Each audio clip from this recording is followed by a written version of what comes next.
Su Sheng found himself transported to a comprehensive world of immortal cultivation, where he became an ordinary disciple of Mount Shu. He initially believed his life would be mundane, but unexpectedly activated a sign-in system.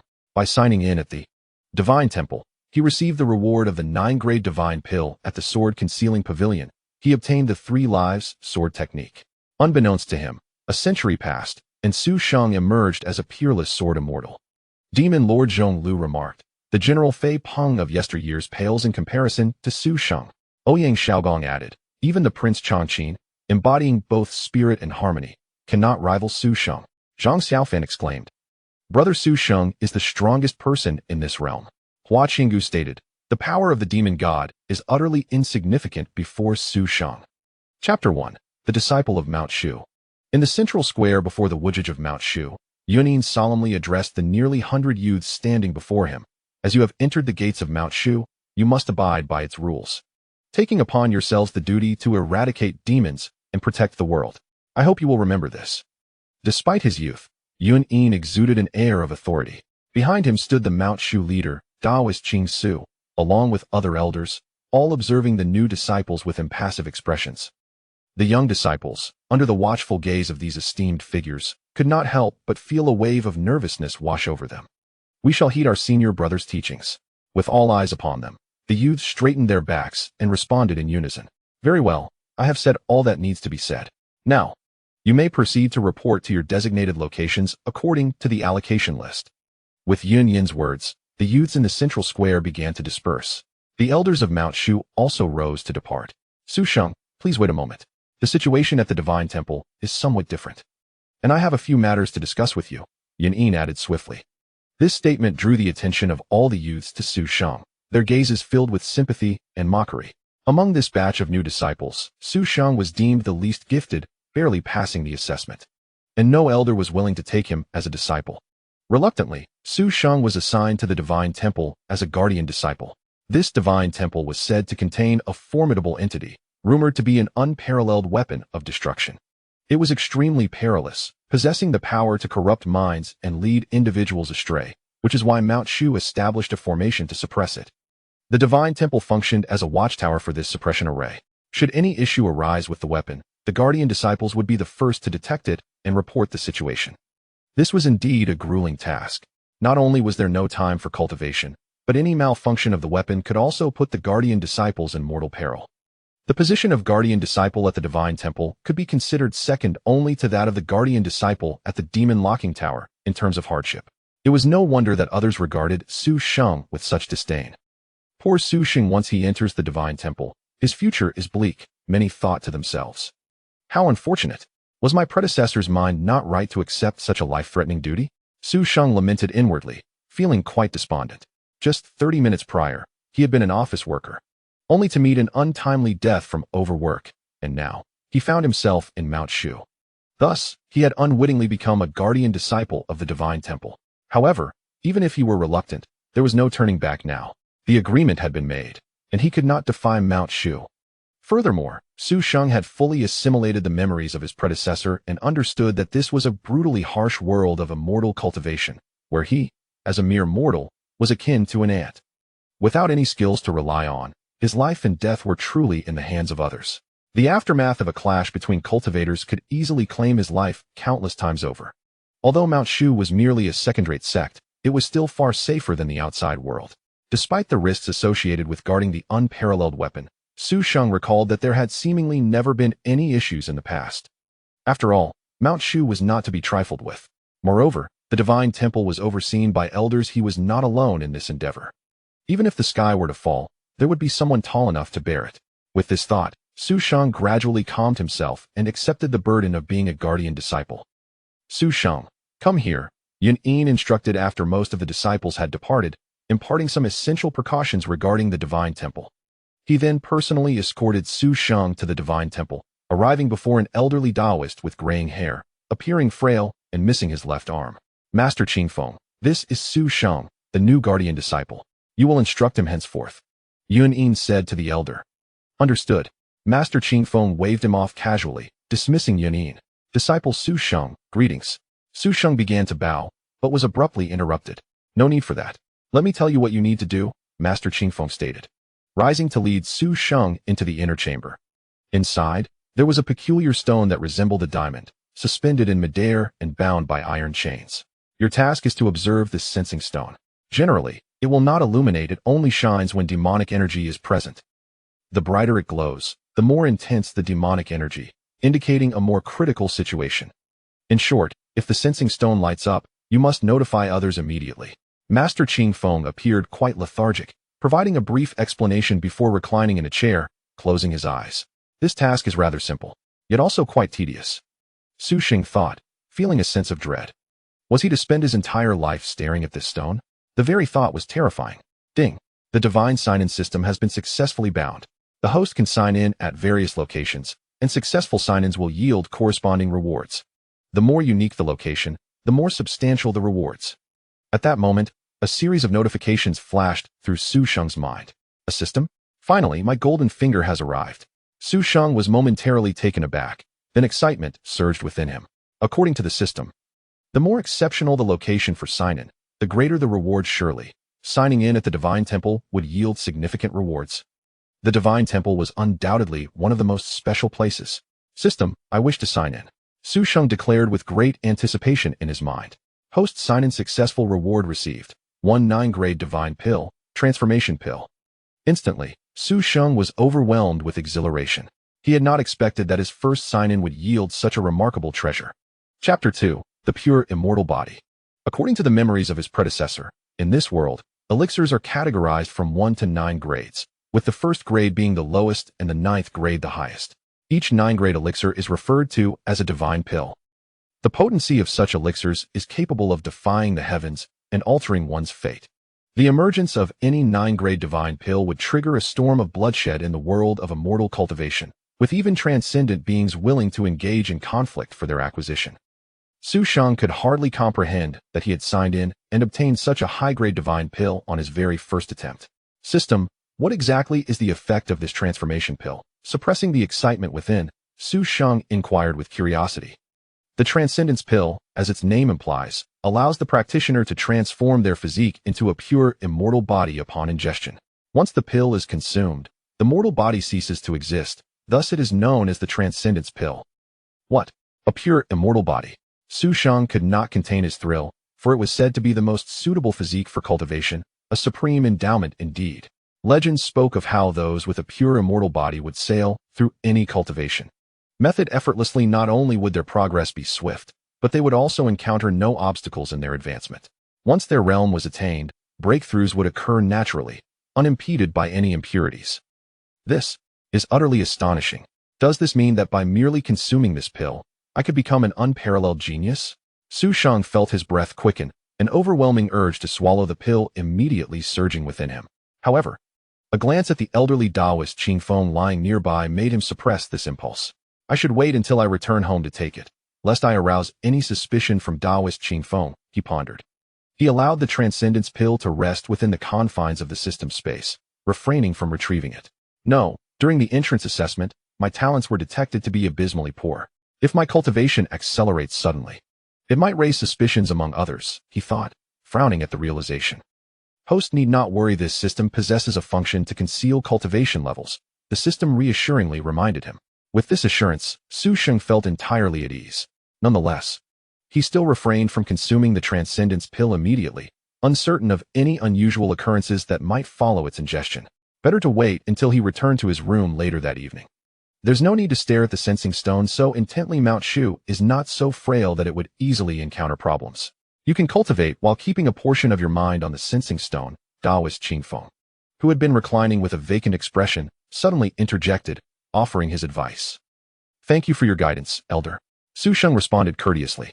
Taoist Qingfeng seemed taciturn after imparting this advice. He did not speak another word until Su Sheng was about to leave. Just before his departure, Taoist Qingfeng added, "You may return today, starting tomorrow. We will take turns keeping watch over the Divine Hall without fail." Understood, Master.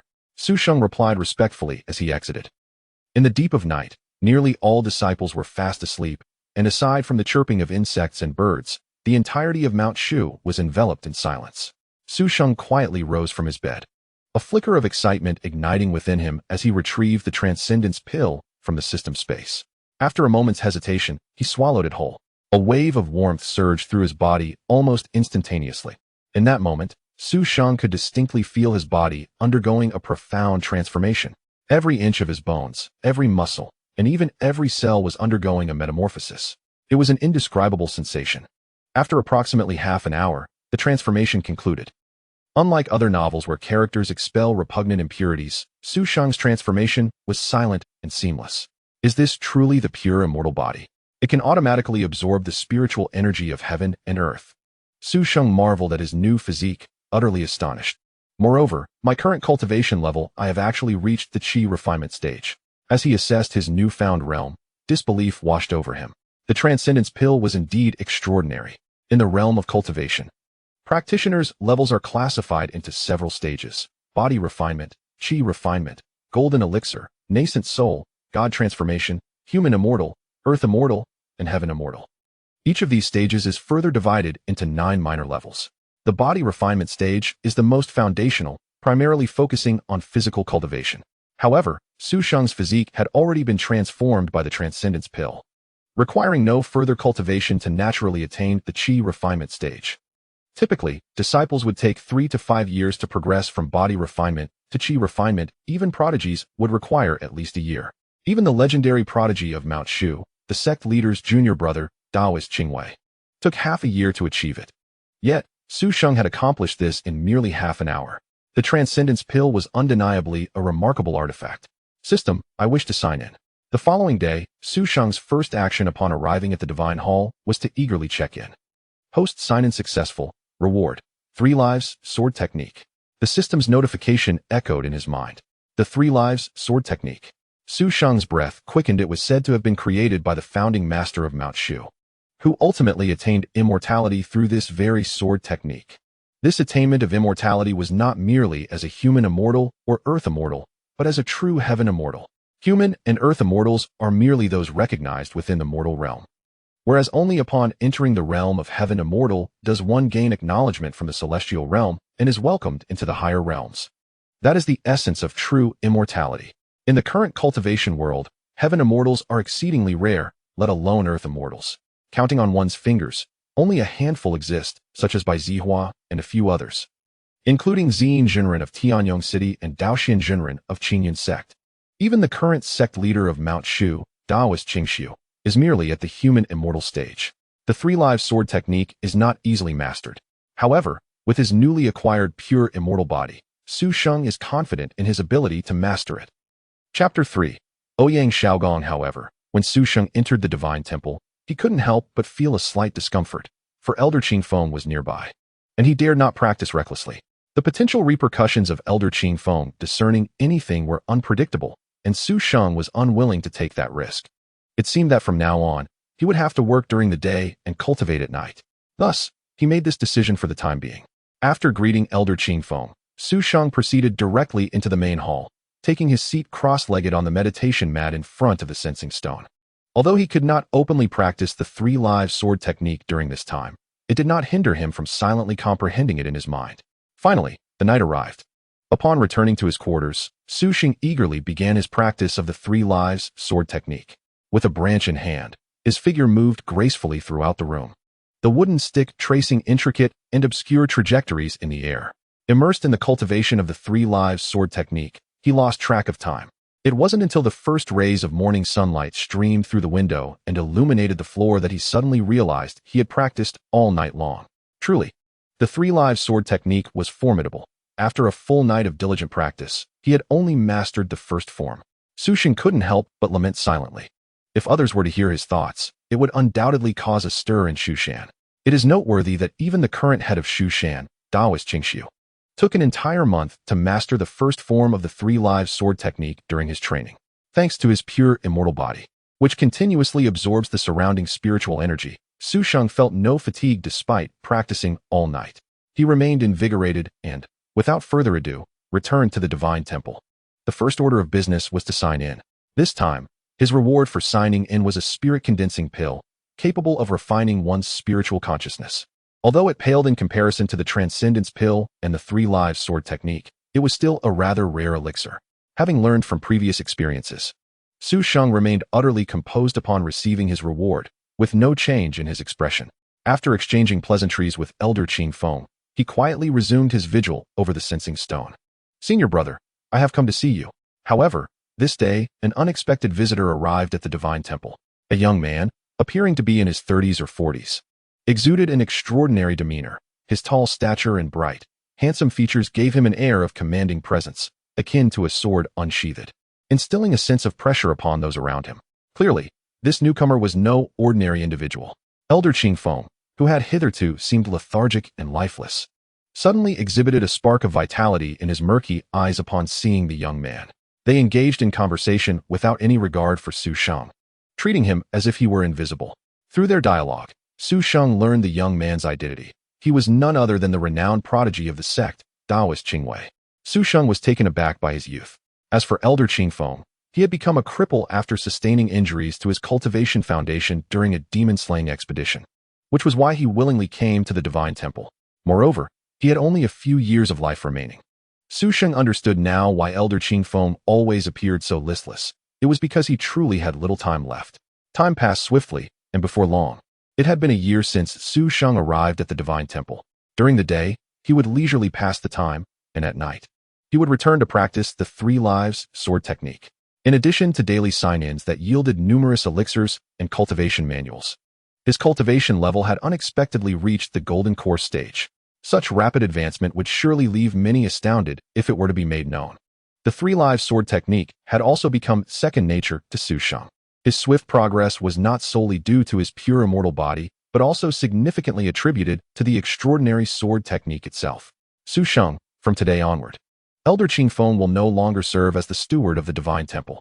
You will be solely responsible for it, he was informed one day, which was not entirely unexpected for Sheng, who had already heard rumors over the past year that Elder Qingfeng had little time left and Shushan intended to allow him to enjoy his remaining years in peace. For Sheng, this was indeed a fortuitous event, for he could now cultivate in the Divine Temple without reservations, no longer needing to wait until nightfall. You should go to the Baishur Pavilion to collect your steward token. I have already made the arrangements, Yanin added. Understood. Sheng replied promptly, without further ado, and made his way to the Baishur Pavilion. Seizing this opportunity, he also planned to sign in elsewhere. He mused to himself. It is a rare opportunity for disciples of Shushan to roam freely. Just a year, and he has reached the 3rd level of qi refinement. Xiaogong is truly remarkable. Indeed, it has been centuries since such a genius has emerged in Shushan. No wonder the sect leader took it upon himself to accept Ouyang Xiaogong as a disciple. As Sheng passed by the training ground, he noticed several disciples gathered around a young man practicing swordplay, pointing and discussing with expressions of deep admiration, as if they were revering an idol. Sheng, not one to indulge in gossip, initially intended to sign in and leave, but his curiosity was piqued. He couldn't help but steal a glance at the young man who was the center of attention. It was indeed him, Ouyang Xiaogong. What brings him to Shushan? Sheng was taken aback. As a reincarnated individual, he was well acquainted with Ouyang Xiaogong, a figure of great significance. At present, Shushan was still in a developmental phase.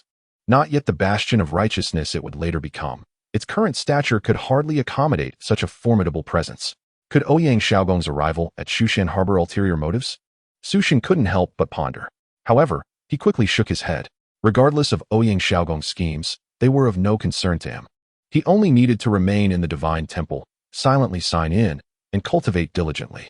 The world was perilous, and until he possessed the strength for absolute self-preservation, it was best not to meddle in matters unrelated to him.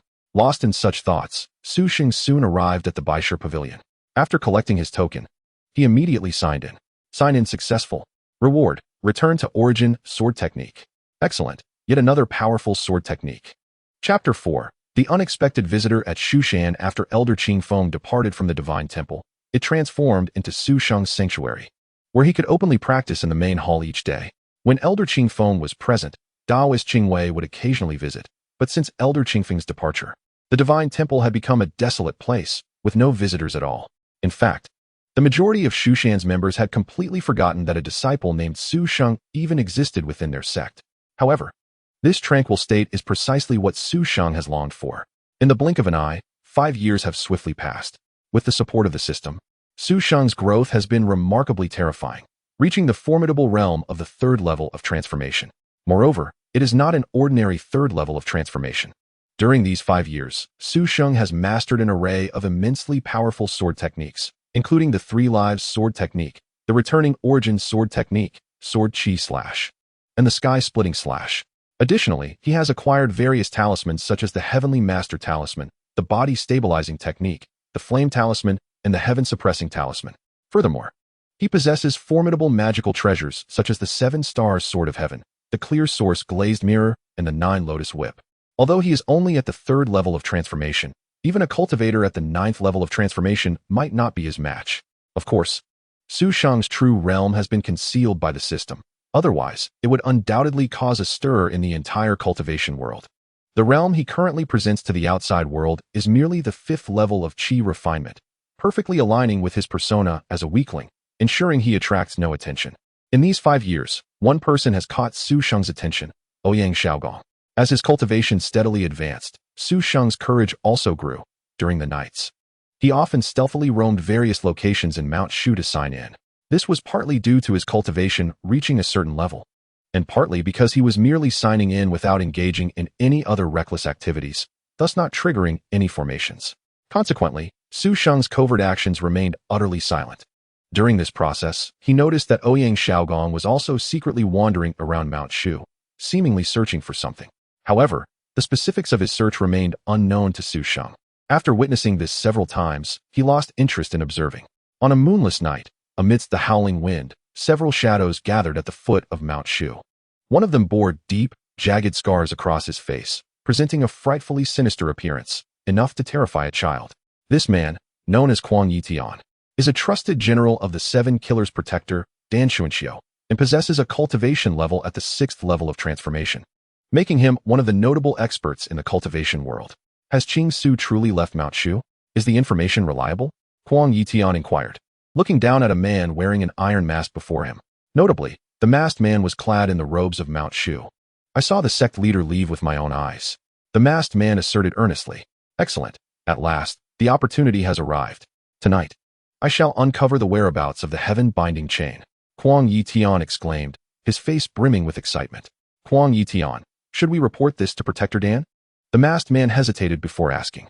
It's merely to ascertain the location of the heaven-binding chain, not to seize it. Must we trouble the Protector for such a trivial matter? Am I, Kuang Yitian, to be deemed such a fool? Kuang Yitian retorted with evident displeasure. The masked man chose not to press further. Very well, when you return, quietly disable Mount Shu's great formation. I, Kuang Yitian, shall pay Mount Shu a visit tonight. The night at Mount Shu was eerily quiet. Everything lay in stillness, save for a figure that silently infiltrated Mount Shu under the serene moonlight, Kuang Yitian. Holding a pre-prepared map, he methodically sought his path. Passing through the sword pavilion would lead him to the divine palace, where, according to Yun Yi's intelligence, the heaven-binding chain was likely hidden. With the various pieces of information provided by the trader, this operation was proceeding smoothly, and Kuang Yitian stealthily arrived at the divine palace. Is someone here? Inside the grand hall, Su Sheng, who was engaged in breath control and preparing to break through to the 4th level of transformation, furrowed his brow slightly, scanning his surroundings with his divine sense. He quickly discerned the intruder, his frown deepening. Why does this familiar face resemble an egg? Oh, I remember. This person is from the 7 Killers. Su Sheng realized the identity of the unexpected visitor after a moment's thought. The intrusion of a 7 Killers member into Mount Shu must be related to the heaven-binding chain. Could it be that the unparalleled fierce weapon suppressed within the divine palace is, in fact, the heaven-binding chain? As Su Sheng connected the dots, a surge of astonishment washed over him. He had never anticipated that the unparalleled fierce weapon he had guarded for so many years was such a formidable object. It is widely known that the heaven-binding chain is one of the 10 directional artifacts, and once all 10 artifacts are gathered, they can unleash the primordial power from the body of the ancient demon god. After all, the ancient demon god was sealed within the 10 directional artifacts, each containing a fraction of the demon's soul and power. Although the demon god was vanquished thousands of years ago, its soul and power remain unextinguished. This is precisely why the 7 Killers are so relentless in their pursuit of the 10 directional artifacts. It is also the reason why Mount Shu established the Divine Palace to suppress the heaven-binding chain. They fear that relying solely on the heaven-binding chain may not be sufficient to completely subdue the demon god's power within. Indeed, The aura emanating from this presence closely resembles that of the demon god contained within the celestial exile umbrella. The heaven-binding chain is likely hidden within. While Su Sheng was observing Kuang Yitian, the latter was also probing the situation within the divine palace. However, further confirmation was necessary. After a moment of excitement, Kuang Yitian quickly regained his composure. I must enter the divine palace. I wonder what kind of protective forces lie within. With this thought, Kuang Yitian's divine sense began to sweep through the divine palace with intensity, and he was momentarily taken aback. A mere ant at the chi refinement stage? Kuang Yitian was stunned, and a sinister smile crept onto his lips. Mount Shu has sent only such a lowly ant to guard this place. Surely they must have lost their wits. In truth, Mount Shu had no choice but to do so, given the importance of this location. How could they not take it seriously? They were compelled to adopt such measures because the demon god's aura within the heaven-binding chain is nearly impossible for most to withstand, especially those with higher cultivation levels. Conversely, those with lower levels of cultivation possess weaker mental fortitude, making them less susceptible to the demon god's influence. Of course, while all 10 directional artifacts suppress portions of the ancient demon god's soul and power, each artifact's effectiveness varies. Additionally, the methods employed by the 10 major sects responsible for guarding the 10 directional artifacts differ. So whether the artifacts guarded by other sects are as complicated as Mount Shu's handling of the heaven-binding chain remains uncertain for Kuang Yitian. After all, the celestial exile umbrella within the 7 killers has always been carried by the holy monarch Sha Qianma, making it quite convenient. It is not as troublesome as Mount Shu's situation. Mount Shu is truly incompetent. After all this time, they have yet to fully suppress the demon god's power. How laughable. Upon contemplation, Kuang Yitian seemed to grasp the situation. The fact that Mount Shu had dispatched such a lowly ant to guard this place further confirmed the accuracy of his intelligence. This location is, without a doubt, where the heaven-binding chain is being guarded. Who dares to trespass upon my Mount Shu's sacred ground? Just as Kuang Yitian prepared to breach the divine palace, a chilling voice suddenly rang out. Meanwhile, a fleeting figure appeared, a youth clad in the robes of Shu Shan, descending from the heavens like a celestial crane, standing before Kuang Yitian. His gaze was piercing, his countenance stern, wielding a gleaming long sword, exuding an imposing aura. The Shu Shan's foremost disciple, Yunin? Kuang Yitian glanced at him, a hint of derision creeping onto his face. You are the scoundrel of the 7 kills. What audacity you possess. Yunin recognized Kuang Yitian's identity, a mix of astonishment and fury flooding him. The audacity of the 7 kills brigands had grown increasingly reckless. I had no intention of shedding blood today. However, you have brought this upon yourself, and I shall not be blamed. Kuang Yitian smirked coldly, choosing not to waste further words. He shook his shoulder and unleashed a swift strike with his sword towards Yunin. Clang! A razor-sharp sword light sliced through the air, striking towards Yunin with astonishing speed. In that instant, Yunin felt as though his scalp had exploded, every hair standing on end, his heart racing to his throat. Merely this simple strike emanated an unparalleled pressure. This individual from the 7 kills is formidable. Clang! Another sword light erupted suddenly, as Yunin swiftly drew his long sword to retaliate against Kuang Yitian. The 2 beams of sword light illuminated the tranquil night sky, each carrying terrifying power, colliding fiercely. In that moment, Yunin's body jolted violently, as if struck by lightning, staggering backwards several steps, nearly spitting blood. His expression was one of sheer astonishment. The strength of this 7 kills warrior was indeed formidable. The disparity in their powers was stark. Is this truly the foremost disciple of Shu Shan? How laughable. Kuang Yitian scoffed, disdainfully curling his lip, and struck again at Yunin. Boom. This sword light was incomparably more powerful than the first. As the sword light swept through, it tore through the ground from beneath Kuang Yitian to where Yunin stood, causing the earth to erupt in explosions. The momentum was nothing short of overwhelming. At that moment, Yunin's complexion changed dramatically. He hastily attempted to counter with a strike, yet it proved utterly ineffective, and he was sent flying. Yunin fell to the ground, blood gushing from his mouth, instantly grievously injured. As he witnessed Kuang Yitian, grinning maliciously and advancing step by step, Yunin gritted his teeth, determined to fight to the bitter end. However, his meridians were shattered, and his true essence could not gather. He could not even lift his sword, let alone confront his foe. A glimmer of despair flashed in Yunin's eyes.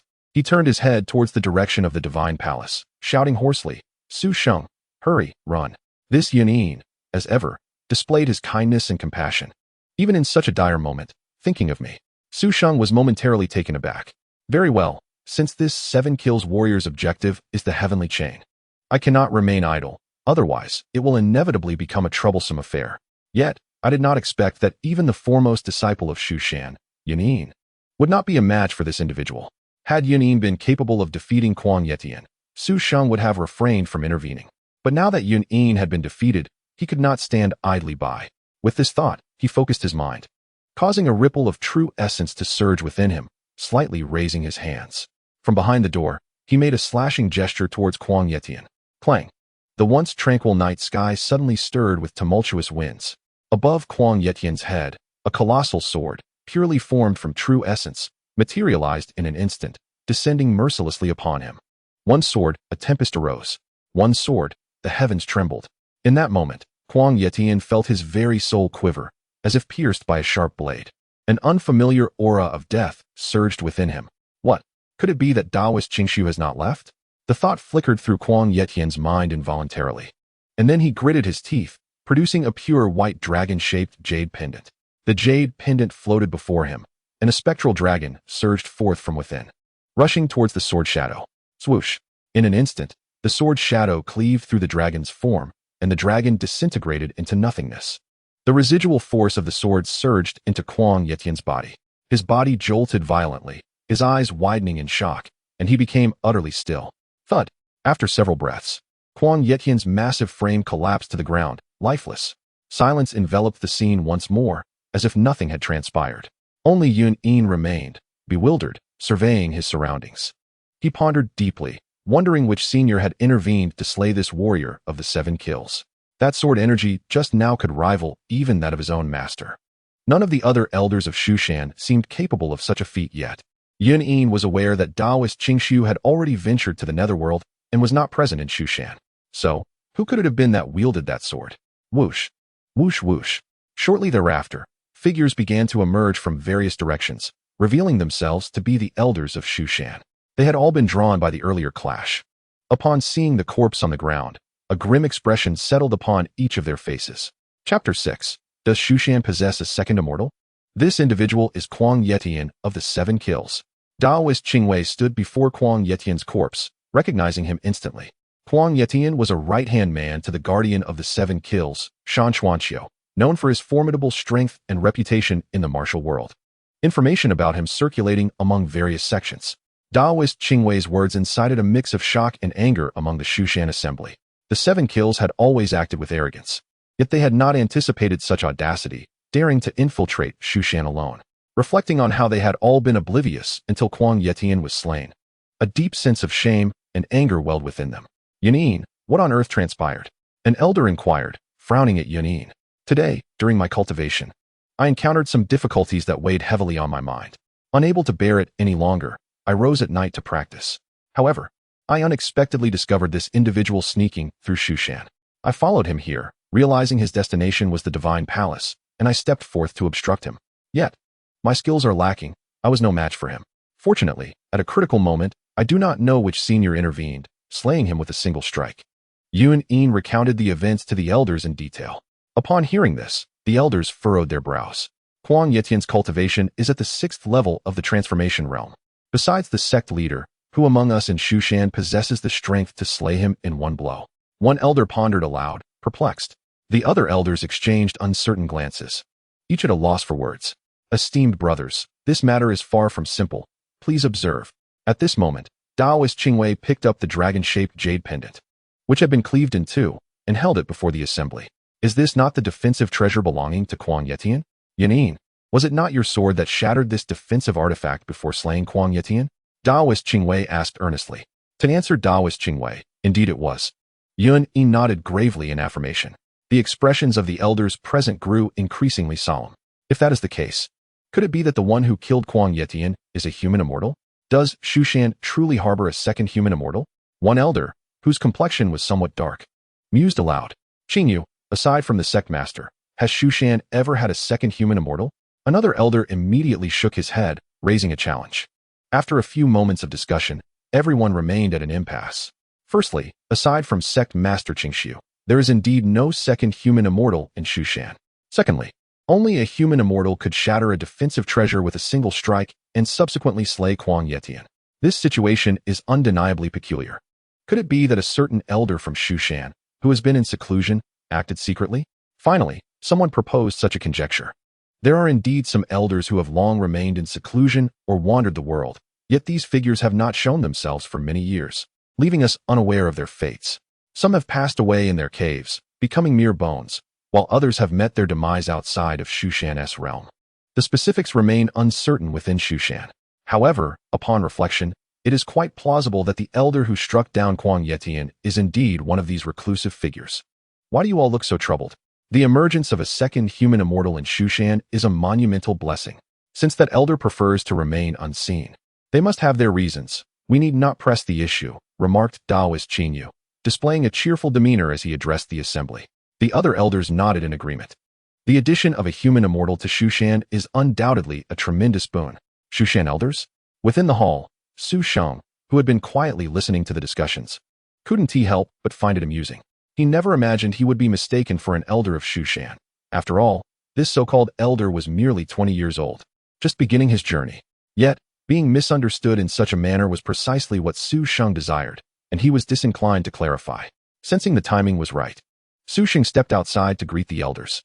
After a brief inquiry regarding Sheng's circumstances, he recounted hearing someone engaged in combat outside but refrained from intervening due to his modest abilities, thus remaining unaware of the events that transpired. The elders held no suspicions, given Sheng's limited prowess. Moreover, his responsibility was merely to guard the sensing stone, and technically, other matters were indeed unrelated to him, even those occurring at the entrance of the Divine Hall. After piecing together the narrative, the elders departed in succession, with Yun-In offering a few words of comfort to Sheng before also taking his leave. Who would have thought Shushan harbored such formidable talents? In a secluded corner, Ouyang Xiaogong stood proudly amidst the night, his gaze drifting toward the Divine Hall. Indeed, even these renowned sects, despite being second-rate, are not as simple as they appear. I must exercise greater caution in the future. After a moment of contemplation, Ouyang Xiaogong vanished without a trace. The Divine Hall fell silent once more. Now, is there no one to disturb me? I can finally focus on my breakthrough. After scanning his surroundings to ensure safety, Sheng established a barrier around himself. He then settled into a meditative posture and retrieved a substantial number of elixirs from his system space.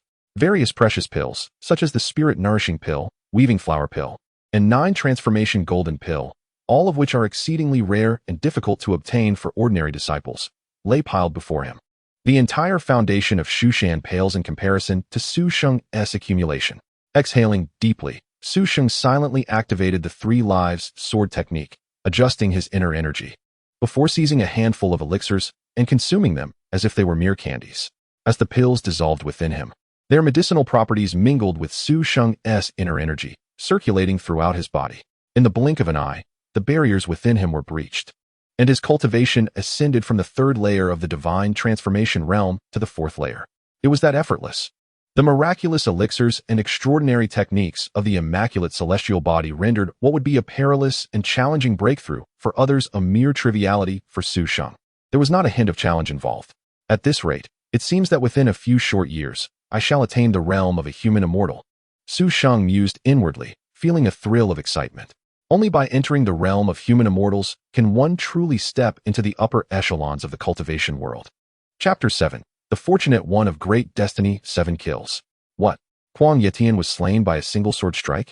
Upon hearing the report from the masked man, Dan Xuanxio's brows knitted tightly, astonishment evident in his eyes. With Kuang Yetian's strength, who among Shushan, aside from Taoist Qingxiu, could have killed him with a single blow? Dan Xuanxio glared intently at the masked man, demanding an explanation. As for the protector, I do not know, to be frank. I cannot accurately gauge the true depth of Shushan's foundation, given its long history, replied the masked man with a hint of trepidation, slightly bowing in respect to Dan Xuanxio. Truly worthless, Dan Xuanxio exclaimed, sweeping his sleeve in exasperation. Although the masked man felt indignant, he dared not retort. Knowing full well that Kuang Yetian was Dan's right-hand man, how could Dan not be furious at his death? Shushan has a second human immortal? It seems I have previously underestimated Shushan. After a pause, Dan Xuanxio began to mutter to himself. Protector, what should we do next? The masked man inquired, raising his gaze. You shall return to Shushan, continue to lie low, Until we uncover the clues regarding this other human immortal, refrain from making any rash moves. Very well. Return to avoid revealing our intentions, Dan Shunxiu instructed after a moment of thought. Understood, Protector. The masked man replied respectfully before withdrawing. How outrageous. Shushan, you dare to slay my confidant. I shall surely seek vengeance 100-fold in the future. Once the masked man departed, Dan Shunxiu's expression twisted in fury. Summon someone. Moments later, Dan Shunxiu called forth a subordinate and turned to inquire. Has the Holy Monarch emerged from seclusion? Protector, the Holy Monarch has not yet emerged from seclusion. The subordinate replied respectfully.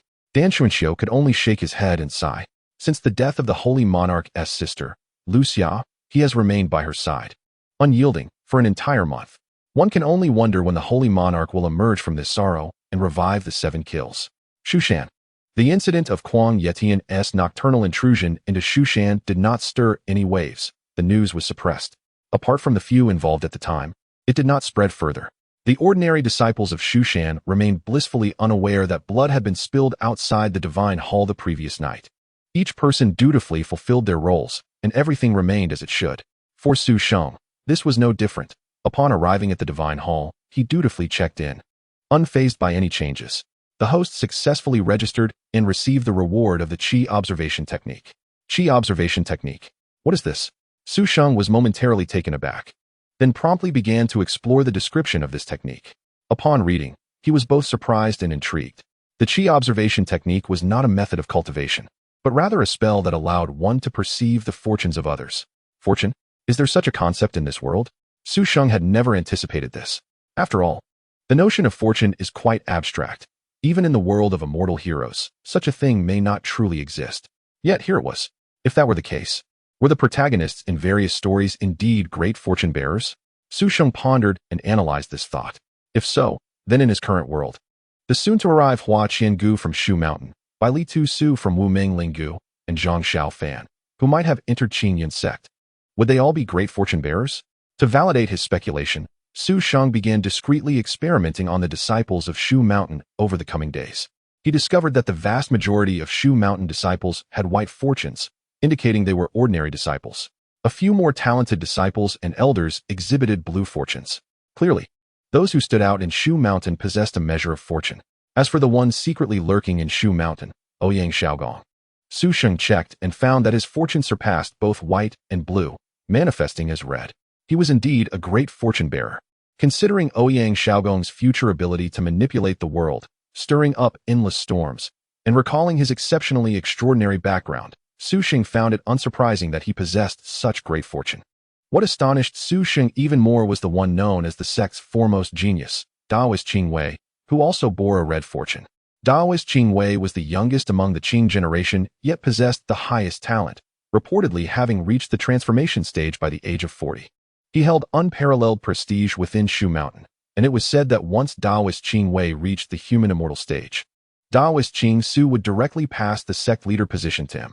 Such a great fortune bearer would undoubtedly be the protagonist in any novel, Su Sheng mused. Repeating Daoist Qing Wei's name in his mind, a flash of inspiration struck Su Sheng, causing his eyes to widen. In the legend of Sword and Fairy 3, the leader of Shu Mountain was indeed Daoist Qing Wei. Could it be that this Qing Wei was the same? Reflecting on how Shu Mountain had become a leader of righteous sects, while now it was merely a second-rate sect, could it be that Shu Mountain would rise again under Daoist Qing Wei's leadership? This notion intrigued Su Sheng. As a transmigrator equipped with an external advantage, he was undoubtedly a protagonist template.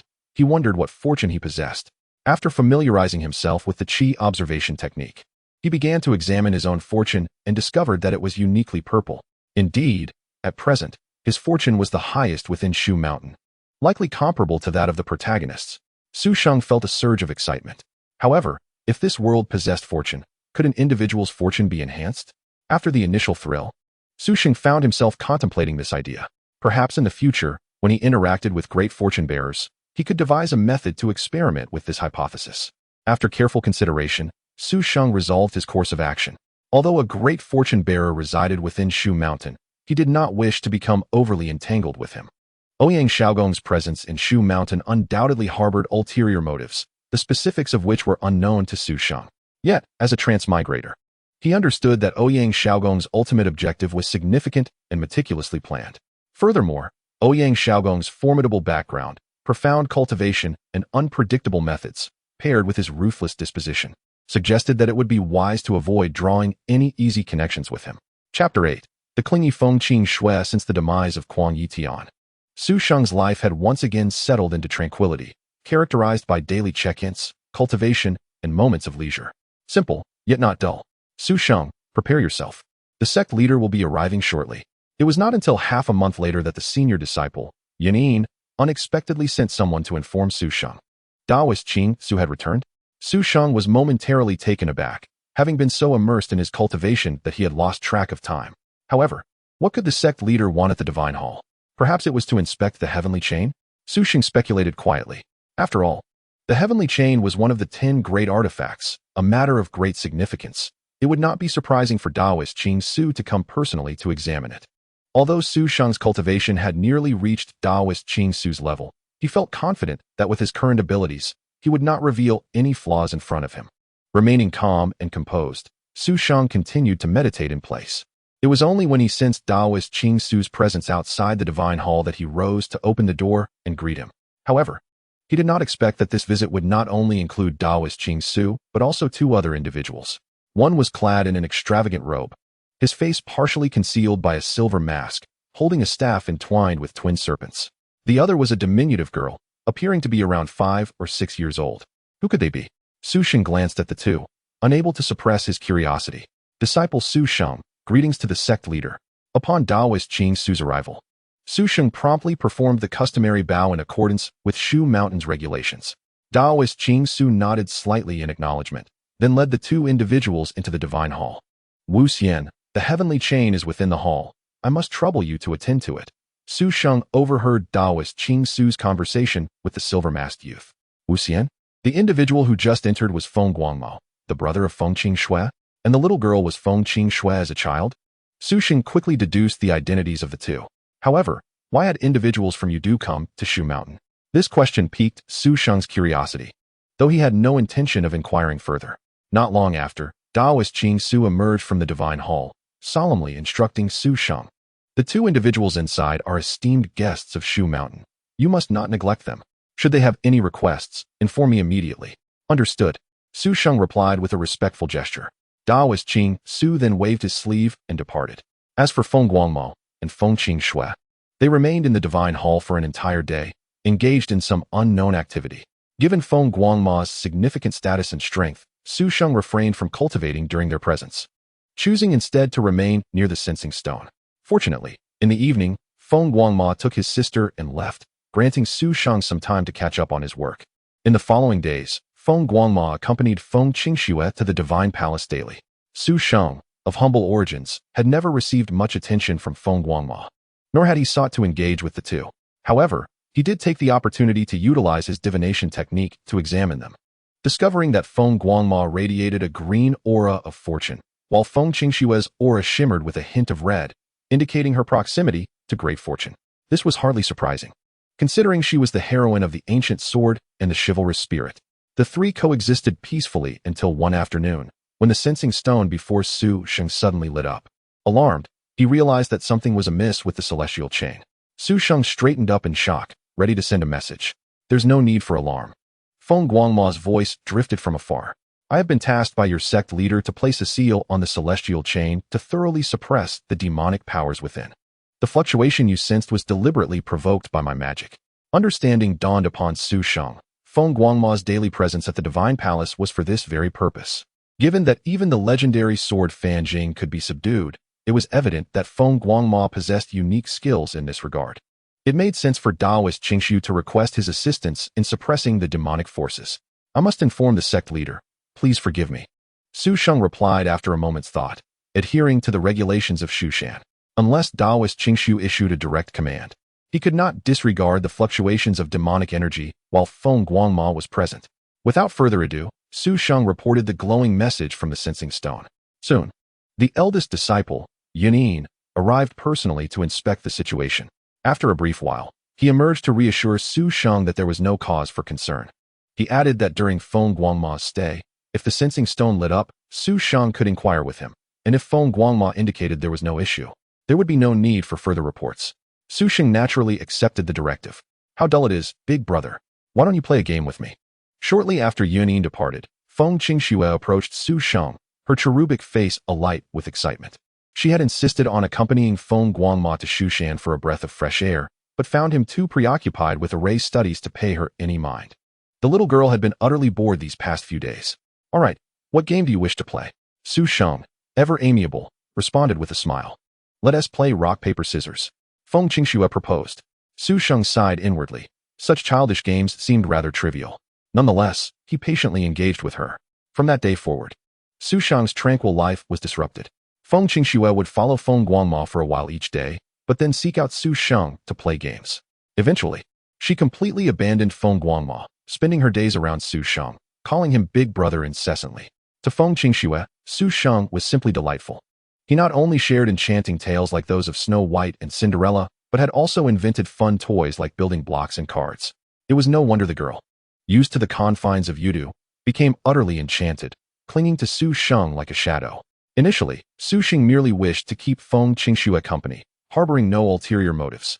However, after several days of interaction, he made a surprising discovery. His own fortune had indeed increased. How astonishing. My fortune has actually grown? Su Sheng mused, taken aback. Reflecting on the past few days, he realized the only significant change had been his playful companionship with Feng Qingxue. Could it be that frequent contact with those of great fortune could enhance one's own? Su Sheng pondered, albeit skeptical. After all, aside from his time spent playing with Feng Qingxue, he had engaged in no other activities. The idea that merely associating with a person of great fortune could elevate his own seemed rather far-fetched. Perhaps it required winning the favor of such an individual? Su Sheng contemplated, yet arrived at no definitive conclusion, leaving the inquiry for future exploration. Fortunately, there were plenty of individuals of great fortune in this world, and opportunities were ample. There was no need to rush. For now, he resolved to remain diligently at Shushan, as his cultivation was still insufficient. Feng Guangmo remained at Shushan for a full 2 months. Initially, he paid little attention to Su Sheng. However, as Feng Qingxue incessantly sought Su Sheng's company, the interactions between Feng Guangmo and Su Sheng gradually increased, and they became quite familiar.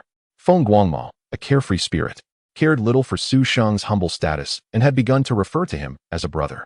Su brother, do you not find it dreary to guard that sensing stone day in and day out, without even a sip of wine?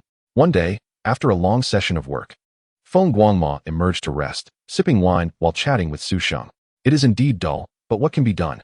Su Sheng shrugged, displaying an expression of resignation. Ha! Su brother is quite the straightforward fellow. Feng Guangma laughed heartily. If it were anyone else, they would not dare speak such words in Shushan. You, Su brother, are truly a delightful person. Do not worry. Over these 2 months, I have gained considerable insights into the celestial chain and the demonic powers it contains. Once I resolve my final uncertainties, I will return to Yudu to prepare the necessary materials, at which point I can completely seal the demonic forces within the celestial chain. You will no longer need to remain here at the Divine Palace. You shall be free, Feng Guangmo reassured Su Sheng. Are you leaving Shushan, Feng brother? Su Sheng asked, a hint of surprise in his tone. To be honest, he felt a twinge of reluctance at the prospect of parting after having spent 2 months with Feng Guangmo and Feng Qingxue. I should be gone within 3 days. Feng Guangmo replied. I will miss you, big brother. Feng Qingxue pouted, gazing at Su Sheng with pitiful eyes. I will miss you too, but rest assured, once I have the time, I shall visit you in Yudu, Su Sheng said, playfully pinching Feng Qingxue's little nose. Really? Su brother, you must not deceive me. Feng Qingxue's expression brightened. To deceive you would be akin to deceiving a puppy. They sealed their promise with a pinky swear, their hands clasped together. Feng Guangma was indeed accurate. By the 3rd day, he had thoroughly resolved all matters concerning the celestial chain and the demonic powers it contained. He detailed his suppression plan to Daoist Qingxu and presented a list of materials needed. However, some of the unique materials could only be found in Yudu, necessitating Feng Guangma's return. The complete suppression of the demonic powers was a significant favor for Daoist Qingxu, who personally escorted Feng Guangma down the mountain with his disciple, Yunin. This was not typically Su Sheng's responsibility, but little Feng Qingxue, unable to bear the thought of leaving, cried and insisted that Su Sheng accompany them for the farewell. In a moment of desperation, Daoist Qingxu had no choice but to summon Su Sheng to bid farewell to the esteemed guests of Shushan together. However, amidst the crowd of Yuan and others, Su Sheng's presence was strikingly conspicuous. Su Sheng, Isn't he the guardian boy of the divine palace? Truly, he has stumbled upon extraordinary fortune. Accompanying the sect leader to escort the illustrious guests of Shushan, even Xiao Gong had not been graced with such favor. Many disciples cast envious glances at Su Sheng, for this was an unparalleled opportunity to shine in front of the Shushan leader. Not to mention, this individual had fostered an impressive rapport with the distinguished guests from the underworld, further inciting the jealousy of onlookers. Taoist Qingshu, please take your leave. Shushan is bustling with affairs, and you need not escort us further, Feng Guangma said courteously at the foot of Shushan. Taoist Qingshu, recognizing the truth in his words, refrained from being overly formal, exchanged pleasantries with Feng Guangma, and returned to Shushan. However, he did instruct Yun Yin and the other second-generation disciples to ensure Feng Guangma was safely escorted to the underworld. Due to Feng Qingshue's influence, Su Sheng, a seemingly insignificant disciple at the Qi refining stage, was also included in the escort. Brother Su Xiong. On the journey, Feng Guangma and his sister chatted amiably with Su Sheng, drawing the attention and envy of other disciples. The relationship between Shushan and the underworld was already cordial, and a disciple at the Qi refining stage having such connections was akin to being a prime candidate for interceding between the two factions, a truly coveted position. Yet, something felt amiss. Barely 2 kilometers into their journey, Feng Guangma suddenly waved his hand, his expression shifting slightly. What troubles you, Lord Wuxian? Yun Yin's face bore a look of vigilance. He was aware that Feng Guangma was not only a Wuxian of the underworld, but also a formidable cultivator of the transformation stage, possessing strength greater than his own. The sudden change in demeanor clearly indicated that he had sensed something. Who dares to lurk in the shadows? Reveal yourself. Feng Guangma called out sternly towards the nearby woods. Ha! True to the underworld, you have detected us so swiftly. Laughter echoed from within the trees, followed by figures emerging swiftly, surrounding Feng Guangma and the others. The leader exuded a formidable aura, nearing the immortal realm, causing palpable tension among all present. You dare to be reckless at the foot of Shushan? Yun Yin brandished his sword, standing protectively before Feng Guangma, addressing the uninvited guests with a fierce tone. Shushan, what does that signify? We have never regarded you with any seriousness. Dare to kill one of our 7 killers, and prepare for retaliation. The coarse-faced man barked coldly. You are from the 7 killers? Yun Yin's expression shifted dramatically. The audacity of the 7 killers was increasingly alarming, daring to assault Shushan disciples at their very doorstep. Attack. Eliminate them all. The coarse-faced man disregarded Yun Yin's words, drawing a long sword and commanding his subordinates with a fierce shout. Swoosh. Figures rushed from all directions towards Yun Yin and the others. Protect Lord Wuxian. Yun Yin roared, charging toward the assailants from the 7 killers. Though Feng Guangma was no weakling, he refrained from engaging directly, instead shielding Feng Qingshu behind him. Brother Su, stay behind me and do not emerge, he instructed Su Sheng, seeing him merely as an insignificant disciple at the Qi refining stage, while the opposing faction included 4 formidable cultivators of the transformation stage, with the rest being at the nascent soul level. In the face of such overwhelming odds, Su Sheng was akin to an ant. Even Feng Guangma, a Wuxian from the underworld, contemplated how to extricate himself from the situation, knowing the Shushan disciples were no match for the 7 killers' might. Their boldness to act openly at Shushan's foot indicated their intent to conclude the battle swiftly. Clang, clang. In an instant, swords clashed and lights flashed, as Shushan disciples fell one after another, their power proving insufficient against the onslaught of the 7 killers. Seeing the situation worsen, Feng Guangma furrowed his brow, as if a chrysanthemum blooming in late autumn. It was clear that he could no longer remain idle. Resolutely, he produced an intricately designed formation plate. Tossing it into the air, with swift movements, he directed energy into its center, and the plate soared above Feng Qingshu and Su Sheng, radiating energy outward. This is the celestial 8 trigrams formation of the underworld. It can withstand even transformation stage attacks for a time. Brother Su, guard over Qingshu and do not let her leave this formation, Feng Guangma instructed earnestly. Rest assured, Brother Feng, I shall protect Qingshu. Su Sheng nodded firmly in response. Elder brother, please be careful. Feng Qingshu, nestled close to Su Sheng, expressed her concern with a worried glance towards Feng Guangma. With a nod to both, Feng Guangma charged towards the assailants from the 7 killers. Ling Tian's sword. Clang. Feng Guangma's prowess was formidable. He swiftly unsheathed his sword, unleashing a piercing sword energy aimed directly at a brown-clad transformation stage expert poised to strike at Yun Yin's throat. What potent sword energy! The brown-clad expert's expression hardened as he keenly sensed the threat posed by Feng Guangma's strike. No longer able to pursue Yun, he hurriedly parried with his sword. Clang! A resonant clash erupted, generating a surge of energy that sent the brown-clad expert reeling backward. The sword energy soared, unstoppable, indeed, a testament to the strength of the underworld. The brown-clad expert admired the skill, then lunged at Feng Guangma with a swift strike. Simultaneously, another figure in purple joined the fray, and the two engaged Feng Guangma in a coordinated assault. Clang! Clang! The sound of their weapons clashing echoed like rain, as Feng Guangma held his ground against both attackers without yielding. With Feng Guangma's formidable intervention, the pressure on the Shushan disciples lessened considerably. Yet, despite this, the disciples continued to fall one after another, as the disparity in strength remained stark. The only hope now lies in enduring with all one's might. For once the reinforcements from Shushan arrive, this ordeal shall be considered surmountable. However, Yun is aware of this principle, as are those from the Seven Kills faction. It is indeed troublesome. The four symbols killing formation is upon us. The rough-faced man glanced at the situation on the ground, his brows furrowing slightly as he commanded in a deep voice. Whoosh, whoosh, whoosh, whoosh. Upon hearing the command, all members of the Seven Kills swiftly returned, positioning themselves according to a predetermined formation. An overwhelming pressure and an aura of slaughter that one could scarcely bear to behold erupted instantaneously. Once the four symbols killing formation was established, its mere presence instilled fear before it even activated. The four symbols killing formation, this is dire. Yun remained oblivious to the severity of the situation, as his limited experience hindered his understanding of the formation's true power. Yet, Feng Guangma's expression changed drastically. If their adversaries were not merely bluffing, but truly comprehended the might of this unparalleled killing formation, it could spell doom for them all. Attack! With a command from the rough-faced man, all members of the Seven Kills brandished their swords. Waves of sword energy, adhering to the rules of the formation, intertwined in an orderly fashion, weaving an impenetrable and formidable net of swords.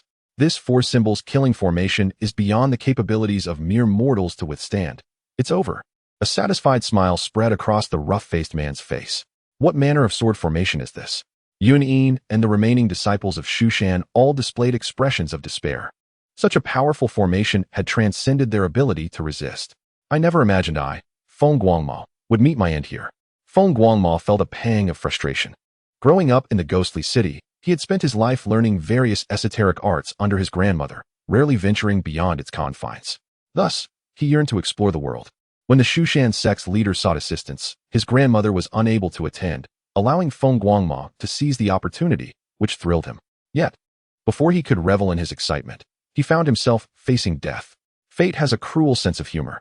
This sword formation is beyond what Brother Feng and the others can resist. Meanwhile, within the Tiangang Bagua formation, Su Sheng's expression also shifted slightly. At that moment, he could no longer remain a bystander. He decisively raised his hands. With a subtle gesture, he executed a technique. Clang! A terrifying sword energy erupted, flashing forth as if the tranquil sea had suddenly been stirred into a tempest. The crowd had no time to react as the sword energy struck the net of swords formed by the four symbols killing formation. In that instant, the sword net crumbled with an unstoppable force. Chapter 11. Who exactly slayed the Seven Kills? Puff! The moment the four symbols killing formation was shattered, all members of the Seven Kills, including the rough-faced man and the brown-clad powerful beings, were violently jolted as if struck by lightning. Each of them spewed forth a mouthful of blood, their faces displaying horror as they unleashed their spiritual senses to scan the surroundings. Yet, no matter how they searched, they could not identify the unseen assailant. A celestial being? Could it be the venerable Xianxia? The rough-faced man wore an expression of grave concern and swiftly commanded, "Brothers, retreat." Whoosh, whoosh, whoosh. One by one, figures began to flee in all directions. 10,000 swords decision. Since Su Sheng had intervened, he would not allow these members of the Seven Kills to escape easily. In that moment, he unleashed his celestial power, executing a lethal move. Sizzle, sizzle, sizzle. Countless strands of sword energy coalesced within the heavens and earth, crackling like thunder, tearing through space. In the blink of an eye, every fleeing member of the Seven Kills was pierced through. None were spared. Thud, thud. Immediately, the fallen bodies of the Seven Kills rained down like a deluge, creating a stunning spectacle. The scene fell into a profound silence. The onlookers exchanged glances. bewildered by the rapid transformation from helplessness against the four symbols killing formation to the sudden, decisive annihilation of the 7 kills. In disbelief, Feng Guangma broke the stillness.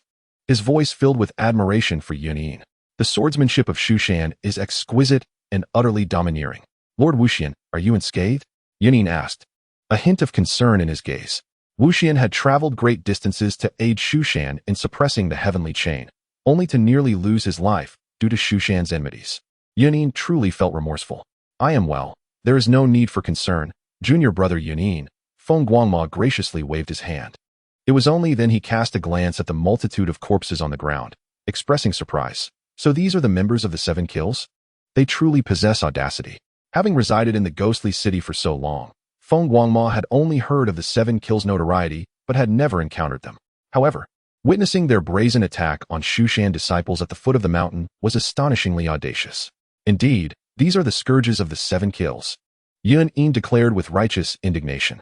The 7 kills had previously stormed Shushan under cover of night, and now they dared to act with such impunity at Shushan's doorstep. Harboring a grudge, it was only unfortunate that Lord Wuxian had been caught in the crossfire, leaving an unsettling feeling in their hearts. Junior brother Yunyin, you exaggerate. Such evil forces deserve to be eradicated by all. We, the people of the ghostly city, would show no mercy upon encountering them. So how could you speak of burden? Feng Guangma waved dismissively. Whoosh, whoosh, whoosh. Suddenly, the sound of rushing air filled the atmosphere as several figures swiftly approached. It was the Shushan sect's leader, the venerable Xianxia, along with Elder Qingwei and other elders. They had finally arrived, albeit tardily.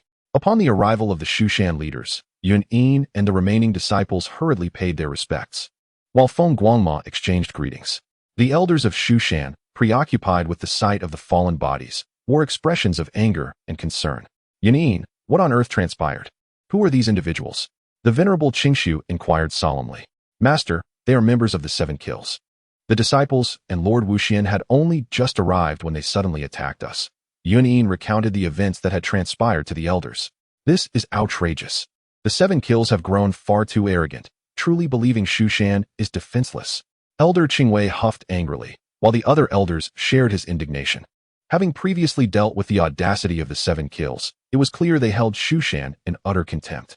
As for the reasons behind the 7 killers' assault on Shushan, there was little discussion among the crowd. They instinctively believed it was due to the fact that Shushan had slain Kuang Yitian, who was a trusted confidant of the esteemed Shan Chuanxiu and a notable figure among the 7 killers. As a distinguished guest of Shushan, I felt deeply remorseful that we had failed to protect Wu Xian, causing him such distress. After understanding the situation, Daoist Qingshu personally apologized to Feng Guangma. There is no need for such formality, for I should actually extend my gratitude to these 7 killers. Otherwise, how could I have witnessed the exquisite swordplay of Shushan firsthand? Feng Guangma remarked with admiration. However, upon hearing his words, Daoist Qingshu and the others exchanged perplexed glances.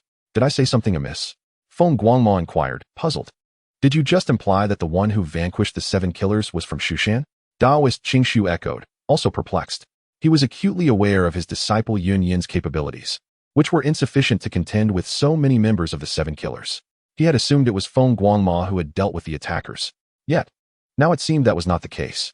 What do you mean? Wasn't it you who acted in time to eliminate these rogues? Feng Guangma pressed further, increasingly bewildered. Daoist Qingshu and Daoist Qingwei exchanged glances before he shook his head. We have only just arrived and have not engaged in combat. Could it not have been you, master? The one who struck first shattered the 4 symbols killing array with a split sky strike, and then obliterated all the 7 killers with a myriad sword decision. I had thought it was you, Yunyin interjected. The techniques of split sky strike and myriad sword decision were indeed signatures of Shushan's swordsmanship, and as the eldest disciple, Yunyin recognized them immediately. Moreover, the formidable powers displayed by the mysterious figure had reached the realm of immortals, leaving only Daoist Qingshu of Shushan capable of such feats. Thus, both Yunyin and the others instinctively believed it to be Daoist Qingshu who had acted in secrecy. But to their surprise, the assailant was not Daoist Qingshu. Chapter 12. That senior has acted again.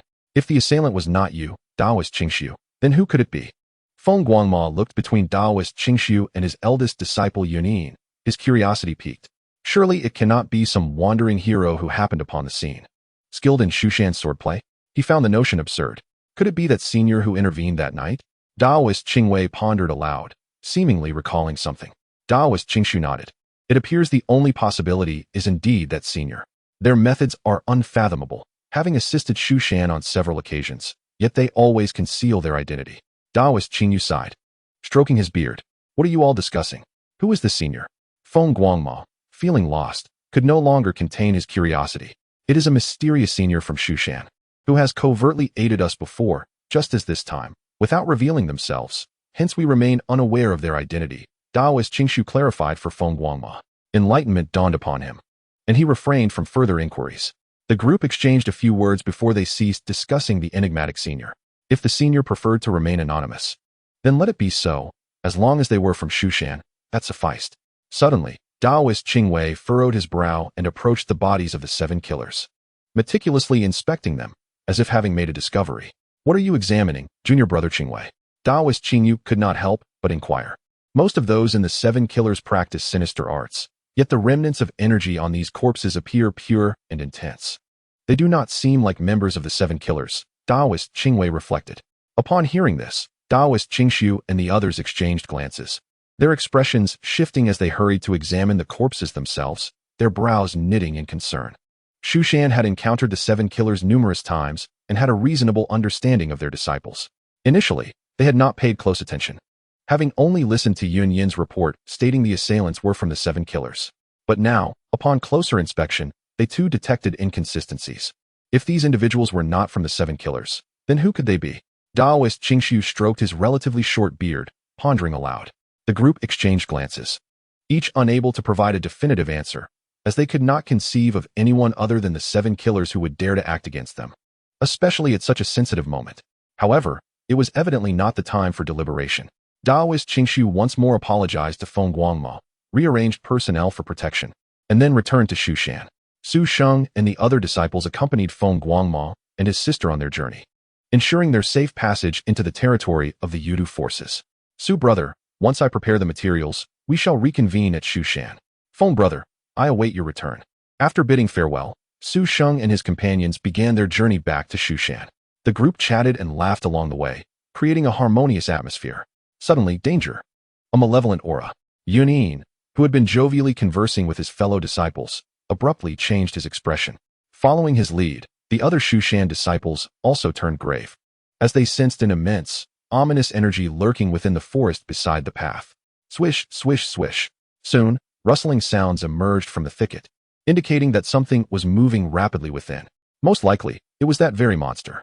Prepare yourselves, fellow disciples, Yun Yin instructed solemnly. As it is the duty of Shu Shan disciples to eradicate malevolent forces, encountering a monster on their path necessitated action. Whoosh. In a flash, a small fox demon, pure as snow, dashed out from the forest. Yun Yin and the others merely glanced at the little fox, refraining from hasty action, for it lacked formidable strength. A far greater monster lurked within the woods. Roar. Accompanied by a savage, beastly roar, an enormous shadow, resembling an iron tower, emerged. It loomed like a small mountain, imposing great pressure upon Yun Yin and the others. A black bear spirit appeared before them, the source of the formidable malevolent energy they had sensed earlier. Furthermore, it was evident that the bear was hunting the small fox demon. Squeak, squeak, squeak. The small fox demon, displaying remarkable cleverness, lifted its head to glance at the Shu Shan disciples and then at the black bear spirit, before running directly toward the group of disciples. Yun Yin and his companions were now oblivious to the little fox demon, their full attention riveted upon the formidable black bear spirit. After a brief standoff, the black bear spirit lunged ferociously towards Yun Yin and his group. To the bear spirit, both the little fox and the humans were mere prey, indistinguishable in value. Attack! With a commanding shout, Yun Yin directed the disciples of Mount Shu to draw their swords and engage the black bear spirit in a desperate encirclement. Unfortunately, the bear spirit proved to be overwhelmingly powerful. Its flesh and hide felt as impenetrable as adamantine, rendering their blades ineffective. Before long, the disciples of Mount Shu began to suffer injuries, their strength waning under the relentless assault. After a while, only Yun Yin remained steadfast, while the others were rendered too weak to press forward. Observing Yun Yin's strained demeanor, it was evident to all that defeat was merely a matter of time. The situation was dire. Should Yun Yin falter, calamity would surely follow. Aware of this grim reality, Beads of sweat formed on Yunyan's forehead as he fought to maintain his ground. Yet, exhaustion soon took its toll, and in a moment of carelessness, he was sent flying by a sweeping paw of the black bear spirit. With a ferocious roar, the bear spirit launched itself into the air, aiming to crush Yunyan. Brother Yunyan, the disciples gasped in horror. Yunyan's pupils constricted as he sensed an imminent threat to his life. Was this to be his end? Crushed beneath the paw of the black bear spirit? However, unbeknownst to anyone, Sheng at the back of the crowd shook his head with a sigh before raising his hand gently. With a resounding clash, a brilliant sword energy sliced through the air, cleaving the black bear spirit in two. The disciples of Mount Shu stood in stunned silence, astonished by the sudden demise of the bear spirit. Who could have wielded such power? They instinctively glanced around, yet found no trace of the mysterious savior. Notably, Sheng had merely unleashed a casual sword energy without employing the Mount Shu sword technique, leaving the disciples puzzled as to its origin. The little fox demon's eyes widened in disbelief. Chapter 13. The xianxia Fox Clan. Am I saved? Moments after the perilous encounter, Yunyan regained his senses. Like his fellow disciples, his first instinct was to seek out their rescuer, but naturally, they were met with empty air. Though perplexed, they reluctantly resumed their journey after a brief respite. Yet, inexplicably, the little fox demon clung to Sheng, following closely behind him. Sheng, it seems this little fox has taken a liking to you. One disciple jested, observing the situation with amusement. However, none dared to harm the little fox. For the xianxia spirit fox clan held a respected lineage, and they felt it prudent to show it the necessary respect. Even if it were merely an ordinary fox demon, as long as it did no wrong, they would generally turn a blind eye. Wait, this is no ordinary fox demon. It is a spirit fox. Suddenly, one disciple exclaimed, drawing the attention of all the others. They quickly gathered around the little fox demon, for spirit foxes were exceedingly rare, with most having only read about them in ancient texts. Indeed, look at its tail and ears. Another chimed in. Upon closer inspection, it truly differs from the common fox demons. With excitement, they realized that this little fox was indeed a spirit fox, not just any ordinary creature. Although they could not ascertain if it belonged to the xianxia clan, the mere association was enough to warrant their admiration. Once, the Fox Emperor Baiji of Xianxia had studied alongside the Eastern Emperor at the Academy of the Ancestors. Spirit Fox? Sheng was not well versed in the legends of Xianxia and could not discern whether this fox truly hailed from there. However, when he discreetly employed his fortune-gazing technique on the little fox, he discovered its aura was imbued with vibrant red fortune. His doubts vanished instantly. Such a lineage was indeed befitting of a great fortune-bearer. Brother Yunyan, may I take this spirit fox back to Mount Shu? Sheng inquired, brimming with excitement. The prospect of having a fortune-bearer accompany him was an opportunity he would be foolish to refuse. While he would never entertain the idea of taking a mere fox demon, a spirit fox was an entirely different matter. Yunyan hesitated not a moment before granting his approval. Sheng's heart swelled with joy as he gently patted the little fox's head. Little fox, since you wish to follow me, then come along. The little fox appeared equally thrilled, chirping joyfully. The group continued their journey, now accompanied by an exuberant little fox bounding alongside them. Upon returning to Mount Shu, Sheng parted ways with Yunyan and made his way to the divine palace with the little fox in tow. Had the previous Taoist Qingfeng been present, bringing back a fox might have posed some trouble, requiring their consent. However, now, Sheng had complete authority over the divine palace, making things considerably easier. As they entered the grand hall, the little fox, akin to a curious child, leapt from Sheng's shoulder to explore its surroundings, darting here and there with boundless energy. Eventually, the little fox excitedly climbed up to the sensing stone, cautiously extending its paw to touch the mystical artifact. That is not to be trifled with. Sheng admonished gently, summoning a soft force to gently pull the little fox back to his side. Such mischief, he chided, stroking the fox's sleek fur while pointing towards a door on the eastern side. And you must not enter through that door, for it conceals great dangers. The little fox chattered incessantly, seemingly acknowledging the warning. After imparting a few simple instructions, Sheng fell silent and began his cultivation. Given Sheng's current strength, he could focus entirely on his practice, as any subtle changes in the sensing stone would alert him immediately, allowing him to concentrate fully without distraction. Thus, this task had become almost a leisurely endeavor for him. At first, the little fox continued to explore the hall, but soon it seemed to sense something extraordinary. It abruptly turned its head, wide-eyed, staring at Sheng in astonishment. 3 flowers atop the crown, breath as if swallowing the stars. Could it be that this is the fabled pure immortal body? The little fox, utterly astounded, was at a loss for words, waves of disbelief crashing within its heart. She initially intended to accompany Su Sheng to Mount Shu, simply believing that the outside world was too perilous and that her current strength was insufficient for solo ventures. Thus, she planned to recuperate at Mount Shu for a while. However, to her astonishment, she encountered an extraordinary genius. The little fox suddenly became animated, scampering over to Su Sheng and comfortably lying on the ground, blissfully absorbing the surrounding spiritual energy. At that moment, Su Sheng resembled a colossal extractor, voraciously inhaling the ambient spiritual essence into his being. The concentration of spiritual energy around him was formidable. The little fox was evidently siphoning off Su Sheng's spiritual energy. Away with you, don't disturb my cultivation, Su Sheng thought, fully aware of the little fox's antics. He opened his eyes and, with a smile, gently nudged the little creature aside. The little fox, visibly displeased, squeaked at Su Sheng, seemingly mocking him for his stinginess, its expression remarkably anthropomorphic. Its dissatisfaction amused Su Sheng, prompting him to consider the situation. He casually retrieved a purple Qing loquat from his system space and tossed it in front of the little fox. For humans, this was a rare treasure, and he wondered if the spirit fox would find it palatable. With a soft thud, the ethereal fruit landed before the little fox, which began to breathe rapidly, trembling with excitement. Purple Qing loquat. This is indeed a purple Qing loquat. Even in xianxia, it is a rare gem. If a single one were to circulate outside, it would undoubtedly incite a bloodbath. The little fox's mind buzzed, overwhelmed by the surprise of receiving such a precious gift from the elder brother. What manner of person is this elder brother? It pondered. After a brief moment of guarding the loquat, the little fox gestured wildly at Su Sheng, incessantly squeaking. Although Su Sheng could not comprehend the fox's words, he discerned the urgency in its demeanor and began to understand. The little fox seemed to be seeking confirmation that this treasure was indeed meant for it. It seems you spirit foxes enjoy this delicacy as well. Very well, indulge yourself. I've promised it to you, and thus it is yours, if you find yourself still hungry. I have an abundance more, Su Sheng assured, waving his hand to reveal a plethora of treasures from his system space. Good heavens! 7-step golden lotus, misty heart vine, bewildering blue leaf, 9-headed grain. Am I seeing correctly? My eyes cannot be deceiving me. Each of these treasures could stir a tempest in the martial world, and the entirety of Qingqiu's accumulated wealth over millennia could not compare to what lay before him. How can one person possess such a vast array? The little fox stood frozen in disbelief, utterly astonished. After several seconds, it joyfully pounced into the bounty of treasures, nearly fainting from elation. Observing the little fox's ecstatic state, Su Sheng could not help but shake his head and chuckle.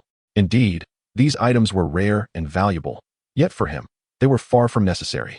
His system space housed an even greater abundance. Moreover, Su Sheng's pristine celestial body inherently required far less of such treasures than the average individual. Allowing them to languish in his system space would be a waste. Hence, he chose to nourish his pet instead. Subsequently, Su Sheng ignored the little fox and resumed his cultivation. That night, under a darkened sky, in a desolate forest at the foot of Mount Shu, a strikingly poised young man was secretly meeting with a formidable middle-aged man. If Su Sheng were present, he would recognize the young man as none other than Ouyang Xiaogong, a figure of significant repute hidden within Mount Shu. The other man was none other than Lei Yin, the renowned leader of the Qingyu altar. Though the overall strength of the Qingyu altar was not on par with Mount Shu or Penglai, it held considerable prestige in the martial world. Lei Yin, possessing the same cultivation level as the current leader of Mount Shu, Qingshu Daoist, lacked any particularly outstanding disciples, which hampered the altar's overall prowess. Xiaogong, there is another immortal hidden in Mount Shu, and you failed to mention this sooner. Lei Yin chastised Ouyang Xiaogong, lamenting the loss of so many men. I had not anticipated it either, Ouyang Xiaogong replied, maintaining his composure despite Lei Yin's accusation. I have been lurking in Mount Shu for years and had never heard of a second immortal residing here.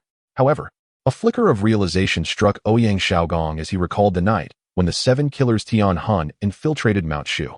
The remarkable sword Qi that night had drawn his attention, leading him to speculate that the wielder was at least a transformation god. Yet, the individual who acted at the foot of Mount Shu was undoubtedly an immortal.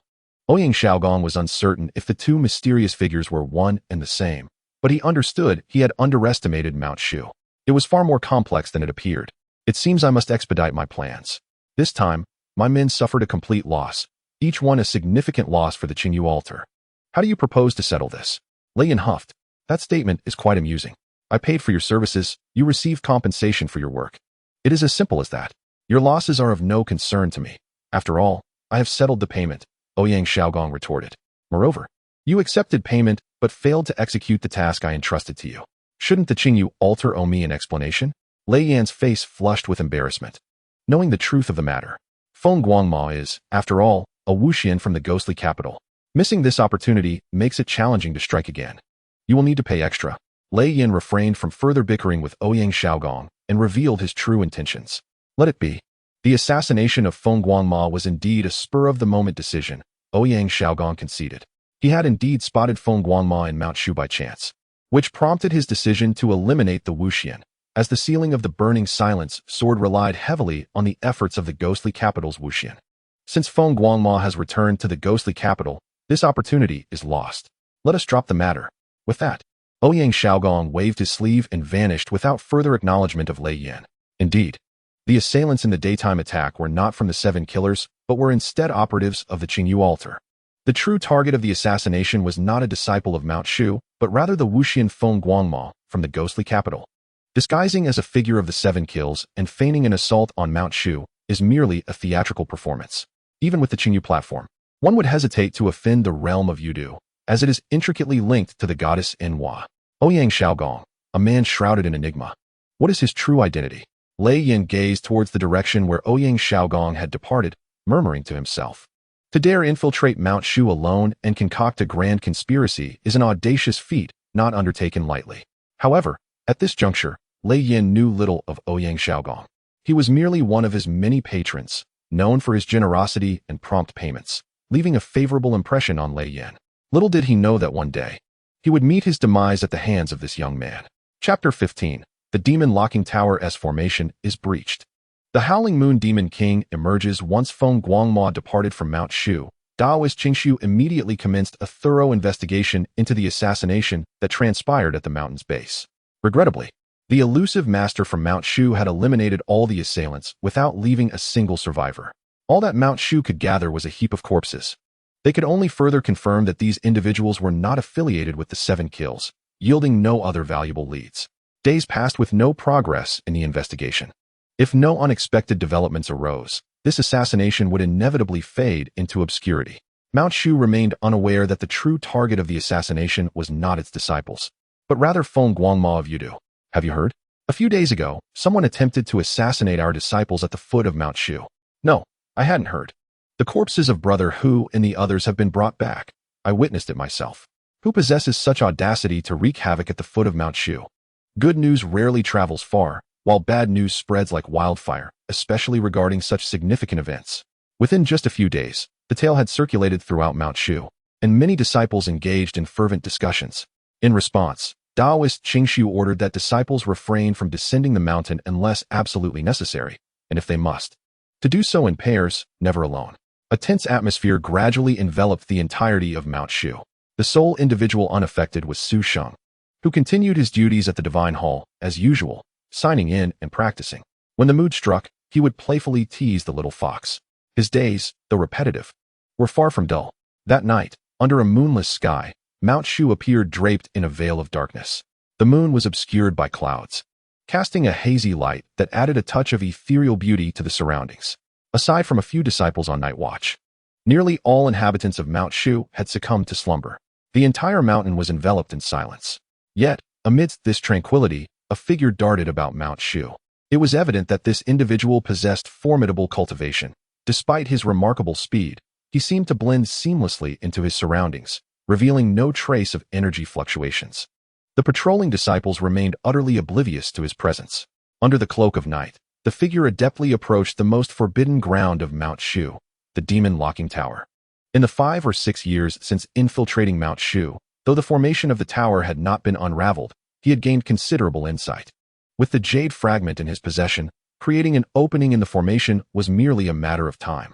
It was well known that the Demon Locking Tower contained many extraordinary demons. If just 1 or 2 were to escape, they could serve to distract Mount Shu, granting him the opportunity to access the Elixir Chamber and obtain the 8th grade solidifying spirit pill. This would allow his half-immortal essence to fully adapt to this corporeal form. The figure was none other than Ouyang Xiaogong, or rather, Prince Chongqing. The original Ouyang Shaogong had long been supplanted by the Prince's half-immortal essence, resulting in a complete transformation of the spirit inhabiting his body. Nevertheless, as a celestial being, Prince Chongqing found human form incompatible, enduring immense suffering in his forced possession of a human body. To facilitate the integration of his essence with this body, he had exerted tremendous effort. Now, stealing the solidifying spirit pill from Mount Shu was a pivotal step in this endeavor. Let us commence. Ouyang Shaogong produced the jade fragment, flicking his wrist to launch it towards a specific point in the formation of the demon locking tower. The fragment struck precisely, and he began to draw upon the energy from the formation's edge. A minute breach appeared in the tower's formation, gradually widening until it became uncontainable, ultimately yielding to Ouyang Shaogong's will. The formation of the demon locking tower had indeed created an opening. Fortune has favored me. With this gap, I shall break free. To the practitioners of Mount Shu, I shall unleash my wrath. Waves of potent demonic energy surged forth from the breach, resembling a tumultuous tide. Boom! Some formidable entities, leveraging their immense strength, relentlessly battered against the opening. With each impact, the gap expanded further. Witnessing this, Ouyang Shaogong nodded in satisfaction, rousing the guardian youth he had previously incapacitated, and his figure vanished without a trace. Did I actually fall asleep? How peculiar. The guardian youth stretched and yawned, but quickly sensed something amiss. What is that noise? The demon locking tower is in turmoil. Bang! The ground quaked violently as a green-faced tiger demon descended from the outer ledge of the tower, crashing heavily before the guardian youth. The impact reverberated through the earth. Little cubs of Mount Shu, are you prepared to meet your demise? The green-faced tiger demon bared its fierce fangs, menacingly addressing the guardian youth. The stench emanating from its maw nearly suffocated the guardian. Paralyzed with fear, the guardian youth trembled uncontrollably, drenched in cold sweat. Help! Smack! Before the guardian could utter a word, the green-faced tiger demon smashed him into a pulp with a single blow. Mount Shu, you have imprisoned me for so many years. Today, I shall bathe the mountain in blood. The green-faced tiger demon roared. Bang! Following the green-faced tiger, an array of other demons erupted from the demon locking tower, each clamoring for vengeance against Mount Shu. The scene descended into chaos, a frenzied uproar of demons. Suddenly, a tremendous aura emanated from within the demon locking tower, causing all demons to shudder. Just the essence alone made their bodies tremble, compelling them to prostrate themselves on the ground. The atmosphere fell silent as all demons knelt before the tower, paying homage and reverence. I, the Howling Moon Demon King, have finally emerged. A voice, reminiscent of an echo from the depths of hell, resonated from within the demon locking tower. Meanwhile, a winged wolf demon sprang forth from the breach, standing proudly atop the demon locking tower. Kill! He cast a disdainful glance over the horde of demons, uttering but a single word. Chapter 16. The terrifying Howling Moon Demon King. At the command of the Howling Moon Demon King, the demons that had escaped from the tower surged forth towards Mount Shu, as if invigorated by a potent elixir, eagerly wreaking havoc and slaughtering, unleashing years of pent-up rage. One after another, disciples of Mount Shu fell victim to the sharp claws of the demons. Some even perished in their sleep, oblivious to the peril that had befallen them. What is happening? Why are there so many demons? Quickly, report to the sect leader. Mount Shu, after all, was no pushover. This grave incident soon alerted the high-ranking members of the sect. Such a multitude of demons could only mean trouble at the demon locking tower. Daoist Qingshu's consciousness swept across Mount Shu, his countenance instantly changing as he was struck with astonishment. There had been no word from the guardian youth. What could this mean? Daoist Qingwei, your task is to head to the demon locking tower at once. The rest of you, follow me to confront these demons. Daoist Qingshu unsheathed his sword, addressing the gathered elders and core disciples. He took the lead, swiftly darting forth with his weapon raised. Whoosh, whoosh, whoosh. In his wake, shadows followed closely, spreading throughout Mount Shu to engage in fierce combat with the invading demons. Qingshu, is it? You have become the leader of Mount Shu now? A chilling voice echoed, laden with boundless fury and malice. Daoist Qingshu instinctively turned his gaze, his expression shifting dramatically. The Howling Moon Demon King. This was an unparalleled demon king. When Daoist Qingshu was not yet the leader of Mount Shu, he was but a disciple at the peak of his prowess. His master, already a celestial being, had led him and several elders in a campaign against the Howling Moon Demon King. In total, there were 2 celestial beings and 4 powerful practitioners. The aftermath of that battle resulted in the fall of 1 celestial being, leaving Daoist Qingshu's master severely wounded, and among the powerful practitioners, only Daoist Xianxia remained alive. It was precisely because he had participated in that battle that Daoist Xianxia understood the terror of the Howling Moon Demon King. Although the Demon King had been imprisoned within the tower for centuries, his strength had diminished, yet he still instilled profound dread in Daoist Xianxia. The overwhelming demonic aura weighed heavily upon him. He felt he was no match for the foe. Thus, Daoist Xianxia wasted no time in conveying a message to the other elders. Whoosh, whoosh, whoosh. Soon, 5 elders of Mount Shu gathered around Daoist Xianxia, their expressions grave as they gazed up at the Howling Moon Demon King standing atop the roof. Are they all at the peak of their powers? And there is only one celestial being? Has Mount Shu truly become so feeble? The Howling Moon Demon King scoffed. Then let Mount Shu meet its demise today. With a cold snort, he flapped his wings and dove towards the gathered assembly. How dare you be so arrogant?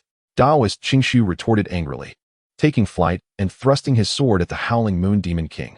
As he struck, an immense force coalesced, shaking the very heavens and earth, leaving all present in awe. This was the might of Mount Shu's leader, the power of a celestial being. Clang. However, the Howling Moon Demon King did not evade. His eyes glinted with disdain as he swatted Daoist Xianxia's sword aside with his claw. Daoist Xianxia staggered back, as if struck by a mighty wave. Master! The other elders gasped, rushing forth to support Daoist Xianxia. Yet they too were forced back several steps by the impact. Is this the Howling Moon Demon King? So terrifying. Unbelievable. How can we stand against such a beast? At that moment, both Daoist Xianxia and the elders bore expressions of shock and urgency. The Howling Moon Demon King was beyond their capacity to confront.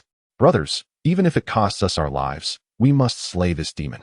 If we allow him to escape today, a calamity will surely ensue. Daoist Xianxia steadied his turbulent energy, his face now resolute. The elders of Mount Shu quickly regained their composure, their faces reflecting a willingness to face death without hesitation.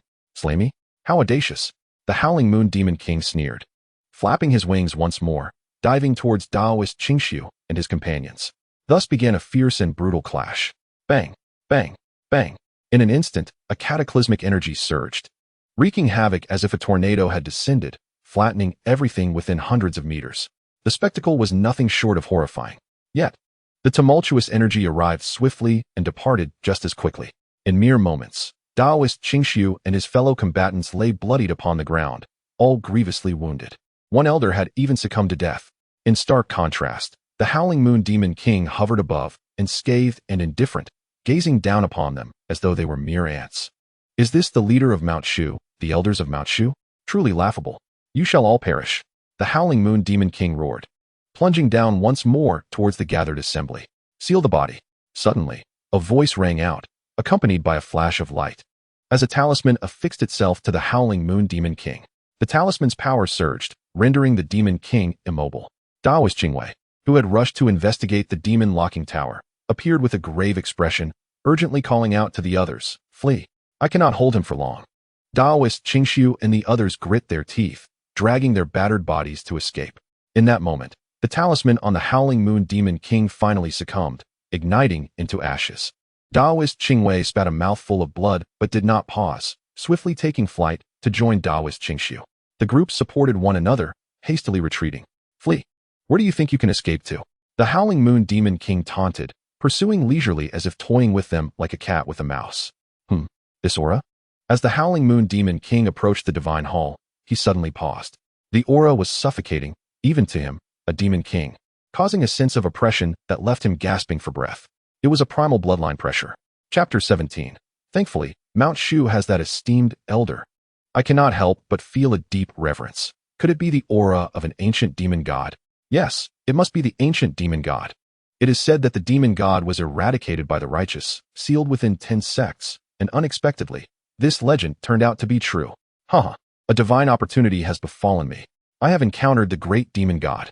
If I can release the demon god, our demon clan shall surely flourish. The eyes of the Howling Moon Demon King sparkled with excitement and madness. At this moment, he paid no heed to the likes of Daoist Xianxia and other wretched souls, soaring straight towards the divine palace.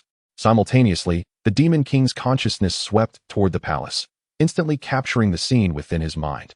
Indeed, the aura of the ancient demon god emanates from a treasure within this palace. The great demon god awaits. I shall release you now. The Howling Moon Demon King's speed quickened, Only a mere chi-cultivating disciple guards this place. How peculiar. Could it be that the other disciples have all been slain by my demon kin? No matter, this insignificant ant can be easily crushed. The Demon King's awareness naturally detected Su Sheng, yet he dismissed it entirely. After all, a mere chi-cultivating disciple holds no significance before a Demon King. Such potent demonic energy. This is a Demon King. Su Sheng, with his cultivation level, also sensed the presence of this Demon King, and his brow furrowed slightly. Why does it seem like this Demon King is approaching the Divine Palace? After a moment of contemplation, Su Sheng began to comprehend. It seems the aura of the demon god tethered by the celestial chain has drawn this Demon King closer. Chirp, chirp, chirp. The little fox stood anxiously beside Su Sheng, scratching at his long robe with its paws, gesturing frantically. Su Sheng vaguely understood the little fox's intent. It was urging him to flee. Do not worry. A mere Demon King does not concern me, he reassured, gently patting the little fox's head. Although he was only at the 4th layer of the transformation realm, he possessed the legendary pure immortal body and practiced the extraordinary 3 lives sword technique, making his true strength comparable to that of an ordinary human immortal. Moreover, he wielded several formidable techniques capable of unleashing power beyond his level, making him more than capable of confronting a Demon King. Big brother, do not be reckless. That is the Howling Moon Demon King, a terrifying foe. I know you are powerful, but you could never match the Howling Moon Demon King. The little fox continued to plead anxiously. She cared deeply for her big brother and did not want to see him perish. Suddenly, the ground trembled violently, and an overwhelming wave of demonic pressure surged forth, causing the little fox's fur to bristle instinctively. The tension was palpable.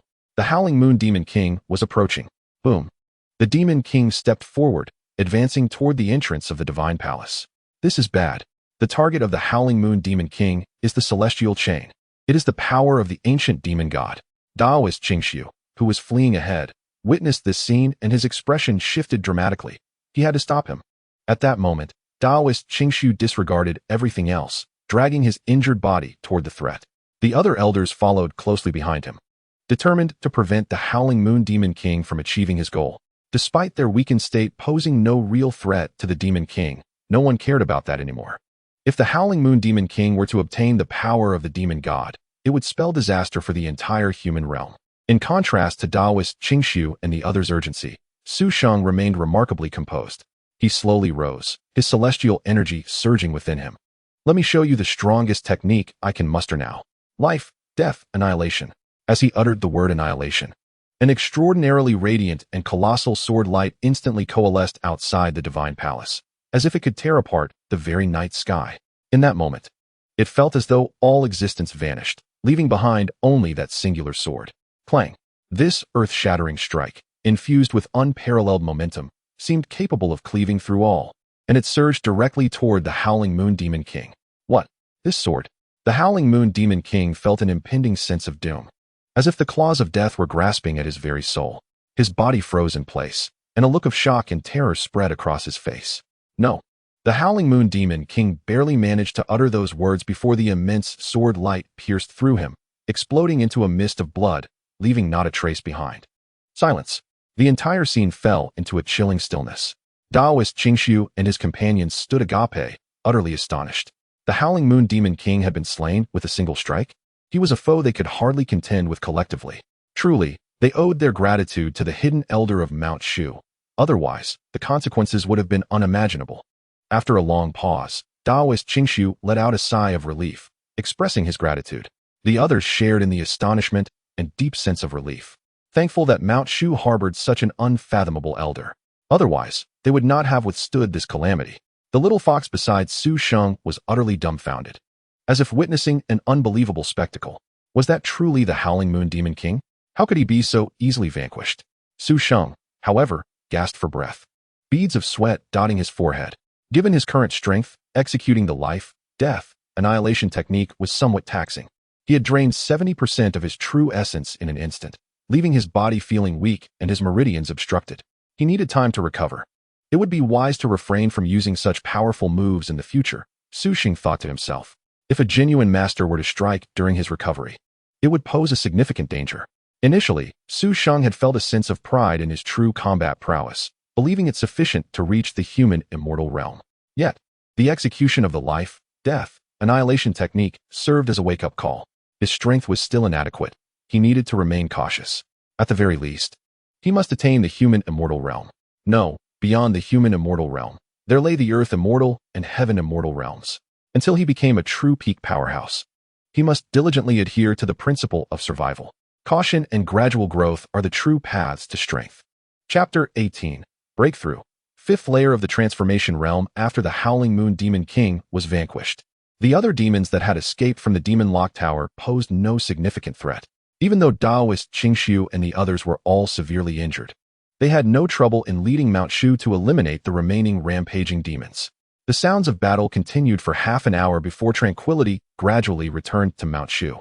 However, the acrid stench of blood slowly permeated the entire mountain, as there had been far too many demons slain, with bloodshed everywhere. After delegating the final tasks to his eldest disciple, Yanin, Daoist Qingshu and the core members of Mount Shu swiftly made their way to the Demon Lock Tower to inspect the situation. Master, the great formation of the Demon Lock Tower has been breached, but I have managed to temporarily seal the gap.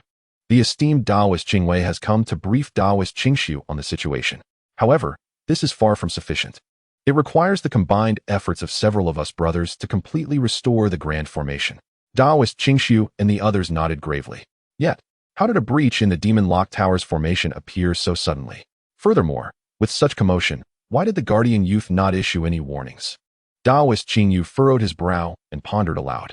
This must have been orchestrated by someone. Daoist Qingwei replied with an expression of utmost seriousness, based on my assessment. The breach in the formation was a result of human sabotage. The guardian youth's silence was also due to the interference of others. Hearing this, Daoist Qingshu and the other high-ranking members were momentarily startled, their expressions swiftly darkening. Someone has quietly damaged the Demon Lock Tower, unleashing the likes of the Howling Moon Demon King and other formidable beasts, and they were utterly unaware? Who could possibly commit such an act? Coupled with the assassination at the foot of Mount Shu a few days prior, could it be that a powerful force is repeatedly targeting Mount Shu? Is today's incident connected to the earlier assassination? Daoist Qingshu exchanged glances with the others, and in each other's eyes, they recognized a profound sense of frustration.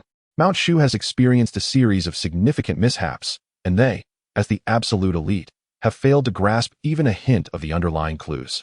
After a brief discussion, feeling utterly at a loss, they returned, each wearing a dejected expression. Currently, they were all significantly weakened and needed to return to recuperate before they could attempt to mend the formation of the Demon Lock Tower. Whoosh! A few figures swiftly passed by, leaving the Demon Lock Tower deserted save for Daoist Qingwei, who remained on guard. The Howling Moon Demon King was slain so swiftly?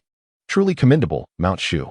Ouyang Xiaogong's silhouette concealed within the shadows observed the bustling activity of Mount Shu from atop a building. However, my operation has been successful. I have acquired the spirit stabilizing pill. Once I erase all traces of my presence in Mount Shu, I shall depart. With a flicker, Ouyang Xiaogong vanished from sight. After a few days of rest, Mount Shu had regained its former glory. Many injured disciples had recovered significantly, and the damaged buildings had been restored, as if nothing had transpired. Yet, this was merely a fade. The recent events had left every disciple sensing an unusual undercurrent. As for the theft of the spirit stabilizing pill, it remains uncertain whether Mount Shu has yet to realize it or has intentionally suppressed the news, as no relevant information has circulated. System, initiate my sign-in. Within the Divine Palace, Su Sheng entered the system to check in. Host sign-in successful. Receiving an 8th grade talisman, Void Thunder Talisman. A prompt resonated in Su Sheng's mind. An 8th grade talisman? And a Thunder Talisman at that? This reward is quite commendable. Su Sheng nodded, feeling a sense of satisfaction. In this realm, talismans, much like elixirs, are graded from 1 to 9, with grades 7 to 9 representing the upper echelon. Such high-grade talismans are considered top-tier treasures in the realm of cultivation, especially the Thunder Talismans, known for their ferocity and might. If they were to be released into the world, they would undoubtedly incite a fervent scramble among cultivators. The 8th grade Void Thunder Talisman Su Sheng has acquired, when unleashed, could obliterate even a nascent soul expert into mere fragments. Even lesser celestial beings would find themselves in dire straits. However, with an abundance of treasures in his system space, Su Sheng did not overly concern himself with this remarkable 8th grade talisman. Casually placing the Void Thunder Talisman into his system space, he began to meditate, preparing for cultivation. Squeak! Just as he settled down, a small fox affectionately dashed over, rubbing its head against Su Sheng's thigh, its demeanor endearing. Su Sheng chuckled softly. Are you yearning for snacks again? Squeak. The little fox's eyes sparkled as it nodded eagerly.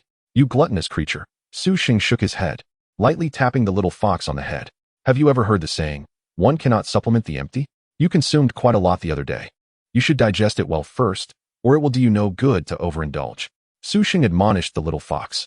The little fox had consumed a considerable amount of rare treasures in recent days, its body filled with a mixture of essences, which could be highly beneficial if fully digested. However, if not digested in time, it would become a burden. Squeak. The little fox chirped in response, then obediently scampered to the side, no longer pestering Su Sheng, clearly having understood his words. Thus, Su Sheng and the little fox, one large and one small, began their cultivation in the divine palace. Hum. However, on this day, Su Sheng's inner essence appeared somewhat tumultuous, fluctuating in strength, causing the little fox to express concern with repeated calls. Do not worry. This is merely a precursor to a breakthrough. Su Sheng smiled at the little fox. If all goes well, I shall break through within 2 hours. With this in mind, Su Sheng momentarily halted his cultivation, reinforcing the isolation formation within the divine palace several layers deeper. He then retrieved a collection of auxiliary elixirs to commence his breakthrough. As the process unfolded, Su Sheng's aura grew increasingly unstable, the surrounding spiritual energy swirling like a tempest. Squeak. The little fox ceased its own cultivation, its big eyes blinking curiously. Under the watchful gaze of the little fox, this process persisted for half an hour before finally settling down. Su Sheng suddenly opened his eyes, a brilliant light flashing within. Now, I have reached the 5th level of the nascent soul realm. Chapter 19. Ouyang Xiaogong's malicious intent. Squeak. The little fox also began to cheer beside Su Sheng, its eyes filled with excitement and astonishment, as if celebrating Su Sheng's achievement. I have broken through. You must strive hard as well. Su Sheng patted the little fox's head with a smile. In a flash, the little fox darted away like a bolt of lightning, entering its own meditative state. Su Sheng shook his head. This little fox truly is quite adorable. Ha ha ha. Su brother, I have returned. A hearty laugh echoed from outside the hall. Brother Feng has arrived. Su Sheng's eyes brightened with excitement as he hurried to open the door, only to find Feng Guangma accompanied by Yunin ascending the steps. However, this time, Feng Qingxue was noticeably absent. Only Feng Guangma was present. Where is Qingxue? Su Sheng could not help but inquire, having missed the little girl after several days. She remained in the Nether City. The outside world is rather perilous, and I dare not bring her along again. Feng Guangmo revealed a wry smile. The last time I brought Feng Qingxue to Shushan, we encountered an assassination attempt. Had it not been for the intervention of a mysterious master from Shushan, who knows what calamity might have ensued, especially that carefree girl, Qingxue, who excitedly recounted the harrowing experience to her grandmother, much to her grandmother's fury, nearly leading to Feng Guangma's skin being flayed. It was no wonder he dared not take Feng Qingxue out again. After greeting senior brother Yunin, Su Sheng respectfully acknowledged him and continued. Please take good care of Lord Wu Xian. Yunin nodded, casually advising Su Sheng. Rest assured, Lord Wu Xian is in my capable hands, Su Sheng replied earnestly. Even without Yun Yin's exhortation, he would not neglect Feng Guangma, for few would address him, a mere qi cultivation disciple, as brother. Then I shall leave Lord Wu Xian in your capable hands, Yunin said, bowing to Feng Guangma before taking his leave. Feng brother, please. Su brother, after you. Su Sheng led Feng Guangma into the grand hall. To their surprise, a small fox, seemingly frightened by the intrusion, scurried into a corner, curling up. Oh, Su brother. You have a spirit fox, exclaimed Feng Guangma, his eyes lighting up, recognizing the creature's true nature. Xiaobai, Feng brother 1T bite, why hide so far? Su Sheng chuckled, beckoning the little fox. Hesitantly, it unfurled its paws and cautiously approached, tilting its head to inspect Feng Guangma. Xiaobai? Feng Guangma laughed. Is that such a casual name for a spirit fox? A name is merely a designation. Besides, her snow-white fur suits her quite well, Su Sheng replied nonchalantly. Indeed. That is true, Feng Guangma agreed, and after exchanging pleasantries, he retired to the inner hall to attend to his pressing matters of reinforcing the seal on the Tiancheng. From that point, Su Sheng's days became lively. Each day, Feng Guangma would busy himself in the inner hall for most of the day, and the remainder he spent laughing and chatting with Su Sheng. As enthusiasm grew, Su Sheng would often act as a guide, showing Feng Guangma around Shushan. One day, their figures unknowingly appeared on the small path outside the martial arts arena, where young disciples were diligently practicing, their sweat glistening in the sunlight. Xiaogong, how was my sword strike just now? One youth queried. How could it compare to Xiaogong's? You are truly remarkable. You grasp everything so quickly. Among them was a strikingly handsome youth, exuding an extraordinary presence, captivating not only his peers, but also Feng Guangma's attention. He is indeed a promising talent. Feng Guangma couldn't help but admire from the side. Su Sheng observed, chuckling softly. Indeed, if Ouyang Xiaogong isn't a promising talent, then there are none in this world. With a flourish, Ouyang Xiaogong completed his final sword forms, sheathing his long sword without basking in the accolades of others, maintaining his serene demeanor. All traces have been erased. Tonight, I shall depart from Shushan. Ouyang Xiaogong thought to himself. Yet at that moment, he instinctively turned to glance at the small path outside the martial arts arena. Spotting Feng Guangma. What brings him here again? Ouyang Xiaogong felt a flicker of surprise, but quickly dismissed it. Whatever his reasons, if he had left Yudu again, it signaled an opportunity. Since he was about to leave Shushan, this time, I shall take matters into my own hands. Ouyang Xiaogong resolved silently. He resumed his practice, unaware that Feng Guangma's unassuming companion had sensed his fleeting murderous intent. Did Ouyang Xiaogong truly harbor intentions to kill Feng Guangma, or was it merely my imagination? Although Su Sheng only perceived a faint trace of malice, it immediately raised his vigilance. As a transmigrator, he was acutely aware of Ouyang Xiaogong's ultimate objectives. Ouyang Xiaogong certainly had reasons to eliminate Lord Wu Xian from Yudu. Over the following days, Su Sheng kept a watchful eye on Ouyang Xiaogong and soon discerned something amiss. Ouyang Xiaogong was consistently observing the divine temple. What could his motives be? The purpose was becoming increasingly clear. It appeared that Ouyang Xiaogong had indeed set his sights on Feng Guangma. Su Sheng couldn't help but shake his head in bitter amusement. He recalled that in the original narrative, Feng Guangma fell under Ouyang Xiaogong's control, assuming the alias xianxia, becoming a mere puppet. It was unexpected that he was once again targeted by Ouyang Xiaogong. Had I not suggested bringing Feng Guangma to explore Shushan, he might not have come under Ouyang Xiaogong's scrutiny so soon. Su Sheng pondered, realizing that in the original plot, Feng Guangma was ensnared by Ouyang Xiaogong during the destruction of Wuming Spirit Valley. Now, due to his own actions, the timeline had been significantly accelerated.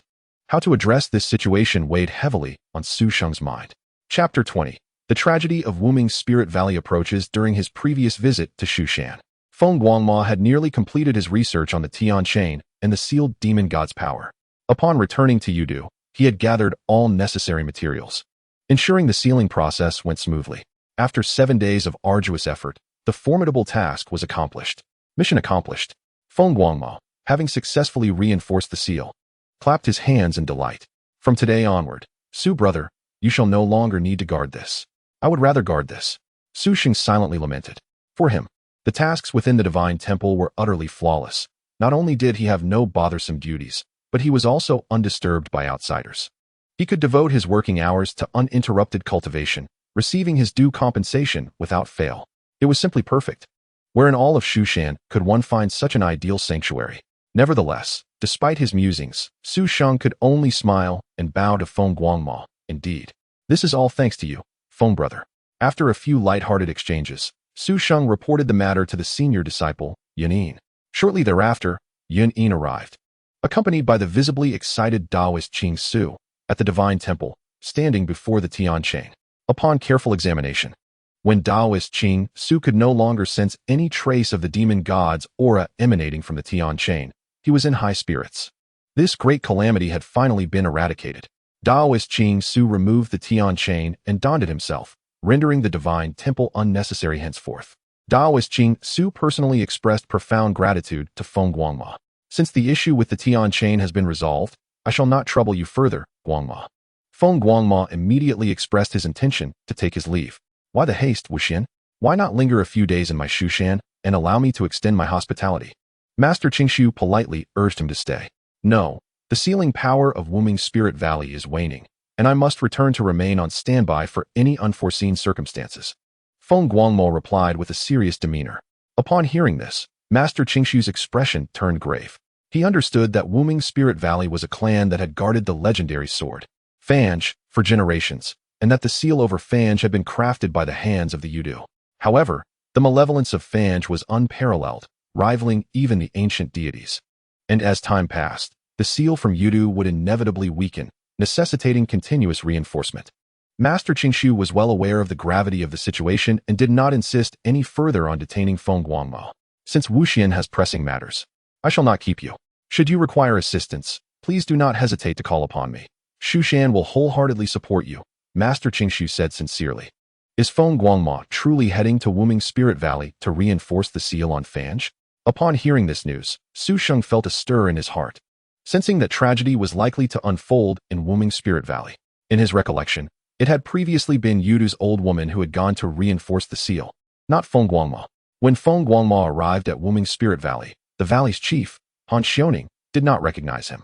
It was during that fateful encounter that Ouyang Xiaogong led the Qingyu platform to annihilate the entire Wuming Spirit Valley, leaving only Han Yunxi, who had become a vessel for Fange's dark energy.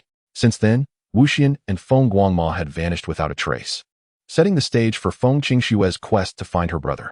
That tragedy had occurred during Feng Guangmo's first visit to Wuming Spirit Valley, making the timeline quite evident. However, as this event had yet to transpire, Su Sheng refrained from making any comments, especially since the fate of Wuming Spirit Valley was of no concern to him. Subsequently, Master Qingshu personally escorted Feng Guangmo down the mountain, and Su Sheng naturally accompanied them. Su Sheng, ensure you bid Wuxian a proper farewell, Master Qingshu instructed, leaving Feng Guangmo at the foot of the mountain before departing. As Su Sheng and Feng Guangmo descended, they engaged in casual conversation. 1,000 miles to send you off. Yet we must part ways, Su brother, let us halt here. After walking about a kilometer, Feng Guangmo came to a stop, formally bidding farewell to Su Sheng. At that moment, Su Sheng produced a small wooden carving and handed it to Feng Guangmo, saying earnestly, Brother Feng, our acquaintance warrants a token. Though I have little to offer, this small trinket is crafted by my own hands. I hope you will accept it without disdain. Feng Guangmo took the wooden carving with enthusiasm, admiring it as he remarked, I did not expect you to be so skilled, Brother Feng. I shall gladly accept it. He casually tucked the carving away, evidently not taking it to heart. After exchanging farewells, Su Sheng returned to Shushan, while Ouyang Xiaogong leisurely walked in the opposite direction. As Feng Guangmo journeyed, adorned with his half-silver mask and wielding his unique double-snake staff, he strolled with an air of indulgence in the scenic vistas. Unbeknownst to him, a pair of eyes had quietly fixated on him the moment he departed Shushan. Feng Guangmo, a master of the 7th realm of transformation, was indeed formidable. Yet I had yet to fully acclimate to this body and could only harness a fraction of my power, remaining within Shushan's territory. Should I attract the attention of its masters, it would spell trouble. It was prudent to wait until Feng Guangmo had completely exited Shushan's borders before making my move. In the woods, a shadow flickered, its gaze gleaming with intensity. It fixated on Feng Guangmo's departing figure, and with a swift motion, the figure vanished into the dense thicket. Chapter 21. What a celestial wooden carving is this? After traversing for a considerable distance, Feng Guangmo's silhouette emerged in a picturesque locale, where a crystal-clear stream gurgled gently. He crouched down, cupping his hands to drink from the pristine spring, savoring its coolness and sweetness. This place is delightful. Perhaps I shall rest here a while, catch some fish, and hunt for some game to roast. The thought alone made his mouth water. Having made his decision, he found a smooth, clean boulder and sat down to rest momentarily. Suddenly, Feng Guangmo sensed something amiss, his eyes sharpening with alertness. He turned towards the nearby thicket and called out in a low voice, Come out. A figure walked calmly from the forest, unperturbed. Feng Guangmo was taken aback, recognizing the individual as the talented disciple he had seen in Shushan's training grounds. Although he had openly praised this person in Su Sheng's presence, it was now evident to Feng Guangmo that he had misjudged him. This individual was far from ordinary. We are not acquainted, yet you have followed me all the way from Shushan. There are only two possibilities. Either you are an enemy or a friend. Feng Guangmo rose slowly, brushing the dust from his clothes. Which are you? An enemy, Ouyang Xiaogong declared without hesitation. As he spoke, an overwhelming aura erupted forth, akin to dark clouds descending upon a city, enveloping Feng Guangmo. In that instant, Feng Guangmo felt as though he were caught in a tempest, his chest heavy, making it difficult to breathe. Shock washed over him. He had never anticipated that the seemingly ordinary disciple from Shushan was such a powerful opponent. Judging by the intensity of the aura, this individual was at least at the pinnacle of transformation, even more formidable than Feng Guangmo himself. You are not a disciple of Shushan. Feng Guangmo glared intently at Ouyang Xiaogong, his grip tightening around his double-snake staff. Who are you truly? What is your purpose concealed within Shushan? With my own safety at stake, why should I concern myself with others? Ouyang Xiaogong scoffed, a cold glint sparking in his eyes. Raising his right hand, he swung his sword towards Feng Guangma. Clang! A breathtaking sword energy sliced through the air, reaching Feng Guangma in an instant. So fast that he could barely react. The sheer force of the attack was overwhelming, pressing down on his spirit. In a flurry of motion, Feng Guangma gripped his staff tightly and swung it with all his might, unleashing a fierce wave of energy. Clang! The staff collided with the sword, producing a piercing sound that echoed through the forest. An immense surge of energy erupted from their clash. Ouyang Xiaogong stood firm as a mountain, while Feng Guangma let out a muffled grunt, staggering back 3 steps. In that brief encounter, the victor was unmistakable. Indeed, Wu Xian possesses remarkable skills, Ouyang Xiaogong commented, slightly surprised as he transformed into a streak of light and charged at Feng Guangma once more. Boom! A series of powerful energy shocks sent Feng Guangma reeling backward. After retreating several steps, Feng Guangma finally found himself unable to withstand the pressure and was caught off guard by Ouyang Xiaogong, who struck him with a sword, sending him flying. A gasp escaped Feng Guangma's lips as he staggered, spewing forth a mouthful of blood. The blow had inflicted grave injuries upon him. I wonder how long you can endure. Ouyang Xiaogong's expression remained impassive as he unleashed a surge of celestial energy, transforming his sword into a streak of luminous light, charging towards Feng Guangma with the ferocity of thunder. The overwhelming sword energy enveloped Feng Guangma, inducing a sensation of suffocation. Gritting his teeth, he summoned every ounce of strength to resist the impending strike.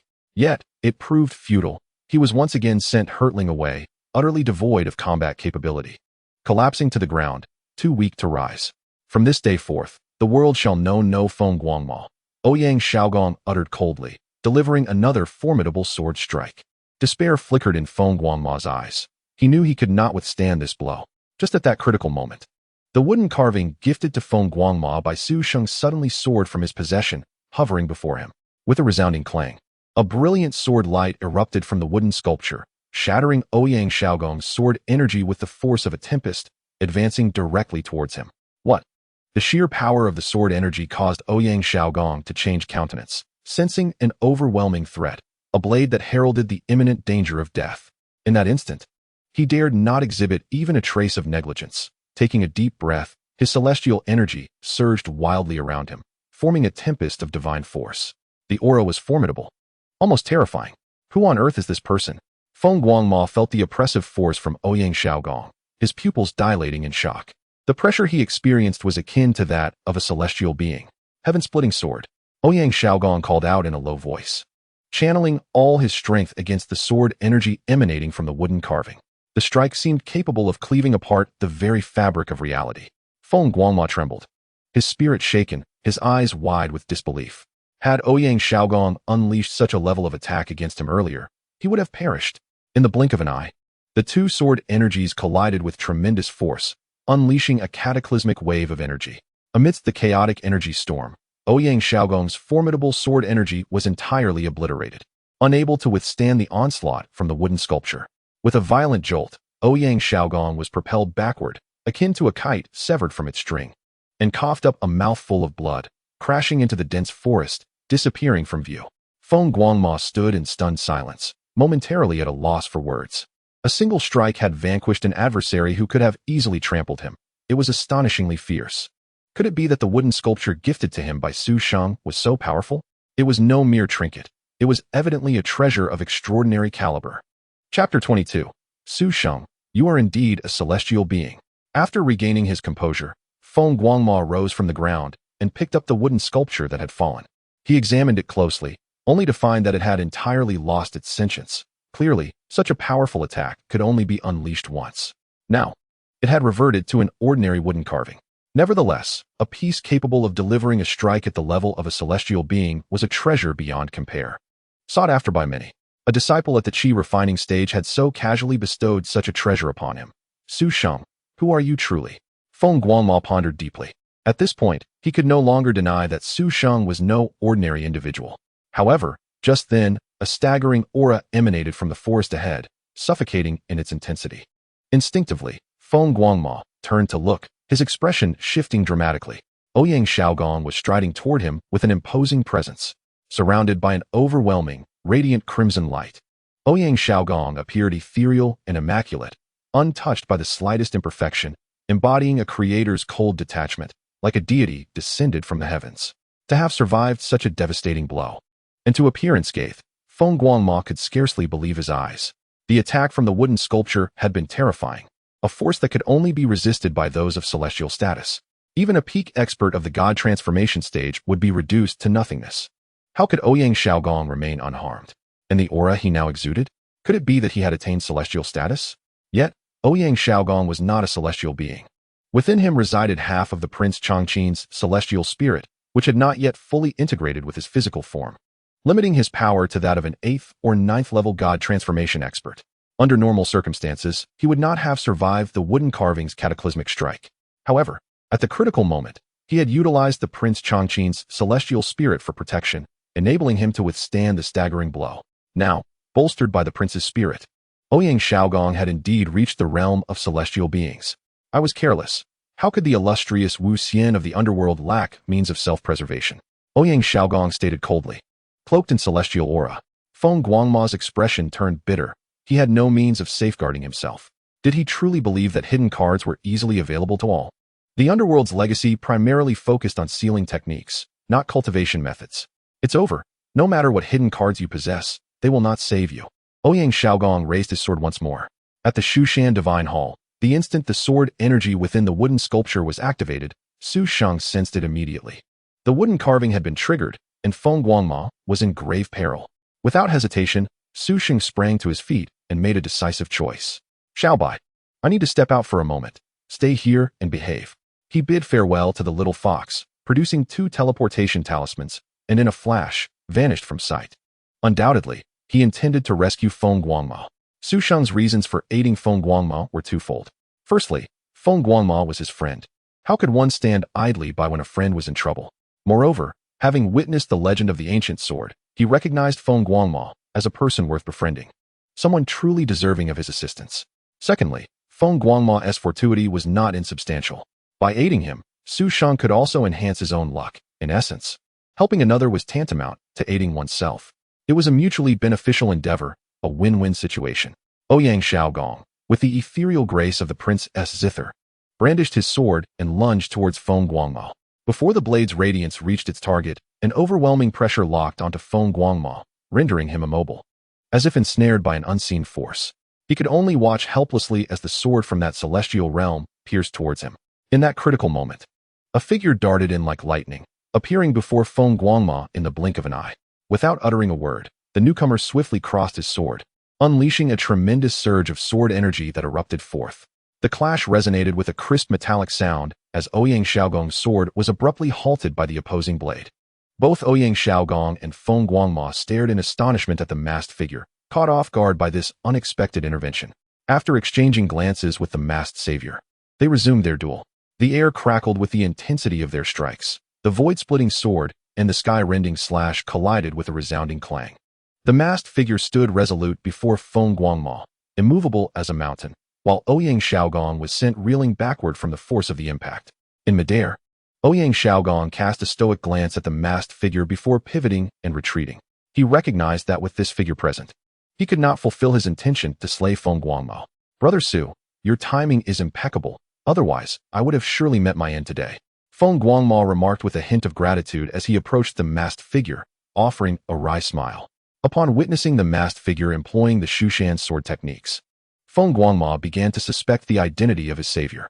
His suspicions solidified when the mask was removed, revealing a remarkably youthful and handsome face.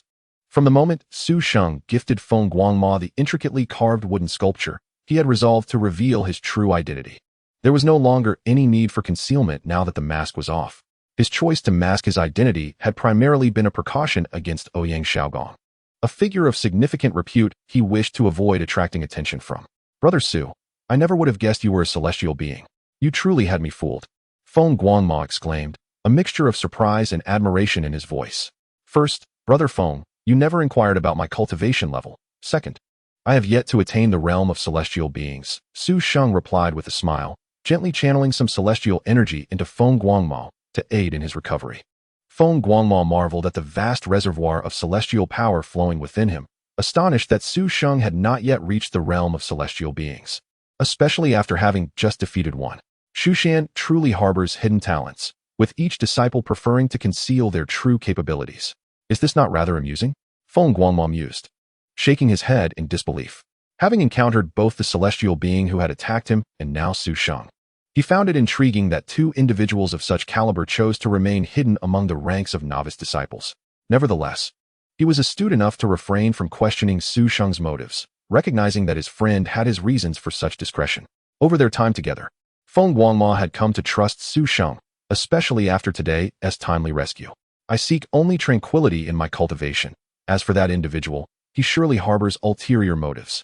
Su Sheng warned, his expression turning serious. Brother Feng, this man is not as straightforward as he appears. Should you encounter him again, exercise utmost caution.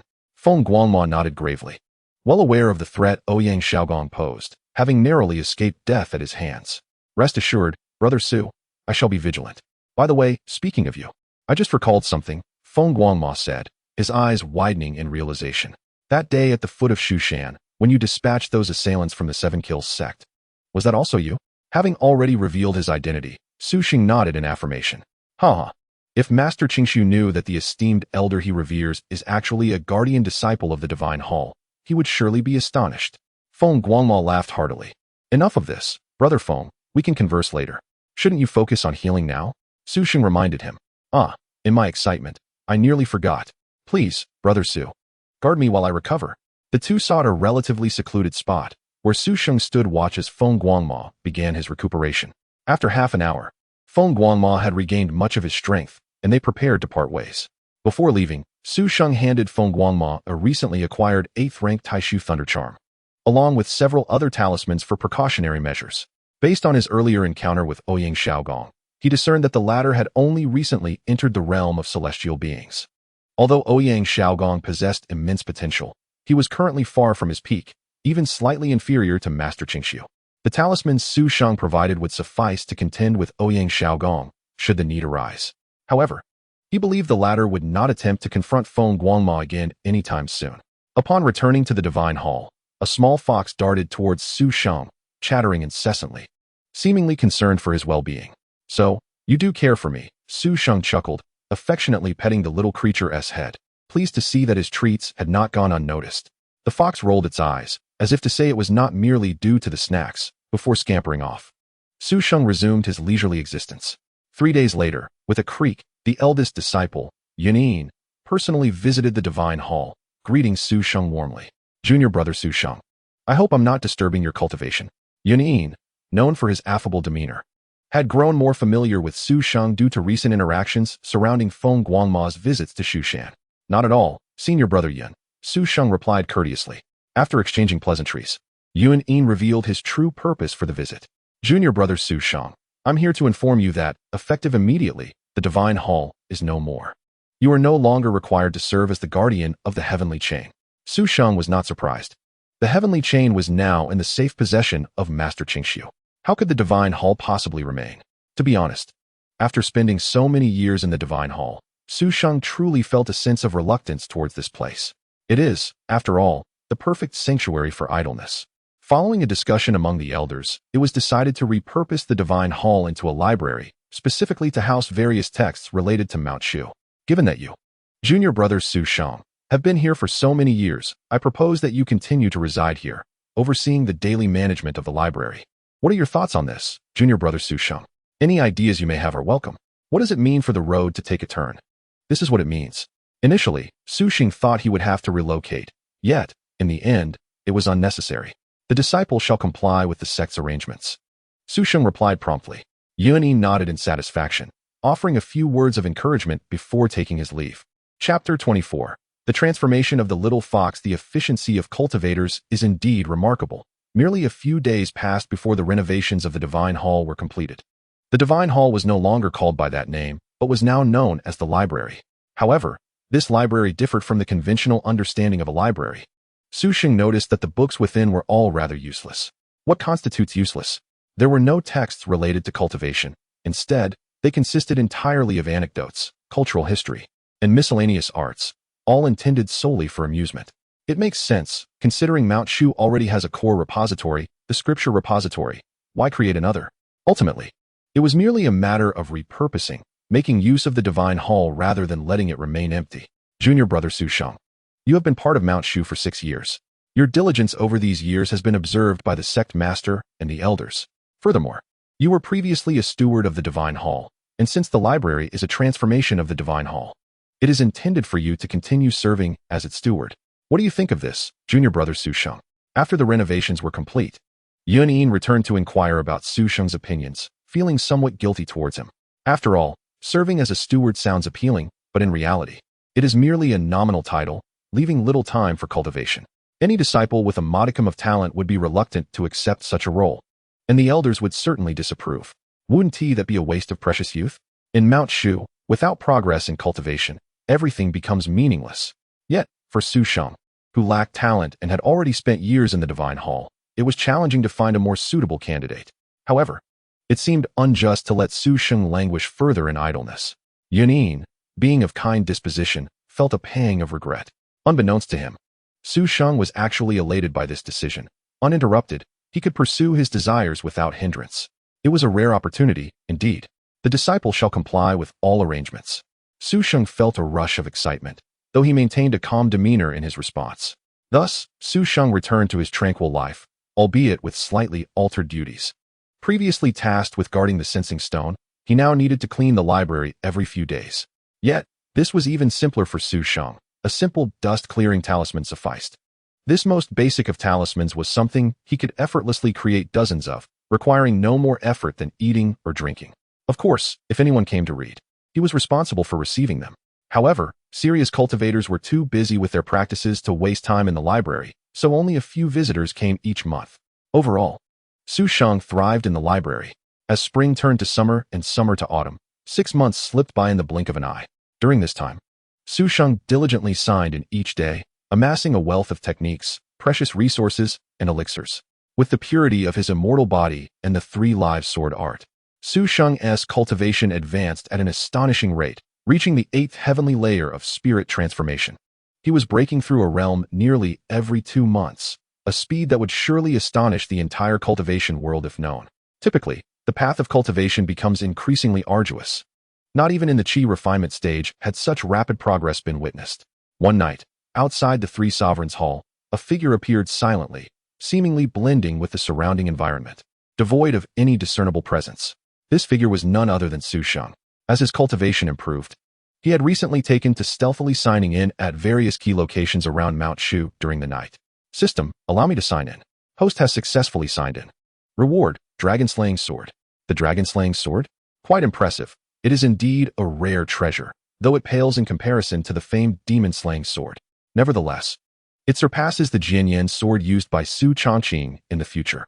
Su Sheng was quite pleased with this, weighing it briefly before storing it within the system space. Whoosh!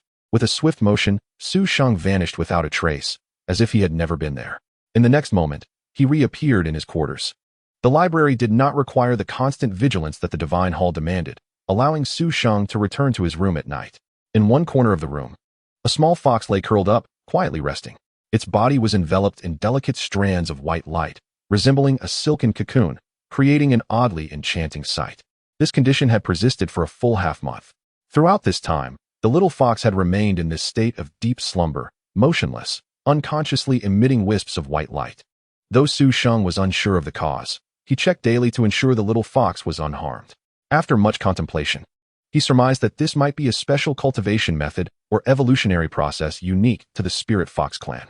As usual, after confirming that the little fox was fine, Su Sheng sat cross-legged beside it, silently cultivating, serving as its protector. The night passed swiftly. As dawn broke, Su Sheng reinforced the protective array around the little fox and established several defensive barriers in his room to ensure nothing amiss before heading to the library. At noon, while cultivating in the library, an expression of surprise crossed Su Sheng's face. There was another change with the little fox. He had left a trace of his consciousness in his quarters to monitor the little fox's activity, ensuring he was aware of any developments. Whoosh! In an instant, Su Sheng disappeared from the library, reappearing beside the little fox. He saw that the cocoon of light surrounding the little fox had begun to expand, transforming into a dazzling white radiance that enveloped the little fox entirely. With merely the naked eye, the situation of the little fox had become entirely imperceptible, and even Su Sheng's divine sense encountered a certain degree of obstruction. Fortunately, he could sense that the little fox bathed in white light was in a good state, leaving him with little to worry about. This entire process lasted nearly the time it takes to brew a pot of tea, and the radiant white light surrounding the little fox vanished entirely, causing Su Sheng's eyes to widen in astonishment. Chapter 25. Brother Su Sheng, my name is Xiangling. Is this the little white fox? Su Sheng gazed at the enchanting, playful young woman standing before him, her eyes sparkling with life, and found himself momentarily at a loss. While he anticipated that the little fox would undergo some transformation, the magnitude of the change took him by surprise. Brother Su Sheng, what's wrong? Don't you recognize me? The beautiful young woman, her face adorned with a hint of excitement and shyness, blinked playfully and smiled at him. You were just a fluffy little cutie a moment ago, and now you've turned into a stunning beauty. I need a moment to process this, Su Sheng replied, his mind slightly dazed. Moreover, this beauty evoked a sense of familiarity in Su Sheng. He was certain he had seen her in a certain drama before, albeit he could not immediately place it. It seemed the little fox delighted in Su Sheng's astonished expression. She covered her mouth with a giggle and offered an explanation. Typically, we cannot transform so quickly, but it's all thanks to the extraordinary treasures you fed me, Brother Su Sheng.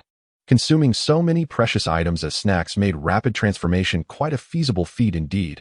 Indeed, little white fox has grown up, Su Sheng remarked, surveying the little fox, instinctively wishing to pat her head. However, he hesitated midway, realizing she was no longer the little fox he once knew. Yet, the little fox took the initiative to rise on her toes, pressing her forehead against Su Sheng's hand, her face beaming with affection. Su Sheng smiled gently, giving her head a light stroke before withdrawing his hand. Little fox, no, I can't call you that anymore, he contemplated aloud, momentarily at a loss for words. Brother Su Sheng, I have a name now, I'm called Xiangling, the little fox cheerfully announced. Xiangling? Su Sheng's expression shifted to one of realization as he fully grasped the identity of the little fox. Wasn't she the fox rescued by the young Han Yunxi in ancient sword fantasy? Later, she encountered the grown Han Yunxi, also known as by Li Tu Su, and became one of the protagonist's companions. No wonder she seemed so familiar. However, back then, Xiangling had likely taken on her human form for some time, appearing more mature than she did now, with a different attire as well. Su Shenghen recognized her immediately. Moreover, from his recollection, Xiangling was a half-human, half-fox, being born of a xianxia spirit fox and a human, thus belonging to the lineage of xianxia. Xiangling is a lovely name, Su Sheng nodded, smiling at her. Grandpa Rong told me that my mother named me, and I adore it. Xiangling was initially overjoyed, but her mood suddenly shifted to one of melancholy. What troubles you? Xiangling, have you recalled something unhappy? Su Sheng couldn't help but inquire. I have never met my mother. I don't know where she has gone or why she abandoned me, Xiangling lamented. Su Sheng recalled that Xiangling had ventured out alone in search of her biological mother. No one would abandon their child. Your mother must have had her reasons. He consoled her. I believe so as well. Xiangling nodded earnestly, regaining her spirit. Thus, I must find my mother. Keep it up. I believe you will find her sooner or later. Su Sheng encouraged her, making a gesture of support. Brother Su Sheng, what does keep it up mean? Xiangling tilted her head, looking at him curiously. It means to strive hard, he explained. I will. Xiangling's spirits lifted once more, but soon her expression grew somber again. But I don't want to part from you, Brother Su Sheng. Although the little fox had been with Su Sheng for a relatively short time, she had developed an immense sense of dependency on him. He provided her with a sense of security she had never experienced before in her life, even surpassing the feelings instilled by Grandpa Rome, who had raised her. Su Sheng chuckled. Silly girl, even if you go in search of your mother, you can always come back to see me. It's not like we are parting forever. I know, but I just can't bear to leave, Xiangling pouted. Ha ha, Su Sheng laughed, realizing that despite Xiangling's transformation into a human, her personality still reflected that of a child. You're overthinking this. With your current abilities, how can you venture forth into the world? Would you become food for a black bear spirit? He teased. Brother Su Sheng, you're right. Xiangling readily agreed. The memory of being chased by the black bear's spirit flooding her mind with fear. I should focus on cultivating with you first. Once I have the strength to protect myself, then I can search for my mother. Thus, Xiangling made her decision joyfully. Xiangling, don't you have any cultivation techniques passed down to you? Su Sheng paused, then glanced at her curiously. Xiangling shook her head vigorously, realizing that Grandpa Rome was merely a tree and not of her kind. How could he possibly teach her any cultivation methods? Let us go to the library. I'll see if I have any suitable techniques for you, Su Sheng declared, waving his hand decisively.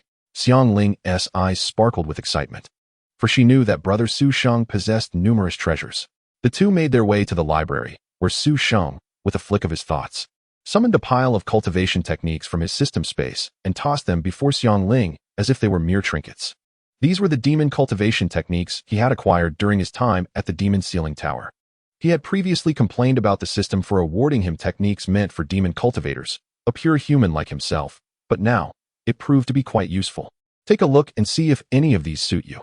If not, I have more, Su Sheng said nonchalantly. Xiangling gasped in astonishment as she beheld the collection of extraordinary demon cultivation techniques before her. Even though she had grown accustomed to grand spectacles in Su Sheng's presence, she could not maintain her composure. Her breath quickened in excitement. Moon-devouring technique. Void demon invocation, 9, celestial Zen codex. These are all unparalleled demon scriptures, the legendary tomes cultivated by demon kings. Xiangling stared in awe and disbelief at the pile of texts, utterly captivated. Brother Su Sheng, this is astonishing. Chapter 26. Slay Ching Su, seize the celestial chain. Seeing Xiangling completely mesmerized, Su Sheng couldn't help but feel a sense of pride. Xiangling, take your time. Ensure you find one that truly suits you. If you don't, I have plenty more. Su Sheng wore a faint smile as he spoke to Xiangling. Ah, Brother Su Sheng, you have more? Xiangling exclaimed with wide eyes, incredulous, her doubt about Su Sheng's identity creeping in. Could he possibly be the reincarnation of a demon ancestor? Immersed in the joy of searching for a legendary demonic tome, the little fox ultimately selected a supreme text titled Ling Keiju. According to her, it was practically tailor-made for the Spirit Fox clan. Ling Keiju?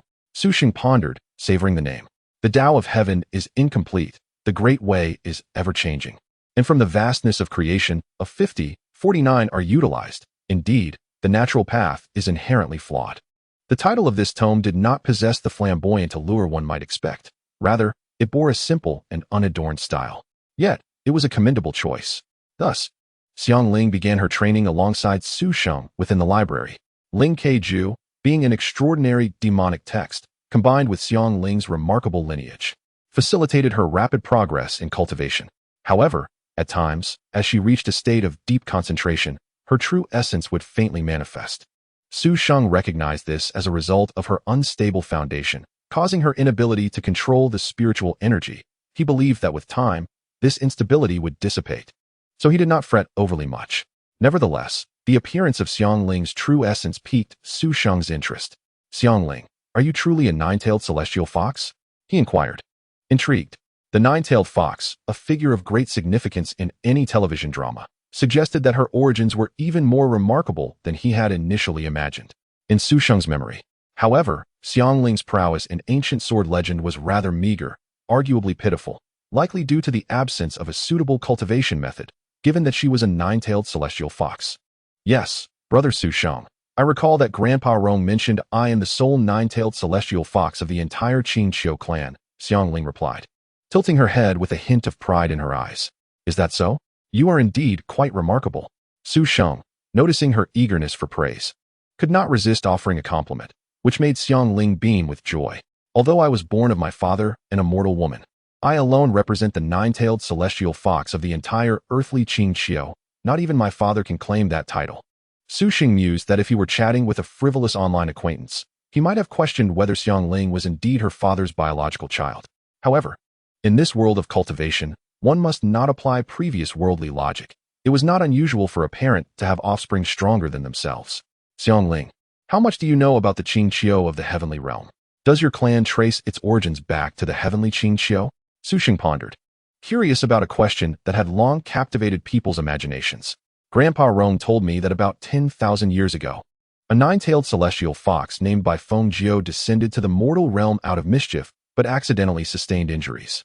My ancestor rescued her, and in gratitude, Bai Feng Jiao bestowed a drop of her life essence upon my ancestor, thus founding our earthly xianxia clan, Xiangling recounted. Bai Feng Jiao of xianxia? Su Sheng felt a moment of astonishment. Then do figures like my Aunt Bai Qian, Prince Yihua, and the god Mo Yuan still exist? In truth, had Su Sheng taken the time to peruse the related texts safeguarded in the library, he would discover that legendary figures such as the Fox Emperor Bai Ji and the Eastern Emperor were indeed recorded. Meanwhile, Shan Xuanxiu stood with arms crossed, overlooking the gathered disciples of the Seven Kill sect from a high platform. According to Yun Yi's intelligence, the witch Xian of the underworld has completely reinforced the seal of the heavenly chain, which is now in the possession of Taoist Qing Su. I refuse to wait any longer. We shall soon ascend Mount Shu, slay the old Taoist Qing Su, and reclaim the heavenly chain. Shan Xuanxiu's eyes sparkled with unbridled ambition. Yet the 7 killed disciples exchanged glances, lacking the fervor that Shan Xuanxiu possessed. Guardian, Taoist Qing Su is the head of Mount Shu, a human immortal. If we were to seize the heavenly chain from him, it would be a different matter entirely if the Holy Monarch were to intervene, they muttered, their words laden with hesitation. The Holy Monarch, having lost much of his ambition after the death of his sister Lucia, had become increasingly detached from the affairs of the 7 Kill sect, leaving Shan Xuanxiu to manage everything. It was evident that this operation was entirely of Shan Xuanxiu's design, and the Holy Monarch would not take action. Although Shan Xuanxiu was formidable, his confidence in defeating Taoist Qing Su seemed somewhat overreaching. After all, the latter was the leader of a sect. Consequently, the 7 killed disciples harbored little hope for success. Humph, a bunch of useless fools. You let a mere Mount Shu intimidate you thus. How do you expect to assist me in achieving grand ambitions? Shan Xuanxiu scoffed with disdain. He longed for his right-hand man, Huang Yitian. Had he been present, he would have surely understood Shan Xuanxiu's intentions. Was he really such a rash individual? Since he had decided to attack Mount Shu without considering the Holy Monarch's involvement, he must have had complete confidence in his plan. The 7 killed disciples, chastised, held their breaths. Do not worry about Taoist Qing Su. I broke through to the 4th heaven of the human immortal realm half a month ago. Killing Qing Su will be a simple task, Shan Xuanxiu declared coldly. The disciples were taken aback, both surprised and elated, with the Guardian's recent breakthrough. Defeating Taoist Qing Su seemed feasible. Moreover, I need not lay a hand myself. Yun Yi can handle him for me, Shan Xuanxiu added. Yun Yi, Guardian. Can he truly manage that? Several disciples questioned, skeptical of the traitor from Mount Shu, whom the Guardian had always favored, doubting his capabilities. After all, he was merely at the transformation realm. How could he possibly defeat Taoist Qing Su? Leave Taoist Qing Su to me. You need not worry, Yun Yi interjected confidently. Of course, if you doubt my abilities, feel free to wait until after I have slain Taoist Qing Su before you come in. He added with a dismissive glance at the 7 killed disciples, his tone dripping with contempt. As dawn broke, gentle yet not overwhelming sunlight filtered through the protective array, illuminating the entirety of Mount Shu. After a quiet night, the mountain erupted with life as disciples engaged in cultivation, alchemy, and herb gathering, brimming with vigor. Junior brother Yunin. The disciples called out as the eldest disciple, Yunin, conducted his customary rounds on Mount Shu. However, unlike his usual warm demeanor, today, Yunin appeared rather indifferent, merely nodding slightly, and at times even seemed impatient, neglecting to respond at all. However, few perceived anything amiss. Even those who sensed a hint of peculiarity merely speculated that Yunin, the junior disciple, might be encountering some personal tribulation that had soured his mood. Little did anyone suspect that the current figure of Yunin was, in fact, Yun Yi. The true Yunin had been ensnared by a potent narcotic, his spirit drifting far beyond the earthly realm. Thus, this impostor, masquerading as Yunin, roamed freely throughout Mount Shu, yet no one seemed capable of discerning his true identity. Indeed, this was hardly surprising, for both Yun Yin and Yun Yi hailed from the illustrious Meng family of Qingzhou, being identical twin brothers, not only in appearance but also in aura.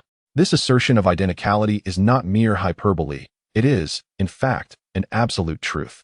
The Meng family of Qingzhou is a rather peculiar lineage, one that perpetuates itself solely through twin brothers.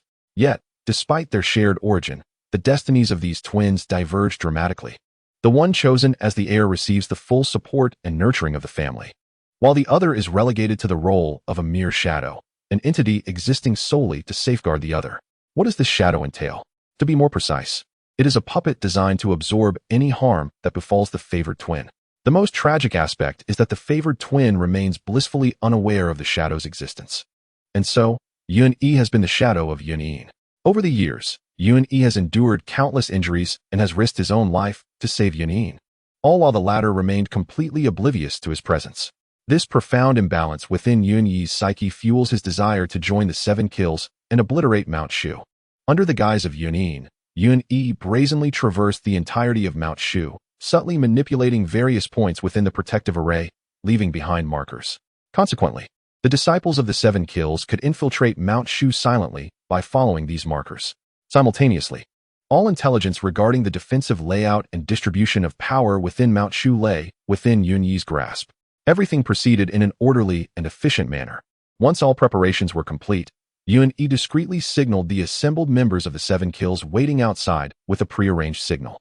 The message had arrived. Yun Yi has transmitted the signal. We commence our operation. With a decisive wave of his hand, Dan Xianxia issued the command.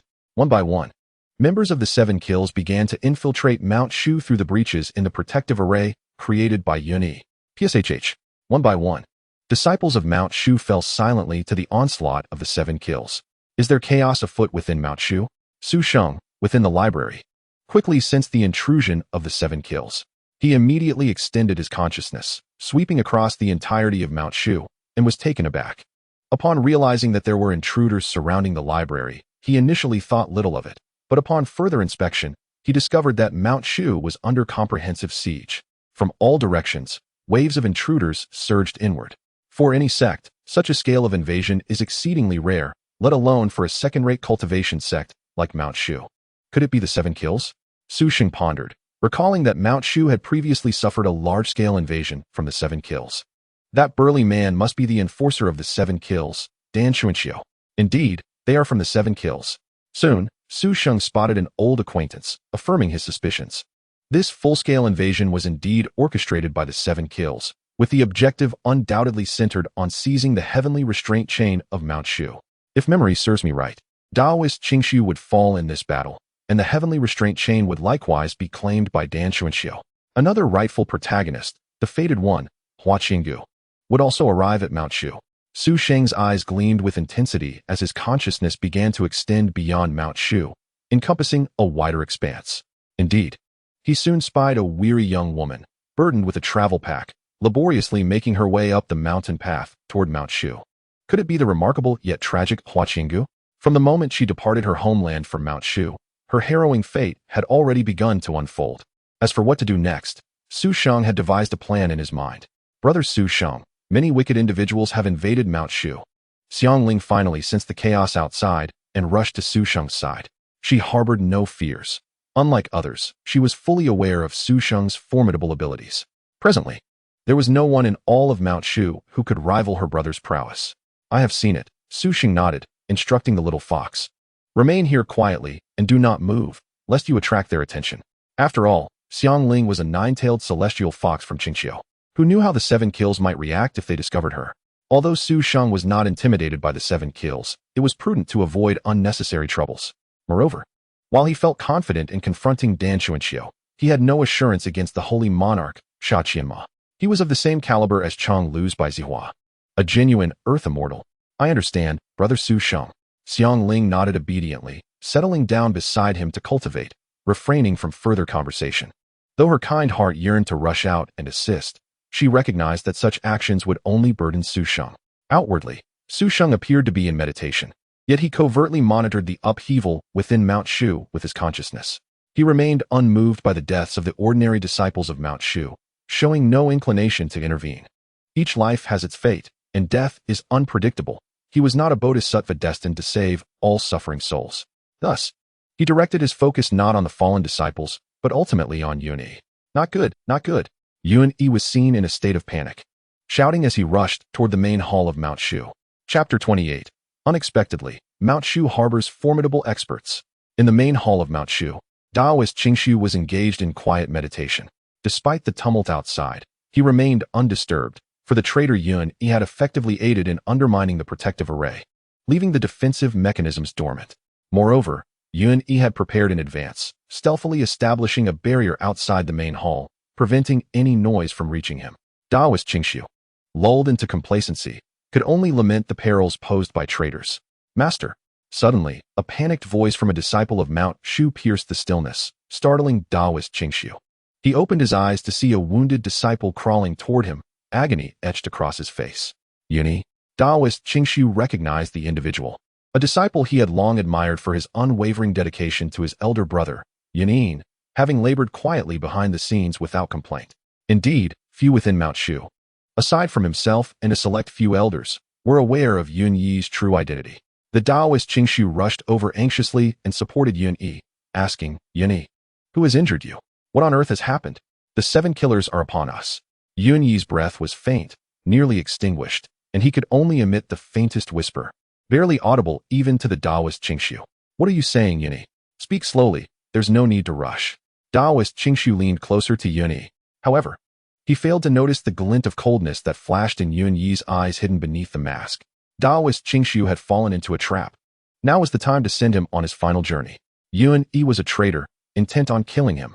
Just then, a strange voice suddenly echoed in the ears of Taoist Qingshu. He paused, bewildered. Who is it? Though perplexed by the mysterious voice. The warning that Yunyi intended to kill him made Taoist Qingshu pay closer attention to Yunyi. This was only natural. In that fleeting moment, the seemingly dying Yunyi suddenly turned on Taoist Qingshu with a ferocious assault. Taoist Qingshu was taken aback, scarcely able to believe it. Yet, due to the prior warning from the mysterious figure, he was able to focus on Yunyi, preventing him from being caught off guard, as in the original tale. In a flash, Taoist Qingshu unleashed his agility and retreated swiftly. Boom! Yunyi's palm struck the ground with tremendous force, narrowly missing Taoist Qingshu and creating a deep crater in the earth. Yunyi, you have truly betrayed Shushan. Why? Taoist Qingshu exclaimed, a mixture of shock, anger, and sorrow in his gaze. Old fool, I never thought you could evade this. Yunyi revealed his true self, his voice twisted and menacing, a stark contrast to the gentle demeanor he once possessed. Whoosh! At that moment, a figure soared through the hall, exuding an overwhelming presence as it approached Taoist Qingshu. Taoist Qingshu glanced at the newcomer, his expression shifting. Dan Xianxia. Yunyi immediately bowed in respect. Guardian. Humph. Utterly useless. Dan Xianxia snorted, sweeping his sleeve, delivering a silent, yet powerful strike that sent Yunyi flying. Blood trickled from beneath Yunyi's mask, yet he dared not utter a word, obediently retreating to the side. Taoist Qingshu, hand over the heavenly restraint chain, and I shall spare your life. Dan Xianxia's gaze bore down on Taoist Qingshu, his voice cold and commanding. Dan Xianxia, your 7 killers are far too arrogant. You seek the heavenly restraint chain? Not a chance. Even if it costs me my life, I shall not give it to you. Taoist Qingshu declared fiercely. Then you shall die. After uttering this phrase, Dan Xianxia transformed into a blur, charging toward Taoist Qingshu with the force of a tempest. Taoist Qingshu took a deep breath, his true essence roaring to life, as he also surged forward to meet Dan Xianxia. Bang! Bang! Bang! The two engaged in a fierce battle within the hall, their figures intertwining as violent energy exploded outward, resembling twin tornadoes that laid waste to everything in their path. Yunyi watched in horror, realizing this was the power of an immortal, truly terrifying. Boom! The two figures eventually separated violently, one being propelled back as if struck by a falling star, crashing into a pillar and shattering it. Wow! That person immediately spat a mouthful of blood, evidently gravely injured. It was Taoist Qingshu. Yunyi's face lit up with joy, for the wounded individual was none other than Taoist Qingshu himself. Guardian Dan, you are indeed formidable. Taoist Qingshu gasped, his expression pale. Once, Dan Xianxia had been his equal, but now he found himself completely outmatched. No wonder the 7 killers dared to invade Shushan so boldly. Qingshu, now hand over the heavenly restraint chain, and I may spare your life. Dan Xianxia spoke with an air of superiority, arms crossed behind his back. You can forget it. I will never give you the heavenly restraint chain. Taoist Qingshu's face was resolute, unyielding. The 7 killers were a scourge to the world. If the heavenly restraint chain fell into their hands, it would spell disaster for the common folk. Shushan would be signing its own death warrant. Since you refuse to see reason, you shall perish alongside Shushan. A glimmer of murderous intent flashed in Dan Xianxia's eyes as he flickered and charged toward Taoist Qingshu. At that moment, both Dan Xianxia and Taoist Qingshu were startled as a figure suddenly appeared between them, blocking Taoist Qingshu. With a wave of the figure's sleeve, an overwhelming force surged forth, striking towards Dan Xianxia. Dan Xianxia's expression shifted as he felt a sense of suffocation. Boom! The explosive energy erupted, sending Dan Xianxia reeling back as if struck by a tidal wave. Who would have thought there were still masters in Shushan? Dan Xianxia gazed at the mysterious figure that had appeared, exclaiming in shock. Although the figure's face was obscured by a layer of true essence, the robe he wore was unmistakably that of Shushan's sect. There could be no mistake. Chapter 29, Junior Qingshu. I pay my respects to you, Senior. Taoist Qingshu, momentarily stunned, hurried over to bow to Su Sheng, his demeanor exceedingly respectful. Though he did not know why the elder had concealed his face with true essence, he could not discern the elder's identity. Yet, Taoist Qingshu was certain that this elder had been the one to intervene in Shushan's crises from the shadows. Moreover, there was no doubt that this was the same elder who had warned him before Yuni attacked. Aside from this, Taoist Qingshu could not imagine anyone else doing so. Su Sheng found it rather strange to hear the esteemed head of Shushan address him, a disciple of only 5 or 6 years, as a senior. He merely nodded in acknowledgement, choosing not to engage Taoist Qingshu further, nor to say much to Dan Xuanxiu. Instead, he swiftly unleashed a formidable technique, the sky-splitting slash. Clang!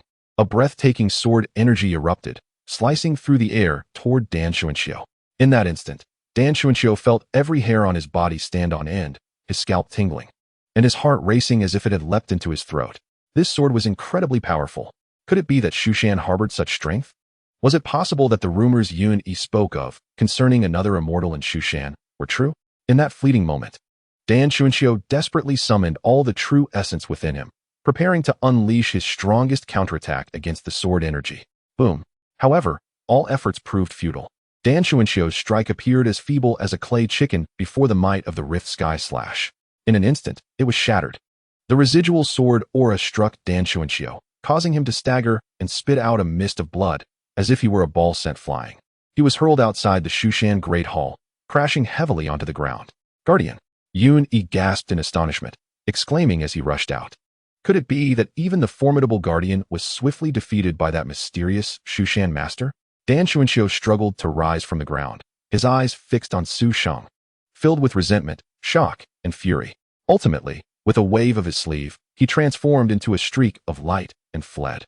Given the presence of such a powerful figure in Shushan, it was evident that unless the Holy Monarch intervened personally, seizing the celestial chain was utterly impossible. Dan Xuanxiu might even lose his life here. Thus, he decisively chose to retreat. Upon witnessing Dan Xuanxiu's escape, Yun-Yi dared not linger, similarly waving his sleeve and vanishing in an instant. Su Sheng coldly observed the retreating figures without pursuing them to the bitter end. Senior, over there. Taoist Qingshu felt a surge of excitement as he witnessed the great enemy's retreat. He had intended to exchange a few words with the senior, but the latter had departed without uttering a single word, not even granting Taoist Qingshu the chance to express his gratitude. Taoist Qingshu felt a twinge of astonishment. The temperament of this Shushan senior was indeed peculiar. Nonetheless, having witnessed the senior who had long shielded Shushan step into action, Taoist Qingshu felt a wave of elation. After Dan Xuanxiu's withdrawal, the other disciples of 7 Kills swiftly exited Shushan, altering the fate of this sect, which had nearly faced annihilation in the original narrative. Although they paid a painfully steep price, the core higher-ups, such as Taoist Qingwei and Taoist Qingyu, remained unscathed. Upon their escape, they hurried to the Great Hall. These individuals were no fools. Upon seeing the disciples of 7 Kills storming Shushan, they naturally speculated that stronger opponents awaited at the sect leader's side. Each was deeply concerned for Taoist Qingshu's safety. Master, are you unharmed? Senior brother, how are you faring? Taoist Qingwei and others rushed in, their faces tense, and only sighed in relief upon seeing that Taoist Qingshu was unharmed. However, the scene clearly bore the marks of a fierce battle, causing their brows to furrow once again. Tinged with anger, 7 Kill is truly too arrogant. Taoist Qingwei scoffed. The others echoed his sentiments, vehemently denouncing the tyrannical actions of 7 Kill. Yet, what was the true purpose behind 7 Kill's full-scale invasion of Shushan? Were they once again attempting to seize the celestial chain? Taoist Qingyu inquired with a speculative glance at Taoist Qingshu. Indeed, Taoist Qingshu nodded. Dan Xuanxiu personally attacked me to claim the celestial chain. Upon hearing that Dan Xuanxiu had taken direct action, although the group was incensed, they felt reassured. Taoist Qingshu had previously faced Dan Xuanxiu, and their strengths were evenly matched. Dan Xuanxiu could not kill Taoist Qingshu. Dan Xuanxiu has already broken through to the 4th level of the human immortal realm. I am not his opponent and nearly lost my life at his hands. However, Taoist Qingshu shook his head and sighed, causing all the elders' expressions to change. Such a thing occurred? How did you repel Dan Xuanxiu, senior brother? Could it be that esteemed senior once again? Taoist Qingwei pondered briefly before quickly realizing. There was no other reasonable explanation. Indeed, at a critical moment, that esteemed senior appeared just in time to drive away Dan Xuanxiu. Taoist Qingshu said, feeling greatly relieved. That senior has saved us in Shushan once more. Indeed, had it not been for that esteemed senior, our Shushan would have perished long ago. All of us in Shushan owe that senior a great debt. Taoist Qingwei and the others sighed deeply. By the way, senior brother, since that esteemed senior has revealed himself. Did you recognize his identity? Daoist Qingwei suddenly posed this question, his eyes filled with anticipation and curiosity as he gazed at Daoist Qingshu. The other elders also fixated their eyes on Daoist Qingshu, equally intrigued. Daoist Qingshu, however, wore a faint smile as he shook his head. That esteemed senior did not wish to reveal his identity. He concealed his visage with true essence, thus I did not recognize him. Upon hearing this, the others could not help but show a hint of disappointment. Nevertheless, that senior repelled Dan Xianxia, who was at the 4th level of the human immortal realm. His strength must at least be at the 5th level. Daoist Qingshu continued. As the elders learned of the formidable strength of that Shushan senior, their excitement only grew. With such a powerful protector watching over Shushan, it was indeed a blessing for the sect. In the library pavilion, Xiangling peered through the window, catching sight of Dan Xianxia and other disciples of 7 Kill hastily retreating. She couldn't help but clap her hands in delight. I knew it. As long as Brother Su Sheng made his move, those scoundrels would be thoroughly defeated. Xiangling exclaimed, shaking her head in admiration. How long has Brother Su Sheng been gone? 7 Kill is already in full flight. Truly, he is deserving of his reputation. Yet, she pondered. But why hasn't Brother Su Sheng returned? Unbeknownst to Xiangling, Su Sheng was no longer within the Shushan sect at that moment. At the foot of Shushan, a winding, steep path stretched far into the distance, seemingly endless. For cultivators, traversing this path posed no challenge, but for ordinary individuals, it was rather arduous. Panting heavily, Hua Qinggu paused to wipe the sweat from her brow, taking a brief rest before continuing her journey. At that moment, she suddenly spotted a young man of exceptional bearing, seemingly ethereal, standing ahead on the path. The young man stood with his hands behind his back, gazing down at Hua Qinggu with a slight smile. How handsome! This was the first thought that flashed through Hua Qinggu's mind. In truth, she had never encountered such a strikingly handsome and charismatic man before. A single glance was enough to evoke fondness. Of course, Hua Qinggu merely admired him silently in her heart, appreciating his looks without any ulterior motives. Excuse me, young master. Is this the path to Shushan? Hua Qinggu politely inquired of Su Sheng.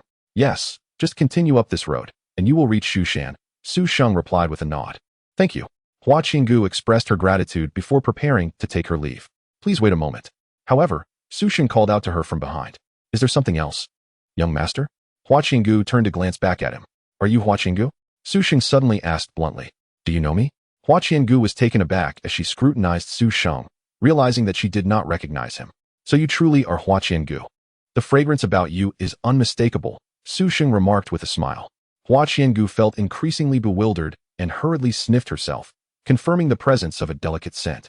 16 years prior, upon her birth, she exuded a unique fragrance that could wither the surrounding flora. During a chance descent from the mountain, the Taoist Qing Su had discovered this phenomenon and used the magical binding silk to suppress the scent, although this was merely a temporary measure. Now, after 16 years, in order to fully master this extraordinary fragrance, Hua Qinggu needed to study at Shu Mountain, which explained her journey there. With time having passed, the silk's suppressive power had weakened, and the alluring scent had returned. This fragrance can wilt plants and attract malevolent beings. It is ominous. You should not stand so close, the kind-hearted Hua Qinggu said as she stepped aside. If that is your concern, you need not worry, Su Sheng replied with a chuckle, suddenly pointing at Hua Qinggu. In an instant, a celestial glow enveloped her, leaving Hua Qinggu perplexed as she examined herself, finding nothing amiss. Su Sheng then effortlessly retrieved the magical binding silk from her and declared, you will no longer need this. With that, he cast it aside. Hua Qinggu, in a moment of panic, soon discovered with immense joy that the enchanting fragrance had completely vanished. Realizing that Su Sheng was responsible for this, her face lit up with gratitude. My fragrance is gone. This is wonderful. Thank you, esteemed one, she exclaimed. We share a certain connection, so there is no need for such formalities. You may call me Su Sheng, or even brother, he replied shamelessly. Upon their first meeting, Su Sheng had used a technique to gauge Hua Qinggu's fortune, and indeed, it surpassed that of Feng Qing Shui and Ouyang Xiaogong, making her the first person he encountered whose fortune closely matched his own. After all, she was undoubtedly the protagonist. Such an individual was not one to be overlooked, as forming a bond with her could enhance his own fortune, which was why he had awaited her arrival. In truth, Su Sheng's claims were not entirely baseless. Hua Qinggu was a descendant of Nu Hua, and Su Sheng had a favorable relationship with the underworld that revered her, thus establishing a connection. What do you mean by our clan? Hua Qinggu inquired, a hint of confusion in her expression. Hua Qiangu, you must have sensed it by now. You are not an ordinary person, are you? Su Sheng asked with a smile. Hua Qiangu found herself at a loss for words. For his assertion rang true. Who else could cause plants to wither upon birth? Your parents are merely common folk, yet your lineage is far more complex. And your future may be fraught with challenges, Su Sheng stated with seriousness. Brother Su, do you know my origins? Can you tell me? She pressed. Her gaze fixed intently upon him. This was a matter of great importance to her. I can only reveal that divine blood flows through your veins. Beyond that, I cannot disclose much for now, Su Sheng replied nonchalantly, though his understanding of her true origins remained somewhat vague. Divine blood?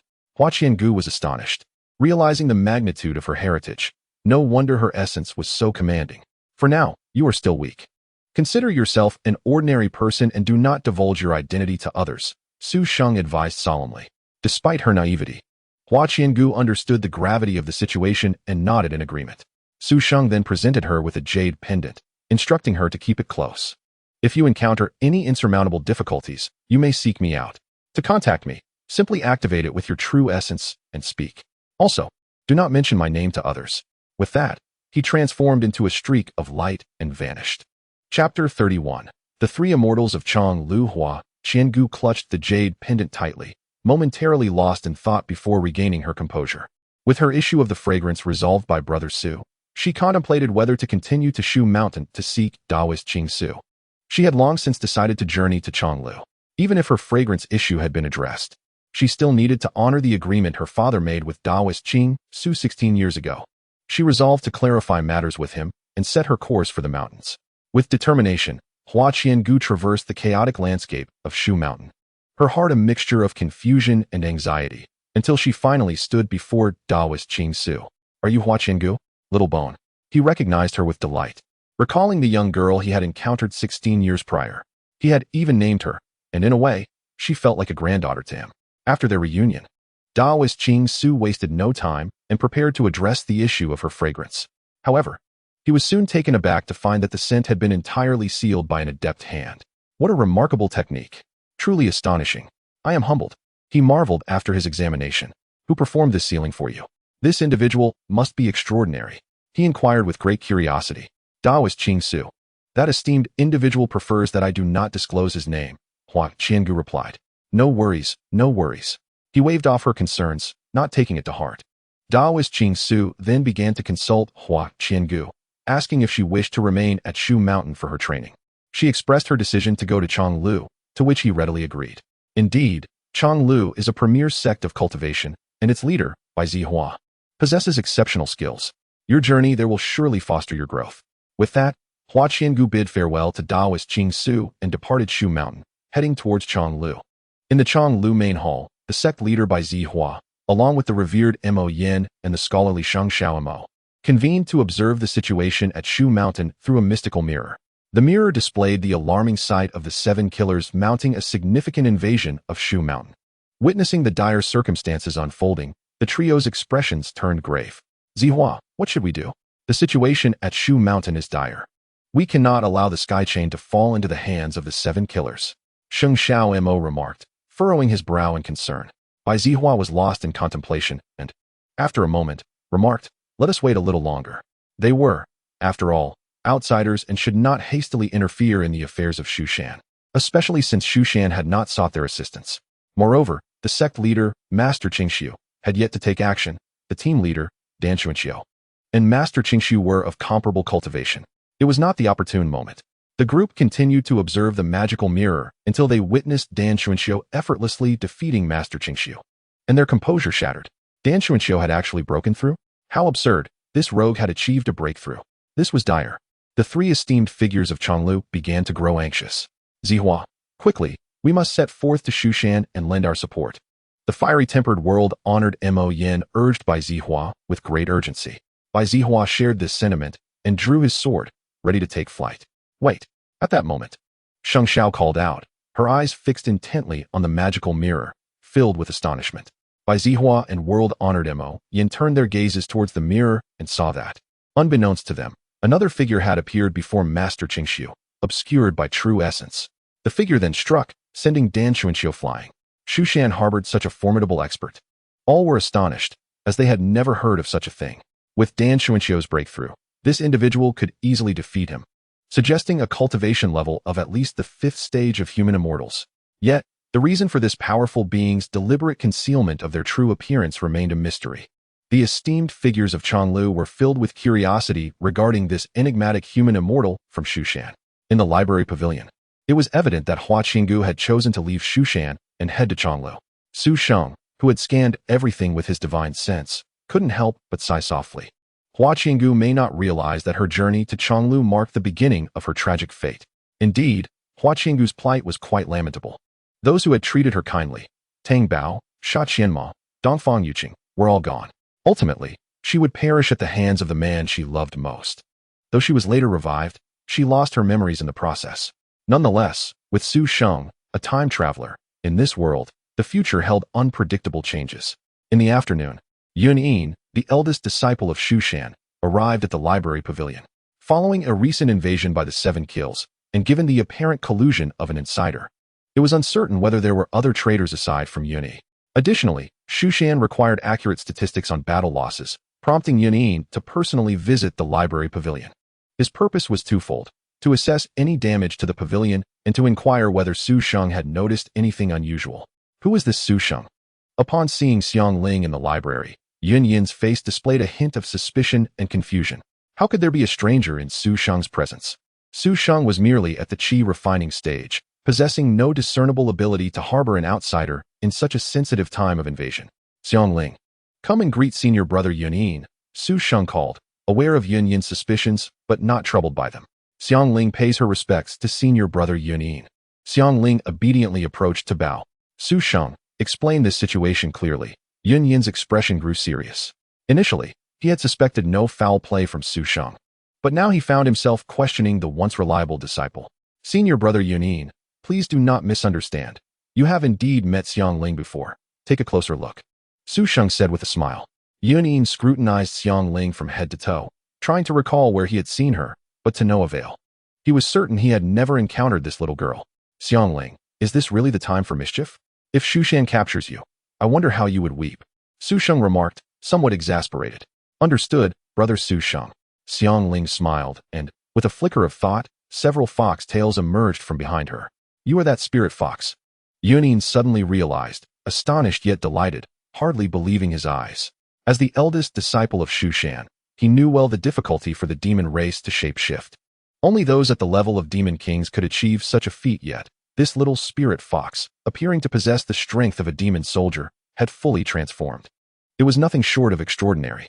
In the realm of cultivation, the demon race was classified into various tiers: savage beasts, turbid demons, spirit demons, demon soldiers, demon generals, demon kings, demon emperors, and demon gods. Savage beasts, having inadvertently absorbed spiritual energy, experienced a surge in power but lacked intelligence, acting solely on instinct. Only upon evolving intelligence and actively cultivating could they be deemed true demons, starting from the lowest tier of turbid demons. As the name suggests, turbid demons possess intelligence. Though their cognitive development is incomplete, their actions heavily influenced by primal instincts. Most demons exist within this tier. Spirit demons, like Xiang Ling, have a higher level of intelligence, born into this classification. Of course, due to the diverse physical structures and innate talents of various demon races, the strength within these tiers can vary greatly. Some savage beasts may even possess the strength of demon generals, such as the formidable black bear spirit encountered during Feng Guangma's return to the underworld. However, this was rare. Generally speaking, the strength of the demon race adheres to these classifications, particularly beyond the tier of demon soldiers. Hee, senior brother Yun Yin, you finally recognized me. Xiang Ling beamed at Yun Yin. I never imagined how quickly you would transform. Yun Yin marveled, thoroughly inspecting Xiang Ling. This was a delightful surprise for him. With Xiang Ling revealing her identity, Yun Yin's doubts about Su Sheng dissipated. He inquired if Su Sheng had encountered any suspicious individuals or events before taking his leave. However, the revelation of Xiang Ling's identity soon reached the higher echelons, including Master Qingxiu, and they were all greatly stirred. Even the most oblivious among them understood the significance of a demon soldier-level entity achieving full transformation. Many were already convinced that Xiang Ling must belong to the esteemed Qingxiu Spirit Fox clan. Thus, Su Sheng's humble library pavilion began to buzz with activity. In the usually desolate cold palace, A remarkable moment has arrived, drawing the attention of the esteemed elders who typically hold themselves in high regard. Xiangling, though the youngest among the Qing character generation elders, has already attained the formidable realm of the 8th level of the transformation stage. Beyond the sect leader, I am the most powerful, with my talent being declared by the sect leader himself as the finest seen in Shushan for centuries. Taoist Qingshu speaks with great enthusiasm before Xiangling, showering her with praises about his prowess, almost urging her to become his disciple. Indeed, Taoist Qingwei is truly formidable. Is that so, Su Sheng? Taoist Qingwei is remarkable, Xiangling responds, feigning ignorance of his intentions. Eventually, Taoist Qingshu, sensing her reluctance, humbly requests to take her as a disciple. Xiangling, surely my fellow brothers have approached you as well? But trust me, I am your most suitable choice and the only one truly qualified to be your master. Thank you for your kindness, Taoist Qingwei, but I wish to follow Su Sheng. Xiangling reiterates her previous statement made to the other elders. Taoist Qingwei is taken aback. You wish to follow Su Sheng? His gaze shifts to Su Sheng, a mere Qi training disciple. Choosing to follow a Qi training disciple instead of an elder at the transformation stage? Taoist Qingwei wishes he could peer into Xiangling's mind to unravel her thoughts. Xiangling, are you not aware of the levels of power among us cultivators? Allow me to explain. Taoist Qingwei, I am well aware that there is merely a difference of 4 major realms between Su Sheng's Qi training and your transformation stage. Xiangling replies matter-of-factly. Only a difference of 4 major realms. Taoist Qingwei nearly chokes on his words. A single realm's difference is an insurmountable chasm, let alone 4. After much persuasion, Taoist Qingwei ultimately shakes his head and departs with a sigh. The other elders, including Taoist Qingyu, share similar experiences. All but Taoist Qingshu have been rejected by Xiangling. She prefers to remain in the library, following a lowly Qi training disciple rather than taking any of them as her master, leaving the elders in a state of disbelief, yet unable to compel her. However, the mention of Su Sheng's name reverberates throughout Shushan. Following this incident, from the sect leader to every elder and ordinary disciple, no one remains unaware of Su Sheng's renown. Have you heard? The elders of Shushan have been outmatched by a Qi training disciple. This news spreads far and wide, identifying Su Sheng as the one from the library. What merits does Su Sheng possess? Why does the Qingqiu spirit fox so steadfastly follow him? Su Sheng, who has formed bonds with the likes of Yudu Wu Xianfeng Guangma, now has the Qingqiu spirit fox devotedly trailing him. His fortune seems extraordinary. This chatter permeates every corner of Shushan, and the library has become a bustling hub, with disciples flocking to witness the Qingqiu spirit fox, Xiangling, and perhaps to ascertain if Su Sheng possesses any extraordinary abilities. Chapter 33. The tragic demise of Wuming Spirit Valley. In the Wuming Spirit Valley, within the Ice Flame Cave, a man and woman stand facing each other, both with solemn expressions. They exchange a glance, each recognizing the gravity of the situation. Once the seal is initiated, it cannot be interrupted. Are you truly prepared for this? The woman, filled with concern, gazes intently at the man. This woman is none other than Han Xiaoning, the Valley Master of Wuming Spirit Valley and the Great Shaman. The man, without need for introduction, is Feng Guangma, the charismatic and carefree Wu Xian from Yudu. Having communicated extensively with Wuming Spirit Valley during his recent stay, they confirmed that the seal was weakening and that reinforcement was imperative. Thus, Feng Guangma undertook this significant mission to strengthen the seal of the Burning Sword. Rest assured, Lord Xiaoning, I am Feng Xian from Yudu, and I shall exert every effort to seal the Burning Sword. Feng Guangma asserts earnestly to Han Xiaoning. With no further words needed, they exchange a determined look and commence the sealing process. Unbeknownst to them, while they focus intently on reinforcing the seal, a group of masked intruders has descended upon Wuming Spirit Valley, ruthlessly slaughtering its inhabitants. The anguished cries reverberate throughout the valley, the stench of blood permeating the air. Xiaoning, intruders have breached the valley. The Grand Elder rushes to inform Han Xiaoning. Both Han Xiaoning and Feng Guangma are taken aback, yet bound by their responsibilities, they find themselves unable to act. Do not worry, I will lead our people to hold them off, the Grand Elder declares with a tone of unwavering resolve. Han Xiaoning nods, recognizing the gravity of the situation. Wait. Feng Guangma interjects, stopping the Grand Elder. What is the situation outside? After a moment of contemplation, the Grand Elder replies candidly, it is dire. I cannot guarantee we can withstand the onslaught. I hope you two are prepared for the worst. Feng Guangma and Han Xiaoning's expressions shift dramatically, realizing the urgency. Feng Guangma seems to make a resolve and states without hesitation, I possess a jade pendant. please retrieve it for me. Though puzzled, the Grand Elder complies, bringing forth the jade pendant as instructed. Following Feng Guangma's direction, he activates the pendant with his true essence. To Wuming Spirit Valley, we are in peril. Feng Guangma commands into the pendant. I understand. A resonant voice responds from within the pendant before the communication abruptly ceases. Now, all comprehend that Feng Guangma is calling for reinforcements.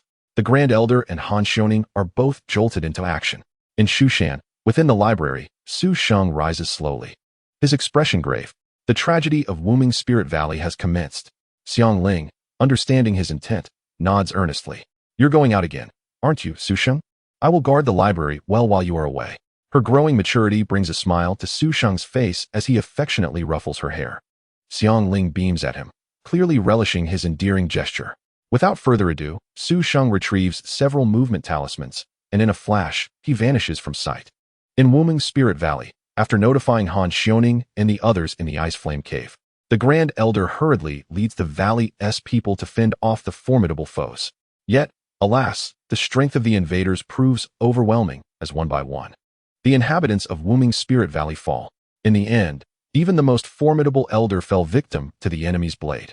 Except for Han Yunqi, son of Han Xiaoning. All the members of the Wumong Lingu tribe were mercilessly slaughtered. A man clad in black and wearing a mask gripped Han Yunqi's neck with one hand while brandishing a large knife with the other, accompanied by several subordinates. As they entered the Ice Flame Cave, both Feng Guangma and Han Xiaoning were filled with intense anxiety, yet at that moment, their energies were entirely consumed by the seal, leaving them unable to intervene. Should the seal of the Burning Desolation sword fail, it would unleash a catastrophe upon the mortal realm. Han Xiaoning, surrender the Burning Desolation sword, or I shall slay your son. The masked man threatened, tightening his grip on Han Yunqi. In a sudden burst of defiance, Han Yunqi bit down hard on the black-clad man, drawing blood and causing him to instinctively release his hold. Mother! Han Yunqi instinctively darted toward Han Xiaoning. But the masked man snorted coldly and struck Han Yunqi with a palm, sending him flying. This ruthless individual showed no mercy, not even to a child. Yunqi! Han Xiaoning cried out in a desperate roar, yet her focus remained trapped by the seal of the Burning Desolation, rendering her powerless to assist. Kill them! Commanded the small leader of the black-clad men, prompting a swarm of them to charge at Feng Guangma and Han Xiaoning, who were still occupied with sealing the Burning Desolation. At this moment, Feng Guangma could no longer concern himself with the seal. With a swift motion, he wielded his twin snake staff and attacked the black-clad assailants. Han Xiaoning glanced at the fierce battle unfolding with Feng Guangma, then at her son Han Yunqi, who lay beside her, on the brink of death. Steeling herself, she made a momentous decision to seal the malevolent energy of the Burning Desolation within her son's body. With Feng Guangma engaged in combat, the seal of the Burning Desolation could not succeed. Thus, she had no choice but to use her son's body as a vessel to avert this calamity. Moreover, there was a more pressing reason. This act could also save her son's life. Without further hesitation, Han Xiaoning guided the sinister energy into Han Yunqi's body and sealed it within him. With her last ounce of strength, she sent Han Yunqi out of the cave, then expelled her final drop of life essence to invoke the power of the altar, attempting to encase the Burning Desolation sword in ice. An overwhelming chill emanated from the altar, freezing everything within the Ice Flame Cave, including Han Xiaoning herself. Ultimately, however, she could not suppress the Burning Desolation sword, which shattered through the altar and soared into the air, embedding itself in the ground beside Han Yunqi. It is the Burning Desolation. At that moment, a voice rang out, and a streak of light appeared next to Han Yunqi. Su Sheng had finally arrived. Chapter 34. What an extraordinary young talent. With a sweep of his consciousness, Su Sheng took in the scene before him. Without uttering a word, he flipped his hand and cast forth a magnificent long sword, the Tiangang 7-star sword, a treasured artifact he had acquired through the system. Infusing the sword with his true essence, it radiated an unparalleled holy light, appearing remarkably sacred. With a gesture, Su Sheng made the Tiangang 7-star sword hover beside Han Yunqi. Having completed this, he enveloped himself in protective energy and charged into the Ice Flame Cave, retrieving the unconscious Feng Guangma and Han Xiaoning. Upon examination, Su Sheng found that Feng Guangma was not severely harmed. He had merely sustained injuries from the extreme cold unleashed by the altar's explosion. However, Han Xiaoning's situation was more dire. She had already suffered significant depletion of her true essence before expelling her life essence, and now the chill had infiltrated her internal organs. A moment's delay could lead to her demise. Hurry, Take Yunqi and go. Han Xiaoning stirred back to consciousness, speaking weakly to Su Sheng. Although she did not know who he was, she surmised that he was the expert Feng Guangma had previously sought help from. Do not speak, Su Sheng replied, producing a pill to administer to Han Xiaoning. It is futile. My internal organs and meridians are all afflicted by cold poison, and no medicine can help me now. Save it for Feng Guangma, Han Xiaoning protested, pushing his arm away. Su Sheng shook his head, smiling gently. Fear not, great witch, I possess an abundance of these pills. Far more than I could consume myself, often using them to feed my pets. As he spoke, he revealed a handful of pills, each exuding a radiant aura, all of which were supreme-grade elixirs of the highest quality. Han Xiaoning felt dazed, struggling to comprehend the presence of such extraordinary treasures. The entirety of the Wumong Lingu tribe could scarcely boast such a bounty of supreme-grade elixirs. Lady Xiaoning, do not hesitate. Brother Su is no ordinary person. These items are trivial to him. Feng Guangma, now awake, chimed in, smiling at Han Xiaoning and gesturing to Su Sheng. Give me one as well. Su Sheng casually tossed several pills to Feng Guangma, as if discarding refuse, assuring him that he could always indulge again later. Those are supreme-grade elixirs. Han Xiaoning exclaimed. You truly treat them as mere treats. Yet, this time, she accepted the pills without further protest, swallowing one that Su Sheng offered. A torrent of potent energy surged through her body, swiftly dispelling all traces of cold. Moreover, her severely damaged meridians and internal organs began to receive a continuous influx of nourishment. Han Xiaoning, who had believed her life was forfeit, was now astonished. She had been saved. This must be at least an 8th-grade elixir. She gasped, breathless with disbelief. 8th-grade elixirs were just a step away from the legendary 9th-grade divine elixirs, and their circulation would surely incite a storm of bloodshed. Such treasures were exceedingly rare. He so casually offered her such a gift? Feng Guangma, having also dispelled the chill within himself, found that his injuries remained too severe to recover swiftly. He still felt weak and unsteady. Han Xiaoning's condition was even more critical. Though her life had been spared, she struggled to rise and walk. The situation was becoming increasingly dire. Do not resist, Su Sheng declared, waving his hand to envelop both of them in a radiant aura, channeling his true essence to heal their wounds. The sheer magnitude of his true essence was astonishing. Han Xiaoning was taken aback.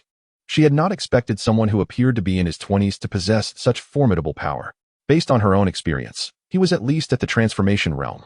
To reach the transformation realm in one's 20s was truly an extraordinary talent. However, after her initial shock, Han Xiaoning quickly steadied her mind, cooperating with Su Sheng's true essence to facilitate her healing. Feng Guangma did likewise, swiftly entering a state of recovery. What absurdity is this? Who is this person, sabotaging my endeavors? As Su Sheng tended to Feng Guangma and Han Xiaoning's injuries, in a secluded corner not far away, Ouyang Xiaogong glared at Su Sheng with palpable hatred. The recent massacre at Wuming Lingu was orchestrated by Ouyang Xiaogong himself, with the unmistakable aim of seizing the burning silence sword. Yet, he had not anticipated that. At the critical moment, Han Xiaoning would seal the sword's malevolent energy within her son's body. This resulted in an inexplicable connection between the burning silence and Han Yunqi, thwarting Ouyang Xiaogong's direct acquisition of the sword. Not long ago, in his attempt to dismantle the Wuming Lingu formation, Ouyang Xiaogong had expended much of his vital energy to set up the blood-staining array, rendering him unable to forcibly seize the burning silence sword. He could only retreat to regain his strength before striking again. However, he did not foresee that, before he could recuperate, an unwelcome guest would appear. Nevertheless, Su Sheng was not Ziyin Jinren. The latter, a true Earth Immortal, had intimidated Ouyang Xiaogong into hiding upon his arrival. Yet, Su Sheng, being so young, seemed to Ouyang Xiaogong merely at the peak of the transformation realm, and thus he felt little trepidation. He promptly alerted the disciples of the Qingyu altar, who were scavenging throughout Wuming Lingu. Whoosh! In no time, a group of masked individuals surrounded Su Sheng and his companions, numbering over a dozen in total, including formidable experts from both the transformation and nascent soul realms. Are there still survivors? Let us strike them down. The disciples of Qingyu altar shouted as they charged towards Su Sheng and the others. Han Xiaoning felt a surge of urgency. How could this young prodigy, with merely transformation realm cultivation, contend against multiple experts? Especially at such a critical moment while tending to their wounds. Regret and shame flooded her mind as she realized she might be the cause of this talented youth's demise. Yet, since the other party was not willing to cease their vital energy, Han Xiaoning could not unilaterally stop either. lest it result in severe backlash. She could only watch helplessly as those assailants advanced upon Su Sheng. Would this gifted youth be brought to ruin because of her? As the attackers drew ever closer, it seemed that Su Sheng remained oblivious. Han Xiaoning's anxiety deepened. Chapter 35, What are you? Die? As the masked figures closed in on Su Sheng, he uttered a single word, while his other hand gestured lightly. The Tiangang 7-star sword, which had been floating protectively beside Han Yunxi, transformed into a streak of light, shooting towards the charging Qingyu altar disciples. Swoosh, swoosh, swoosh. The sword light sliced through the air like a knife through vegetables, and in the blink of an eye, every assailant was cleaved in two without exception. Han Xiaoning barely registered the swift turn of events. Even Ouyang Xiaogong, who was observing from the shadows, was taken aback. A human immortal. This individual is not merely a transformation realm expert, but rather a human immortal. A tempest of disbelief surged within Han Xiaoning. She could scarcely believe her eyes and nearly lost her breath in astonishment. While healing herself and Feng Guangma, he had effortlessly slain multiple experts of the transformation and nascent soul realms with a single strike. He undoubtedly possessed the cultivation of a human immortal. What kind of prodigious talent had Feng Guangma befriended, achieving human immortal status at such a tender age? It was not only Han Xiaoning who was shocked.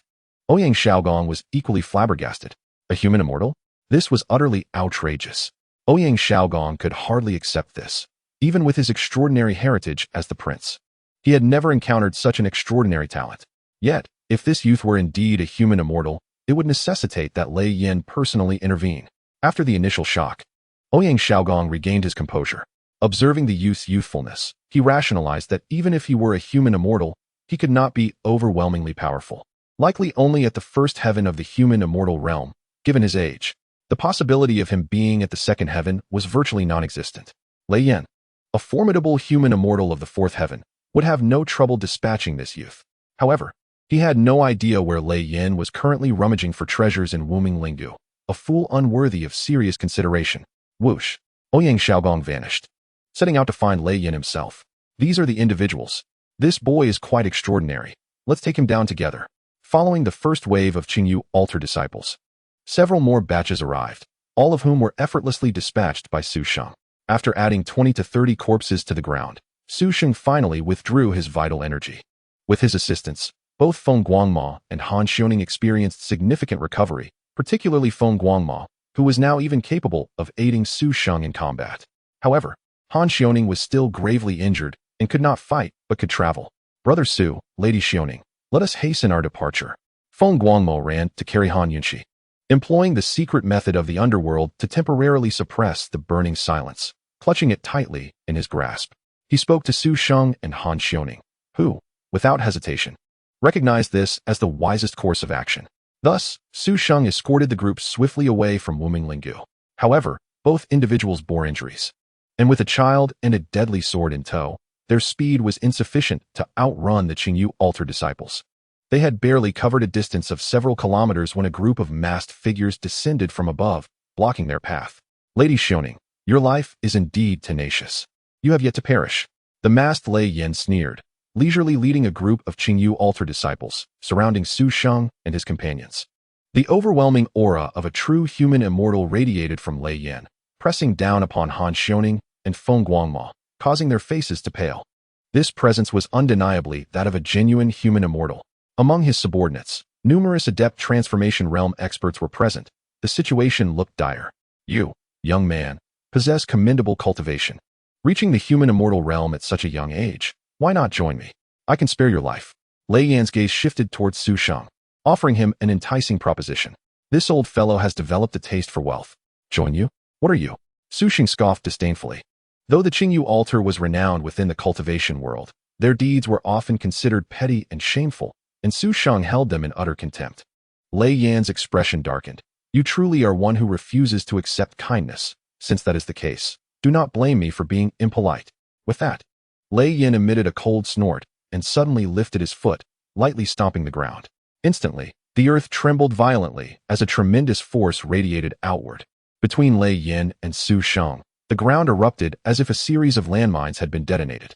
Boom, boom, boom, boom, boom. Fury surged forth in explosive bursts, each detonation resonating with a terrifying force that sent shivers down the spine. Not only the formidable beings of the divine transformation realm, but even those of lesser cultivation, such as the celestial immortals, were at risk of being obliterated by this dreadful power. How horrifying! The expressions of Feng Guangma and Han Xiaoning turned ashen, their faces devoid of color. Both were individuals of considerable standing, having encountered celestial immortals and being superlative experts within the divine transformation realm themselves. Thus, they could discern that the black-clad powerhouse was no mere celestial immortal, but likely possessed a cultivation level of at least the third or fourth layer of the celestial immortal realm. The young expert summoned by Feng Guangma was utterly inadequate to withstand such might. As Feng Guangma and Han Xiaoning were engulfed in trepidation, they observed Su Sheng maintaining an air of calm and composure, devoid of any hint of panic. He too lifted his foot, mirroring Lei Yan's actions, and gently stomped the ground. Boom, boom, boom. Waves of terrifying energy erupted from beneath Su Sheng's feet, surging toward Lei Yan with an intensity surpassing even that of his opponent. The two mighty forces collided with a cataclysmic explosion, unleashing a staggering torrent of energy that shook the heavens and the earth. In an instant, the explosive shockwave unleashed by Su Sheng intercepted Lei Yan's assault, rendering it null and void, while Su Sheng's own wave continued its relentless advance toward Lei Yan. What? Lei Yan's countenance shifted dramatically as he hastily leapt aside. The disciples of the Qingyu altar behind him were engulfed by the successive explosions, their anguished cries echoing in the air as they were mercilessly obliterated. Chapter 36. Is this the true strength of Brother Su? A palpable silence descended upon the battlefield, as neither Han Xiaoning nor Lei Yan could fathom the sheer might of Su Sheng's attack. Astonishingly, at merely around 20 years of age, he had managed to directly repel a powerful celestial immortal of the third or fourth layer. This was simply unbelievable. Initially, everyone had subconsciously assumed that Su Sheng would either be gravely injured or perish under such an assault. What manner of cultivation does this lad possess? Lei Yan's heart swelled with tumultuous waves of astonishment. He was a dignified celestial immortal of the fourth layer, convinced that he could easily deal with this youth. Yet, who would have thought that he would face such a catastrophic setback? Even though he had initially harbored thoughts of subduing Su Sheng, opting for a casual strike to incapacitate him, the fact remained that he was wielding the power of a fourth-layer celestial immortal. How could this be? In that instant, while Lei Yan was engulfed in shock, a profound sense of wariness and murderous intent towards Su Sheng blossomed within him. When Su Sheng's talent was merely high, Lei Yan might have considered subduing him. However, now that Su Sheng's talent was akin to that of a monster, he posed a significant threat. If such a prodigy were to remain by his side, Lei Yan could not guarantee his own control over him. Thus, the only solution was to eliminate him entirely. These thoughts flickered through Lei Yan's mind, and in an instant, he resolved to change his approach towards Su Sheng. With a face twisted in murderous intent, he soared back into action. You sought your own demise. Whoosh. Before his words had fully escaped, Lei Yan drew his sword and lunged towards Su Sheng with lethal intent. This time, it was a genuine kill move. Lei Yan held nothing back. As he approached, the overwhelming majesty and pressure of his presence rendered Han Xiaoning and Feng Guangma breathless, feeling as though they were ensnared in an invisible bind, unable to even stir. Both were experts of the divine transformation realm, yet even at their peak, they could scarcely endure the aftershocks of such an attack, let alone in their current state. Yet, Su Sheng remained unfazed, casting an ethereal glow toward Han Xiaoning and the others, enveloping them in its warm embrace. Instantly, they felt a sense of relief as the oppressive weight of imminent death evaporated. The ethereal light then lifted them to a distance of several dozen yards, thoroughly removing them from the battlefield. As Su Sheng calmly executed this maneuver, he flicked his wrist and unleashed a barrage of sword radiance toward Lei Yan, effectively countering all of his attacks. Not only that, but he once again forced Lei Yan to retreat. How could this be? His strength is not inferior to mine. No, it's very likely that he surpasses me.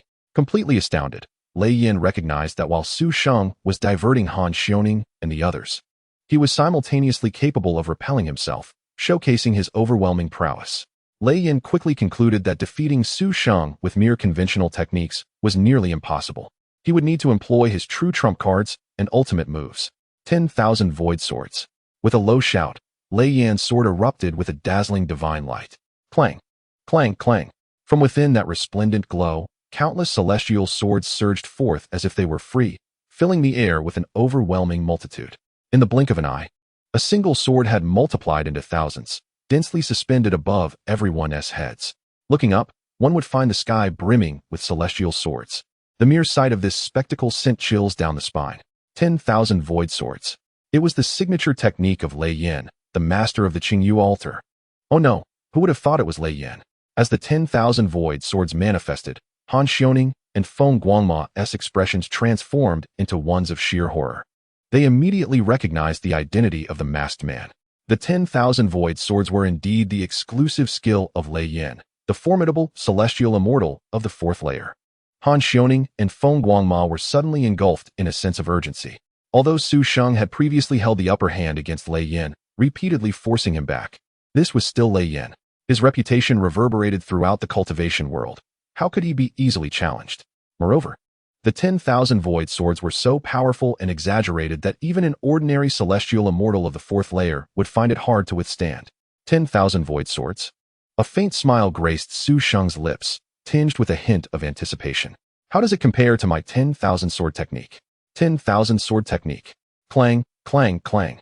In an instant, countless swords of celestial power floated before Su Sheng, mirroring the multitude of Lei Yan's celestial swords. Then, it was uncertain who struck first, but an avalanche of swords from both sides surged toward one another in a fierce onslaught. In that moment, the earth trembled and the heavens darkened. The colossal energy fluctuations seemed to threaten annihilation itself, causing the very ground to quake, the spectacle utterly terrifying. Both Ouyang Xiaogong and the disciples of the Qingyu altar present turned pale, hastily retreating to avoid being caught in the devastation of this clash. Despite their efforts, many disciples were unable to escape in time, consumed by the torrent of energy, their forms reduced to mere blood mist. Meanwhile, the figures of Su Sheng and Lei Yan were shrouded by the countless celestial swords, rendering them momentarily invisible. The hearts of Feng Guangma and Han Xiaoning raced, nearly leaping from their chests in a breathless tension. However, before long, countless sword lights dissipated, and the world regained its clarity. The battered figure of Lei Yan, drenched in blood, suddenly appeared before the crowd. At this moment, Lei Yan's mask lay shattered, his garments soaked with blood, and his chest, abdomen, and limbs bore ghastly wounds, some with flesh grotesquely torn away, evoking a visceral horror. Trembling, he stared at Su Sheng in shock, muttering, "Impossible, this cannot be." The atmosphere was steeped in an eerie silence, punctuated only by Lei Yan's faint, intermittent voice. Everyone was rendered speechless by Su Sheng's overwhelming display of power. This was Lei Yan, the formidable leader of the Qingyu Hall, a renowned figure in the cultivation world, who had been severely injured by a mere 20-year-old youth. And under the circumstances of unleashing the Wankong sword, what manner of prodigy was this boy? This was inconceivable. Ouyang Xiaogong, concealed in the shadows, was equally shaken, unable to suppress his astonishment. Lei Yan had actually been defeated? Even Feng Guangma, who had witnessed Su Sheng's might, was left speechless in awe. Was this truly the extent of Su Sheng's capabilities? In the midst of the crowd's astonished gazes, Su Sheng approached Lei Yan, his expression cold and indifferent, as if regarding a lifeless corpse. "No, don't kill me." At that moment, fear gripped Lei Yan, the once mighty figure now pleading for mercy. "I can offer you the entire Qingyu Hall to command, just spare my life." Without hesitation, Lei Yan used the entirety of Qingyu Hall as a bargaining chip. Clang. Su Sheng, disinterested in dialogue, swiftly ended Lei Yan's life with a single stroke of his sword. Lei Yan was no virtuous character. His methods were ruthless and unscrupulous, entirely embodying the role of a villain. To spare his life would be akin to nurturing a venomous snake, which might turn and bite at any moment. Su Sheng would not be so foolish. The Hall Master is dead. The Hall Master has been slain. If even the Hall Master has fallen, we must flee. The air was filled with incredulous cries, and the remaining disciples of Qingyu Hall scattered like frightened birds. In the blink of an eye, they vanished without a trace. As for the remnants of Qingyu Hall, now reduced to lost souls, Su Sheng had no intention of pursuing them further. With Lei Yan's demise, they posed no significant threat. How infuriating! This is outrageous. Ouyang Xiaogong clenched his fists, seething with anger and frustration from the shadows, yet hesitated to step forward. With Lei Yan's death, he understood that he had no choice but to abandon his pursuit of the burning silence sword. His focus shifted to observing the present individuals, determined to ascertain the fate of the sword for future planning. A hearty laugh erupted as Feng Guangma, both surprised and delighted, approached Su Sheng. "Brother Su, you have truly given me an extraordinary surprise." Han Xiaoning's gaze towards Su Sheng now held a mixture of astonishment, reserve, and pressure. After all, despite his youth, this individual possessed overwhelming strength, undoubtedly a superlative figure at the fourth level of celestial beings. It remained a mystery how this seemingly carefree and unreliable Wu Xian had come to know such a high-caliber individual. The thieves who had attacked Wumong Lingu had been vanquished, their leader eliminated. The urgency to press onward dissipated as they began to discuss their next course of action. Feng Guangma proposed returning to the Yudu to seal the Burning Silence sword, but Han Xiaoning vehemently opposed this idea. Now that the Burning Silence is fused with Yunxi, if we forcefully seal it, how can Yunxi survive? Han Xiaoning firmly countered. As the Grand Shaman of Wumong Lingu, she was well versed in the intricacies of sealing the sword and immediately recognized the critical issue at hand. Furthermore, having dealt with Yudu multiple times, she was acutely aware that they would prioritize sealing the sword over Yunxi's life. Lady Xiaoning, Wumong Lingu no longer exists, and you are severely injured. It is uncertain how much of your cultivation can be preserved. What will become of the Burning Silence sword if we do not go to Yudu? Feng Guangma furrowed his brow, presenting a reasonable argument. Can you guarantee that Yudu will not harm Yunxi's life? Han Xiaoning's eyes blazed with intensity as she fixed her gaze on Feng Guangma, demanding an answer. Feng Guangma hesitated, at a loss for words. This was something he could not assure, as Han Xiaoning had rightly pointed out, with the fusion of Han Yunxi and the Burning Silence. Sealing the sword would inevitably lead to her demise. Perhaps we should go to Shushan, Su Sheng interjected unexpectedly. This decision came after careful consideration. Han Yunxi, much like Hua Qinggu, was undeniably the protagonist, possessing an extraordinary destiny akin to that of Hua Qinggu. Should Su Sheng assist Han Yunxi or win her favor, it would undoubtedly bolster his own fortune, a prospect he would not overlook. Having acquired the signing system, Su Sheng found little else of interest. Rare artifacts, divine elixirs, and secret techniques held little allure for him now. However, enhancing his fortune remained a pursuit of passion. After all, this was a pathway to becoming the absolute protagonist. Just as when escorting Feng Guangma back to Yudu, he fortuitously encountered the fox spirit Xiangling, a clear benefit of his fortune. In a world as vast as the cultivation realm, how could it be mere coincidence that he encountered a distressed princess? This was the privilege of a true protagonist. While Su Sheng currently shared a similar fortune with figures like Hua Qinggu and Han Yunxi, surpassing their fates was essential to truly embody the role of the supreme protagonist. Otherwise, with everyone sharing the same destiny, Su Sheng's prominence would be diluted, rendering his status somewhat superficial. Shushan, Feng Guangma, and Han Xiaoning exchanged surprised glances. Realizing that Shushan lacked the capability to seal the Burning Silence sword, Su Sheng remained silent, then revealed a large seal with a wave of his hand. Exuding an aura of sanctity, the seal, square and reminiscent of an official stamp, was heavy and unadorned, yet it bore an undeniable spiritual weight. This is the Fan Tian seal, Feng Guangma exclaimed in shock, his eyes nearly bulging. The Fan Tian seal was a legendary treasure, second only to the 10 directional artifacts in rarity, said to have vanished from the cultivation world a millennium ago. Who would have thought it resided in Su Sheng's possession? Now that the malevolent energy of the Burning Silence sword is sealed within Yunxi, its power is greatly diminished. I propose to suppress it with the Fan Tian seal, and with the great formations of Shushan to maintain order, with Lady Xiaoning personally overseeing it. What say you? Su Sheng confidently articulated his plan. After listening, Han Xiaoning was both astonished and overjoyed. As the Grand Priestess of Wumong Lingu, she could discern that Su Sheng's suggestion was entirely feasible. If that were the case, Feng Guangma pondered for a moment. It was indeed plausible for Lord Xiaoning to bring the Burning Silence sword to Shushan. Let us proceed as such, Lord Xiaoning. You shall accompany me back to Shushan, Su Sheng declared with commanding authority. On behalf of Yunxi and Wumong Lingu, I extend my heartfelt gratitude for your generous assistance. Lord Su Sheng, Han Xiaoning exclaimed, bowing deeply in appreciation. This individual not only saved her life, but was also willing to lend the formidable Fan Tian seal to help suppress Burning Silence. Such immense kindness left Han Xiaoning at a loss for how to repay the favor. Lord Xiaoning, there is no need for such formalities. Upholding righteousness and eradicating evil is the duty of Shushan. If I were to encounter such matters, how could I remain indifferent? Su Sheng waved his hand dismissively, addressing Han Xiaoning with great ease. How about this, Brother Su, Lord Xiaoning? I shall accompany you both to Shushan, together with Lord Xiaoning and your Fan Tian seal.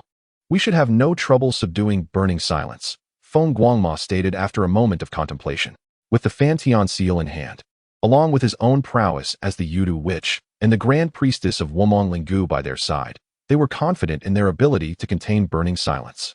Thus, the group ceased their idle chatter and set forth towards Shushan, oblivious to the fact that Ouyang Xiaogong had been stealthily trailing them from behind, unnoticed even by Su Sheng. Although Su Sheng had previously watched ancient sword fantasy, allowing him to suspect that Ouyang Xiaogong might be following in the shadows. He had scanned with his spiritual awareness and found no anomalies. After all, Ouyang Xiaogong was an immortal spirit, and his abilities could not be measured by ordinary standards. Even the likes of Xin Junren, a terrestrial immortal, had failed to detect Ouyang Xiaogong's covert surveillance in the original tale. In Wumong Lingu, a flash of brilliance darted through the air, transforming into a figure. This individual, with flowing white hair and an ethereal presence, seemed untouched by mortal dust. Akin to a celestial being descended from the heavens. Indeed, it was Xin Junren of Tianyong City. As he traversed the valley strewn with bodies, his brow furrowed slightly. The entire Wumong Lingu had been annihilated, with no survivors. Who could be responsible for such a heinous act? This massacre was undeniably egregious, and Xin Junren could not tolerate it. Moreover, Wumong Lingu had safeguarded the fearsome, sword-burning silence for generations, making significant contributions to the realm in silence. Xin Junren could not allow Wumong Lingu to suffer such a catastrophic fate without reason. Thus, he began to meticulously investigate the valley. After some searching, Xin Junren's eyes brightened. There were no bodies of the Grand Priestess Han Xiaoning or Han Yunxi. Xin Junren had a good relationship with Wumong Lingu. He had been a guest at the birth of Han Yunxi, thus he was acquainted with her. Upon discovering that the mother and son duo might still be alive, Xin Junren resolved to protect them at all costs. He continued his investigation in Wumong Lingu, following various clues. Soon, he arrived at the battlefield where Su Sheng and Lei Yan had previously fought. However, apart from the devastated ground, the scattered bloodstains, and the lingering scent of carnage, nothing else remained. The bodies of the Qingyu Hall disciples, including Lei Yan, had been cleared away. This location had witnessed a fierce battle, as evidenced by the traces left behind and the residual celestial energy, indicating that at least two beings of the fourth or fifth heaven had engaged in combat. Wumong Lingu lacked such formidable experts. Could it be that Han Xiaoning had summoned assistance in time? Xin Junren pondered, feeling slightly relieved that he had yet to find the bodies of Han Xiaoning and her son.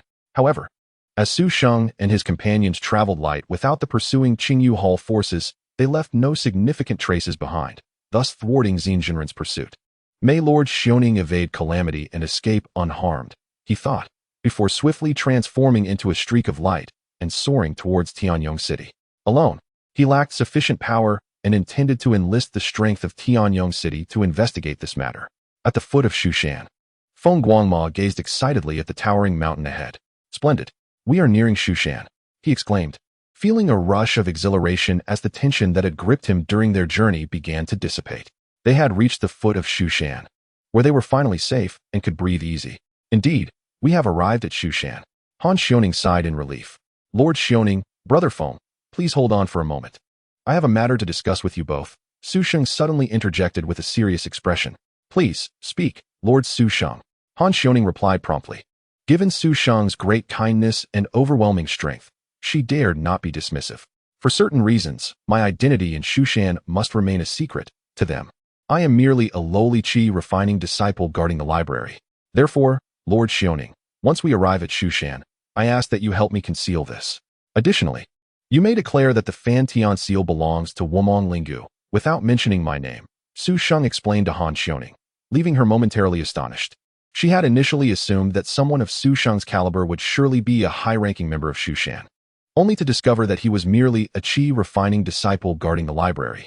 Brother Su, I truly do not understand why you are being so secretive. Isn't it exhausting? We are all celestial beings, yet you still pretend to be a qi refining disciple, Feng Guangmo remarked with some exasperation. I am indeed but a humble attendant at Yushan Hall, enjoying freedom and lack of constraints. Who could have anticipated that after several years of cultivation, I would attain the status of a celestial being? Su Sheng replied with an air of resignation, prompting incredulous reactions from both Han Xiaoning and Feng Guangma. Do you hear what you say? How can you claim to have become a celestial being after mere years of cultivation? What are we, who toil for decades or even centuries without achieving such a status, to think? Feng Guangma retorted. If my true abilities were known to the sect, Brother Feng, the joy of this journey would be lost. As it stands, I can do as I please without scrutiny, Su Sheng said with a carefree tone. Haha, Brother Su. I understand completely. I envy your situation. Unlike me, who is burdened with tasks I do not enjoy, Feng Guangma admitted, nodding in agreement. On this topic, Han Xiaoning found herself at a loss for words. She could not engage as casually as Feng Guangma did with a celestial being. Nevertheless, since Su Sheng had made such a request, despite finding it somewhat peculiar, she ultimately agreed. Chapter 39. Arrival at Mount Shu. Since that is the case, Brother Feng, you may escort Lord Xiaoning up the mountain. After all, you are quite familiar with Mount Shu. As for how to present it, I trust you have a plan. After uttering these words to Feng Guangma and Han Xiaoning, Su Sheng's figure swayed and vanished without a trace. Lord Xiaoning, let us proceed to the mountain. Feng Guangma gestured for Han Xiaoning to follow, taking the lead with an air of authority. Having ascended Mount Shu twice to assist in reinforcing its seals, he was well known among the disciples, who, upon seeing him return, showed him the utmost respect and promptly reported his arrival. The Taoist Master Qingshu, having set aside his affairs, came immediately to receive him, extending great courtesy to Feng Guangma. Master Qingshu, it is a pleasure to see you again. Indeed, it is a pleasure. Ever since our last meeting, I have been pondering when I might converse with Wu Xian once more, and here we are so soon. After exchanging warm pleasantries, Feng Guangma formally introduced Han Xiaoning and her son to Master Qingshu. This is Lord Han Xiaoning from the Wuming Spirit Valley. Upon hearing this, Master Qingshu realized the significance of her visit and rose to pay his respects. Han Xiaoning reciprocated with courtesy, and they engaged in mutual commendations, completing their introductions. Master Qingshu, I must be candid. Lord Xiaoning seeks refuge at Mount Shu. After the initial pleasantries, Han Xiaoning recounted the calamity that had befallen the Wuming Spirit Valley, where her entire clan had perished at the hands of the Qingyu altar, leaving her as the sole survivor. Of course, she omitted any mention of Su Sheng's identity. As per his request, with the Wuming Spirit Valley rendered desolate, Han Xiaoning was unable to seal the malevolent sword, Wanjing, nor could she fend off those with ulterior motives. You cannot remain indifferent to this matter, Feng Guangma urged Qingshu, speaking more freely due to their close relationship. Naturally, I cannot turn a blind eye to this situation. But I do have a question, Master Qingshu replied thoughtfully. If it concerns sealing and safeguarding Wanjing, would it not be more appropriate for Yudo to handle it? Han Xiaoning had her own reservations about going to Yudo and shared the complexities surrounding her son, Han Yunqi, who had become one with Wanjing. Master Qingshu, upon hearing this, understood her predicament and empathized with her as a mother striving to protect her child. I sincerely wish to assist Lord Xiaoning. However, I fear that Mount Shu lacks the power to seal Wanjing. Master Qingshu expressed his concerns. Do not worry, Master Qingshu. I have prepared for this. Han Xiaoning produced the Fan Tian seal, asserting that with its power combined with the assistance of Wu Xian from Yudo, sealing Wanjing would be feasible. Reassured, Master Qingshu pondered for a moment before giving his consent. The righteous individuals of Mount Shu, and particularly Master Qingshu, felt a moral obligation to assist, even if it bore no immediate benefit to the mountain. He promptly convened the senior members and briefed them on the situation, garnering their unwavering support. They swiftly began deliberating on how to aid Han Xiaoning in sealing the malevolent sword. From that moment, Han Xiaoning and her son settled into Mount Shu, with Feng Guangmo remaining to collaborate with her on sealing Wanjing. Naturally, Han Yunqi received the diligent care of Mount Shu's esteemed practitioners. While their abilities did not surpass those of Ziyin, the presence of the skilled Feng Guangma and Han Xiaoning made a significant difference. Consequently, Han Yunqi's condition improved markedly compared to when he was in Tianyong City. Although the malevolent energy of Wanjing still posed a risk of resurgence, it had stabilized considerably, no longer erupting erratically. Everything was progressing in a favorable direction. After several days of concerted efforts, Han Xiaoning and Feng Guangma successfully sealed Wanjing without adversely affecting Han Yunqi. They then approached the entrance of the library. Master Wu Xian, Lord Xiaoning, Su Sheng is inside. He is now the steward of the library. Yunin politely introduced them. Feeling a twinge of envy at the esteemed relationship between Su Sheng and Master Wu Xian. Is this the library? It appears to be the former divine store. Feng Guangma remarked with a smile, then turned to Yunin, saying, Yunin, I can enter alone. Should Master Wu Xian require anything, simply send word. After Yunin bowed, he departed. Mother, why are we here? Han Yunqi inquired, holding Han Xiaoning's hand with a hint of curiosity. I brought you here to meet our savior, Han Xiaoning replied, affectionately ruffling her son's hair. Our savior? Han Yunqi echoed, somewhat bewildered, having lost consciousness during the ordeal and unaware of the subsequent events. Indeed, he not only saved your mother's life, but also yours. Our entire Wuming Spirit Valley owes him a great debt, Han Xiaoning solemnly reminded her son. Understood, mother. I will repay this kindness in the future, Han Yunxi nodded earnestly. Feng Guangma observed with approval, noting Han Xiaoning's adeptness in instilling values in her son. At such a tender age, demonstrating such maturity and gratitude was truly commendable. Indeed, recognizing and cherishing kindness is admirable, Feng Guangma praised, gently patting Han Yunxi's head. Let us enter. With that, Feng Guangma pushed open the door, leading Han Xiaoning and her son inside. Chapter 40. Stepping into the realm of immortals, thanks to Xiangling, the Qingqiu spirit fox. The library was bustling with many disciples of Mount Shu, much to Su Sheng's mild annoyance. Fortunately, Xiangling was more than capable of managing the idle disciples who, despite their cultivation, could not resist gossiping, freeing Su Sheng to focus on his training in the inner hall.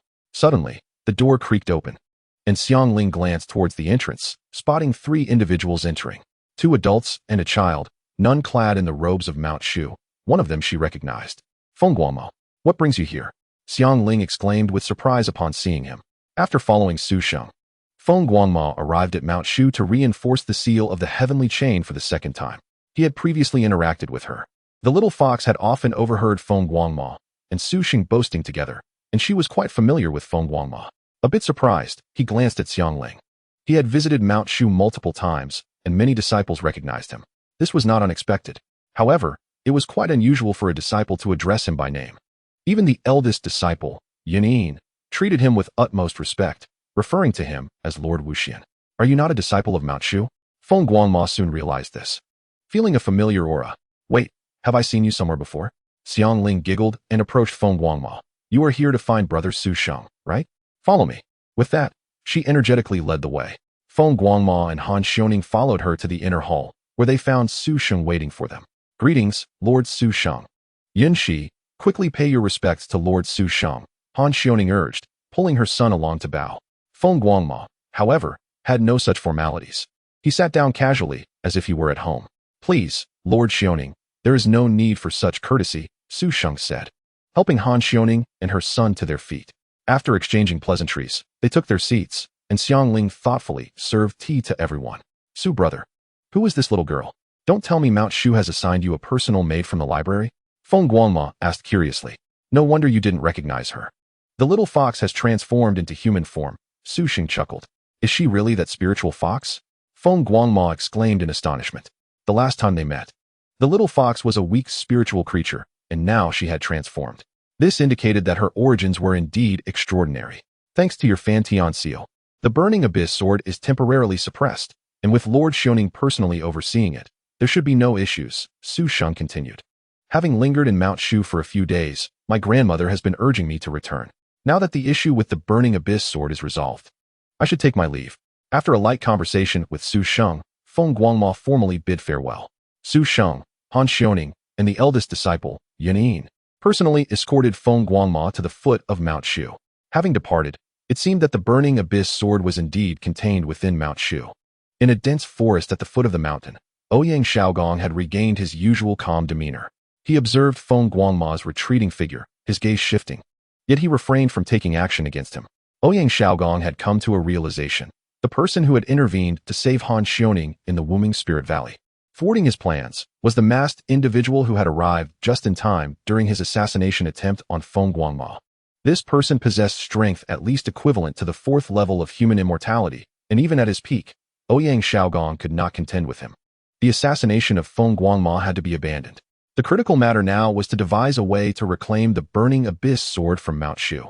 Who would have thought that after so many twists and turns, everything had circled back to Mount Shu? Was this fate? Ouyang Xiaogong chuckled self-deprecatingly. In the past, he had infiltrated Mount Shu for years to merge his spiritual and physical forms, during which Mount Shu and the Burning Abyss sword were entirely unrelated. However, after successfully stealing the elixir and betraying Mount Shu, the Burning Abyss sword had found its way there. Not only that, but he discovered that Mount Shu now had a powerful human immortal at least at the 4th level overseeing it. With Lei Yin dead, the Qingyu platform had become a disarray of scattered forces, incapable of serving his needs. He needed to search for new allies. Ouyang Xiaogong's eyes sparkled as names renowned in the martial world flashed through his mind. The Prince of Chongqing's spiritual essence had been in the mortal realm for thousands of years, and over these years, it had not merely inhabited Ouyang Xiaogong's body. He was simply the most satisfactory vessel for it. Throughout these years, The prince's essence had traversed every corner of the human realm, gaining unparalleled insights into all things. Therefore, losing the Qingyu platform was hardly a setback for Ouyang Xiaogong. In the current situation, a visit to the Ghost King sect was necessary. Ouyang Xiaogong ultimately made this decision, as that Ghost King still owed him a few favors. With a swift motion, Ouyang Xiaogong vanished from sight. 2 months had passed since the incident in Wuming Spirit Valley, and Han Xiaoning and her son had settled down in Mount Shu. The library, once bustling, had returned to a state of tranquility. The disciples who had previously come up with excuses to sneak peeks at Xiangling had redirected their focus back to their cultivation. Sheng finally found peace, spending his days working in the library, idling, signing in, and making remarkable progress in his cultivation. Just yesterday, he officially broke through the barriers of cultivation and stepped into the realm of human immortality. Xiangling, being a nine-tailed celestial fox, had also rapidly advanced in her cultivation, thanks to the extraordinary methods and resources provided by Sheng, rising from a demon soldier to a demon general. The news of her progress would undoubtedly astonish many. Meanwhile, Han Xiaoning's son, Han Yunxi, had taken to visiting the library frequently over the past 2 months, becoming quite familiar with Xiangling and Sheng. However, Sheng could see that Han Yunxi had ulterior motives. Despite his young age, he was far from simple-minded. Chapter 41. Taking Han Yunxi as a disciple. Brother Sheng. Sister Xiangling. One day, as Sheng and Xiangling were practicing in the library as usual, the door was pushed open. Han Yunxi's figure, as expected, slipped in. Just in time, little Yunxi quickly wiped down the bookshelves, tables, and floor. Xiangling ordered him without ceremony. Since Han Yunxi's arrival, Sheng had noticed that Xiangling greatly enjoyed teasing the little boy, often assigning him tasks she would normally handle herself. Han Yunxi, being quite reserved, never refused Xiangling's requests and completed them without hesitation. Reflecting on Xiangling's reliance on Bailey Tusu in the original story, Sheng found the scene before him quite amusing. Nevertheless, he did not intervene. Understood, Sister Xiangling. Han Yunxi obediently wiped down every corner of the library. While such tasks were quite simple for an average person, they constituted a considerable amount of labor for a child like Han Yunxi. After finishing, he was coated in sweat. Sister Xiangling, I'm done. Is there anything else to do? Han Yunxi approached Xiangling, ready for further assignments. Nothing today, but you must continue tomorrow. Xiangling replied with a cheerful smile. Understood, Sister Xiangling. Han Yunxi replied earnestly. Yunxi, come here. At this moment, Sheng waved his hand to beckon Han Yunxi closer.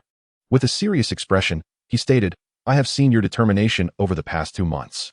Speak candidly about your intentions. Han Yunxi knelt before Sheng with a thud. I wish to request that you take me as your disciple and teach me your skills.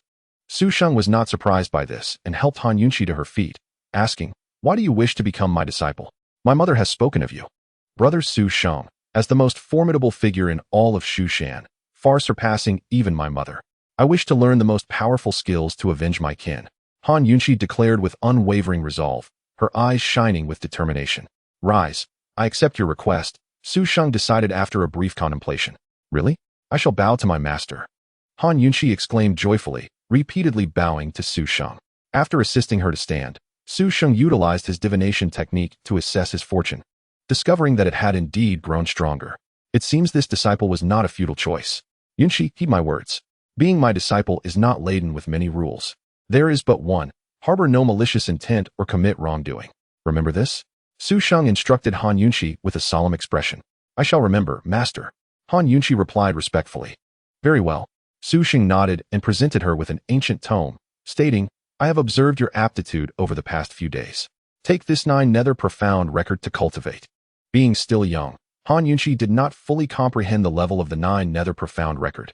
She simply felt elated that such a powerful figure had entrusted her with a cultivation method. And take this enlightenment pill. You may consume it upon reaching the peak of the body refinement stage. Sheng then produced a small vial and handed it to Han Yunxi, who gratefully accepted it. One more thing. Do not disclose our relationship to outsiders.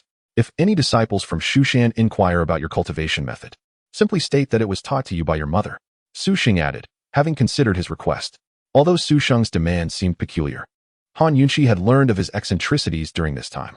Her mother, Han Xiaoning, had already advised her numerous times to keep Sheng's true identity a secret. Thus, Han Yunxi understood and refrained from asking further. During the day, Han Yunxi diligently studied the cultivation method provided by Sheng in the library, seeking his guidance whenever she encountered difficulties. In the evening, she returned to her residence, brimming with excitement, eager to share her achievements with Han Xiaoning. Mother, Brother Su Sheng has accepted me as his disciple. No, I should now call him master.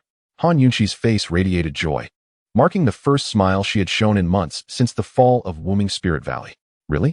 That is truly wonderful. Han Xiaoning responded, equally elated. For someone like Lord Su Sheng to take you as a disciple is indeed a blessing from your past life. Mother, this is the cultivation method my master bestowed upon me. Han Yunqi proudly presented the secret method to Han Xiaoning, who, upon glancing at it, turned pale with shock. In astonishment, she exclaimed, the 9 Nether Profound Record? Is it truly the legendary 9 Nether Profound Record? Han Xiaoning was genuinely astounded. The 9 Nether Profound Record was one of the most elite cultivation methods in the realm of immortality. How could Lord Su Sheng be willing to impart it to Yunqi? Who exactly is Lord Su Sheng? When Han Yunqi revealed the enlightenment pill, Han Xiaoning was left utterly speechless. After a long pause, she murmured, the grace of Lord Su Sheng is something we may never repay in this lifetime. In a secluded and desolate forest in Anxi, there stood a solitary small house, devoid of any signs of civilization. At the entrance of this humble abode lay numerous spiritual artifacts and treasures, while the ground was adorned with incomprehensible symbols. At the center of these markings stood a high altar, featuring a statue of Nuwa in the southeast. Various implements were arranged around it, as if a ritual were about to take place. Creak. The door of the small house swung open. Xian, a descendant of Nuwa, emerged cradling a corpse, carefully placing it atop the altar outside. Yi Ping, the ceremony is prepared. As long as I transfer half of my spiritual energy to you and condense it into an inner elixir, you will come back to life, Xian said tenderly, caressing the man's face. The man, Lin Yiping, was the reincarnation of Xian's past lover, Gu Lu Fang, who still harbored deep affection for her and had perished in a bid to save her life. Heartbroken and unable to accept this reality, Xian devised an extreme plan to transfer half of her Nuwa true spirit to resurrect Lin Yiping, though this would greatly harm her own inner elixir. Shortening her lifespan to mere decades, she deemed it worthwhile if it meant saving Lin Yiping. Chapter 42. Xian strikes at Shushan. After placing Lin Yiping's corpse on the altar, Xian sat cross-legged within the formation, her spiritual energy circulating rapidly. Once prepared, she gritted her teeth and forcefully expelled her inner elixir. This inner elixir had been cultivated using the water spirit pearl and had become her life essence. Once extracted, it would spell her own demise. Despite the immense risk, Xian was resolute in her goal to save Lin Yiping. Under her command, the inner elixir floated above Lin Yiping's corpse like a small sun. The altar was activated, and the formation's power surged. The energy from the inner elixir began to detach and flow into Lin Yiping, gradually forming a new inner elixir within him. Meanwhile, the ritual at the altar aimed to forcibly summon Lin Yiping's soul back. Once a new inner elixir was formed within him, it would solidify his body and soul, bringing him back to life. In essence, Xian was sacrificing half of her own inner elixir for Lin Yiping, in exchange of life for life. The entire process was excruciating, yet Xian pressed on without a hint of hesitation, determined to save Lin Yiping. As time ticked by, Xian's inner elixir diminished. While within Lin Yiping, a new inner elixir began to take shape. What is happening? Am I not dead? Lin Yiping's voice echoed in confusion. What thrilled Xian even more was that the altar's ritual had successfully summoned Lin Yiping's soul back. Yiping, I will explain everything soon. Just wait a moment longer, and we shall be united once more. Tears shimmered in her eyes. Xian, do you realize what you are doing? A voice, authoritative yet warm, resonated, carrying a sense of kinship that transcended bloodlines. In the southeastern corner of the altar, a phantom suddenly materialized above the statue of Nuwa. It was indeed the ethereal figure of Nuwa. You are the new Mother of Earth, and your sacred duty is to protect countless children, not to sacrifice your life for a single individual. Can you truly justify such an act to those who place their trust in you? The Nuwa apparition gazed down upon Zixuan, her voice resonating with an undeniable authority. I can no longer bear this. I know that if Yeping dies, I cannot continue living. Zixuan cried, tears streaming down her cheeks in despair. But he is already gone. Even as the Mother of Earth, you cannot contravene the natural order of the universe. Nuwa proclaimed with an air of infinite majesty. Lin Yeping was no fool. He had come to grasp the reality of the situation. It was evident that Zixuan was employing forbidden methods to defy fate and reclaim his life. Nuwa was indeed correct. The universe operates under immutable laws, and death cannot be reversed. This is an undeniable truth of existence. The cost of defying fate is immeasurable. How could he, who loved Zixuan so dearly, allow her to make such a sacrifice for him? Tears welled in the corners of Lin Yeping's eyes as he spoke. Zixuan, I have seen your heart, and that is enough for me. I have no regrets in this life, but I am sorry, I cannot accompany you further. Please forgive my selfishness. If there is a next life, I hope to meet you again. After uttering these words, Lin Yeping's soul forcefully shattered the half-formed inner elixir that Zixuan had conjured within him. The ritual, which was only half complete, was abruptly interrupted. Lin Yeping's spirit began to dissipate gradually before Zixuan. Zixuan, promise me you will not engage in such foolishness again. Live well. Otherwise, even in death, I will be pained. With this declaration, Lin Yeping's essence continued to fade, yet a serene smile lingered on his face. Throughout their time together, Lin Yeping often heard Zixuan calling out the name of someone named Lu Fang in her dreams. Thus, he departed without ever truly knowing if Zixuan loved him. But now, clarity dawned upon him. No. Zixuan wailed in anguish, extending her arms in a desperate attempt to embrace Lin Yeping, as if that could tether him to her. Yet, all was in vain. He ultimately vanished before her eyes. I will not let you go. Zixuan's voice erupted in a fierce roar as she swallowed the inner elixir that hovered nearby, simultaneously reaching out for the shattered inner elixir that Lin Yeping had destroyed. She absorbed the dissipating power into her being. No matter where your soul wanders, I shall bring you back. No one can stop me. Zixuan appeared almost deranged. This is dire. Zixuan has succumbed to her inner demons. The apparition of Nuwa's expression shifted, and she swiftly pointed at Zixuan. Radiant beams of divine light penetrated Zixuan's being, momentarily restoring some clarity, yet it was evident that two conflicting personas battled within her, and it was uncertain when she might lose control again. Zixuan, regain your composure. The nearest sect is Mount Shu. You must hasten there and seek their aid before you lose control completely, or there will be catastrophic consequences. Nuwa implored Zixuan urgently. With a flash, Zixuan transformed into a streak of light, soaring towards Mount Shu. I cannot hold on much longer. I must reach Mount Shu before my last shred of consciousness is consumed by these demons. Zixuan urged herself internally. Being a descendant of Nuwa, her cultivation was formidable. Having just formed an inner elixir with the water spirit pearl, she had attained the 5th level of human immortality. Her speed was astonishing. And in the blink of an eye, she arrived at the gates of Mount Shu. Halt! This is sacred ground. 2 disciples stationed at the mountain gate stepped forward, their expressions grave as they confronted Zixuan. Quickly inform your sect leader. Zixuan, a descendant of Nuwa, has urgent matters to discuss. Zixuan, struggling to suppress her inner demons, strained to communicate with the 2 disciples. Descendant of Nuwa? The disciples were taken aback. That title carried significant weight, and their expressions grew more serious. How can you prove your heritage? One disciple inquired sternly, fixating on Zixuan.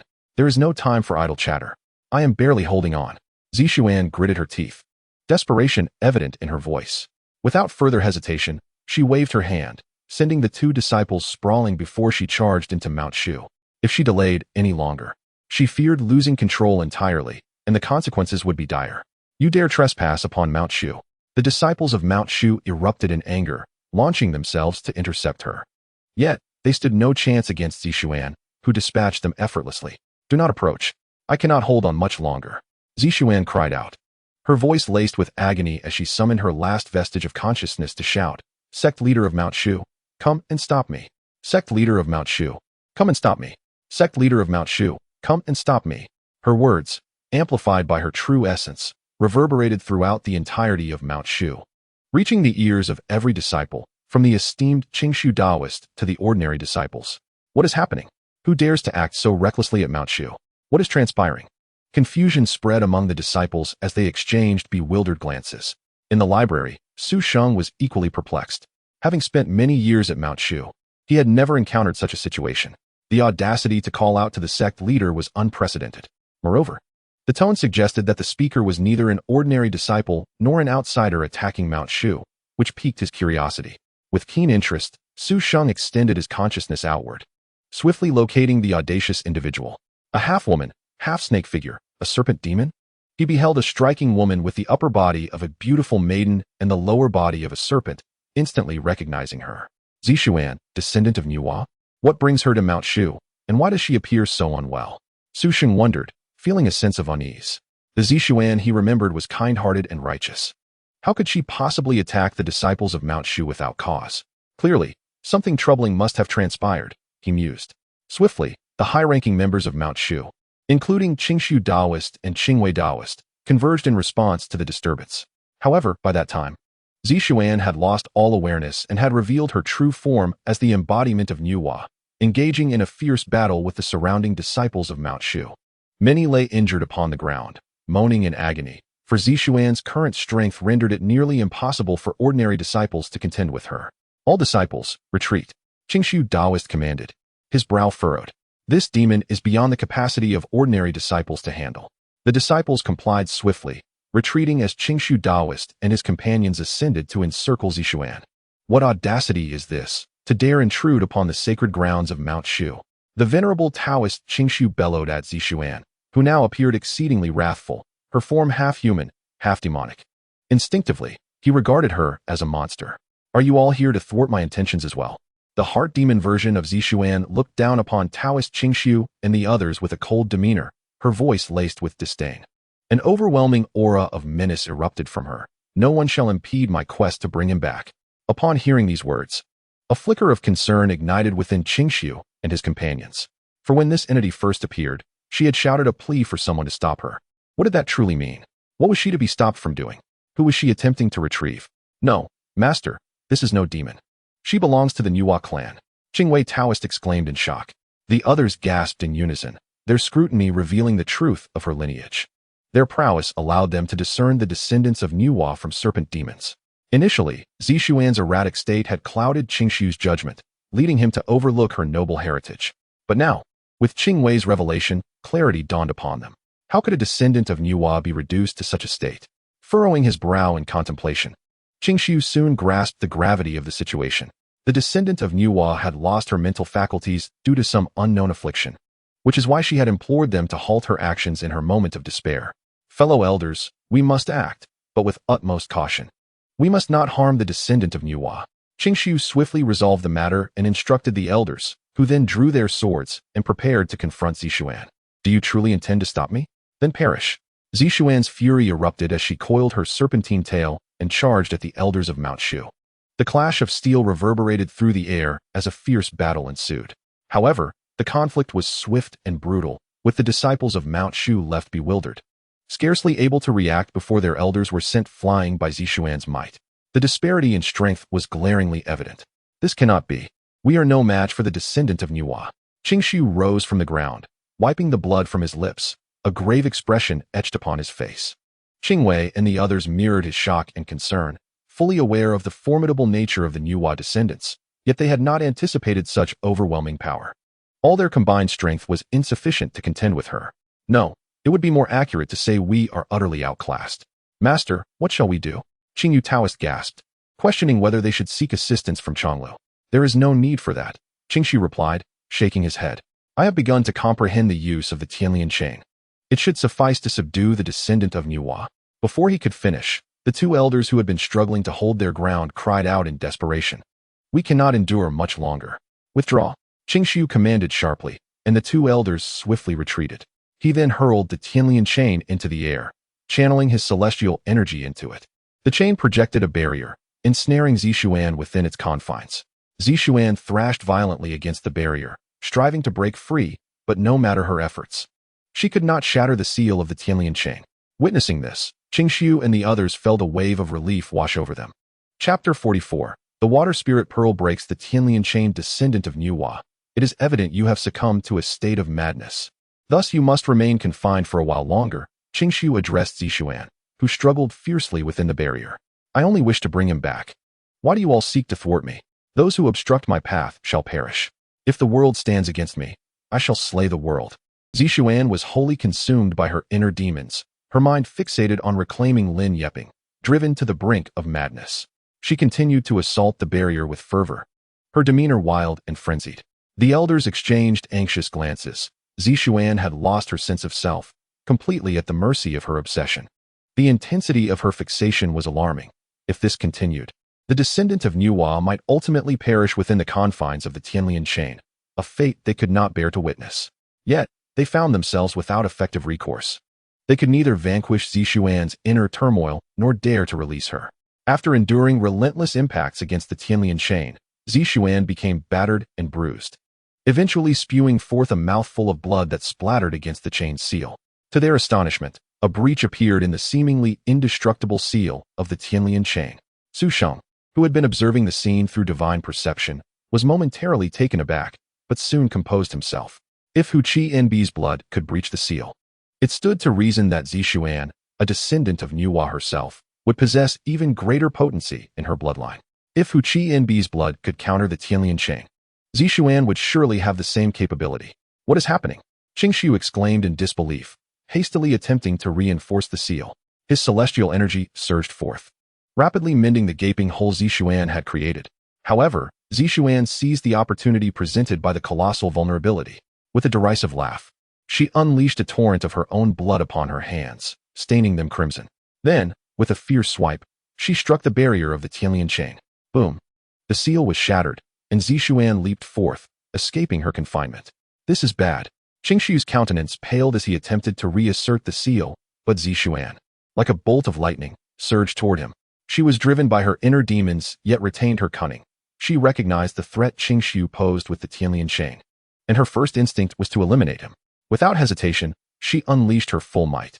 An icy chill of murderous intent enveloped Qingshu, sending shivers down his spine. A palpable sense of impending doom enveloped the atmosphere, akin to a blade poised threateningly against one's throat.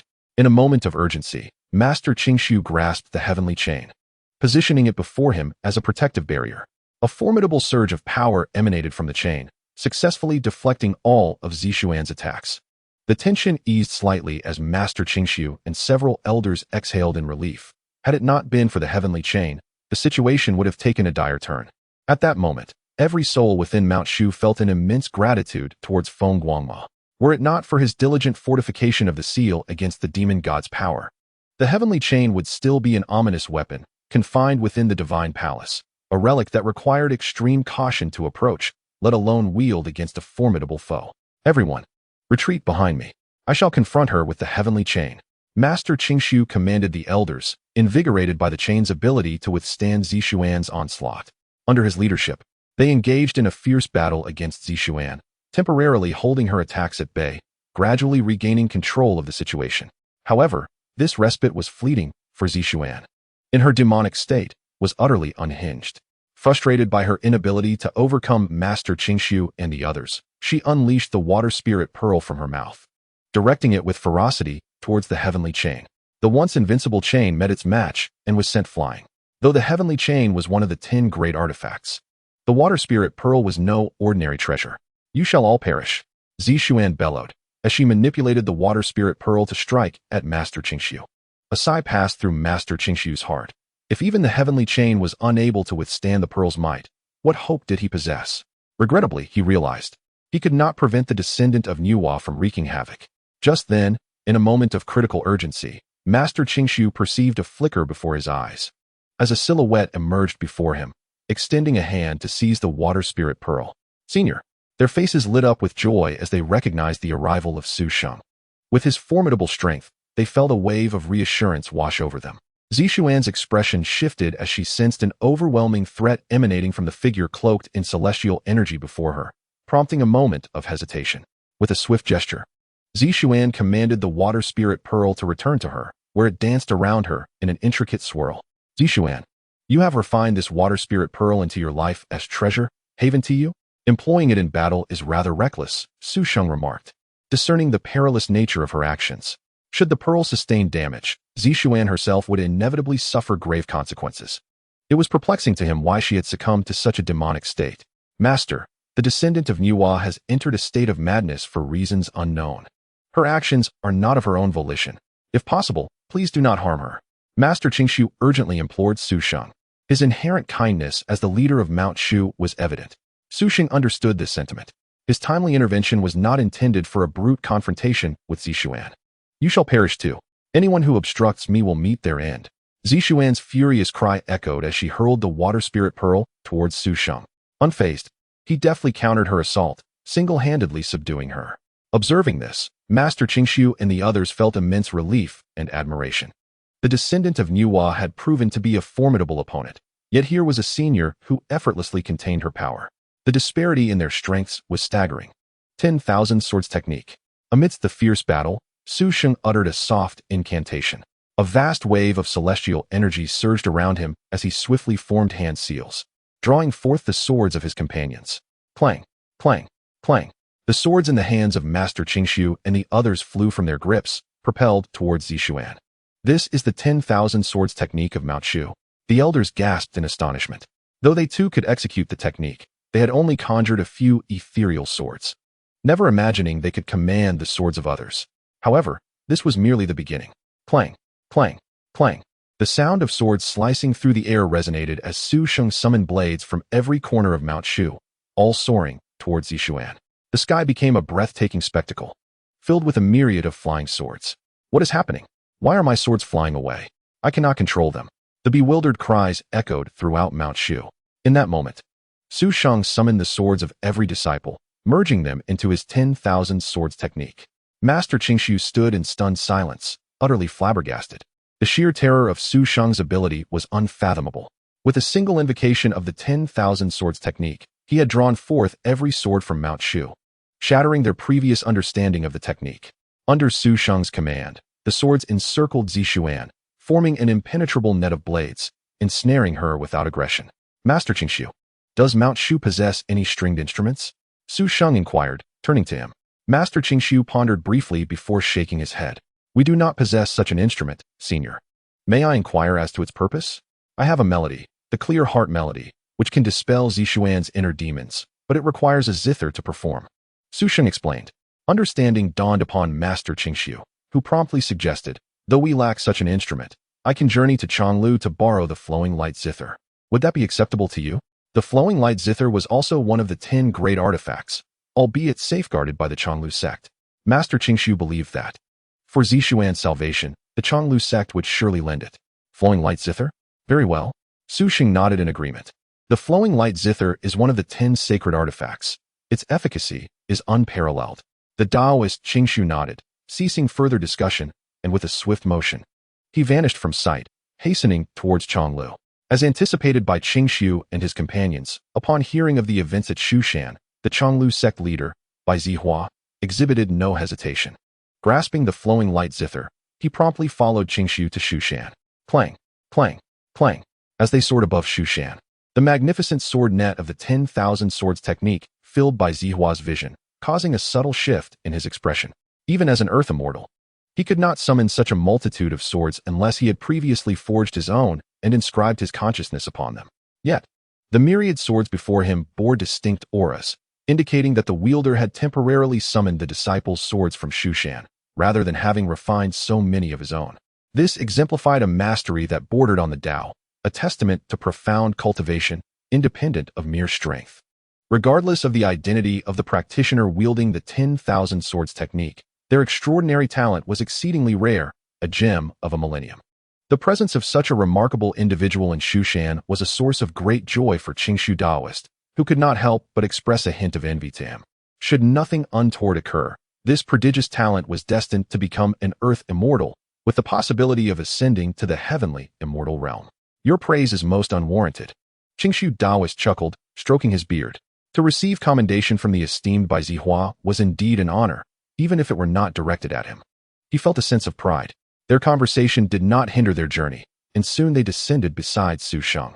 Bai Zihua cast a glance at Sheng, a flicker of recognition stirring within him. It is he, the mysterious Shushan master who repelled Dan Xuanqiu last time. Yet, it puzzled him why Sheng concealed his visage with celestial power. Esteemed one, may I borrow the Flowing Light Zither for a moment? Sheng called to Bai Zihua while managing the array of swords to block Zixuan. Bai Zihua, devoid of pretense, extended his hand, tossing the Flowing Light Zither to Sheng.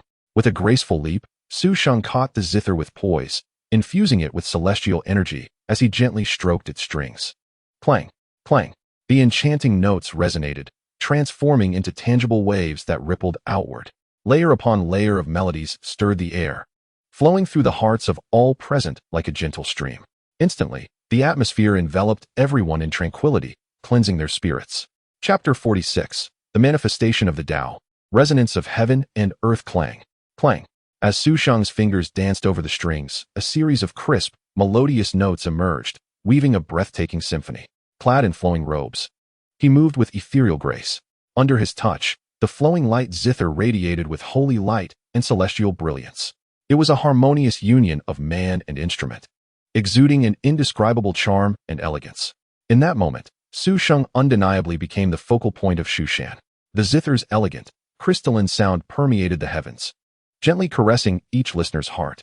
Gradually, the audience beheld a pristine paradise, a picture of serene mountains and clear waters, where birds sang and flowers bloomed, and colorful butterflies danced in the air, an idyllic scene reminiscent of the legendary Penglai.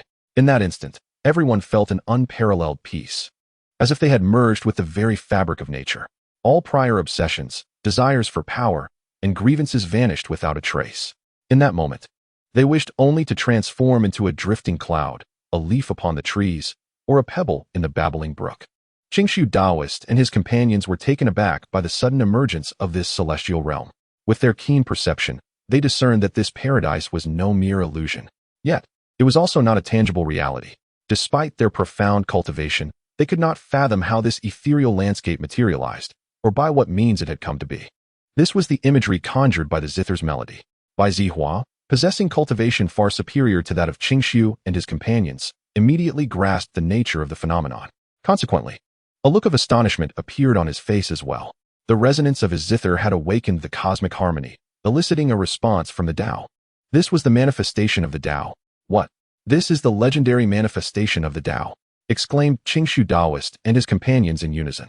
The manifestation of the Tao is a state only attainable in legends, representing the ultimate comprehension of the Tao, embodying the unity of heaven and man. Only through profound understanding of the Tao, recognized by the cosmic principles, could such a phenomenon occur. This state was one that Qingshu Daoist had never witnessed anyone achieve. Only reading of it in sect scriptures, he could scarcely believe that such a legendary state could manifest in Shushan today. Su Sheng, utilizing the flowing light zither for the first time without prior adaptation, had reached this extraordinary realm, a talent not seen in a millennium. With such a figure emerging from Shushan, it won't be long before you surpass Chong Lou, Bai Zihua remarked with profound admiration, sighing deeply. For one who comprehended the Tao to such a terrifying degree, as long as they did not fall before their time, becoming an earth immortal would be a trivial matter. Even aspiring to the elusive heavenly immortal realm was within reach. In this era, if anyone could take that crucial step, it would undoubtedly be him. We are fortunate to have such a predecessor in Shushan. Seeing Bai Zihua hold Su Sheng in such high regard filled Qingshu Daoist and the others with immense honor. Clang. The zither's melody continued to drift. The gentle and harmonious notes also reached Zishuan's ears. Like the others, she was enveloped in the beautiful world described by the music. In that moment, her previously turbulent heart gradually calmed, the murderous intent and rage slowly dissipating. Gradually, Zishuan became one with the surrounding world. The entirety of her surroundings faded away, leaving only the realm depicted by the zither's melody. Clang. The sword she had clutched tightly fell to the ground, yet she paid it no mind, fully immersed in the experience of this world. Clang. As the final two notes of the qin faded away, Su Sheng gently ceased his playing, and the radiant glory upon the Liuguang qin vanished into thin air. The beautiful imagery conjured by the music also dissipated, and at that moment, the previously tyrannical and corrupted Zixuan vanished as well. Of course, the countless swords summoned by Su Sheng were also returned to him, leaving a scene of devastation before Zixuan's eyes. She recalled the previous events and was instantly drenched in cold sweat, realizing how close she had come to making a grave mistake. As a descendant of Nuwa, how do you feel now? Asked Qing Su Daozhong, a subtle smile of satisfaction gracing his features as he looked at Zixuan. Having been tormented by her inner demons and having offended many in Shushan, Zixuan immediately bowed and apologized to Qing Su Daozhong and the others. Finally, she turned to Su Sheng, expressing her gratitude. I greatly appreciate this elder's intervention in dispelling my heart's demons. Otherwise, I would have committed a terrible error. Su Sheng waved his hand with a smile, replying, as the Mother of Earth, your blessings extend to all. This is but my duty. After exchanging formalities with Zixuan, Su Sheng approached Bai Zihua and casually remarked, this is a fine qin. Thank you, esteemed one. Bai Zihua responded with equal courtesy, in Chong Lou and Shushan. There is no distinction between us. We must support each other, especially concerning the Mother of Earth. Once their pleasantries were concluded, Su Sheng intended to return the Liuguang Qin to Bai Zihua. However, at that moment, his expression shifted slightly as he suddenly looked up to see a streak of light hurtling towards him with astonishing speed. This light soon transformed into a figure clad in black robes, exuding an otherworldly beauty that made it impossible to discern their gender. To the average person, this would be enigmatic, but Su Sheng recognized the visitor immediately. His pupils narrowed slightly, a glint of brilliance flashing within. Killing Qianma. Indeed, the newcomer was none other than the formidable Killing Qianma, the Saint of 7 Kills. So it is the Liuguang Qin. Killing Qianma's eyes sparkled with fierce intensity, fixated on the Qin in Su Sheng's hands. While Killing Qianma was not an ambitious person and had little regard for the coveted 10 Directions artifacts, the Liuguang Qin was the exception. He had promised his sister Luxia to play a piece on the Qin for her, and even though she had passed away, he was determined to fulfill that promise. Hand it over. Killing Qianma commanded assertively, extending his hand towards Su Sheng. Instantly, an immense force surged forth, sweeping towards him. Bai Zihua's expression changed dramatically, and he shouted, "Killing Qianma, you are being outrageous." With that, he unleashed a terrifying wave of celestial energy, preparing to confront Killing Qianma. Yet, Killing Qianma was a powerful earth immortal. Aside from Bai Zihua, no one could contend with him. "Do not be hasty, esteemed one," Su Sheng calmly assured Bai Zihua. Then, unfazed, he lifted the Liuguang Qin and gently plucked its strings. With a resonant sound, a note reverberated towards Killing Qianma, enveloping the atmosphere in an overwhelming chill of murderous intent. In an instant, everyone present felt a shiver run down their spines, as if they had been transported to an ancient battlefield. Boom! Killing Qianma's celestial energy was shattered by Su Sheng's playing. "Thinking you can seize the Liuguang Qin from me will not be so simple." Su Sheng's voice echoed in the air. "Is this the great Qin of killing sound? I never expected someone could master such a lethal melody." Killing Qianma's eyes widened in astonishment, completely taken aback by the opponent's mastery of this deadly technique. However, he scoffed. 3 layers of killing intent cannot suffice against me." With that, he soared into the air, transforming into a massive bird and lunging towards Su Sheng. "Be careful, esteemed elder." Qing Su Daozhong and the others called out anxiously to Su Sheng. Although Killing Qianma's target was Su Sheng, the overwhelming pressure was felt by all, as if a great weight pressed upon their chests, rendering their breaths labored. Such was the might of an earth immortal. Who would dare underestimate Killing Qianma's reputation in Shushan? Even the sect master would not. Who says I possess only 3 layers of killing intent? If 3 are insufficient, then how about 9? Su Sheng remained unperturbed, tossing the Liuguang Qin before him, his fingers dancing rapidly over the strings. The divine light emanating from the Qin grew increasingly radiant. With each stroke, waves of overwhelming killing intent surged forth, bombarding Killing Qianma. The surrounding Qing Su Daozhong and others could not help but shudder, feeling as if they were amidst a fierce battle on an ancient battlefield, where countless soldiers clashed in a bloody struggle. "Retreat. Fellow disciples, retreat." Qing Su Daozhang's booming voice snapped everyone back to reality. They swiftly executed their lightness techniques, retreating at breakneck speed until they were safely out of reach of the lethal melody. What a tyrannical sound of killing! They gasped in astonishment, drenched in sweat. The elder's killing sound is truly terrifying. It would be effortless to slay us. Bai Zihua, while not retreating, observed the clash between Su Sheng and Killing Qianma with a hint of surprise, choosing not to intervene. Boom! The sounds of their fierce and spectacular battle echoed in the air. Although Su Sheng was still merely at the level of a human immortal, with the aid of the Liuguang Qin, a treasure of immense power, and the unparalleled great Qin of killing sound, he matched Killing Qianma blow for blow. However, this did not mean Su Sheng could stand against Killing Qianma indefinitely. He relied heavily on the power of the Liuguang Qin. Even someone as formidable as Dan Xuanxiu, with the assistance of the tethering chain, could bind Bai Zihua. How could the 10 Directions artifacts be underestimated? Without the Liuguang Qin, Su Sheng would stand no chance against the powerful Earth Immortal. I truly did not expect such a remarkable individual to emerge from Shushan. Today has been an eye-opener. Killing Qianma exclaimed, stepping back from the fray, facing Su Sheng from a distance. Then, with a swift motion, he transformed into a streak of light and departed.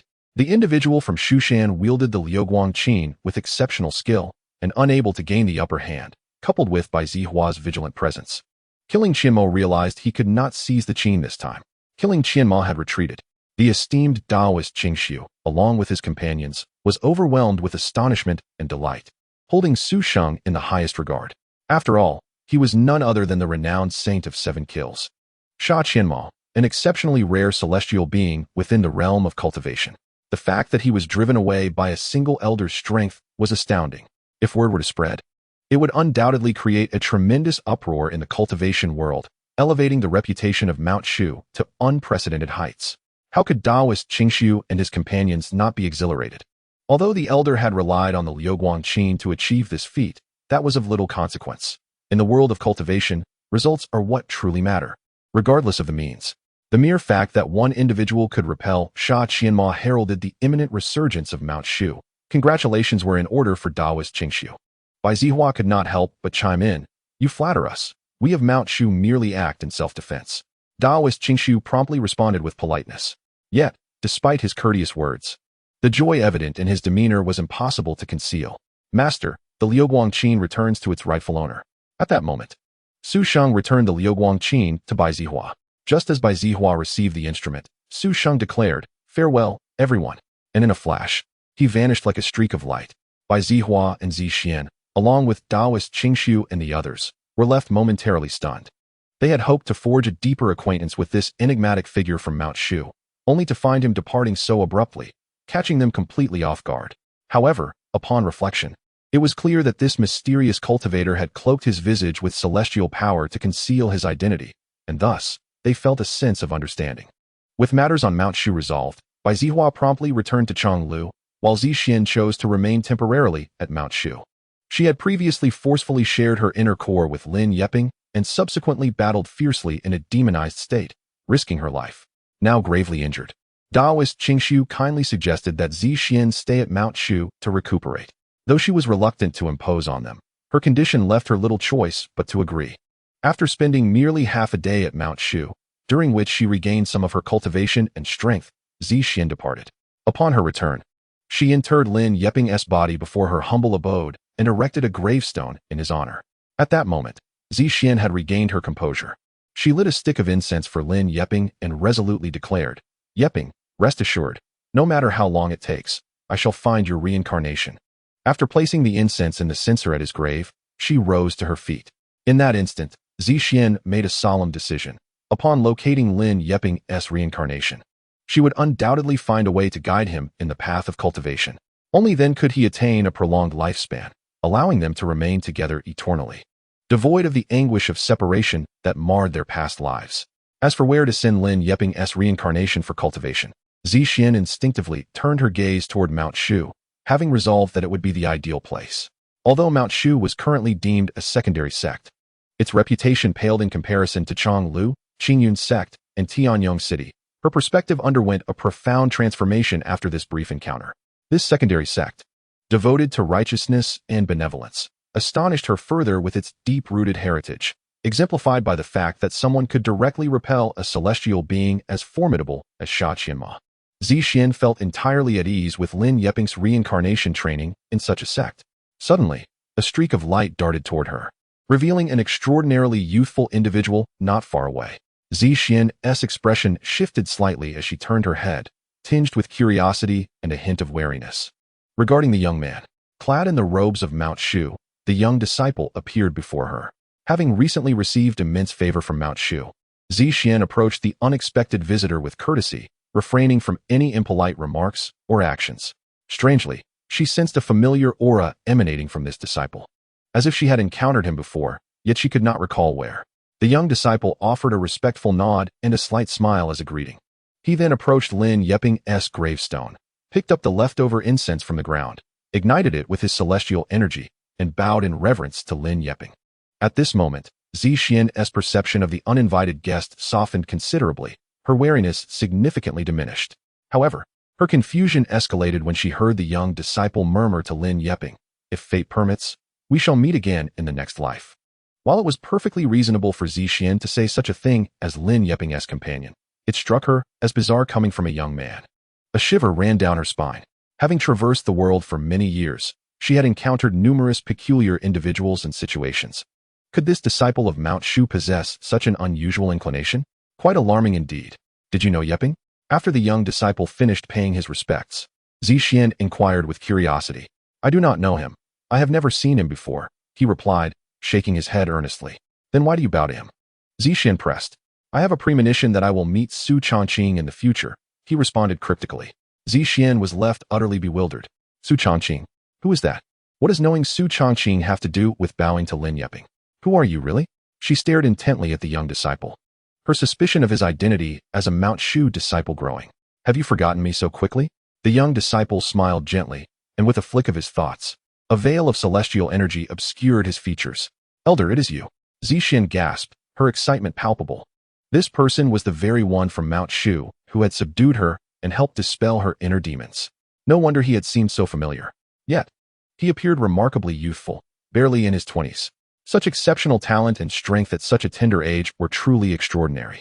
Su Sheng smiled softly, dispelling the celestial energy from his face, and said to Zixian, there is no need to call me elder, otherwise, people might think I am an old man.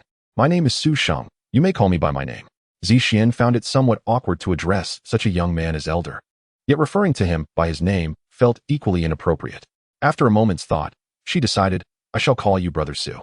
Su Sheng found no objection to this. Recalling how Su Changqing and Zixian would one day refer to Jing Tian as Brother Jing. That is perfectly acceptable, he nodded. Subsequently, Zixuan expressed her gratitude to Su Sheng for his assistance, to which Su Sheng responded with a smile and waved off the matter. Brother Su, you have come down the mountain specifically to find me. Is there something urgent? After exchanging pleasantries, Zixuan inquired with a serious expression. There are indeed matters at hand, but they do not pertain to you. They concern him. At this, Su Sheng pointed to the gravestone of Lin Yeping. Zixuan's brow furrowed, and after a moment of contemplation, her face flushed with excitement. Could it be that Brother Su has a method to resurrect Yeping? Su Sheng shook his head. Life and death are predetermined by fate. No human power can alter that. Zixuan's expression fell momentarily, but she quickly reconciled with the reality and asked again. Then, Brother Su, what do you mean by coming for Yeping? I have come for him, but not for Lin Yeping. Su Sheng spoke enigmatically. I am here for his reincarnation, Su Changqing. Zixuan was taken aback, utterly perplexed. Yeping has just passed. How does Brother Su know who his reincarnation will be? The secrets of destiny are not to be revealed, Su Sheng replied with an air of mystery. In truth, he thought to himself, having watched Xianxia 3, I am aware of the plot, but such knowledge cannot be divulged to you. Zixuan still bore an expression of skepticism. Although she regarded Su Sheng as an otherworldly sage, the notion of peering into the future seemed utterly preposterous. Noticing Zixuan's disbelief, Su Sheng chose not to elaborate further and instead remarked, in a decade or so, you will find Su Changqing. At that time, you may bring him to Mount Shu, and I shall take him as my disciple. Zixuan found this increasingly absurd. You can predict when I will find Yeping's reincarnation? When the time comes, you will understand. Su Sheng countered, continuing to project an air of certainty. Observing Su Sheng's confident demeanor, Zixuan momentarily entertained the thought that perhaps Lin Yeping's future reincarnation was indeed named Su Changqing. Did Brother Su possess the ability to fathom the heavens? However, this notion was fleeting and soon dismissed as impossible. Su Sheng did not press the matter further with Zixuan, believing that the truth would reveal itself in due time. He paused and inquired about another topic of keen interest. Zixuan, are you aware that there exists another descendant of Nuwa in the mortal realm? Su Sheng gazed intently at Zixuan. Without a doubt, he referred to Hua Qinggu. The characters of Hua Qinggu and Zixuan were both descendants of Nuwa. Now that these two narratives had intertwined, Su Sheng was curious about the relationship between Hua Qinggu and Zixuan. Zixuan appeared momentarily stunned. Brother Su, our Nuwa clan has always been a singular lineage. Where did you hear such absurdity? Unlike other clans, the Nuwa lineage is unique in that it can produce offspring only once in a lifetime, and only daughters, with each birth yielding a single child. The occurrence of twins is not possible. Once a Nuwa descendant gives birth, they transfer their spiritual energy to their offspring and soon perish. Thus, there has always been but a singular descendant of Nuwa in the world. It is not mere nonsense, but a verifiable truth, Su Sheng chuckled. I know of a person who is also a descendant of Nuwa. However, I am uncertain of her exact origins, which is why I inquired. Zixuan was genuinely astonished by this revelation. Given Su Sheng's strength, such an assertion must carry significant weight. She did not believe he was fabricating a tale. Yet, the Nuwa descendants had indeed been singular throughout generations. Suddenly, a spark of realization illuminated Zixuan's mind. Brother Su, are you suggesting that this Nuwa descendant is a reincarnation? She asked earnestly, locking her gaze onto Su Sheng. Precisely. Su Sheng's eyes brightened, indicating that Zixuan had grasped the situation surrounding Hua Qiangu. That makes sense. Zixuan's eyes also glimmered with understanding. She then began recounting the tale of Nuwa creating humanity. Although the legend is simple, the process by which Nuwa created humans was intricate, involving numerous experiments before success. The first batch of humans was not merely molded from clay, but fashioned from Nuwa's own ribs. Without further elaboration, Su Sheng understood, thus. The Nuwa descendant I am familiar with is actually part of the first batch of humanity created by Nuwa. Since this first generation possesses Nuwa's direct bloodline, it is entirely reasonable to refer to them as her descendants, albeit differing from Zixuan's lineage. This first generation, endowed with Nuwa's divine blood, possessed exceptional advantages in cultivation, with nearly all becoming ancient deities. These ancient beings were revered as gods. Yet, as time progressed, those ancient gods gradually perished, leaving only one remaining. According to our clan's records, the last of the divine lineage, unwilling to meet the same fate as the others, chose to undergo a self-initiated dissolution, condensing all their spiritual energy for reincarnation. In light of Zixuan's revelations, the traits of Hua Qiangu aligned seamlessly. The last god of the world, this was the reality. With this newfound understanding of Hua Qiangu's origins, Su Sheng was now fully enlightened. After exchanging a few more casual remarks with Zixuan, he bowed his hands in farewell and took his leave. With a flash, Su Sheng's figure vanished, returning to the library with a faint smile upon his face. Another fated child has been arranged. From every perspective, Su Changqing embodies the quintessential male protagonist archetype. Whether it concerns his 3 lifetimes of romance with Zixuan or the subsequent series of events, all adhere to the established template. Ultimately, he will play a crucial role in vanquishing the evil sword Immortal and saving the world. Though his fate may not eclipse that of Jing Tian, it certainly surpasses that of Feng Guangma and others. Despite Zixuan's current disbelief in Su Sheng's words, when she eventually discovers that Lin Yeping's reincarnation is Su Changqing, will she still harbor doubts? One can only imagine the awe that will wash over her at that revelation. Su Sheng is genuinely curious about the expression Zixuan will wear at that moment. Brother Su, hee, tea time. Xiangling greeted him with a cup of freshly brewed tea, her smile radiant as she handed it to him. Speak of matters at hand. Do not indulge in frivolities, Su Sheng chided playfully, gently tapping Xiangling on the head. Ouch! Xiangling feigned indignation, covering her head and pouting, though Su Sheng's touch had been gentle, causing her no pain. She tilted her head, gazing at Su Sheng in protest. Brother Su, do not keep tapping my head. I might get silly. Is that so? Su Sheng chuckled at Xiangling's response. If I stop tapping, will you cease to be silly? I am not silly. Xiangling retorted defiantly, extending her neck as she declared her stance. Then her imposing demeanor faltered, becoming somewhat shy and hesitant as she inquired, Brother Su Sheng, do you have feelings for that descendant of Nuwa? Su Sheng was taken aback. Where did Xiangling conjure such peculiar notions? You seem quite invested in her, isn't it evident? She continued, not only did you save her life, but you also descended the mountain to search for her after she left. Xiangling expressed her dissatisfaction towards Su Sheng. How do you know I was looking for Zixuan? Su Sheng was even more astonished. Could it be that the little fox was tailing him? Such antics were beneath her. I can detect the scent of that enchanting fox from 800 miles away, Xiangling remarked with a pout. Su Sheng sweat profusely. After all, she was a descendant of Nuwa, the mother of the earth, yet Xiangling referred to her as an enchanting fox.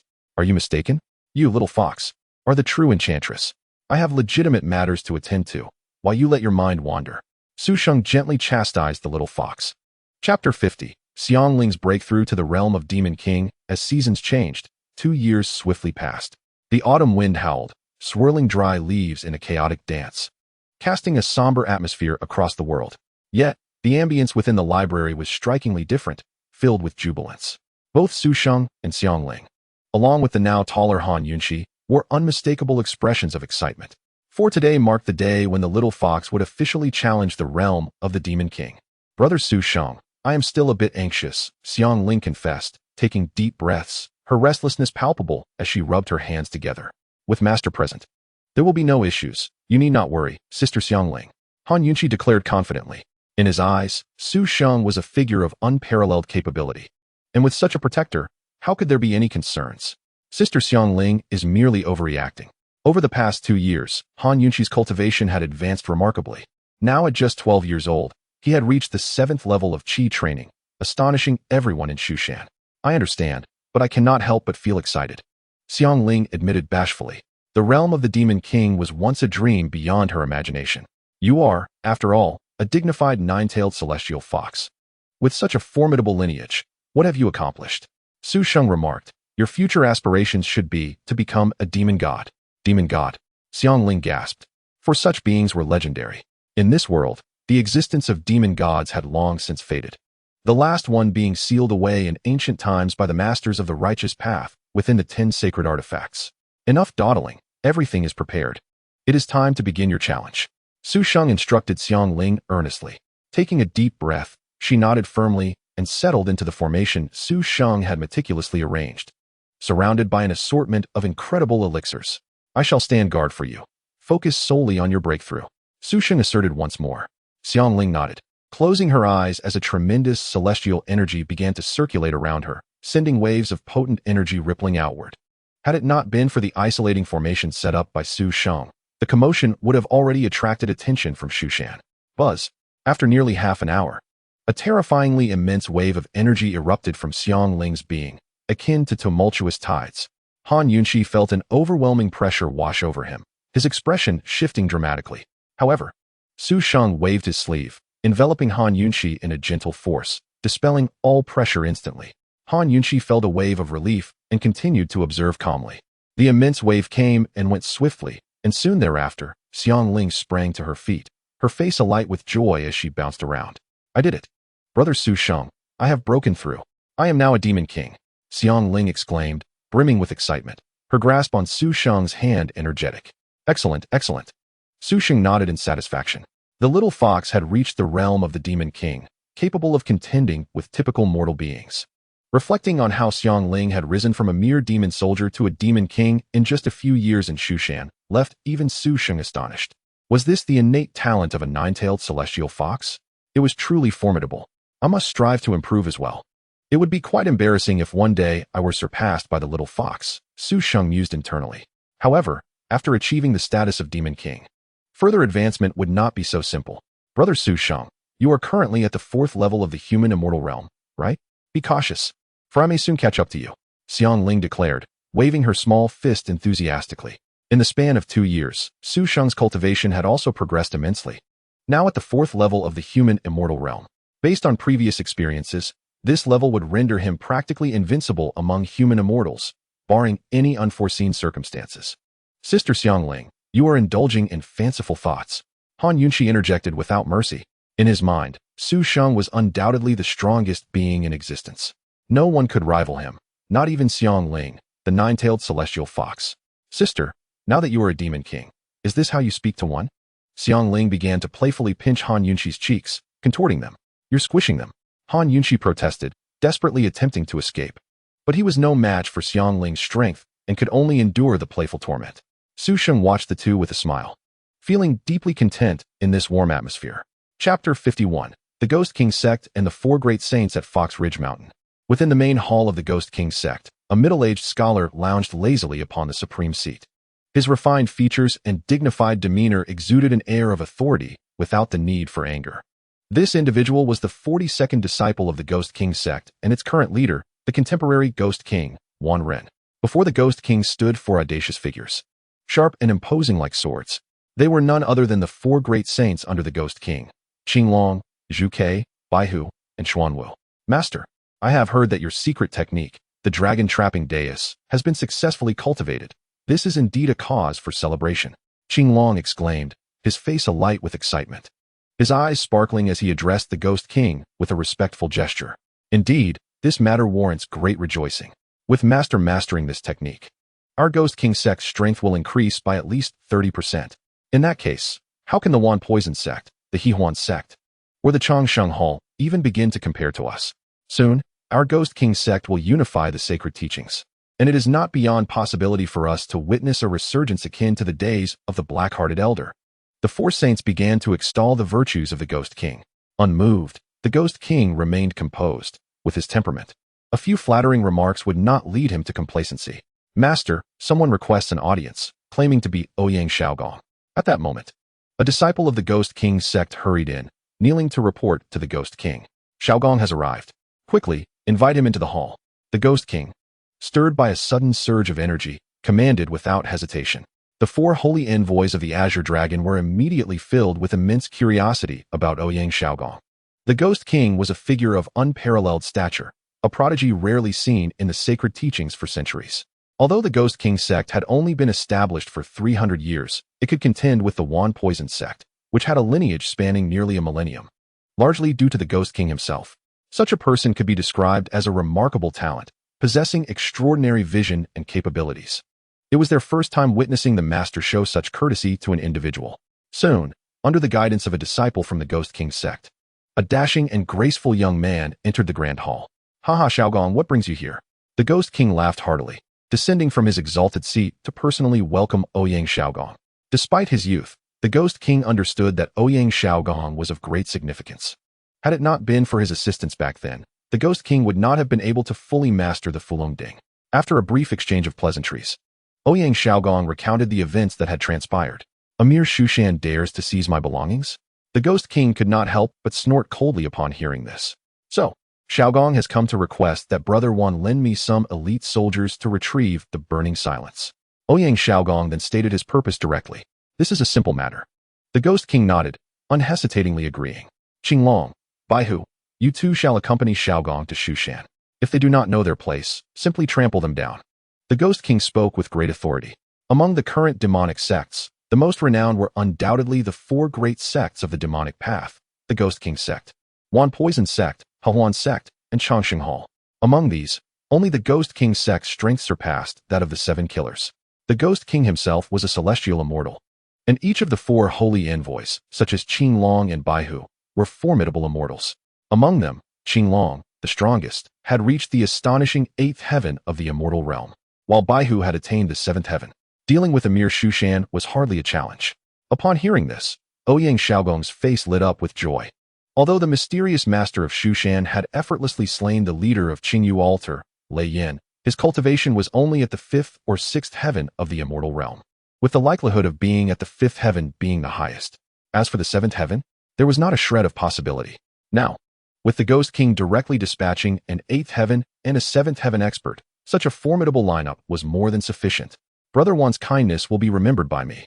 When I retrieve the burning silence, I shall repay this favor, Ouyang Xiaogong said, clasping his hands in respect to the Ghost King. Well said, well said. The Ghost King laughed heartily. Shushan, logically speaking, breaking through to the Demon King realm should be a matter of great celebration. When the little fox first achieved this breakthrough, she was indeed overjoyed. However, after the initial days of excitement, her mood had turned quite somber. "Brother Su, I learned a dish from Lord Sheng these past few days. Let me show you." "Brother Su, these are some snacks that Grandpa Rome taught me to make. Give them a try." "Brother Su, this tea is brewed with purple heart lotus. You must drink it while it's hot." Not only that, but Xiangling had also become significantly more considerate towards Su Sheng. Though Xiangling said little, Su Sheng could vaguely sense that she was preparing to leave. Xiangling had originally set out to search for her parents. Her lingering at Su Sheng's side all this, while was merely due to her own lack of strength. Yet now that she had become a Demon King, a top-tier expert in the cultivation world, it was only natural that she begin to consider her own affairs. "Xiangling, come here." Su Sheng sighed and beckoned Xiangling, who was busy, to come over. "Brother Su." Xiangling obediently approached, lowering her head and remaining silent. "Are you planning to search for your parents?" Su Sheng asked proactively. "Brother Su." Xiangling lifted her head, her eyes turning red as she began to weep. "I don't want to leave you." "Silly girl." Su Sheng smiled gently, wiping the tears from her face. "It's not like we're parting forever. Why cry?" As he spoke, he handed Xiangling a storage pouch, carefully advising, "I've prepared some items for you. There are talismans and treasures for self-defense. Use them if you encounter danger. I have plenty." Xiangling pouted, her eyes fixed on the storage pouch, reluctant to accept it. Of course, it wasn't he out of ingratitude. Once she accepted it, it would mean she was truly leaving. "Take it," Su Sheng insisted, placing the storage pouch into her hands. "I'll be at Shushan. If you feel tired or miss me, you can come back to see me anytime." Xiangling remained silent, her head bowed, sobbing incessantly before finally lifting her head, resolutely stating, "Once I find my parents, I will definitely return. Brother Su will wait for you." Su Sheng smiled at Xiangling. Chapter 52. Breaking the Shushan Mountain Protection Array despite her reluctance to part. Xiangling understood that the time for her departure had indeed come, unless she fully abandoned her quest for her parents. which was clearly not an option. After packing her belongings, Su Sheng and Han Yunxi personally escorted Xiangling to the foot of Shu Mountain. "Sister Xiangling, you must come back," Han Yunxi cried, embracing Xiangling. Although she had bullied him over the years, since the destruction of Wuming's Spirit Valley and his relocation to Shushan with his mother, he had considered Su Sheng and Xiangling as family. Sister Xiangling will surely return. Xiangling's eyes were also red as the two embraced and cried together. After a long farewell, Xiangling finally waved goodbye. Under the watchful gaze of Su Sheng and Han Yunxi, she gradually walked away until she completely vanished from sight. "All right, Yunxi. Xiangling is going to find her parents. This is a good thing." Su Sheng ruffled Han Yunxi's hair. "You should focus on your cultivation. When Xiangling returns, give her a surprise, all right?" Han Yunxi nodded earnestly. "Let us head back." Su Sheng called to Han Yunxi as they began their return to Shushan. Upon returning to the library, Su Sheng felt a sudden emptiness in the vast hall. Over the years, he had grown accustomed to the presence of the little fox, and now, being alone felt quite unfamiliar. However, Su Sheng's nature was different. He did not show his feelings in front of others. Boom, boom, boom. Just as Su Sheng was lost in thought, a series of dull yet oppressive rumblings erupted from outside, as if someone was wielding a massive hammer, striking the ground with great force. Su's heart stirred slightly as his consciousness surged outward, sweeping across the sky above Mount Shu. There, he beheld a figure, suspended like a great rock. In his grasp was a sword, entirely black and ablaze with dark flames, which he swung down mercilessly against the protective array of Mount Shu. Boom! With each strike, the protective formation quaked violently, unleashing boundless energy that wreaked havoc, instilling a sense of impending storm among the entire mountain. What was happening? Someone was forcefully breaching the protective barrier of Mount Shu. Who was this audacious individual? All disciples of Mount Shu were roused, stunned into disbelief. Though Mount Shu had faced invasions before, especially with the frequent assaults from 7 kills lately, no one had ever displayed such brazen arrogance, disregarding Mount Shu so completely. Without uttering a single word, this person launched a direct assault on the mountain's defenses. Swoosh! The esteemed elders, including Taoist Qingshu and Taoist Qingwei, were equally alarmed. Soaring into the air, both astonished and enraged as they gazed at the assailant. Their faces flushed crimson, trembling with indignation. Such insolence! How dare this rogue show such contempt for Mount Shu? Taoist Qingwei seethed, muttering in fury, ready to confront the arrogant intruder. "Do not act impulsively, junior brother." Taoist Qingshu grasped Qingwei firmly, his expression grave and serious. This individual, with mere solitary strength, could shake the very foundations of Mount Shu's protective array. He was not someone we could contend with. Alas! Qingwei, filled with frustration, flung his sleeve in exasperation. What can we do now? At this juncture, we can only place our hopes on that senior. Taoist Qingshu sighed deeply, shaking his head.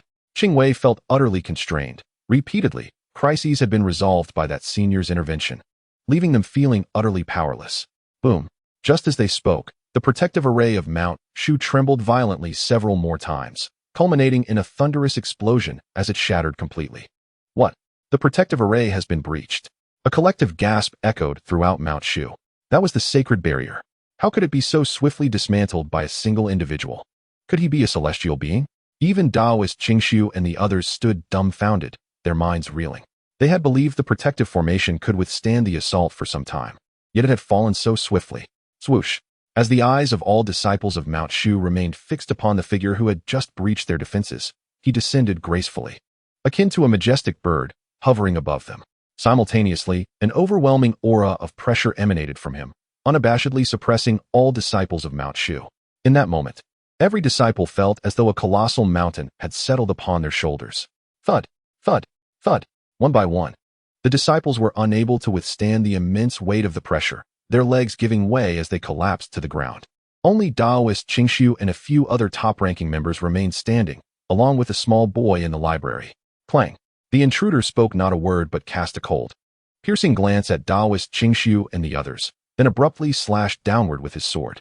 A cataclysmic wave of sword energy surged forth, as if it could rend the very fabric of space itself. This is bad. Taoist Qingshu and his companions' faces paled as they sensed the imminent threat of death. In that critical moment, Taoist Qingshu swiftly produced the heavenly restraint chain, channeling his celestial energy into it. The chain shimmered with sacred light, flying forth to shield Qingshu and his companions with its immense power. Boom!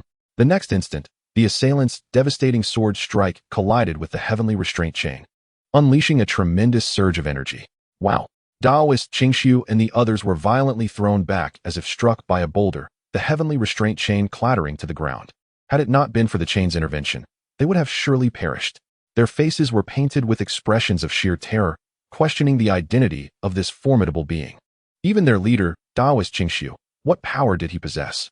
The disciples of Mount Shu, witnessing their master and several elders unable to withstand the force of a single strike, were nearly paralyzed with fear. Oh, not dead. It seems Mount Shu possesses some measure of capability.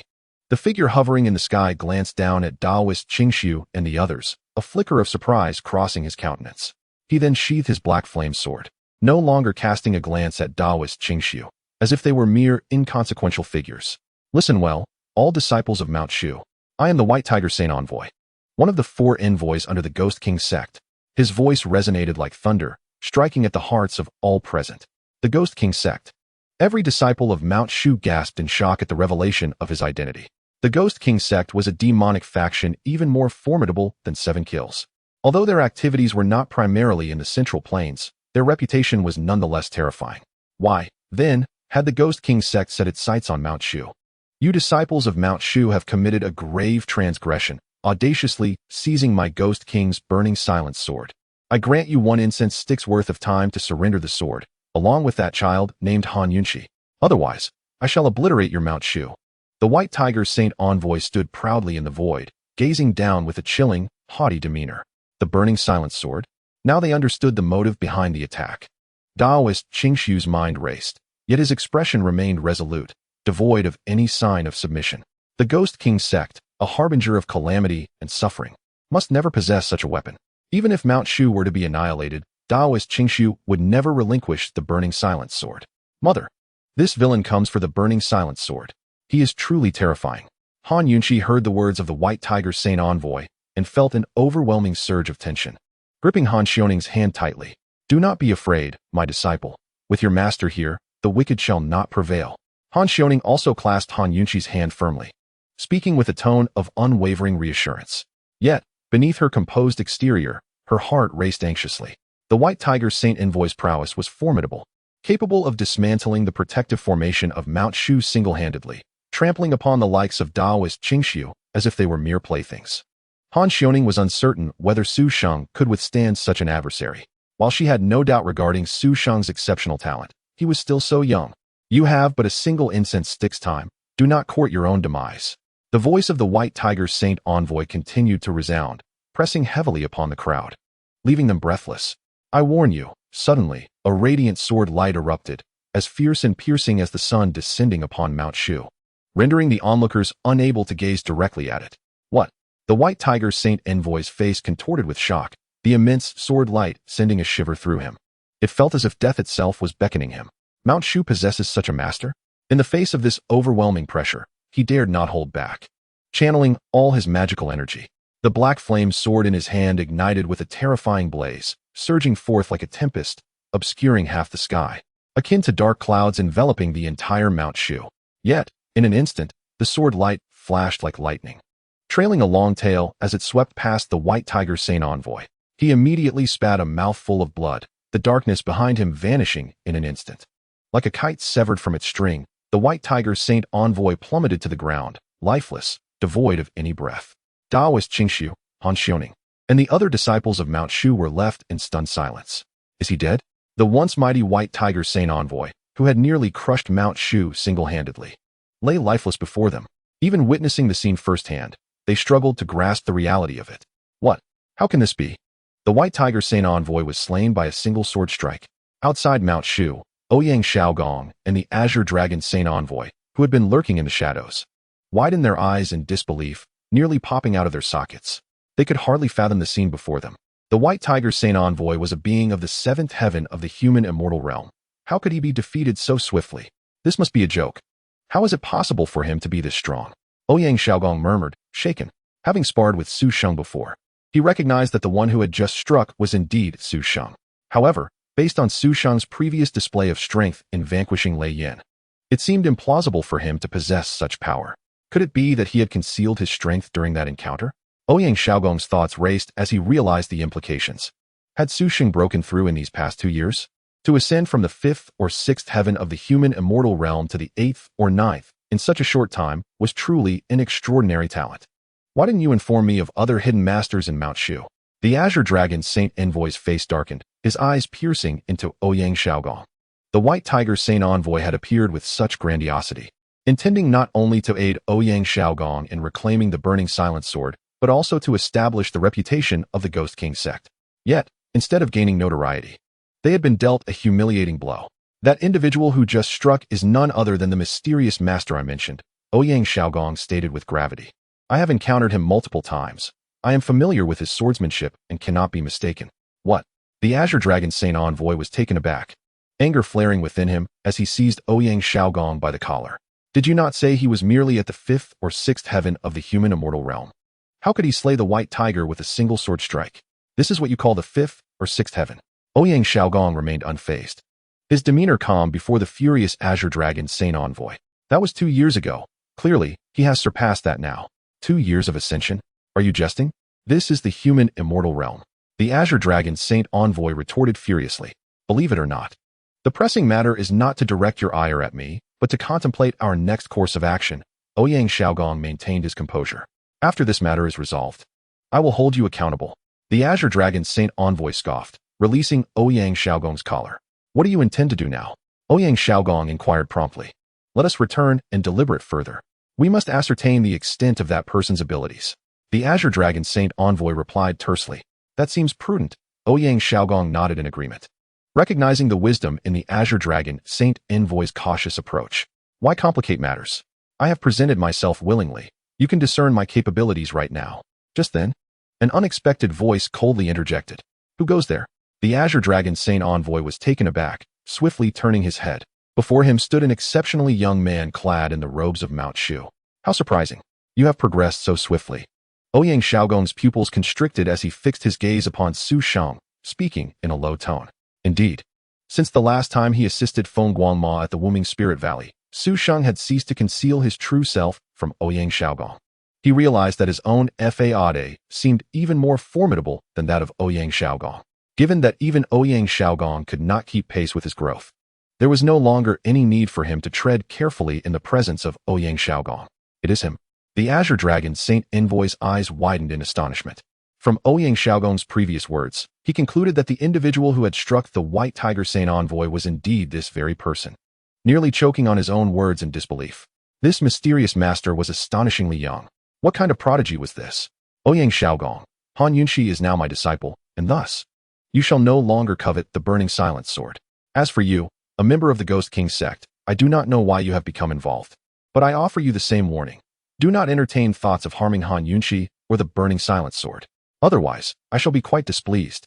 Su Sheng, hands clasped behind his back, addressed the Azure Dragon Saint Envoy and Ouyang Xiaogong as if chatting with old friends. His voice, though soft, imparted an unutterable weight upon both men. Moreover, I hold great admiration for Bai Yao of your Ghost King sect. In light of her reputation, should you choose to depart now, I shall consider this incident as though it never transpired. Su Sheng, with a serious demeanor, addressed the Azure Dragon Envoy. The envoy's face twitched slightly, feeling insulted by Su Sheng's words. Bai Yao, the daughter of the Ghost King, their sect's leader, was merely around 10 years old. And to claim that one was acting out of consideration for such a young girl was nothing short of an affront. Unbeknownst to him, Su Sheng's statement was entirely sincere. Bai Yao was a girl of courage and passion, devoid of any blemish, earning Su Sheng's genuine admiration. He even felt a twinge of regret that she had not been resurrected. However, he was unaware of her true age in this world. Chapter 55. The Azure Dragon Envoy was also defeated. How absurd. You are far too arrogant.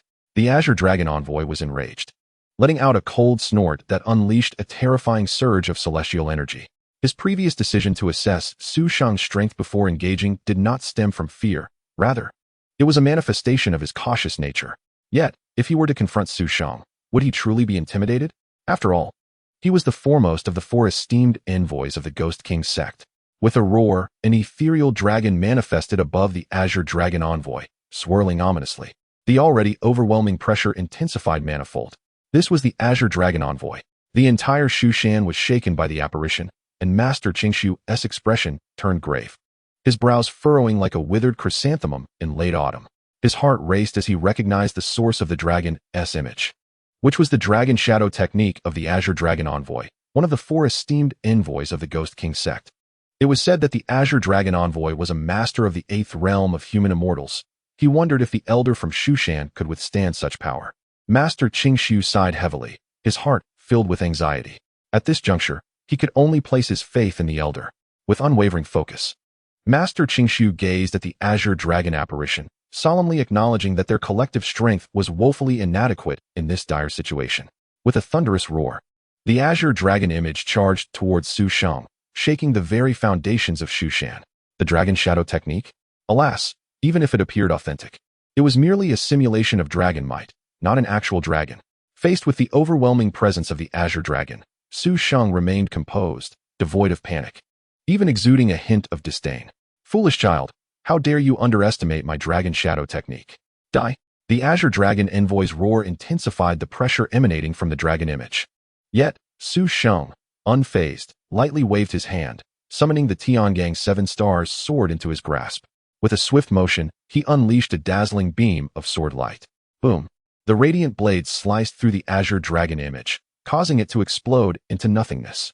With a violent jolt, the Azure Dragon Envoy staggered, blood spewing from his mouth, his face a mask of horror. You are a master of the 9th realm of human immortals, he gasped in disbelief. Ouyang Xiaogong nearly had his eyes pop out in astonishment. They had witnessed Su Sheng defeating the White Tiger Envoy and had merely speculated that he was at the 8th realm. Who could have anticipated that he was, in fact, at the 9th realm? What kind of prodigy is this? Flee! The Azure Dragon Envoy swiftly resolved to retreat, no longer daring to confront Su Sheng, and hastily activated his speed to escape into the distance. Whoosh! A streak of light zipped across the sky, resembling a shooting star. It was the Azure Dragon Envoy. He had fled. Upon witnessing the Azure Dragon Envoy's disordered retreat, Master Qingshu and his companions were both astonished and delighted, utterly taken aback. They had not expected someone of the Azure Dragon Envoy's caliber to be so swiftly overwhelmed and forced to flee. We cannot allow the Azure Dragon Envoy to escape. Master Qingwei muttered anxiously, fearing dire consequences. Master Qingshu could not suppress a chuckle. After all, the Azure Dragon Envoy was a superpower second only to the Ghost King himself, the foremost among the 4 envoys. It was indeed remarkable that the elder had managed to repel him in such a short span. Master Qingwei's expectations seemed a tad excessive. Clang! Just as Master Qingshu's thoughts flashed through his mind, a breathtaking sword light erupted, cleaving the Azure Dragon Envoy in 2. Blood sprayed forth as the envoy fell from the sky like a severed kite, lifeless. Master Qingwei. Very well, I retract my previous statement. The Azure Dragon Envoy has also been slain by a single sword strike. Ouyang Xiaogong, facing Su Sheng, felt a chill run down his spine, accompanied by profound trepidation and an instinctive fear. Who on earth are you? He exclaimed, staring at Su Sheng in disbelief. Ouyang Xiaogong, a being from the celestial realm, had encountered countless formidable figures throughout his existence, even witnessing the fall of ancient deities. Yet, he had never regarded anyone with such reverence. Nor had he felt genuine fear until now, confronted by Su Sheng's overwhelming prowess. The young man before him was terrifyingly formidable, a prodigy rarely seen even in the celestial realm. Chapter 56. Ouyang Xiaogong flees in disarray. In response to Ouyang Xiaogong's astonished inquiry, Su Sheng did not indulge in false modesty, rejecting the notion of being an ordinary person. Tilting his head thoughtfully, he remarked, I believe I may be one of the few individuals you cannot afford to provoke in this realm. Ouyang Xiaogong's expression darkened considerably. Su Sheng's words were a blatant display of scorn and disdain. For someone as proud as Ouyang Xiaogong, this was intolerable. Yet, he recognized the truth in Su Sheng's assertion. Time and again, he had been outmaneuvered by this individual, with the chasm between them widening with each encounter. A profound sense of unease began to settle over him regarding Su Sheng. The burning silent sword is of utmost importance to me. I must retrieve it. After a moment of contemplation, Ouyang Xiaogong resolved to adopt a different approach, one that did not involve direct confrontation. What are your conditions? You may state them. Having traversed the mortal world for many years, Ouyang Xiaogong had accumulated immense wealth, enough to rival nations. Regardless of treasures, wealth, or cultivation techniques, I can satisfy your every desire, Ouyang Xiaogong confidently declared to Su Sheng. As long as Su Sheng was willing to engage in a transaction with him, Ouyang Xiaogong was certain he could meet any extravagant demands. This was the essence of Ouyang Xiaogong's confidence. However, to his surprise, Su Sheng's expression shifted to one of profound disdain, a genuine contempt that surfaced from within. Hearing Ouyang Xiaogong's words nearly provoked a laugh from Su Sheng. Competing in wealth with me? Are you serious? Su Sheng currently possessed a plethora of treasures within his system space, nearly to the point of them becoming musty. I'm sorry, but the items you speak of are in such abundance that I cannot possibly utilize them all. Su Sheng shrugged, and with a sweeping gesture of his hand, a small mountain of treasures suddenly appeared before him. It was a mound formed from divine weapons, magical artifacts, elixirs, and ancient texts. Gasp! Ouyang Xiaogong's breath caught in his throat, his eyes nearly popping from their sockets. Who on earth was this individual? Had he stolen the entirety of resources from Mount Shu? No, even Mount Shu could not possibly possess such an abundance. Not to mention, even sects like Chong Lou or Qing Yunmin, with their countless years of accumulation, could not rival this wealth. Ouyang Xiaogong felt a flush of embarrassment as he realized that his earlier confidence in swaying this person with material gains was utterly misplaced. In the face of such immense wealth, his own modest collection seemed laughable, an insignificant droplet in the ocean. What on earth was this person's origin? Ouyang Xiaogong was engulfed in shock. At this moment, Su Sheng waved his hand again, and the mountainous pile of treasures was instantly retracted into his system space, vanishing from sight in the blink of an eye. Ouyang Xiaogong, I have made myself exceedingly clear. Han Yunxi is now my disciple. Thus you must relinquish any thoughts of claiming the Burning Silence Sword. However, if you wish to acquire it from me, it is not impossible, provided you choose to ally with me. Otherwise, I can think of no reason to assist you, Su Sheng stated with utmost seriousness. To be frank, Ouyang Xiaogong, or Prince Chongqing, is a pitiful figure in his own right. He had once transgressed heavenly laws to aid a dear friend, only to be cast down to the mortal realm, where he was subsequently robbed of half his celestial essence by the Longyuan tribe, which was forged into the fearsome Burning Silence Sword. Ouyang Xiaogong had schemed and struggled throughout his life merely to reclaim what was originally his. Nevertheless, despite any sympathy Su Sheng might have for Ouyang Xiaogong's plight, he would not extend help without reason, for he was no benevolent deity, unless it served his own interests. Are you dreaming? Ouyang Xiaogong scoffed coldly. As a celestial spirit, how could he ever submit to a mere mortal?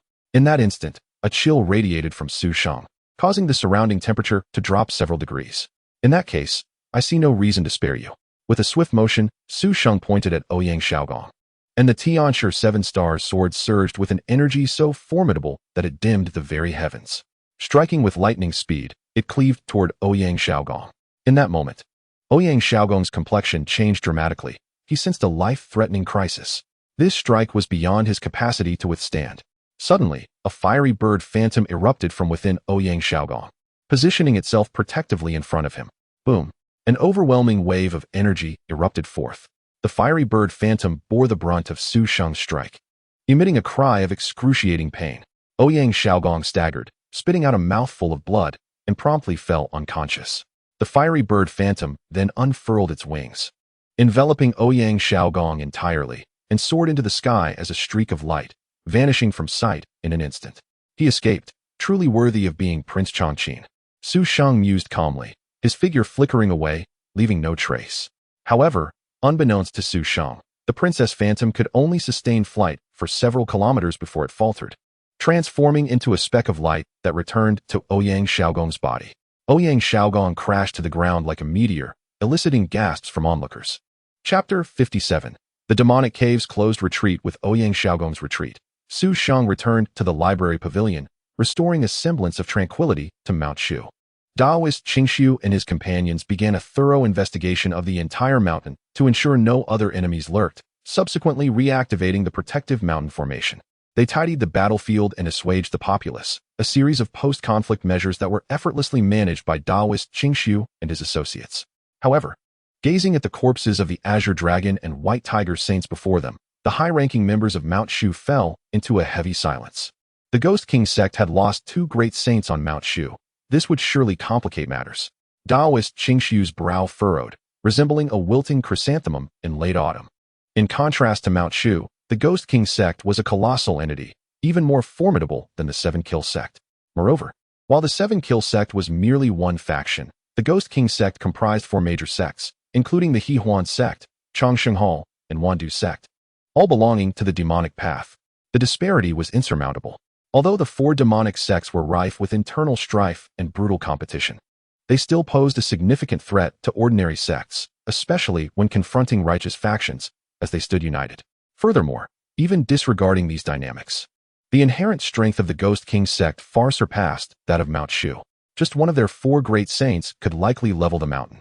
Had it not been for the presence of that esteemed elder, Mount Shu would have faced annihilation. Yet, whether that elder could withstand the Ghost King remained uncertain. They might still need to summon by Zihua from Chong Lou for assistance.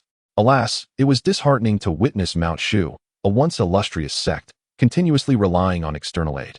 At this juncture, Taoist Qingwei abruptly stood, wordlessly striding toward the exit, as if resolved to undertake something of great importance. "Junior brother Qingwei, where are you going?" Taoist Qingyu inquired. "To the demonic cave for seclusion. I shall not emerge until I achieve the status of a celestial being," Taoist Qingwei declared with unwavering determination. "Junior brother, do not act rashly." The high-ranking members within the hall were taken aback, while Taoist Qingshu sternly admonished him. Utilizing the demonic fire within the cave for cultivation could indeed accelerate one's progress, but the fire was known to disrupt the mind and consume the spirit, posing a grave danger that could lead to madness and death. Taoist Qingwei was the most gifted among the Qing lineage, destined for achievements that would far surpass those of Taoist Qingshu and others. His potential was boundless. With a steady approach, he was certain to become a great asset. No one wished for Taoist Qingwei to adopt such a reckless and impulsive approach. However, after a series of provocations, Taoist Qingwei had resolutely made up his mind, disregarding the admonitions of others, and proceeded to enter the demon cave for seclusion. In response, Taoist Qingshu and his companions could do nothing but shake their heads and sigh in despair. The matter posed a slight complication for the Ghost King sect. Even Su Sheng found himself deep in contemplation. His cultivation in the human immortal realm was without question, yet the Ghost King of the sect was a formidable Earth Immortal. Faced with an Earth Immortal, Su Sheng felt a lack of confidence. From this perspective, eliminating the Azure Dragon and White Tiger seemed rather unwise. Nevertheless, since the Azure Dragon and White Tiger emissaries had approached Han Yunshi as her master, he could not remain indifferent. Moreover, while he anticipated some difficulties in facing an Earth Immortal, he did not feel fear. Leaving aside the multitude of magical artifacts in his system space that would enable him to engage in battles across tiers, the foundation of Mount Shu alone was substantial. Ultimately, he decided to seek out Taoist Qingshu. After considering the treasures in his system space, he concluded that the Chain of Heaven was the most suitable choice. This artifact surpassed 99% of the treasures in his possession, being a supreme artifact of the 10 directions. With this thought in mind, Su Sheng ceased his musings and, with a flicker, appeared within the Grand Hall. Senior, the high-ranking members, including Taoist Qingshu, hurried over to pay their respects. Su Sheng merely nodded in acknowledgement before directly requesting, "The Chain of Heaven, please." Taoist Qingshu was momentarily taken aback, but did not utter a word of protest. He promptly retrieved the invaluable treasure of Mount Shu and handed it to Su Sheng. Having saved Mount Shu from peril on numerous occasions, Taoist Qingshu and the others had long established an unparalleled trust in him. Su Sheng said little else. After taking possession of the Chain of Heaven, he vanished once more. In the following days, Su Sheng dedicated his time to studying and familiarizing himself with the usage of the Chain of Heaven in the library. This was of utmost necessity, for the potency of identical treasures varied immensely in different hands. For instance, while Su Sheng could use the flowing light zither to thwart xianxia, Taoist Qingshu and his peers could not even withstand the likes of Zishuan and the White Tiger emissary with the same level of the Chain of Heaven. Of course, the Chain of Heaven was not a defensive artifact. Its primary function was to seal, which also related to the way Taoist Qingshu and others utilized it. Regardless, in Su Sheng's hands, the Chain of Heaven could indeed be wielded to its fullest potential. Chapter 58. The Ghost King's Shock. The Azure Dragon was so easily slain? At Fox Ridge, the main hall of the Ghost King sect. What did you say? The Azure Dragon emissary and the White Tiger emissary are dead? The Ghost King could scarcely believe his ears as he regarded the disciple of the Ghost King sect reporting before him. Beside him, the Vermilion Bird and Black Tortoise emissaries felt as if they were hearing a farcical tale, utterly incredulous at such absurdity. The Azure Dragon emissary boasted a cultivation of the 8th heaven of human immortal, while the White Tiger emissary was at the 7th heaven. Either one alone could extinguish Mount Shu. Now, having ventured together with the unpredictable Ouyang Xiaogong, it was inconceivable for anything to have gone amiss. Are you telling me that both the Azure Dragon and White Tiger are dead? What sort of jest is this? Yet the disciple before him was a steward of the Soul Hall. Every significant backbone of the Ghost King sect left a soul lamp in the Soul Hall. Once the soul lamp extinguished, it indicated the death of its owner, thus lending a high degree of credibility to the disciple's words. Nevertheless, the simultaneous demise of the Azure Dragon and White Tiger indeed seemed preposterous, leaving the Ghost King momentarily in disbelief. Master, it is absolutely true. How could I dare speak falsely on such matters? Just moments ago, the soul lamps of both the Azure Dragon and White Tiger extinguished one after the other. Prompting me to report without delay, the Soul Hall steward spoke with utmost respect. Lead the way. The Ghost King furrowed his brow and commanded. He, along with the Vermilion Bird and Black Tortoise, proceeded to the Soul Hall, where they confirmed that both the Azure Dragon and White Tiger's soul lamps had completely extinguished. Even so, disbelief lingered. Master, could it be that there is an issue with the soul lamps? How could a mere Mount Shu have the audacity to slay two of our esteemed emissaries?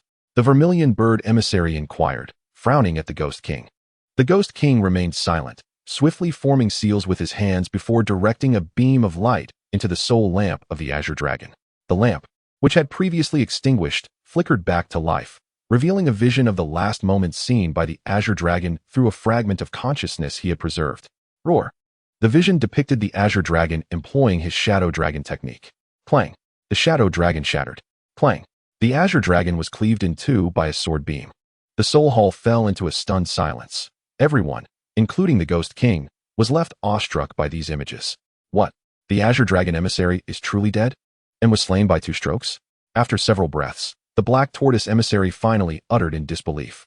Such power must be at least the ninth heaven of human immortal. Does Mount Shu possess such an expert? The Vermilion Bird emissary's face was also marked with shock and gravitas. How could a disciple of Mount Shu, at such a young age, possess such formidable strength? Even the Ghost King himself fell into a state of shock. The reason was simple. The disciple who had slain the Azure Dragon appeared exceedingly youthful, almost to an absurd degree. A disciple of such youth, capable of golden core and nascent soul cultivation, could be considered an unparalleled genius. Yet this one was already a human immortal? The Ghost King even began to question the clarity of his vision.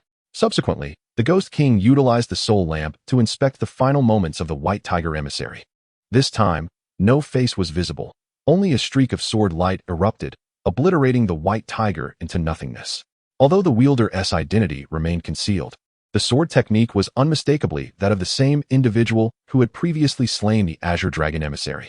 The Soul Hall momentarily descended into silence. With the fall of the Azure Dragon and White Tiger emissaries, there was now no doubt regarding the events at Mount Shu. Mount Shu harbors such a prodigy. Why did Xiaogong not mention this sooner? The Ghost King thundered, slamming his hand against a nearby pillar in a fit of rage.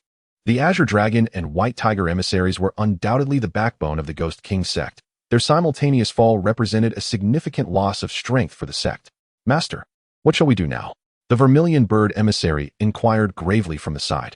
The young expert from Mount Shu was far too powerful, apart from the Ghost King himself. No one else stood a chance against him. The Ghost King felt a profound sense of frustration. Logically, the Ghost King sect, having been so humiliatingly struck by Mount Shu, should seek to reclaim its honor. However, the Ghost King was still recovering from severe injuries inflicted by the Daoist Xuanjin during their last encounter with the Sword of Annihilation. Furthermore, the Ghost King sect had never operated within the Central Plains. Should they aggressively invade Mount Shu, the righteous factions of the Central Plains would undoubtedly intervene. The 5 supreme immortals in that place are notoriously meddlesome. What is even more exasperating is that the righteous sects, such as Qingyun's sect and Tianyin Temple, are keeping a vigilant watch over them.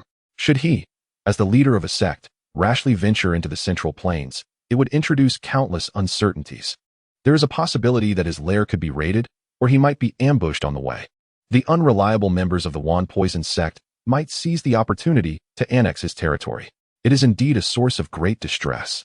The Ghost King is genuinely hesitant to act impulsively, and he is even reluctant to let the news of the deaths of the Azure Dragon and White Tiger emissaries leak out. Otherwise, many with ulterior motives would surely become restless. However, enduring such an affront without retaliation is not in the Ghost King's nature. After a moment of contemplation, he reached a resolution. Shortly thereafter, the Ghost King's figure appeared within a dungeon, where a towering wolf demon, standing a full 10 feet tall, was imprisoned. Those well-versed in the arcane would undoubtedly be astonished to behold this tremendous creature, for it is none other than a demon emperor, the Celestial Wolf. Ghost King, just how long do you intend to keep me here? The Celestial Wolf questioned wearily, casting a glance at the Ghost King. If you assist me in a task, I shall grant you your freedom, the Ghost King replied coldly. The Celestial Wolf's previously dull eyes suddenly sparkled with intrigue. Is this truly the case? Chapter 59. The Enduring Celestial Wolf in the Library Pavilion, a delicately crafted square artifact, exuding an aura of antiquity, floated before Su Sheng. The holy light danced upon its surface, and celestial radiance enveloped it, swirling gracefully as Su Sheng manipulated it, displaying remarkable agility. Under his command, one after another, spectral seals materialized at will, varying in size, strength, and shape, all shifting in accordance with Su Sheng's intent. After days of familiarization, Su Sheng had mastered the use of the heavenly binding chain to a remarkable degree.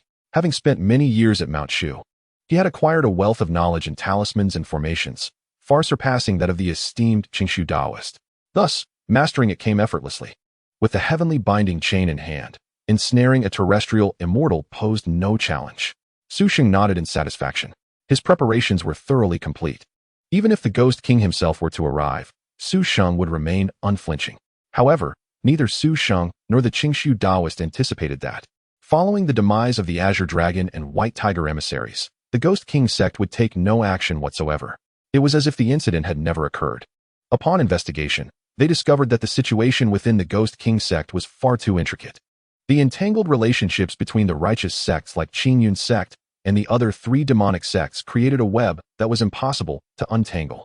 It was indeed a case where pulling one thread would disturb the entire fabric. The Ghost King was simply too preoccupied to attend to their affairs.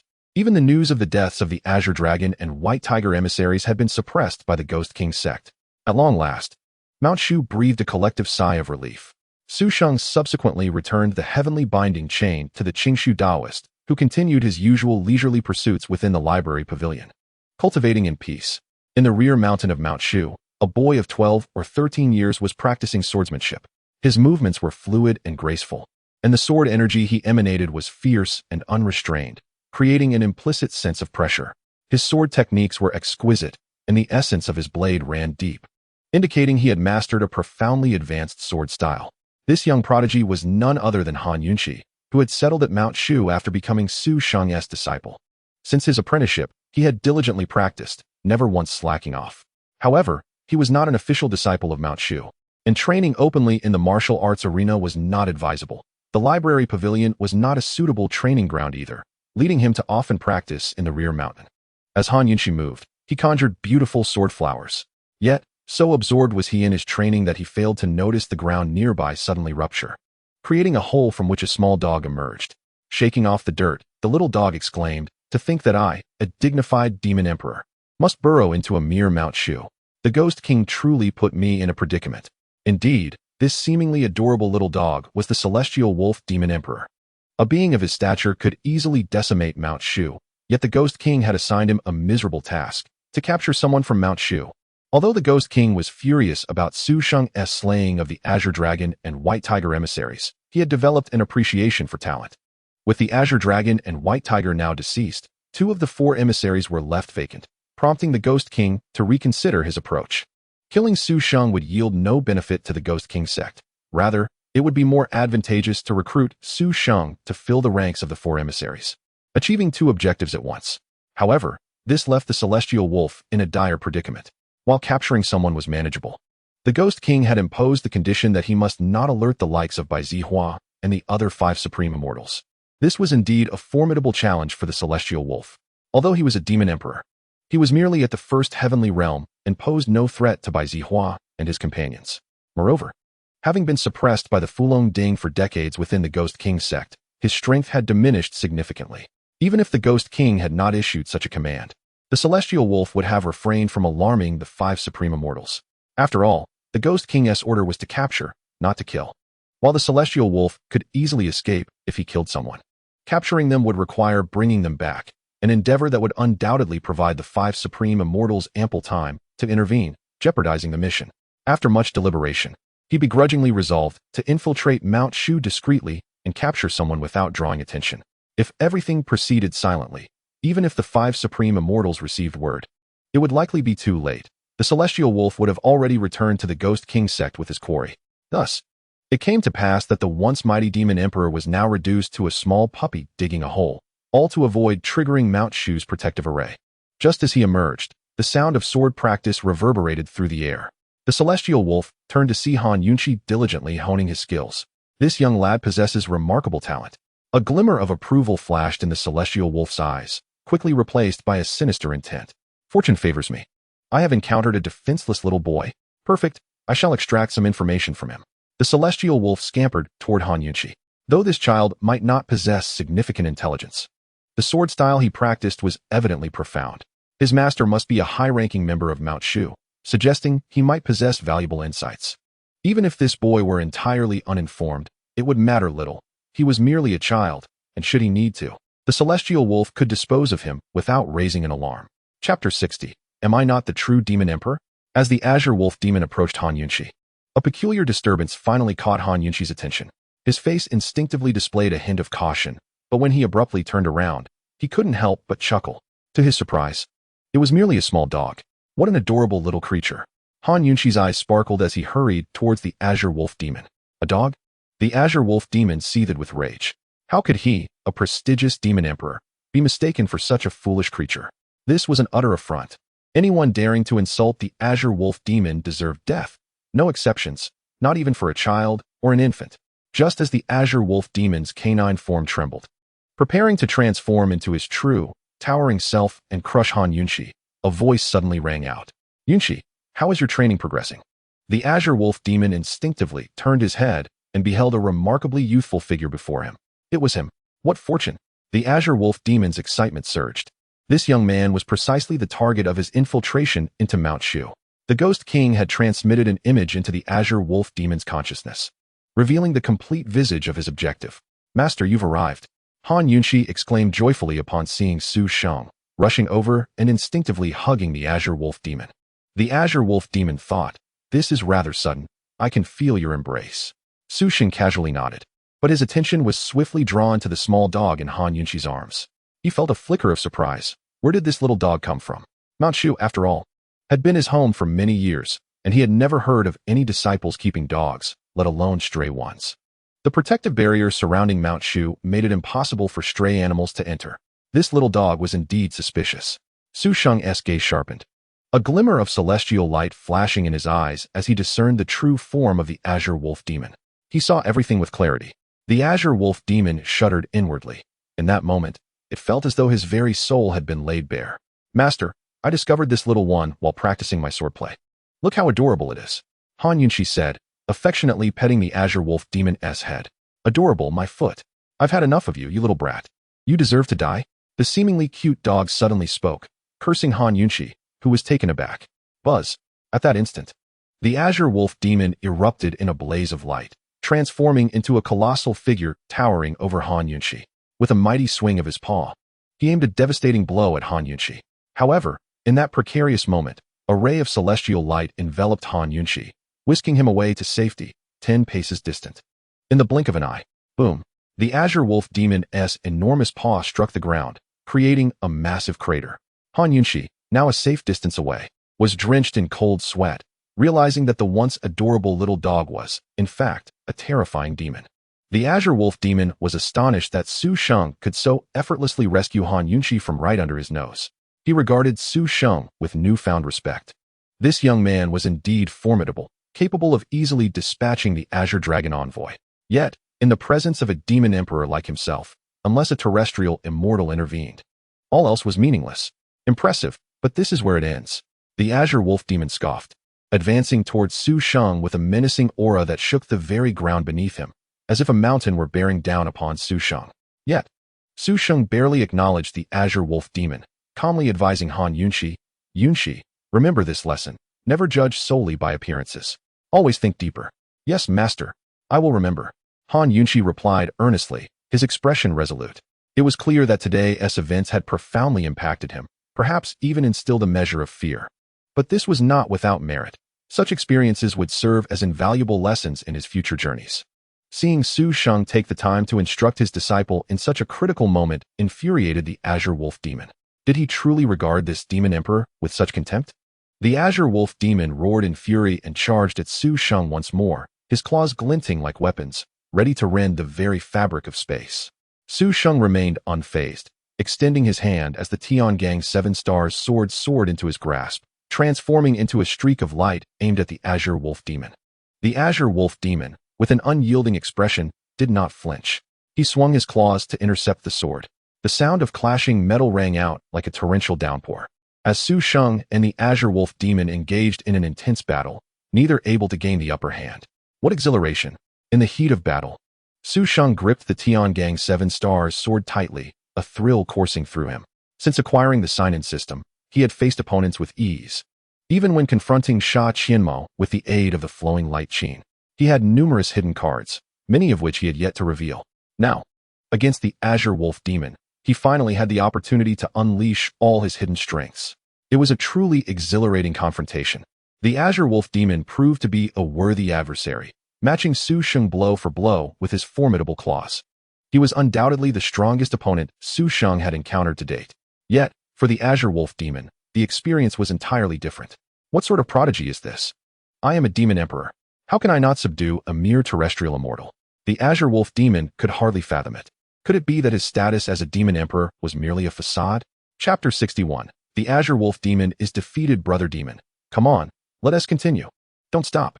As the Azure Wolf Demon stared in disbelief, Su Sheng's fighting spirit surged, beckoning the Azure Wolf Demon with a wave of his hand. The Azure Wolf Demon was furious, roaring again as he charged towards Su Sheng with renewed ferocity. Clang! Boom! In an instant, the mountains trembled with energy, shadows darting everywhere, and the atmosphere crackled with intensity. Mount Shu was no place for the faint-hearted. Such commotion had not gone unnoticed, and Taoist Qingshu and his companions hurriedly approached. However, as soon as they stepped out of the main hall, Su Sheng had already sensed their presence through his spiritual awareness. Enough! The sect leader is coming. I shall not play with you any longer, Su Sheng remarked, as the Tiangong 7 Stars sword returned to his hand, leaving him yearning for more. What a pity. This is not your decision. The Azure Wolf Demon huffed in anger. The audacity of this fellow is truly astounding. One must wonder how he could possibly disregard someone as formidable as the Demon Emperor. Though you are the Demon Emperor, and I am but a celestial being. It is indeed I who holds the reins, Su Sheng calmly stated, his hands deftly performing a series of incantations.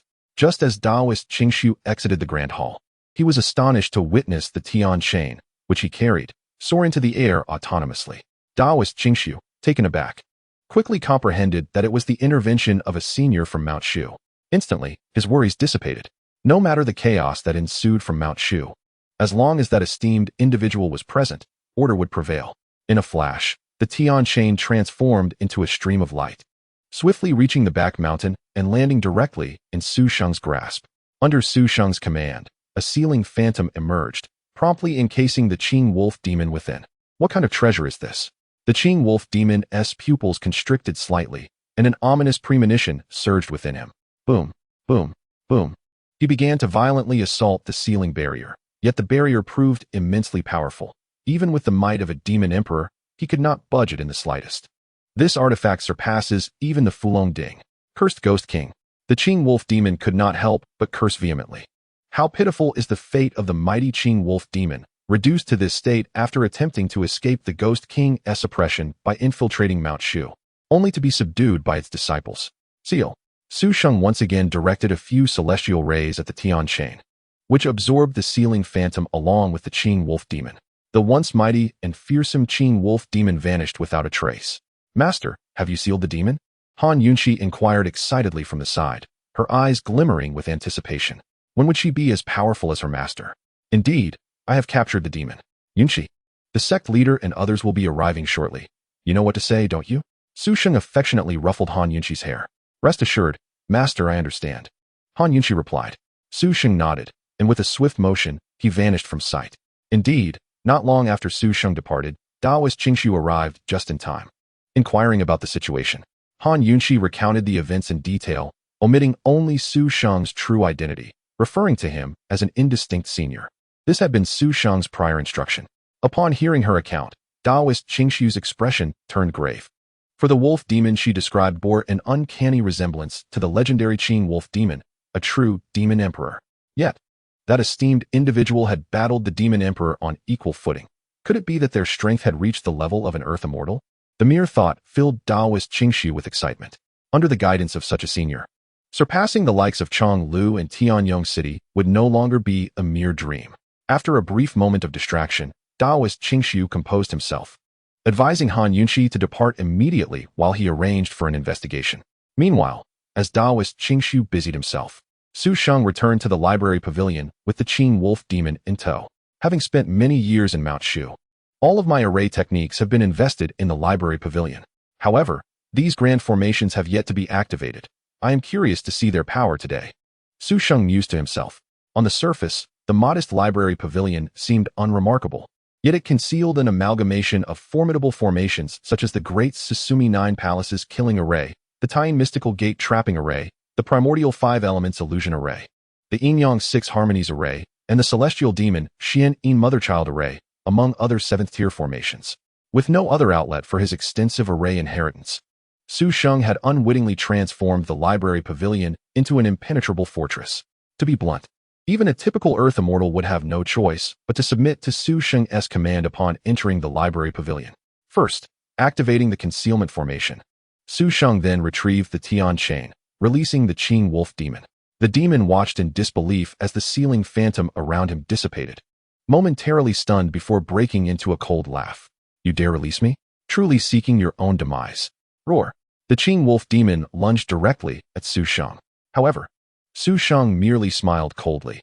Do you truly believe I would release you without sufficient safeguards? How naive. Pointing a finger at the Qing Wolf Demon, he commanded, Thunder. Come. Crack. The All-Heaven 5 correcting thunder formation began to operate. A torrent of lightning, as thick as a thumb, intertwined and coalesced into an unparalleled current, ruthlessly striking down upon the Qing Wolf Demon. Hiss! The Qing Wolf Demon trembled, an instinctual dread gripping his very soul. What a terrifying lightning technique! He exclaimed in shock. Chapter 62. A Clash Across Space with the Ghost King Crack. In the blink of an eye, the Qing Wolf Demon had no time to react and was struck down by the lightning. A pungent smell of charred flesh filled the air. How can this be? The Qing Wolf Demon bellowed in rage, his face a canvas of shock, humiliation, and murderous intent. I will kill you. Fire come. The lesser Wuxiang Xian-Yin fire formation made a spectacular entrance. With a mere gesture, a pure white, eerily cold fire descended from above, drenching the Qing Wolf Demon as if it were rain. The Qing Wolf Demon writhed on the ground, suffering in agony, his expression reflecting sheer horror. For the earth, Xian-Yin fire scorched not only his flesh, but also his very soul. What kind of fire is this? It is terrifying, utterly terrifying.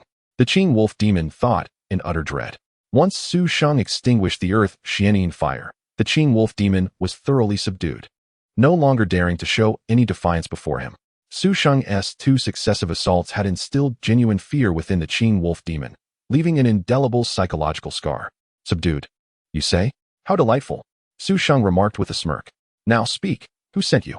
The Ghost King Sect, the current Ghost King, Wan. He sent me to capture you and bring you back to the Ghost King Sect, the Qing Wolf Demon confessed, betraying the Ghost King without hesitation. After all, he held no loyalty to the Ghost King and was merely coerced into capturing Su Sheng. Indeed, it is the Ghost King, Su Sheng nodded. Given the scale of this operation, there was no other plausible mastermind but the Ghost King Sect's leader.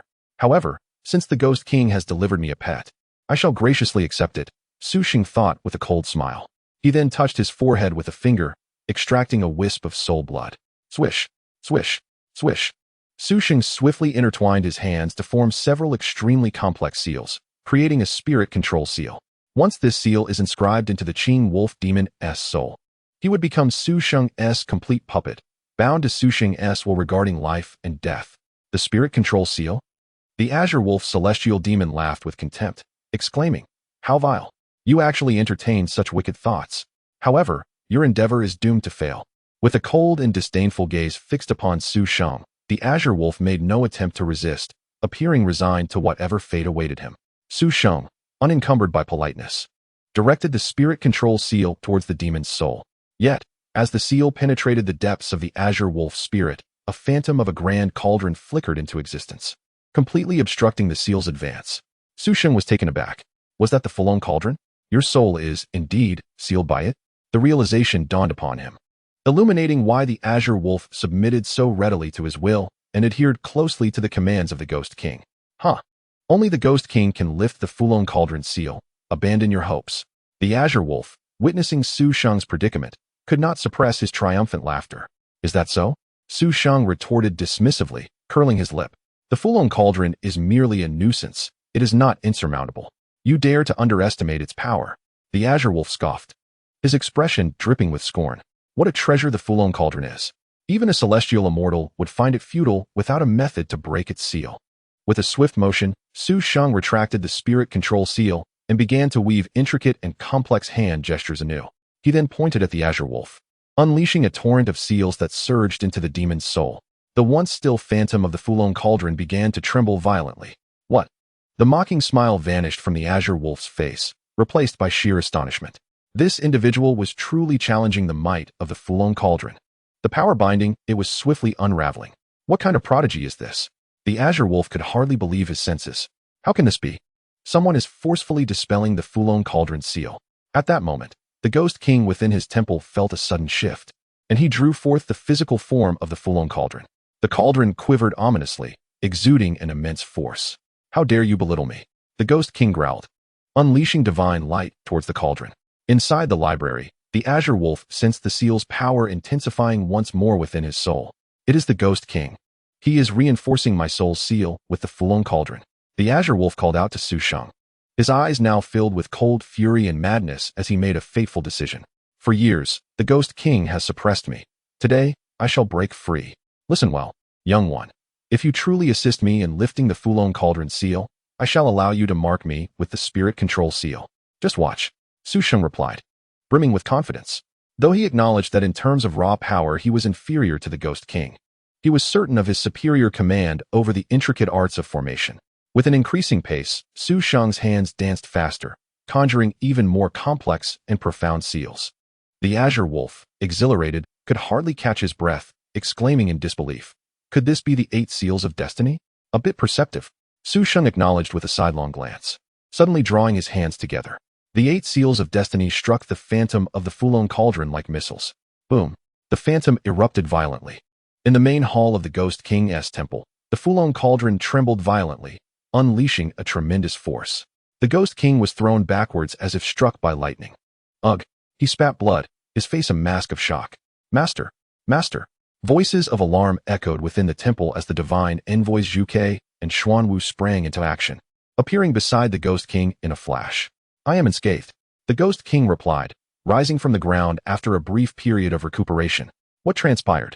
Zhuke inquired, her tone laced with grave concern. Could it be that the master has not fully mastered the Fulong Cauldron and has suffered its backlash? Indeed, there are formidable figures in Shushan. The Ghost King's countenance bore astonishment and gravity. Someone has forcefully shattered my soul's seal upon the Azure Wolf. Such a thing is truly remarkable. Zhuke and Xuanwu gaped in disbelief. The Azure Wolf's soul was bound by the might of the Fulong Cauldron, and only the Ghost King could have lifted it. Who could possibly achieve such a feat? Could it be a celestial immortal? But where in today's world could one find such beings? Shushan is indeed a hidden trove of talent. The Ghost King scowled deeply, his expression turning serious. With the previous young man who had slain the Azure Dragon envoy, and now this mysterious expert who had broken the Fulong Cauldron's seal, the depth of Shushan's power was astounding. If this is the case, then the Azure Wolf has unwittingly fallen into the hands of Shushan, Xuanwu lamented. While the atmosphere was tense on the Ghost King's side, Su Sheng and the Azure Wolf reveled in triumph. Wonderful!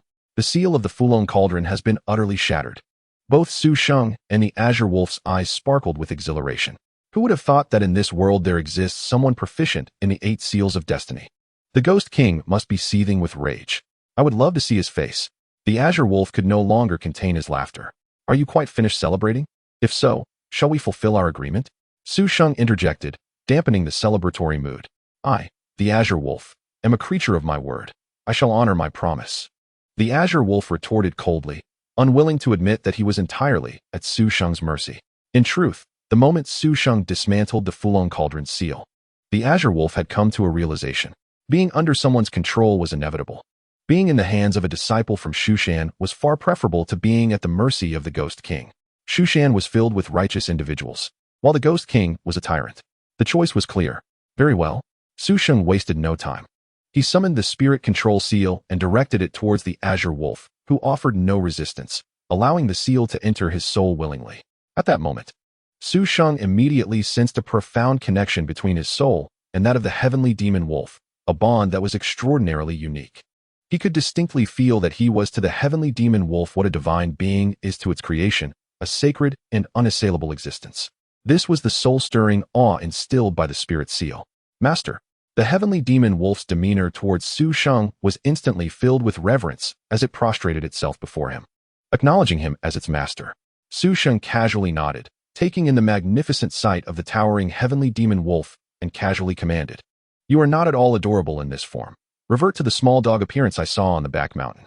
The heavenly demon wolf retorted, "I am a generation's demon emperor. Do I need to be adorable? Such a suggestion is an insult." Despite its inner complaints, the heavenly demon wolf complied, transforming into the small dog form that Sheng had first encountered.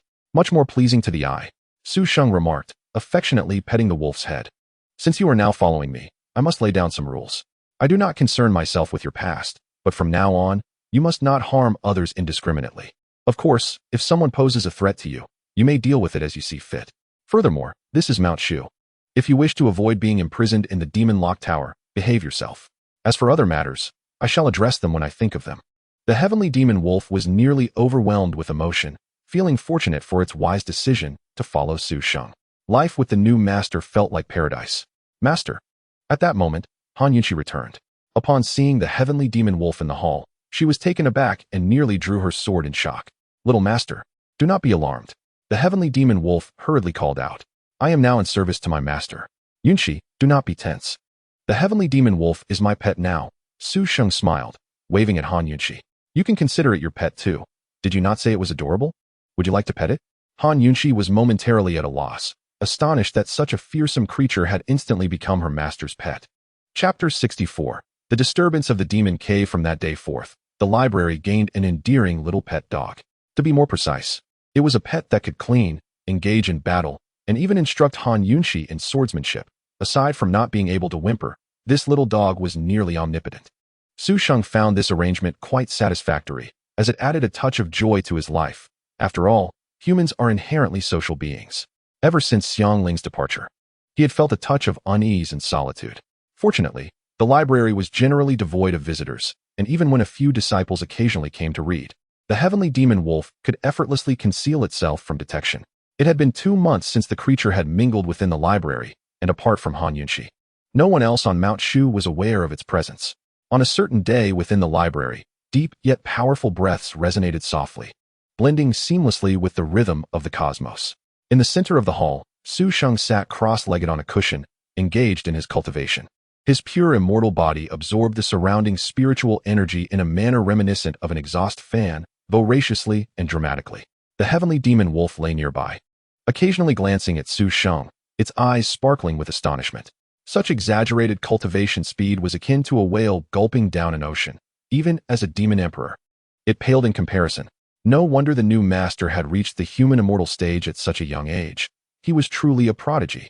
The library, seemingly ordinary, transformed into a paradise when the Four Gates Convergence Spirit Gathering Formation was activated. It resembled an ancient mystical array.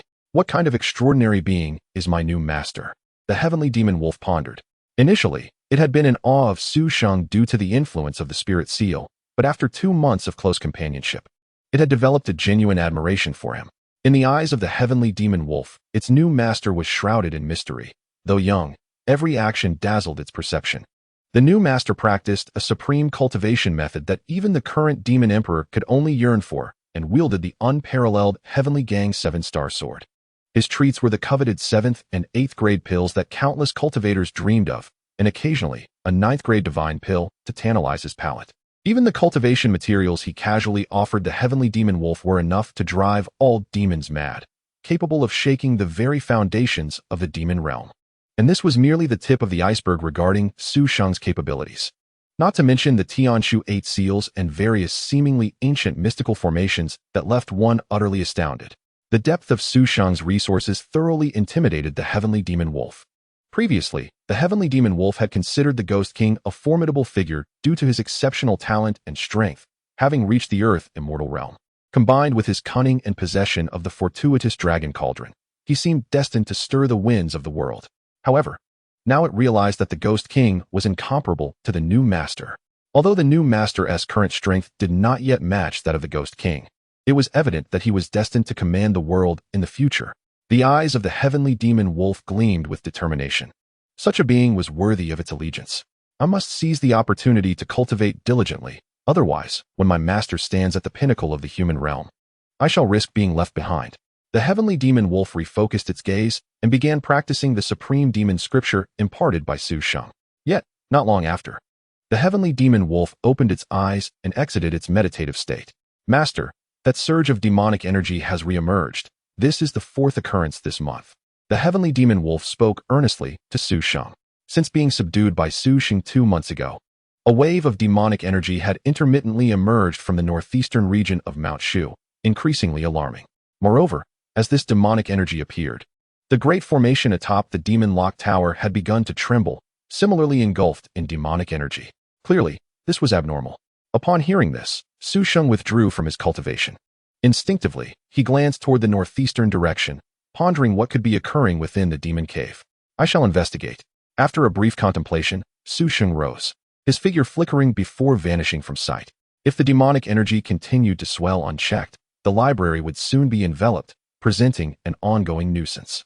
Rather than waiting for a passive response, it was prudent to ascertain the situation now. Upon arriving at the entrance of the demon cave, he found it transformed into a realm of demons, with demonic energy swirling ominously and flames raging fiercely, instilling dread in all who beheld it. Master, this demonic fire is overwhelming. We cannot enter recklessly, cried the disciples, their anxiety palpable as they surrounded the entrance like ants on a hot pan. Brother, as the sect leader, you must not take such risks lightly. We must deliberate on this matter. Indeed, Master, this is exceedingly perilous. What will become of Shushan if something were to happen to you? The anxious expression on Qingshu Daoist's face indicated his eagerness to enter the demon cave, while the other elders earnestly attempted to dissuade him. Am I not aware of what you speak? It is merely that junior brother Qingwei is inside, and I cannot rest easy. Qingshu Daoist sighed heavily, his agitation palpable. Suddenly, a figure cloaked in true essence appeared at the cave's entrance. The elders were taken aback, but soon their faces lit up with joy as they all bowed in unison, exclaiming, Senior. Chapter 65. The Fire Spirit of Demon Fire. Sheng nodded slightly in acknowledgement of the elders, and without further ado, he extended his consciousness, sweeping it into the depths of the demon cave. The scene within the cave was instantly imprinted in his mind. Inside the demon cave, wild flames roared, carrying an aura of demonic energy far denser than that which permeated the skies above Shushan, resembling a purgatory. At the core of the cave, amidst the surging waves of demonic fire, a figure stood suspended in midair. This individual was engulfed in flames, with the inferno raging even within their veins. It appeared as though the flames of the cave were revolving around this person, engaged in an arcane cycle. It was Qingwei Daoist. How could he be in the demon cave? Sheng recognized him immediately, frowning as he perceived the troubling state of Qingwei Daoist. The demonic flames within the cave had developed consciousness over time, seemingly intent on seizing control of Qingwei's body. However, what connection did these demonic flames have with the demon lock tower? Why did the tower resonate with them? Sheng was enveloped in confusion. Not only were the demonic energies spilling out of the cave, but the same was occurring within the demon lock tower, with both energies pulsating in a synchronized manner, as if they were responding to each other. Yet, despite his bewilderment, there was no time to waste. If Qingwei Daoist were to be overwhelmed by the flames, the most promising elder of Shushan would be irrevocably transformed into a demon. Resolved, Sheng strode purposefully toward the cave. As he walked, he conjured several intricate seals that swirled around him, forming a protective energy barrier that enveloped him entirely. The rampant flames surged from all directions, yet they were thwarted by the barrier, unable to breach it. With a graceful stride, Sheng swiftly vanished from the view of Qingshu Daoist and the others, entering the depths of the demon cave. What profound defensive seals, truly deserving of the title senior. The elders sighed in admiration, acknowledging the mastery required to wield such formidable magic against the uncontrollable flames. Under the protection of the seals, Sheng advanced directly into the cave, standing before Qingwei Daoist.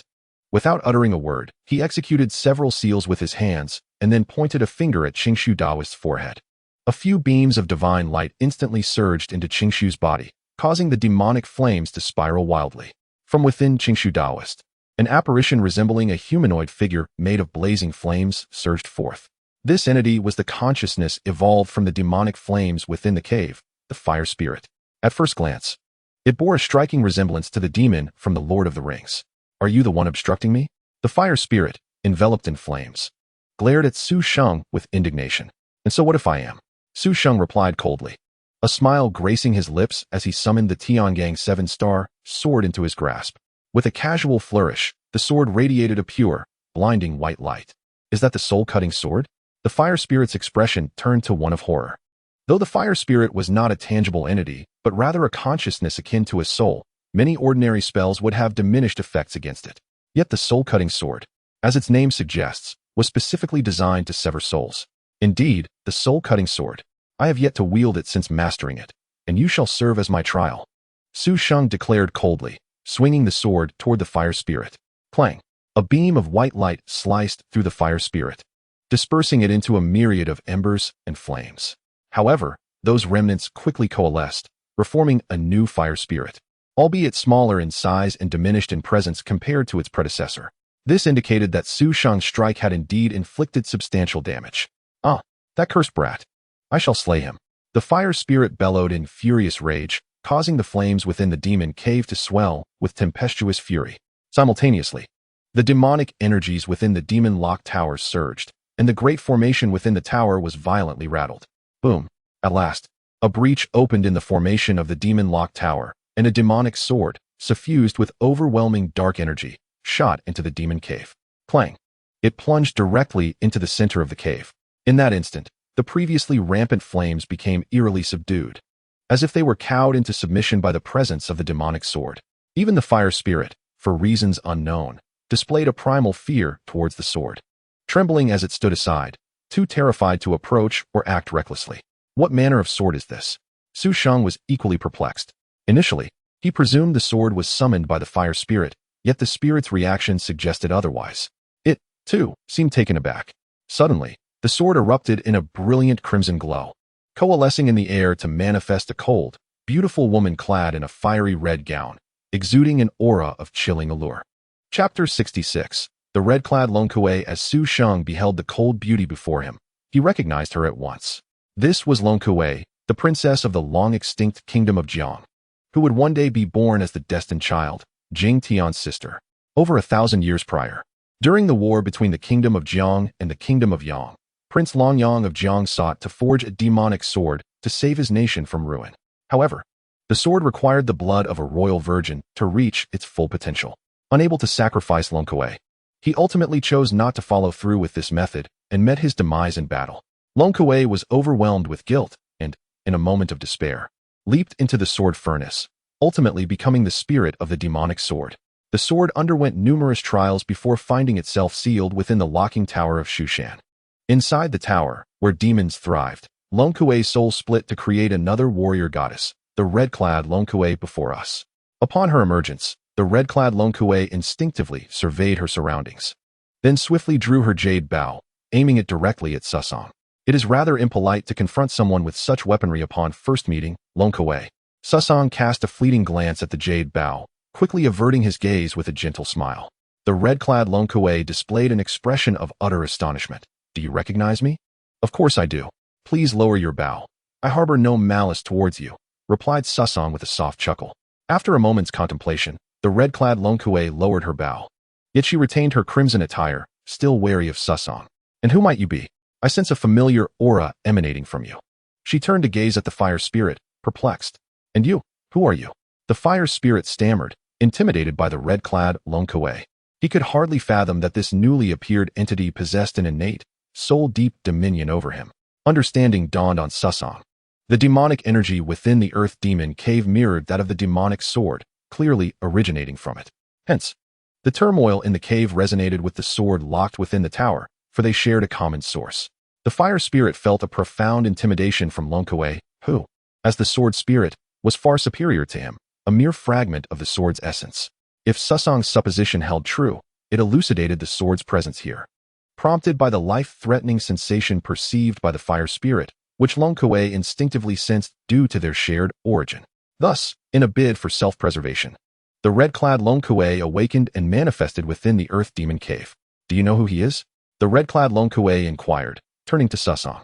He is most likely a mere consciousness derived from a fragment of the sword's essence, an inconsequential minion, Susong stated, casually unleashing a spirit-slicing strike that obliterated the fire spirit completely. This time, the fire spirit did not reassemble, utterly vanquished. The demonic flames within the cave lost their sentience, reverting to mindless, ordinary flames. The red-clad Long Kuei, not lacking in discernment, quickly grasped the reason for her perceived threat. Realizing it was not an attack on the blue-clad Long Kuei, but rather the crisis communicated to her by the fire spirit. With this revelation, her red attire faded, and the serene blue-clad Long Kuei stood before Susong. "Thank you, noble sir, for granting me the chance to see the light once more," she expressed with graceful politeness. "There is no need for thanks. It was an unintentional act on my part. I did not foresee that the fire spirit would catalyze your awakening," Susong waved dismissively. Reflecting on his serendipitous fortune, realizing that even a mere visit to the Earth Demon Cave could yield such an opportunity. "What place is this, if I may ask?" Long Kuei inquired. "Shushan." Long Kuei's expression shifted subtly. She had been imprisoned within the locking tower of Shushan for an indeterminate time, believing she could escape its confines, only to find her hopes unfounded. "Do not worry. As long as I am here, you shall not be confined within the locking tower again," Susong assured her with a smile. "Then I must leave Shushan. I have matters of great importance to attend to," Long Kuei exclaimed, urgency in her voice. "Are you seeking your brother, Longyang?" Susong discerned her unspoken thoughts. Long Kuei stood in stunned silence for a long moment, before whispering in disbelief, "How do you know this?" "There are few things in this world that escape my knowledge," Susong replied enigmatically. "However, you may not grasp the situation fully. The kingdom of Jiang fell a millennium ago, and your brother's reincarnation will not occur for another decade or so. Has 1,000 years truly passed?"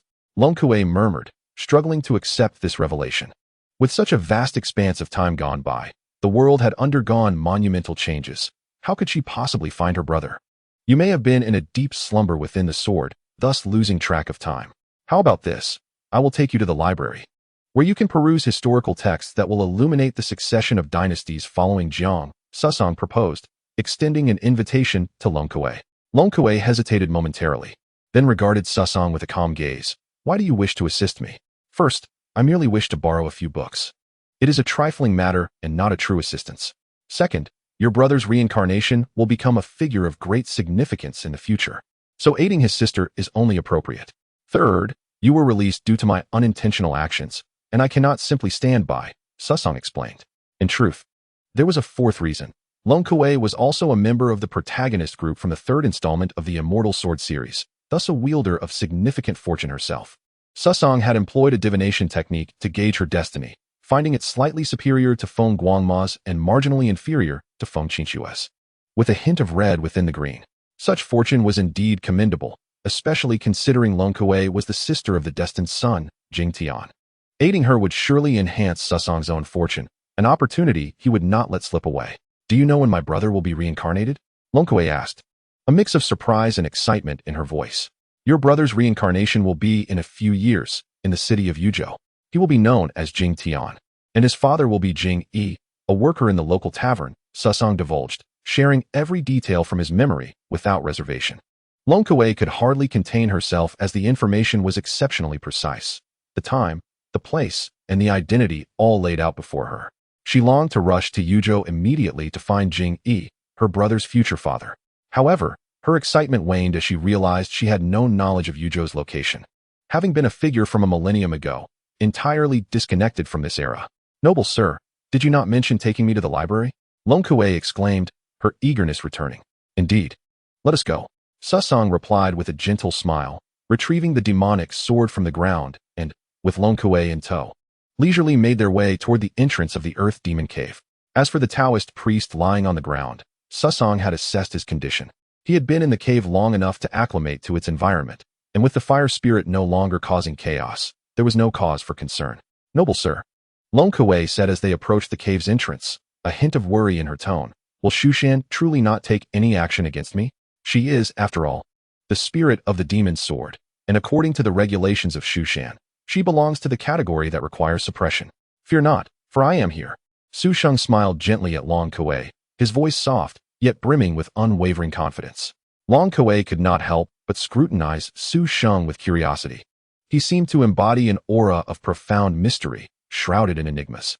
Despite his youth, his formidable prowess was astonishing. The pressure Long Kuei felt in the presence of this individual was unmistakably conveyed to the blue-clad Long Kuei beside her. Though she was a princess of the kingdom of Jiang a millennium ago, he seemed to know her origins and intentions as if her thoughts were laid bare before his discerning gaze. He even appeared to be aware of matters concerning her yet-to-be-reincarnated brother. It was as though he possessed boundless capabilities. Then allow me to trouble you, young master. Su Sheng's simple words brought Long Kuei a sense of reassurance. However, as they approached the entrance of the demon cave, Long Kuei noticed Su Sheng suddenly conceal his visage with his true essence, which struck her as somewhat peculiar. Yet, she refrained from inquiring further, choosing instead to follow closely behind him as they exited the cave. Elder Taoist Ching Su was waiting outside. Upon seeing Su Sheng emerge, he hurried over to pay his respects. The other elders were absent, presumably attending to the disturbances at the demon ceiling tower. Su Sheng nodded lightly in acknowledgement, and then curiously inquired, how did the demon cave come to be? Why is there so much demonic energy within? Elder, 1,000 years ago, the crown prince Long Yang of the kingdom of Jiang forged a demon sword to combat enemies, which is the very sword in your hand. This sword absorbs resentment, hatred, and anger, transforming them into its own demonic energy, wreaking havoc upon the world. Our third-generation leader of Shushan brought it back to purify it. The demon cave is, in fact, the demon sword's grave where the purification took place, containing a substantial residue of the demonic energy extracted from the sword. Su Sheng understood. The demonic energy within the cave indeed stemmed from the sword. However, Elder, what disturbances have occurred within the cave? How is Taoist Qing Wei faring? After Taoist Qing Wei provided his explanation, he finally had the opportunity to express his concern. A fire spirit was born within the demon cave, seeking to seize Taoist Qing Wei's body, but I eliminated it without consequence, Su Sheng casually explained to Taoist Qing Su. Only then did Taoist Qing Su exhale a long sigh of relief. There remains residual demonic energy within the sword, which I will purify completely, henceforth. This sword need not be housed in the demon ceiling tower. Additionally, Long Kuei may enter and exit Shushan freely, and you shall not obstruct her. Su Sheng instructed once more. Understood, Elder. Taoist Qing Su replied respectfully, although Su Sheng did not explicitly indicate who Long Kuei was. Taoist Qing Su was astute enough to infer that she was the blue-clad woman beside Su Sheng. Chapter 68. Long Kuei. Thank you for your hospitality, young master. Come. Long Kuei. After issuing his instructions to Taoist Qing Su, Su Sheng called out to Long Kuei and strode forward with purpose. Long Kuei stood momentarily dazed. When Su Sheng previously assured her that with him around, there was no need to fear Shushan, she had suspected he was no ordinary individual. Yet, she had not anticipated that his status within Shushan would be so exceptional. The elder, adorned in the attire of the sect leader, clearly held a position of authority. Yet he was subservient to this young disciple, even while the latter concealed his face. Long Kuei's curiosity about Su Sheng's identity deepened. Soon enough, Su Sheng led Long Kuei to the library, personally inviting her inside. Han Yunxi was not present. She must have been practicing her swordplay in the back mountains. The celestial wolf demon was also absent, likely accompanying Han Yunxi. I am the steward of the library, which means this is my domain. Thus, you need not harbor any reservations. You may freely browse through all the books here, Su Sheng said as he guided Long Kuei through the rows of shelves. Introducing her to the collection, Long Kuei was astonished. Who could have imagined that such an extraordinary figure in Shushan was merely a steward of a library?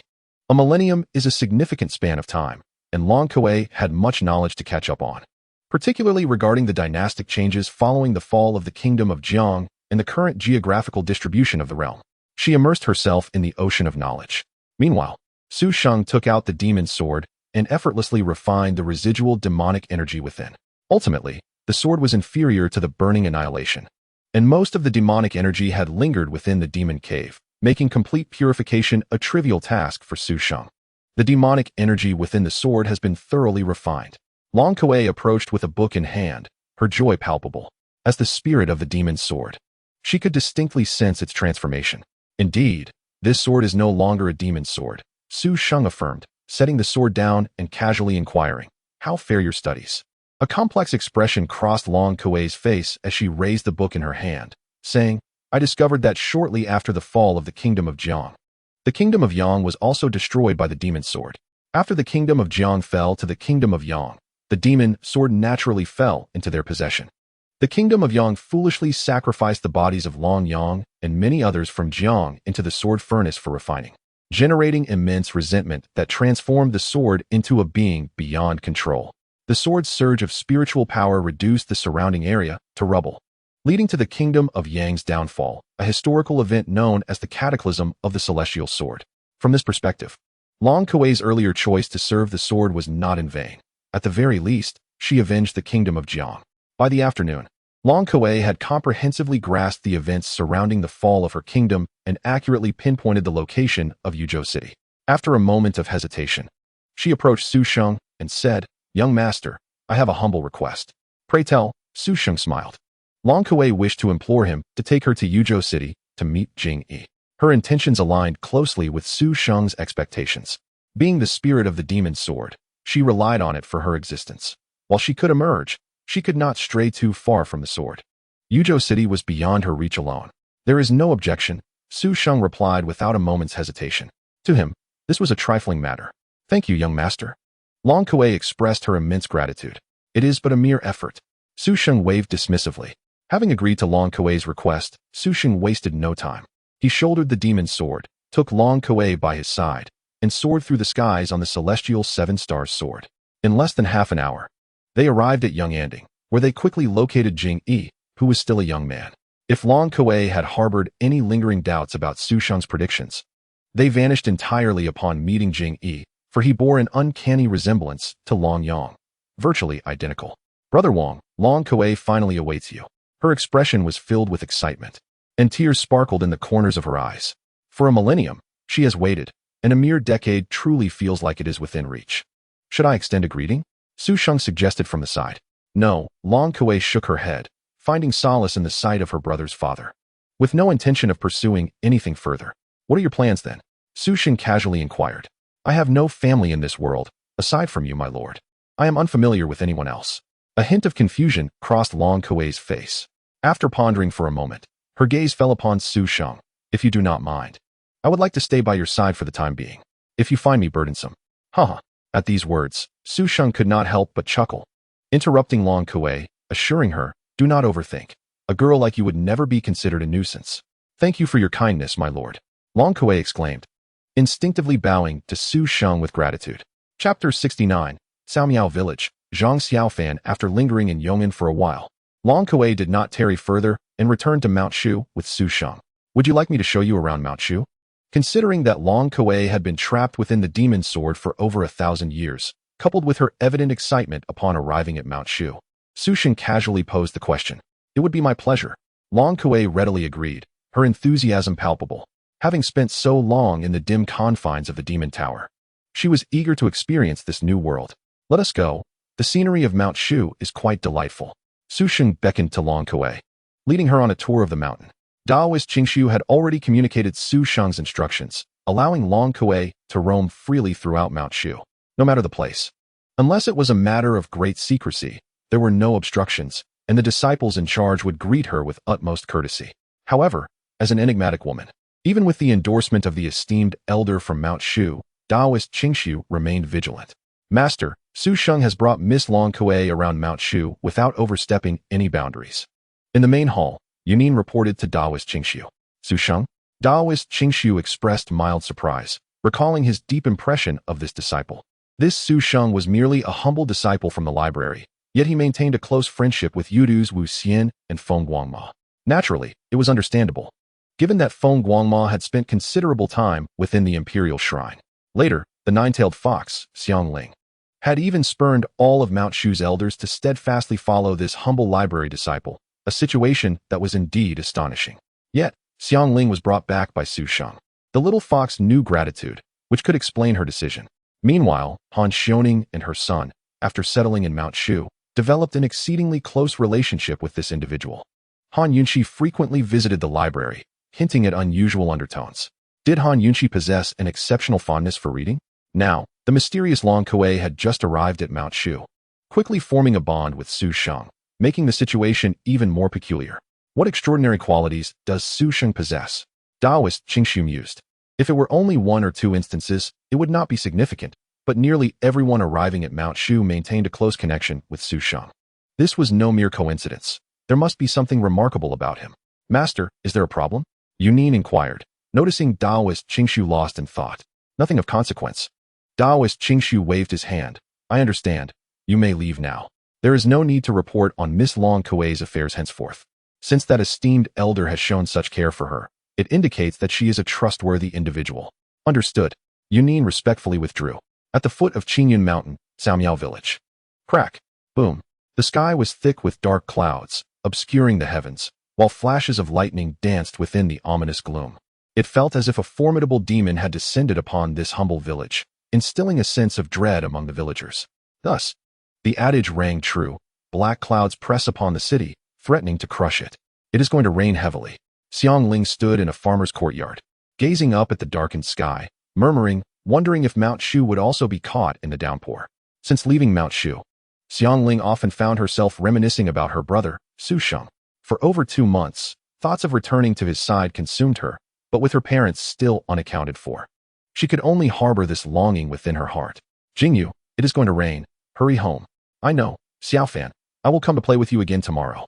The voices of 2 children echoed at the entrance, followed by the creaking of the door as a young boy stepped into the courtyard. Xiaofan, you are back? Xiang Ling greeted the boy with a smile. This boy, named Zhang Xiaofan, was the child of the farmer with whom Xiang Ling was temporarily staying. Originally, she intended to stay for just 1 night, but upon encountering the storm, it seemed she would have to impose for another day. Yet the farmer's family was kind and simple, making her stay quite enjoyable. Sister Xiang Ling, why are you standing outside? It is going to rain. As Zhang Xiaofan walked inside, he spoke cheerfully. The two exchanged playful banter as they entered the home. Sister Xiang Ling, earlier, Jing Yu and I met an old monk at the dilapidated temple. He looked so pitiful. Zhang Xiaofan chattered on about his adventures outside, while Xiang Ling shared stories from her own journey in search of her parents, filling the room with laughter and warmth. Before long, the farmer's family had prepared a meal, simple yet heartwarming. Xiang Ling called out, "Come eat, everyone. Xiaofan, wash your hands and join us." Just a moment. Zhang Xiaofan suddenly remembered something. He grabbed 2 steamed buns and a small plate of vegetables, rushing outside. That old monk looks so pitiful. I must bring him some food. Chapter 70. The Grief of Master Puji, the Peril of Xiang Ling Xiaofan. Hey Xiaofan. The farmer couple called after Zhang Xiaofan, who had already dashed out the door. The farmer's wife retrieved an oil paper umbrella, intending to go after him. Don't get caught in the rain, dear child. When she brought out the umbrella, Zhang Xiaofan had already disappeared in a flurry. Let me go? Xiang Ling smiled as she took the umbrella from the farmer's hand, moving with such grace that she seemed to vanish in an instant. Whoosh. Yet, as soon as she stepped outside and made her way along the muddy village road, she heard a sharp sound slicing through the air. At the same time, she sensed a faint ripple of energy. Xiang Ling's expression shifted slightly. Other cultivators are present in Xiaomiao village. Now, as the rightful demon king, she could easily discern that the disturbance was caused by another practitioner, and a skilled one at that. However, Kaomayakan is merely an ordinary village, where the villagers sustain their lives through farming and hunting. One would assume that there should be no connection to the world of cultivation. Perhaps I am overthinking. That cultivator might just be passing through, much like myself. Xiangling shook her head, dismissing the matter from her mind. She quickly caught up with Zhang Xiaofan. Xiaofan, slow down. Xiangling, why are you here too? You should head back for dinner. I will return after delivering the meal to that old monk. Zhang Xiaofan waved his hand. It's all right. I will accompany you, Xiangling smiled, gently ruffling Zhang Xiaofan's hair. She found herself genuinely fond of this innocent and kind-hearted child, albeit a bit simple-minded. Moreover, Zhang Xiaofan bore a striking resemblance to Han Yunxi, which often made Xiangling reminisce about him. The two of them chatted as they walked, soon arriving at the western entrance of Kaomayakan. Just around the corner lay the dilapidated temple Zhang Xiaofan had mentioned. Xiaofan, stop. Suddenly, Xiangling's expression changed. She abruptly looked up to see a mass of dark mist hovering above the village. Within that mist, two figures were engaged in a battle of magic. One was a masked individual, while the other appeared to be a monk, the very monk Zhang Xiaofan had spoken of. However, what alarmed Xiangling the most was that the masked figure was holding a child. The child was none other than Lin Jingyu, a good friend of Zhang Xiaofan, who had come to play with him. With Xiangling's kind and gentle nature, she could not possibly stand idly by. What's wrong, Sister Xiangling?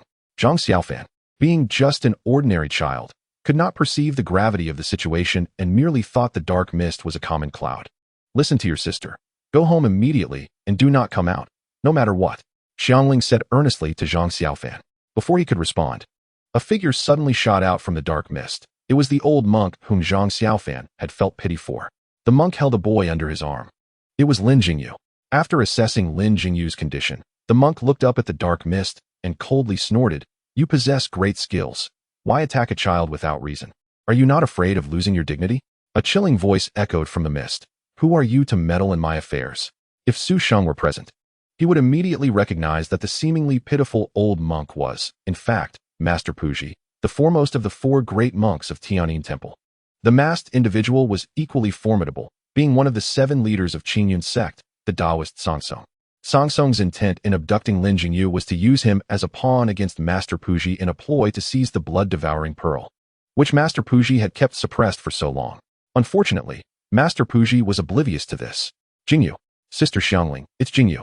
Upon spotting Lin Jingyu, Zhang Xiaofan anxiously tugged at Xiangling's hand. "Xiaofan, return home at once. I will ensure Jingyu remains safe," Xiangling said, her expression grave. "You must protect Jingyu at all costs." "Sister Xiangling," Zhang Xiaofan declared, gritting his teeth and running back. Xiangling, with a swift movement, appeared beside Master Puji. "Great monk, please hand the child to me," she implored. Master Puji studied Xiangling for a moment, sensing her sincerity, and was about to comply when suddenly a tingling sensation shot through his wrist, as if bitten by something.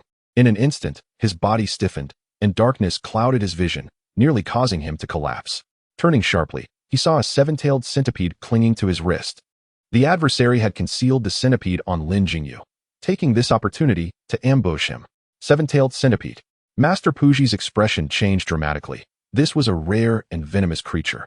In that moment, he realized the series of tactics employed to abduct Lin Jingyu were all aimed at him. "Leave." With a thunderous shout, the dark mist roiled, and a blood banner rose, summoning a hideous specter that surged towards Master Puji, laden with malevolent energy. Poisonous blood banner. Master Puji was both astonished and enraged. "Quickly retreat."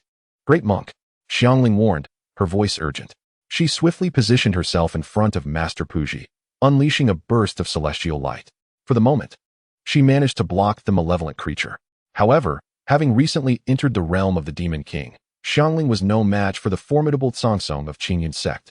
She could only hold her ground for a short while before the specter broke through her defenses and lunged at her. "Be careful, benefactor."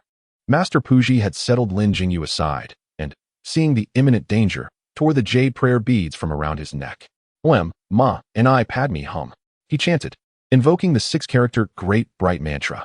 The jade beads erupted in a radiant burst of holy light, momentarily shielding the specter from Xiangling. However, Master Puji immediately coughed up blood. Witnessing his grievous state, Xiangling realized that they could not withstand their opponent. Without hesitation, she drew forth a jade pendant. Chapter 71. The Divine Sword and the True Art of Thunder Control. Shu Mountain, the Library Pavilion. After a stroll around Shu Mountain with Long Kuei, Su Sheng returned to the Library Pavilion. It was evident that Long Kuei was in high spirits. "So this is Shu Mountain? It truly is a place of exceptional talent and natural beauty," Long Kuei exclaimed, seemingly enchanted by the vibrant air. Su Sheng merely smiled in silence. Both Shu Mountain and other sects were established upon the foundation of ley lines, making the spiritual energy in these locations far richer than elsewhere. "Sister Long Kuei, are you truly a princess?"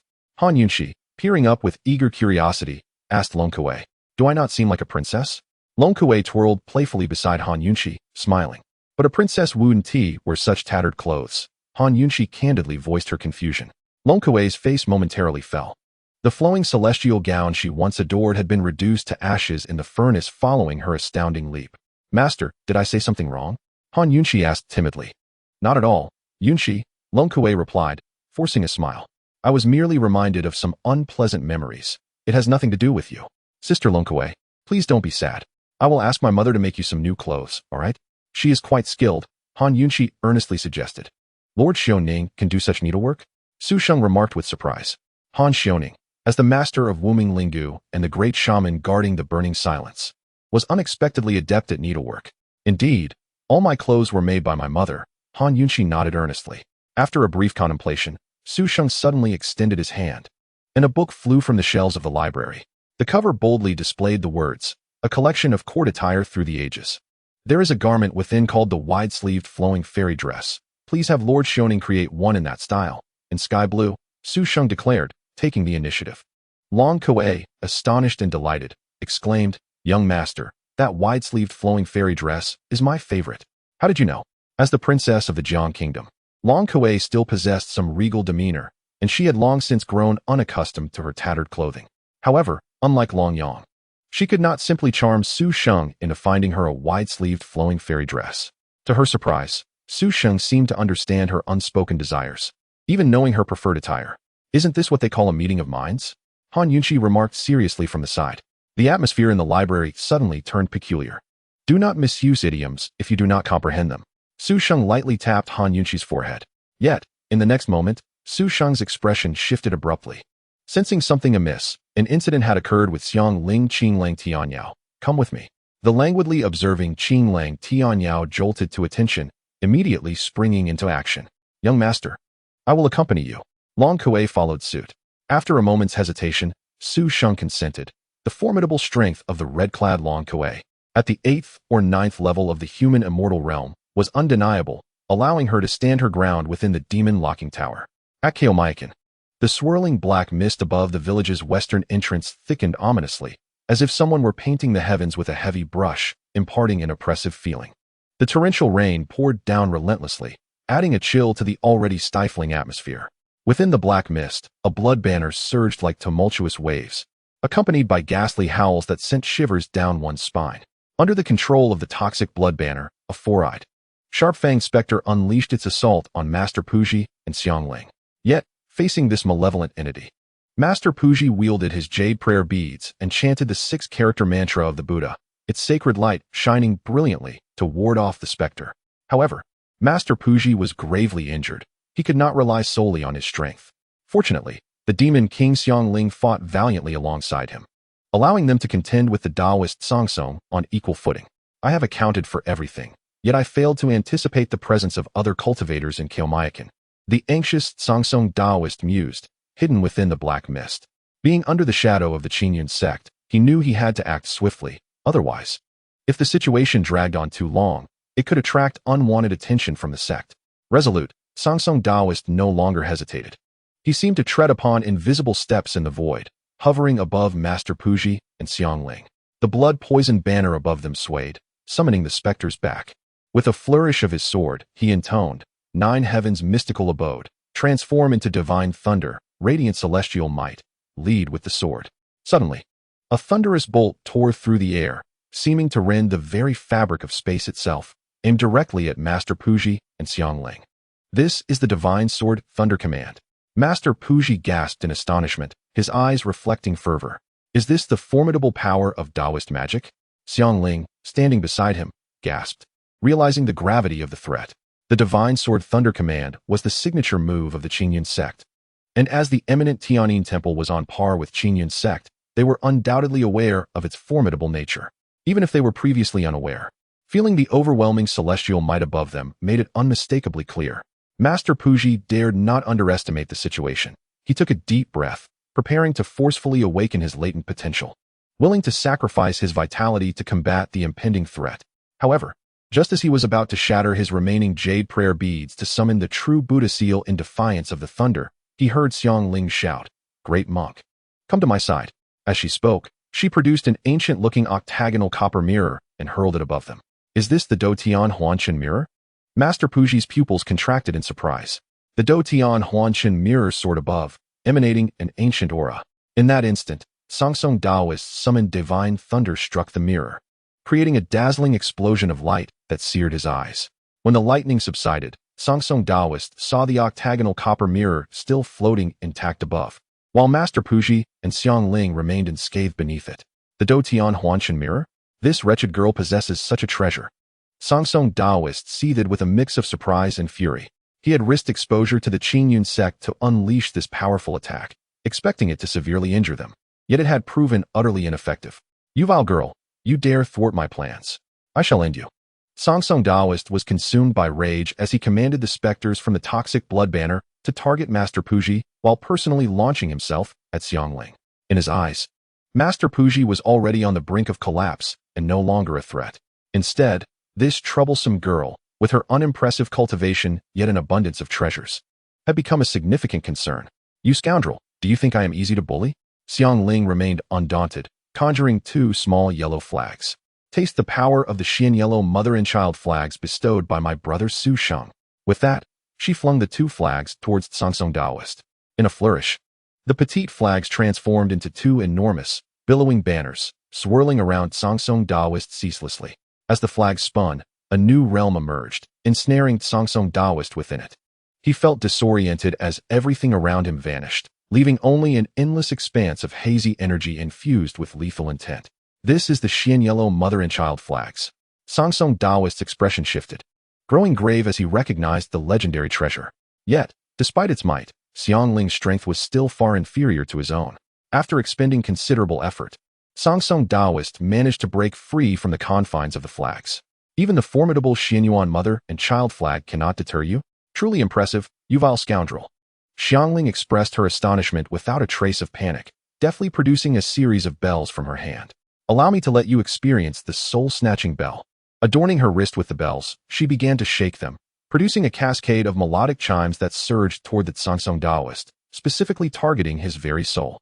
Caught off guard, Xianxia Daoist was struck by several lethal notes, feeling as though a blade was violently stabbing at his essence, nearly causing him to stumble and fall. Soul attack? Could this be the soul-snatching bell? Xianxia Daoist's eyes widened in disbelief at the sight of the bells in Xiangling's possession. This was yet another unparalleled treasure. That wretched girl. Realizing the gravity of the situation, Xianxia Daoist swiftly executed a maneuver, summoning a dense cloud of black mist that enveloped him entirely. In an instant, Xiangling could no longer see Xianxia Daoist, rendering the soul-snatching bell ineffective. "The vile scoundrel dares not show himself? Then I shall force you out." With a huff of anger, Xiangling produced a small, dark orb and hurled it into the black mist. Boom! A series of terrifying explosions erupted.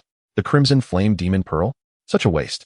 Xianxia Daoist's voice echoed within the black mist, filled with both rage and shock. The crimson flame demon pearl, a weapon from the Thunder Hall, was capable of annihilating celestial beings. Thus it was exceedingly precious, often reserved as a last resort for survival. This wretched girl casually discarded dozens of them, just to lure him out? Does she not fear divine retribution for such wanton destruction? Yet, despite this reckless expenditure, she indeed forced Xianxia Daoist to emerge. However, at this moment, his gaze upon Xiangling was filled with astonishment and gravity, no longer daring to underestimate her. The Do Tian Huan Chun mirror, the Xianyuan mother and child flag, the soul-snatching bell, and a plethora of crimson flame demon pearls. What on earth is this girl's background? Xianxia Daoist pondered in shock. Such extraordinary treasures were beyond the reach of even himself, one of the foremost leaders of the 7 sects of Qinjianmen. Yet at the same time, a surge of frustration coursed through him. Although the wretched girl lacked strength, her formidable treasures continuously thwarted his efforts, and if this continued, it would certainly attract the attention of Qinjianmen. Xianxia Daoist felt a deep sense of urgency. Chapter 73. The young man descending from the heavens though Master Puji had been afflicted by the venom of the 7-tailed centipede. As the foremost of the 4 great monks of Tianyin Temple, he was not so easily dealt with. The poison blood banner could delay him, but slaying him was impossible. Initially planning to eliminate the wretched girl before dispatching that old bald donkey, he found himself confronted with this troublesome girl instead. This could not continue, or it would surely provoke Qinjianmen. As Xianxia Daoist's thoughts raced, a cold glimmer crossed his face, and he resolved upon a ruthless decision. With a wave of his hand, Xianxia Daoist retracted the specters that had been suppressing Master Puji back into the poison blood banner within the black mist. "What now? Vile scoundrel, are you afraid?" Xiangling, one hand gripping the Xianyuan mother and child flag, and the other adorned with the soul-snatching bell, called out triumphantly to Xianxia Daoist. Xianxia Daoist paid her no mind, his expression cold as he fixed his gaze upon Master Puji, chillingly stating, "Bald donkey, remember, it is you who has slain the people of Caomiao village." With those words, he swiftly formed several hand seals, causing the black mist in the sky to surge forward toward Caomiao village. "What do you intend to do? Stop at once." Master Puji, having discerned Xianxia Daoist's intentions, suddenly changed countenance and shouted at him, "You want me to stop? Then hand over the blood-devouring pearl." Xianxia Daoist shouted arrogantly. Master Puji retorted angrily, "Do not harbor such delusions. then you shall watch helplessly as innocents perish because of you." After uttering this, Sangsong Daoist flickered and vanished into the black mist, which then surged like a tempest toward Xiaomiao village. Ah, ah, ah. The wails of the innocent echoed in a chorus of despair. Beasts, beasts. Master Puji's eyes brimmed with rage, and he crushed the last few jade prayer beads. Enveloped by an infinite radiance of Buddhist light, resembling a resplendent golden Buddha. In an instant, Master Puji left behind a golden shadow in the air, charging fiercely into the black mist. In a moment, the black mist roiled violently, with flashes of golden light emerging from within. However, it was not long before the golden light grew faint, and a figure crashed to the ground from the black mist, creating a deep crater. It was Master Puji. Sangsong Daoist, having squandered too much time, abandoned all restraint in his desperation and unleashed attacks upon the civilians, inciting Master Puji to intervene, allowing him to launch a surprise assault. In no time, Master Puji was severely injured and rendered incapable of fighting back. "You stubborn bald donkey," unyielding as ever, yet the outcome remains unchanged. Sangsong Daoist snorted coldly as he dove down from the black mist toward Master Puji. Yet, before he could reach him, the Xianyuan mother and child flag enveloped Master Puji in protection. "Wretched girl, have you thwarted my plans again?" Sangsong Daoist fumed. The Xianyuan mother and child flag was not so easily breached. Casting a glance at the village below, he resolved to repeat his previous actions. "The lives of these villagers are also on your conscience." The black mist surged once more toward Xiaomiao village. Xiangling's expression shifted dramatically. Zhang Xiaofan's home lay within the encroaching black mist. "What is that?" Zhang Xiaofan stood at his doorstep, his face pale with fear as he gazed up at the dark cloud alongside the other fleeing villagers. "I must stop him." Xiangling gritted her teeth, clutching the Do Tian Huan Chun mirror tightly, transforming into a streak of light as she dashed into the black mist. However, in mere moments, Xiangling was sent crashing down, spitting blood and dropping the Do Tian Huan Chun mirror to the ground. Had it not been for this treasure absorbing the brunt of Sangsong Daoist's relentless attacks, she would have perished. "Sister Xiangling." Upon seeing the injured Xiangling, Zhang Xiaofan rushed toward her in concern. "Do not come here," Xiangling shouted urgently.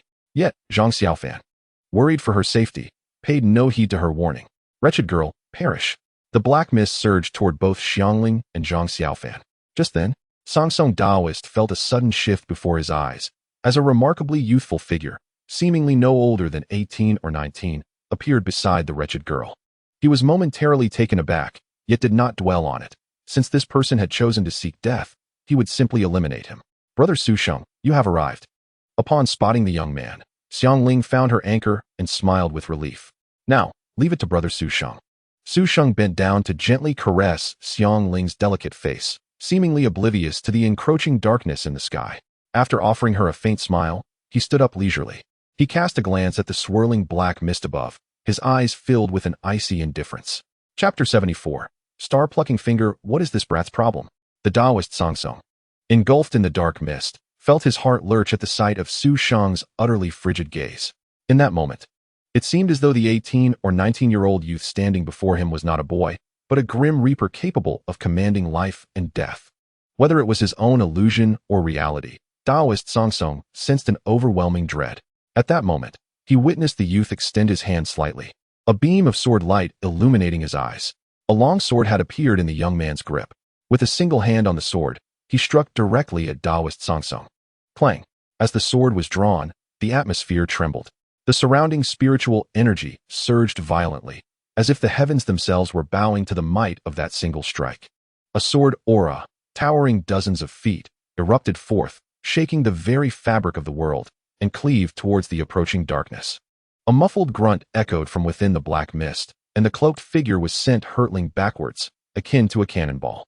Furthermore, as Xiangling and the others gazed up, they beheld the black-clad figure stabilizing itself in the sky, tattered and disheveled, with long hair in disarray.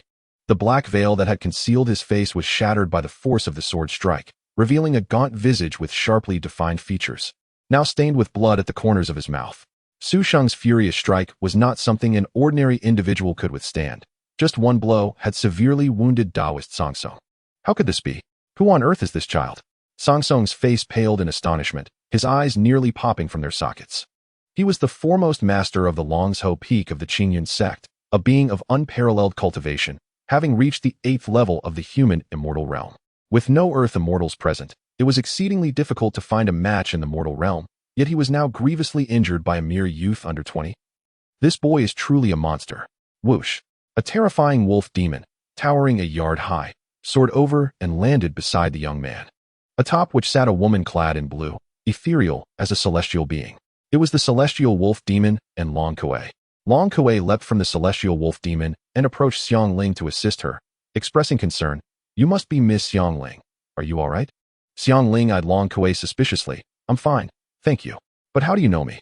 "The young master mentioned you," Long Kuei replied gracefully. "Young master?"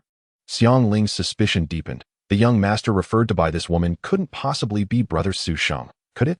Such a formidable demon. Zhang Xiaofan's terrified voice broke through as he turned to gaze at the colossal celestial wolf demon, his legs turning to jelly. "You little brat."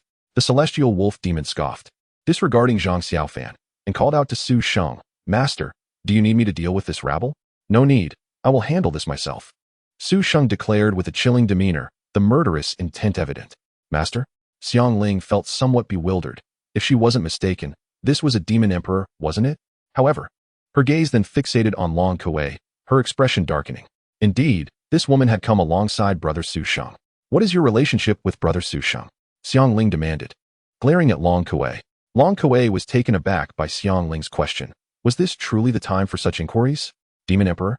Daoist Sangsong felt as though he might plummet from the heavens, his complexion turning pale, cold sweat trickling down his forehead.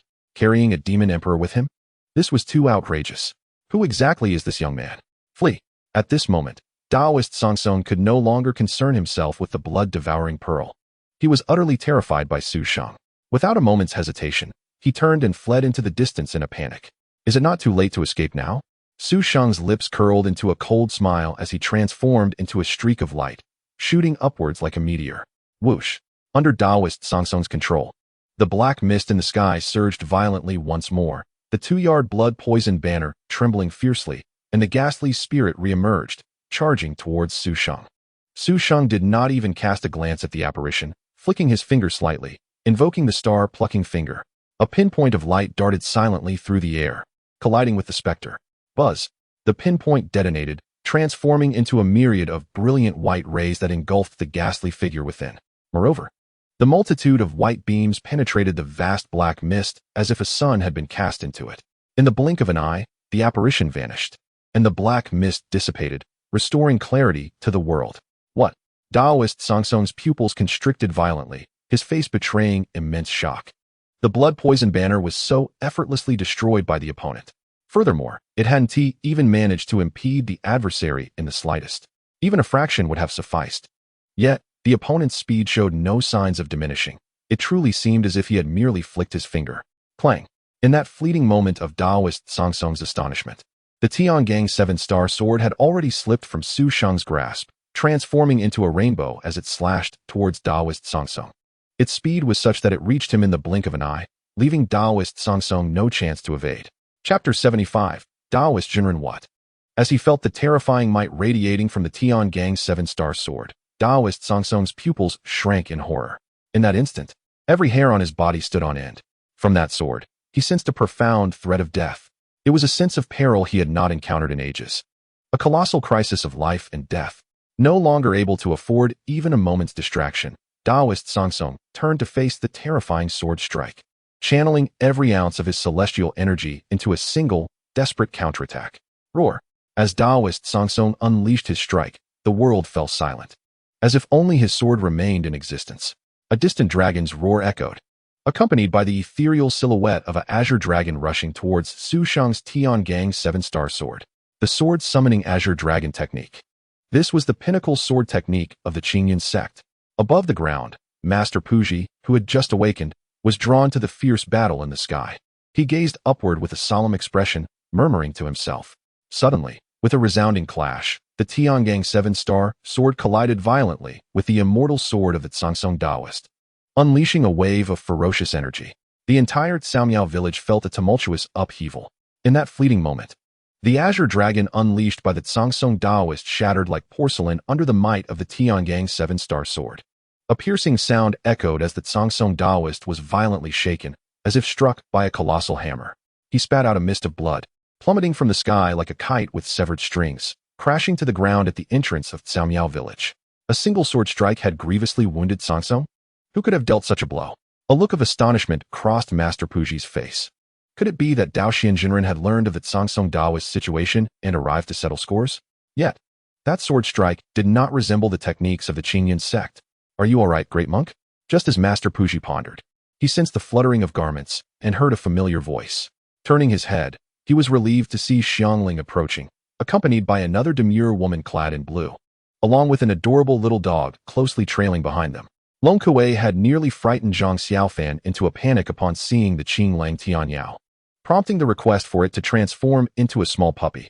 I'm fine, thanks to the young lady's timely intervention, otherwise I would surely have perished, Master Puji remarked, glancing at the Xianhuang Zimu banner still hovering beside him, and sighed heavily. I'm glad you're safe, Xiangling replied with genuine happiness, reaching out to summon the Xianhuang Zimu banner back. Rest assured, great monk, now that Brother Sushing has arrived, that scoundrel cannot escape. Xiangling shook her head with a smile, exuding confidence. Is he the one who injured Sangsong? Master Puji inquired, while his mind raced, conjuring images of those capable of severely wounding the Sangsong Daoist. Yet, he could not fathom who Sushing might be. This matter seems rather troublesome, he thought. Just as he was about to speak, his expression shifted subtly. Instinctively, he raised his gaze towards the southeast.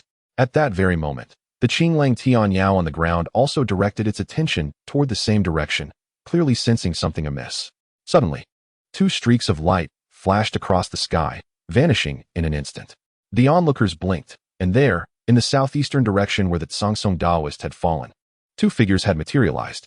One was tall and slender, while the other was short and stout, yet both exuded an aura of celestial grace that inspired reverence. Who were they? Could they be allies of that scoundrel? Xiangling furrowed her brow as she observed the newcomers near the fallen Sangsong Daoist. Daoist Daoxian and Tianbai, the head of Dezhu Peak. This is indeed troublesome, the Qinglang Tianyao remarked, recognizing the two figures. Master Puji shot a glance at the Qinglang Tianyao, who had initially seemed like an ordinary dog but was, in fact, a beast of extraordinary lineage. Daoist Daoxian, Tianbai? Xiangling's expression shifted, for she was well aware of the names associated with the leader of the Qingyun sect and the head of the Seven Peaks. At that moment, she recalled how Master Puji had referred to the scoundrel as Sangsong and the lightning sword strike that had just occurred. Was it not the Qingyun sect's legendary technique? The Thunderbolt sword? That scoundrel is Sangsong Daoist from Longsho Peak? She gasped. If that were true, Master Puji's concerns were indeed valid. Just then, another streak of light descended, and Sushing appeared on the scene, confronting Daoist Daoxian and his companions. Fellow Daoist, why have you harmed my junior brother? Daoist Daoxuan's eyes gleamed with intensity as he fixed his gaze on Sushing, questioning him sternly. Beneath his composed exterior, he was inwardly astonished that someone so young could have injured Sangsong. You are mistaken. I do not merely wish to injure him, but to eliminate him, Sushing declared, unflinching in the face of Daoist Daoxuan's formidable presence, his expression fierce and filled with murderous intent. The countenance of both Daoist Daoxian and Tianbai shifted slightly. To declare one's intention to slay a fellow sect leader before the eyes of the Qingyun sect's master and a head was an audacious act indeed, one that dismissed their authority entirely. Your hostility is palpable. Could it be that there exists some misunderstanding between you and my junior brother? Daoist Daoxian inquired, his brow furrowing. He and Tianbai had rushed to the scene from the foot of Qingyun Mountain, startled by the battle, yet they were unaware of the specific events that had transpired.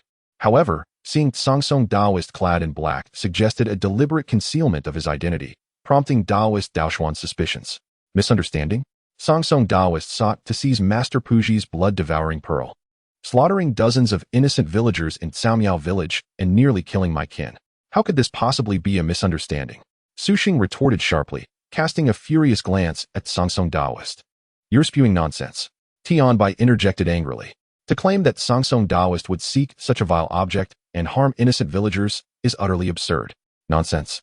You seem unaware that the esteemed head of Longsho Peak is, in fact, a mole of the blood-refining hall, one of the 4 demonic sects. Secretly embedded within your Qingyun sect, Sushing replied coldly, a mocking smile playing on his lips. At this revelation, Sangsong Daoist's expression shifted dramatically. This was his most closely guarded secret, and he could not fathom how it had been uncovered. How is this possible?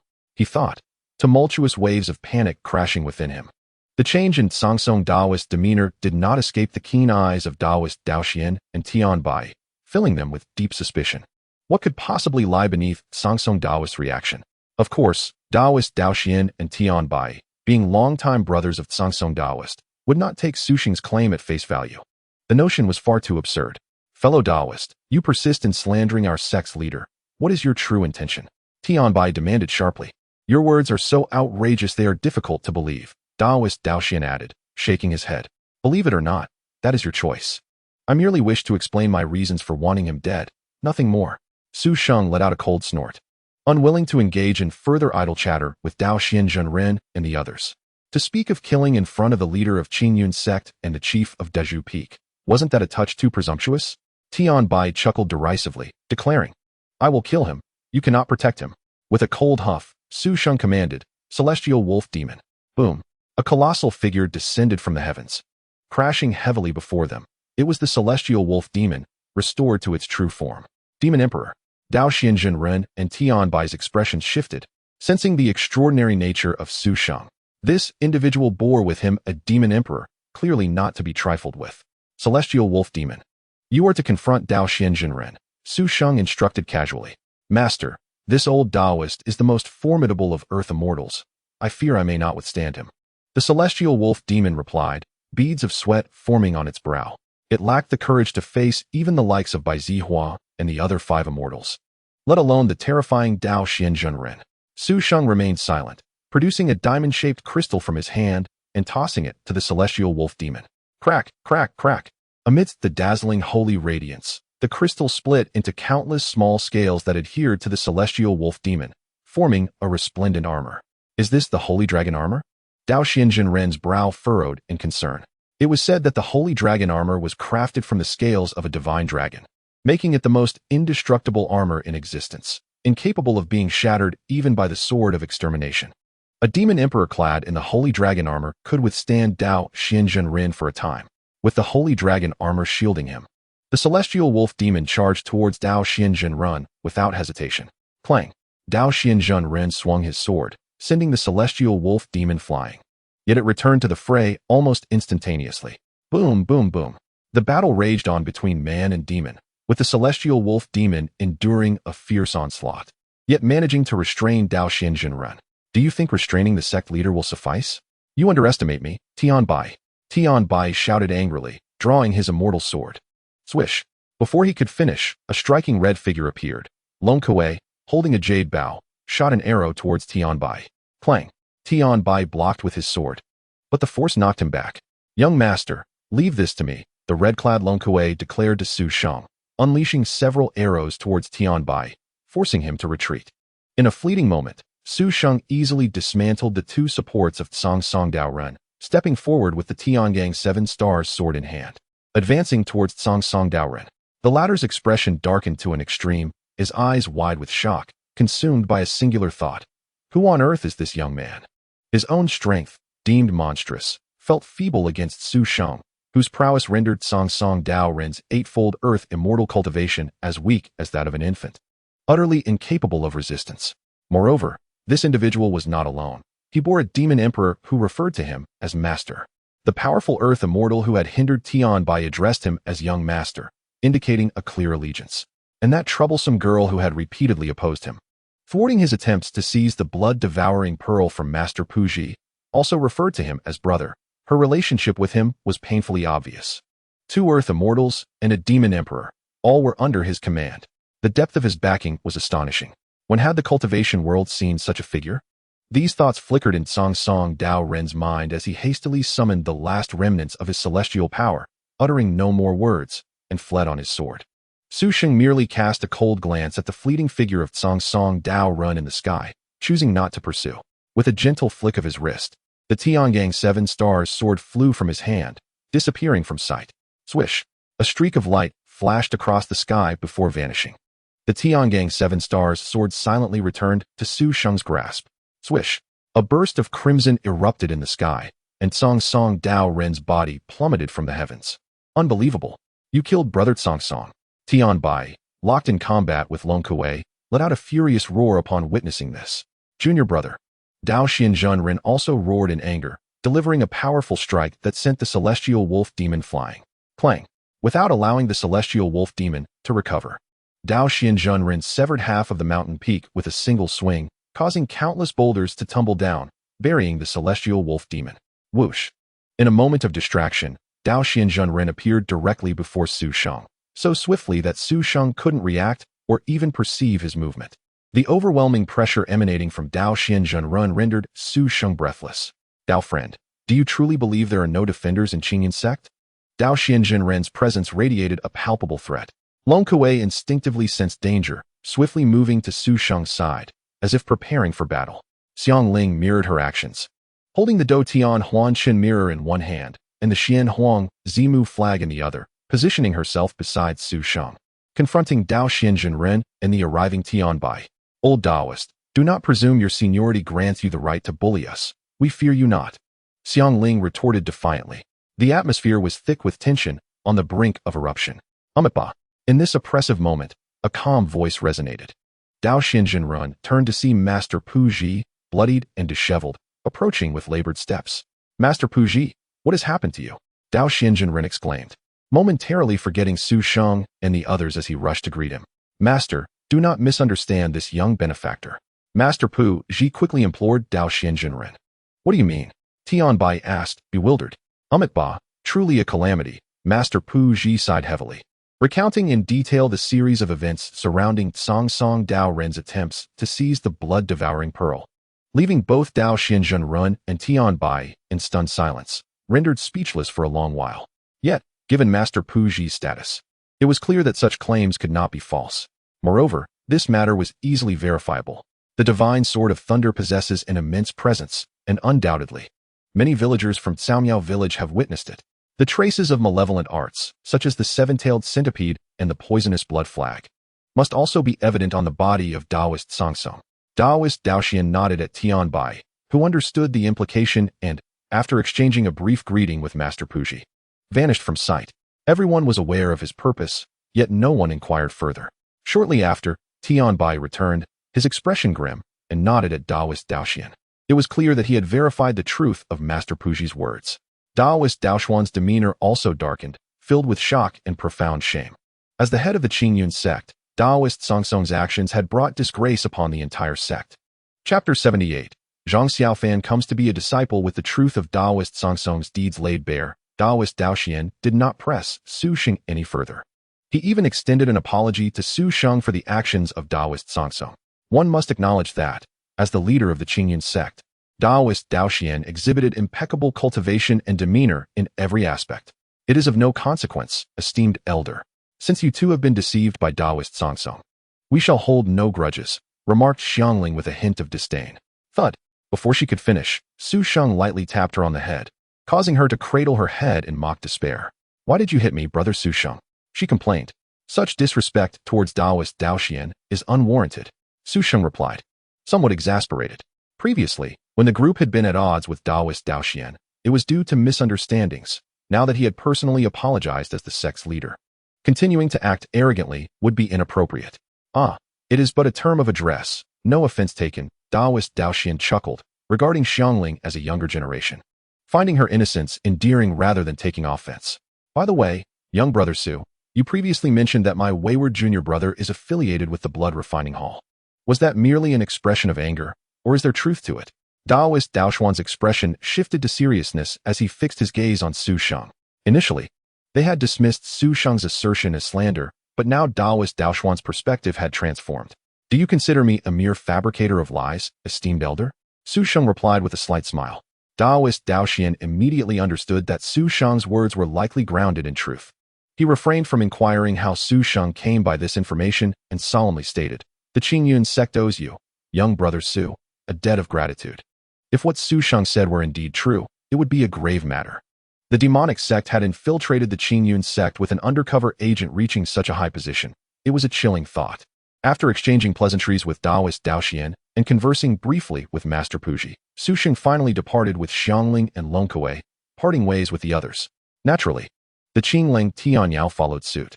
Although Xiangling had not spent much time in Caomiao village, her inherently kind nature, coupled with her day spent at Zhang Xiaofan's home, made it unbearable for her to witness the current devastation of the village. She hurriedly rallied Su Sheng and the others to engage in rescue efforts. The destruction wrought by Taoist Sangsong had left half the houses in the village in ruins, and the villagers had suffered significant casualties. The scene was nothing short of tragic. That wretched scoundrel! It would be too lenient to merely kill him with a sword. Xiangling fumed, stamping her feet in frustration, wishing to drag Taoist Sangsong back for a proper reckoning. Master Puji and Taoist Daoxian, alongside several disciples from the Qingyun sect, actively participated in the rescue efforts, which progressed smoothly. However, the deceased villagers could not be revived. Such calamity! Truly, such calamity! Amipa! Taoist Daoxian and Master Puji gazed sorrowfully at the rows of laid-out bodies of the villagers, their faces etched with grief. Sister Xiangling, Zhang Xiaofan, and Lin Jingyu approached her, both children appearing dazed and lost, as if they were mere shells of their former selves. The unexpected disaster had dealt them an unimaginable blow. Xiaofan Jingyu. Xiangling quickly pulled the two children close, her concern palpable. Is everything well at home? Zhang Xiaofan's voice faltered as he began to weep, unable to finish his sentence about his father and Jingyu's mother. Suddenly, Lin Jingyu knelt before Su Sheng, bowing repeatedly.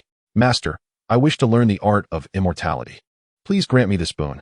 Though young, Lin Jingyu was remarkably astute. He had discerned that Su Sheng held the authority among Xiangling and the others. Thud! At that moment, Zhang Xiaofan too knelt before Su Sheng, echoing Lin Jingyu's plea. I wish the same. Please, master, why do you both wish to learn the art of immortality? Su Sheng inquired, not lifting them from their kneeling position but surveying them thoughtfully. I do not wish for Caomiao village to endure such tragedies again. Only by mastering the art can I protect my village and my loved ones. Lin Jingyu responded resolutely. I am far less eloquent, Zhang Xiaofan admitted, scratching his head. But my father is gone, and so many uncles and elders have perished. I feel immense sorrow. Jingyu says that learning the art can change everything, and I believe he is correct.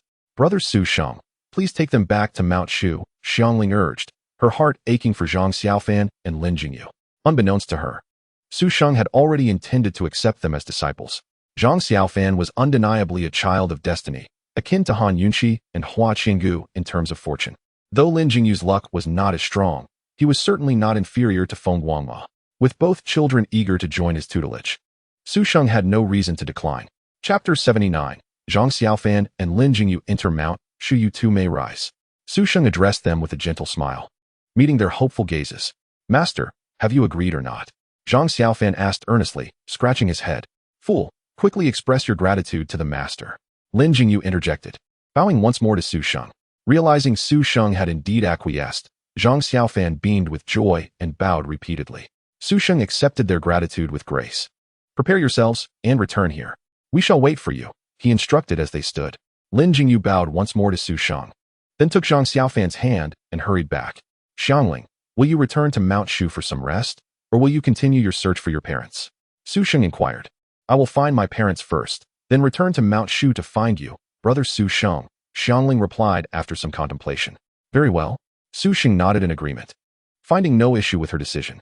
But what has transpired with brother Su Sheng? Xiangling suddenly shot a glance full of hostility at Long Kuei, then glared at Su Sheng and inquired sharply. Su Sheng felt a slight headache. How did he sense a hint of jealousy emanating from Xiangling? Xiangling, allow me to introduce you. This is Long Kuei. Su Sheng formally presented the two to each other, albeit with a heavy heart. Miss Xiangling, I hope for your guidance in the future. Long Kuei greeted Xiangling with grace and humility, exuding an undeniable air of a princess. In contrast, Xiangling pouted, her displeasure vividly displayed on her face, resembling a petulant child.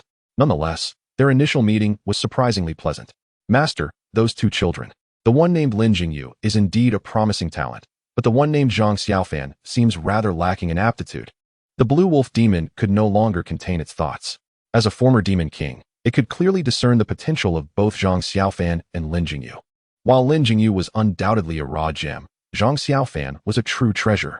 Su Sheng sighed, asserting that Zhang Xiaofan's future achievements would far surpass those of Lin Jingyu. This declaration astonished both Long Kuei and Xiangling, as they had both recognized that Zhang Xiaofan's potential was inferior to Lin Jingyu's. They were taken aback by Su Sheng's high regard for Zhang Xiaofan. Brother Su Sheng, surely Lin Jingyu's aptitude is superior, right? Have I misjudged? Xiangling inquired with curiosity. You are not mistaken. Zhang Xiaofan's talent is indeed inferior to Lin Jingyu's. But he possesses something that Lin Jingyu cannot compare with, Su Sheng replied cryptically. What do you mean? Long Kuei could not help but ask, intrigued. Fate. Su Sheng uttered the single word with emphasis. Long Kuei, Xiangling. And even the Blue Wolf Demon found themselves perplexed by Su Sheng's words. Once Zhang Xiaofan and Lin Jingyu had packed their belongings, Su Sheng wasted no time in bidding farewell to Xiangling and returning to Mount Shu. Within the library pavilion, Han Yunxi, Zhang Xiaofan, and Lin Jingyu, 3 youngsters of similar age, exchanged glances, each waiting for the other to speak. Both Han Yunxi and Zhang Xiaofan were of an honest and reserved disposition, merely observing one another in silence. I am Lin Jingyu. This is Zhang Xiaofan. And you? Lin Jingyu broke the awkward silence. I am Han Yunxi. Are you also disciples of our master? She asked earnestly. The master has agreed, but we have yet to perform the formal apprenticeship ceremony, Lin Jingyu explained to Han Yunxi. Upon hearing that Su Sheng intended to take them as his disciples, Han Yunxi felt a surge of familiarity. Then you too shall be my junior brothers. You little ones get acquainted. I shall return shortly. Su Sheng smiled, then vanished from sight. In the next moment, he appeared unexpectedly within the hall of the sect leader. Su Sheng's sudden arrivals and departures had long since become a norm for Taoist Qingshu, who calmly approached Su Sheng to pay his respects. Junior Qingshu, greetings, senior. I have 2 disciples, Zhang Xiaofan and Lin Jingyu, who are now settled in Mount Shu. I have come to inform you to avoid any misunderstandings. Su Sheng stated earnestly to Qingshu. Before Qingshu could respond, Su Sheng vanished once more. Zhang Xiaofan, Lin Jingyu. Qingshu murmured to himself, committing their names to memory.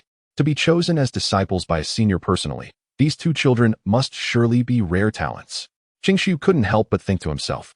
From that point forward, Zhang Xiaofan and Lin Jingyu settled into life on Mount Shu. The following day, they formally bowed to Su Sheng, officially becoming his disciples. Jingyu, your aptitude is exceptional. Take this 13 swords of clear wind and cultivate with it. Su Sheng handed Lin Jingyu a meticulously selected top-tier cultivation manual. Thank you, master. Lin Jingyu exclaimed with joy as he received it. Master, what about me? Zhang Xiaofan looked at Su Sheng with eager anticipation. Su Sheng, however, handed Zhang Xiaofan a copy of the basic sword techniques of Mount Shu, causing Zhang Xiaofan's expression to fall immediately. Even Zhang Xiaofan, despite his dullness, could discern the disparity between the manuals Su Sheng had given them. The basic sword techniques of Mount Shu paled in comparison to the 13 swords of clear wind just by name alone. Zhang Xiaofan's lips pouted, revealing a hint of unease and concern. Master, is it because my aptitude is particularly poor, leading to your disappointment? Little fan, do not overthink it. Your aptitude is not inferior to Jingyu's, merely different. Therefore, your paths to initiation must also differ, Su Sheng reassured Zhang Xiaofan with a smile. There was no denying that Zhang Xiaofan's aptitude was indeed subpar, making it impossible for him to grasp more profound techniques immediately. His experiences on Daju Peak served as a vivid example. Thus, Zhang Xiaofan required a gradual, step-by-step approach, progressing from the basics to mastery. Of course, this was but one aspect. The approach to sculpting this treasure, Zhang Xiaofan, could not be so simplistic. There was a crucial additional step, the integration of Buddhist techniques. In essence, Zhang Xiaofan required a Buddhist scripture. However, given that Mount Shu was predominantly a Taoist sect, Su Sheng had only received Taoist rewards over the years and lacked any Buddhist texts. Nevertheless, this was not a significant issue. After a moment's contemplation, Su Sheng devised a perfect solution. At an opportune moment, he personally traveled to Tianyin Temple to pay his respects to Master Puji. Previously, at the foot of Qingyun Mountain, Taoist Song had attempted to seize the bloodthirsty pearl from Master Puji. Had Su Sheng not intervened in time, the consequences would have been dire. Grateful for this favor, Master Puji warmly welcomed Su Sheng. When Su Sheng articulated his desire to amalgamate the strengths of both Taoism and Buddhism in pursuit of enlightenment, Master Puji immediately recognized him as a kindred spirit. After all, this was Master Puji's lifelong aspiration, albeit one that had been met with skepticism and considered heretical by others. When everyone around him failed to understand his ambition, discovering a like-minded individual was undoubtedly a joyous revelation for Master Puji. Master Puji, we have both delved deeply into the true teachings of Buddhism and Taoism for many years. If we recklessly attempt to integrate the teachings of another school, it may confine us. How about this? I have recently taken on a disciple. Let us both impart the true teachings of Buddhism and Taoism to him, allowing him to start anew. Would that not be better? Su Sheng proposed to Master Puji. Marvelous. This method is indeed brilliant. Master Puji laughed heartily. By the way, My disciple also has a connection to you.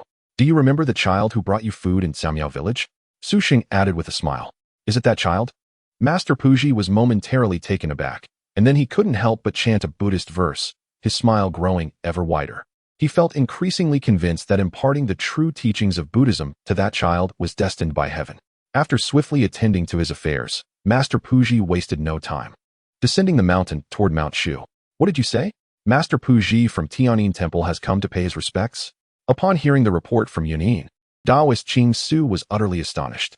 Tianyin Temple is a super sect on par with Qingyun Sect and Finxiang Valley, and in terms of heritage, it surpasses Chong Lou and Qisha by a considerable margin.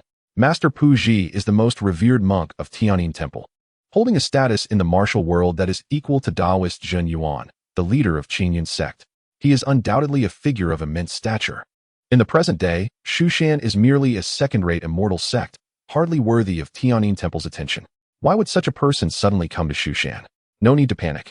Master Puji is here to seek me. You may lead him to the library. At this critical moment, the voice of the elder resonated in Taoist Qing Su's ears, thus alleviating his worries. Simultaneously, he felt a thrill of excitement. What an honor it was that such a revered figure would personally visit. Master Puji has graced us with his presence. We must not neglect our manners. Fellow disciples, come with me to welcome him, Taoist Qing Su proclaimed, his face glowing with joy as he led his fellow elders, including Taoist Qing Yu, down the mountain to receive Master Puji. Master, this is the library, Taoist Qing Su said, adhering to Su Sheng's instructions as he brought Master Puji to the entrance of the library. Ba, I appreciate your efforts, esteemed Taoist. Master Puji replied courteously. Once Taoist Qing Su and the others departed, he pushed the door open and stepped inside the library, where he was greeted by the sight of Su Sheng standing there with a smile.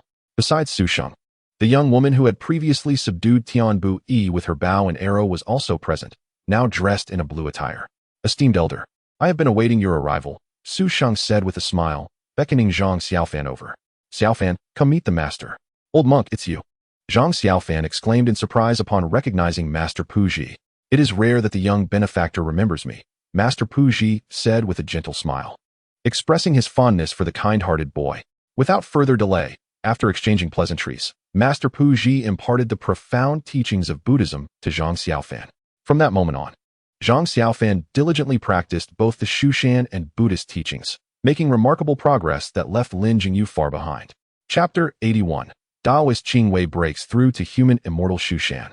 Back mountain. Swish, swish, swish. Whoosh, whoosh, whoosh. Flourishing sword flowers appeared in the air, and beams of sword light were wielded forth, while several figures continuously twisted and turned. 3 youths were fervently training here. Indeed, it was Han Yunxi, Zhang Xiaofan, and Lin Jingyu. Originally, the back mountain was solely Han Yunxi's training ground. However, ever since Zhang Xiaofan and Lin Jingyu arrived, they too began to frequent this place for their training, just like their senior brother. The once desolate back mountain had become a lively hub of activity. In terms of innate talent, Xiaofan's aptitude was not only inferior to Jingyu's, but even slightly less than Yunxi's. Yet, inexplicably, among the 3, it was Xiaofan who made the swiftest progress, leaving everyone astonished at Su Sheng's teaching methods. Seated on the grass nearby, Han Xiaoning observed the 3 children training and could not help but exclaim in wonder. The young master had mentioned back in Xiaomiao village that Xiaofan's future accomplishments would be limitless. At that time, I was somewhat skeptical. However, it seems the young master was indeed not speaking without basis. Long Kuei nodded in agreement, her eyes flashing with admiration. The dual cultivation of both Buddhism and Taoism had astonishingly transformed a seemingly dull-witted child. Only the young master could accomplish such a miraculous feat nevertheless. The dual cultivation of Buddhism and Taoism was contrary to the deeply entrenched biases of the current sectarian environment. Thus, apart from Long Kuei, no one else was aware of Zhang Xiaofan's secret. All right, children, it's time for dinner. After chatting with Long Kuei for a while, Han Xiaoning clapped his hands and called out to Han Yunxi and the others. Zhang Xiaofan and Lin Jingyu had been in Shushan for half a year, forming a strong bond with Han Yunxi, who was regarded by Han Xiaoning as his own children. Xiaofan, Jingyu, let us go eat. Dinner is ready. The 3 children joyously rushed toward Han Xiaoning. The 5 years passed in the blink of an eye. During these 5 years, numerous significant events transpired. Firstly, Su Sheng's strength ascended from the 4th level of human immortal to the 8th level. Although he had yet to reach Earth Immortal, He was now fully capable of contending with Earth Immortals, even being superior to some novice Earth Immortals. Moreover, the several young ones had transformed from innocent boys into strikingly handsome youths. Their cultivation levels had also undergone tremendous changes. Han Yunqi, having entered the sect earlier and boasting decent talent, had attained the third level of the nascent soul stage. This progress was unparalleled in Shushan, except for the previously undercover Ouyang Xiaogong. As for the fiendish qi within Han Yunqi, it differed from the original tale. With the Tianyin seal suppressing the essence of the fiendish sword and Han Xiaoning personally guarding him, Han Yunqi had stabilized considerably. Since entering Shushan, the fiendish qi had not manifested even once. Under the dual cultivation of Buddhism and Taoism, Zhang Xiaofan also stepped into the nascent soul stage, astonishing many. In contrast, Lin Jingyu, who possessed greater innate talent, found himself stuck at the 8th level of the Golden Core stage, which left him somewhat dejected. Lastly, the momentous news arrived that Taoist Qing Wei, who had been in seclusion in the Earth Demon Cave for 5 years, had successfully broken through to the human immortal realm. The announcement sent a wave of jubilation throughout Shushan. Previously, it was rumored that Taoist Qing Wei was the most gifted among the Qing generation elders. Once he attained the human immortal realm, Taoist Qing Su would directly pass on the sect leadership to him. Now, the truth had proven that the rumors were indeed well-founded. Because just 2 months after Taoist Qing Wei's breakthrough, Taoist Qing Su announced to the entire Shushan that he would officially resign from his position as the sect leader in 7 days, handing over the reins to Taoist Qing Wei. Not only did this apply to Shushan's own sect, but Taoist Qing Su also sent out invitations to various sects, including Tianyong City, Chong Lou, Yudu, and Penglai, to witness the transition of leadership at Shushan. Thus, in recent days, Shushan had become remarkably bustling, with prominent figures from various sects arriving one after another. As the succession ceremony was still a few days away, those who arrived early were treated as esteemed guests by Shushan. The library, which had long been devoid of visitors, was finally beginning to see some guests. The library? I recall that this place is not actually the library of Shushan, is it? There are no protective barriers, nor is there a gatekeeper. It seems this should not be a significant location for Shushan, but rather open to the public. Since that is the case, let us venture inside, shall we? Indeed. As you wish, esteemed one. 3 days remain until the commencement of the succession ceremony in the Grand Hall, and 2 voices echoed outside the library, capturing the attention of Su Sheng within. One of the voices was quite familiar. He recognized it immediately as that of the esteemed Bai Zihua. However, from their conversation, it was evident that the identity and status of the other individual were equally significant. Chapter 82. The Killing Intent of the Immortal Zixuan with a Soft Creak. The door of the library slowly opened, revealing 2 extraordinary figures, ethereal as if descended from the heavens. Su Sheng turned his gaze and confirmed his recognition. One of them was indeed Bai Zihua. The other, distinguished by his white hair and attire, could only be the revered Zine from Tianyong City, another eminent personage. Are you here to peruse some texts? Su Sheng inquired nonchalantly, his demeanor unwavering even in the presence of 2 Earth Immortals. He approached them with calm assurance. Bai Zihua turned to observe Su Sheng more closely, feeling an inexplicable sense of familiarity as if he had encountered this individual before. Su Sheng sensed Bai Zihua's gaze but chose to disregard it. He merely instructed Han Yunqi and the others, "Stay here and await the instructions of these 2 esteemed elders." "Yes, master." Han Yunqi and the others responded in unison with respect. "Feel free to make yourselves at home.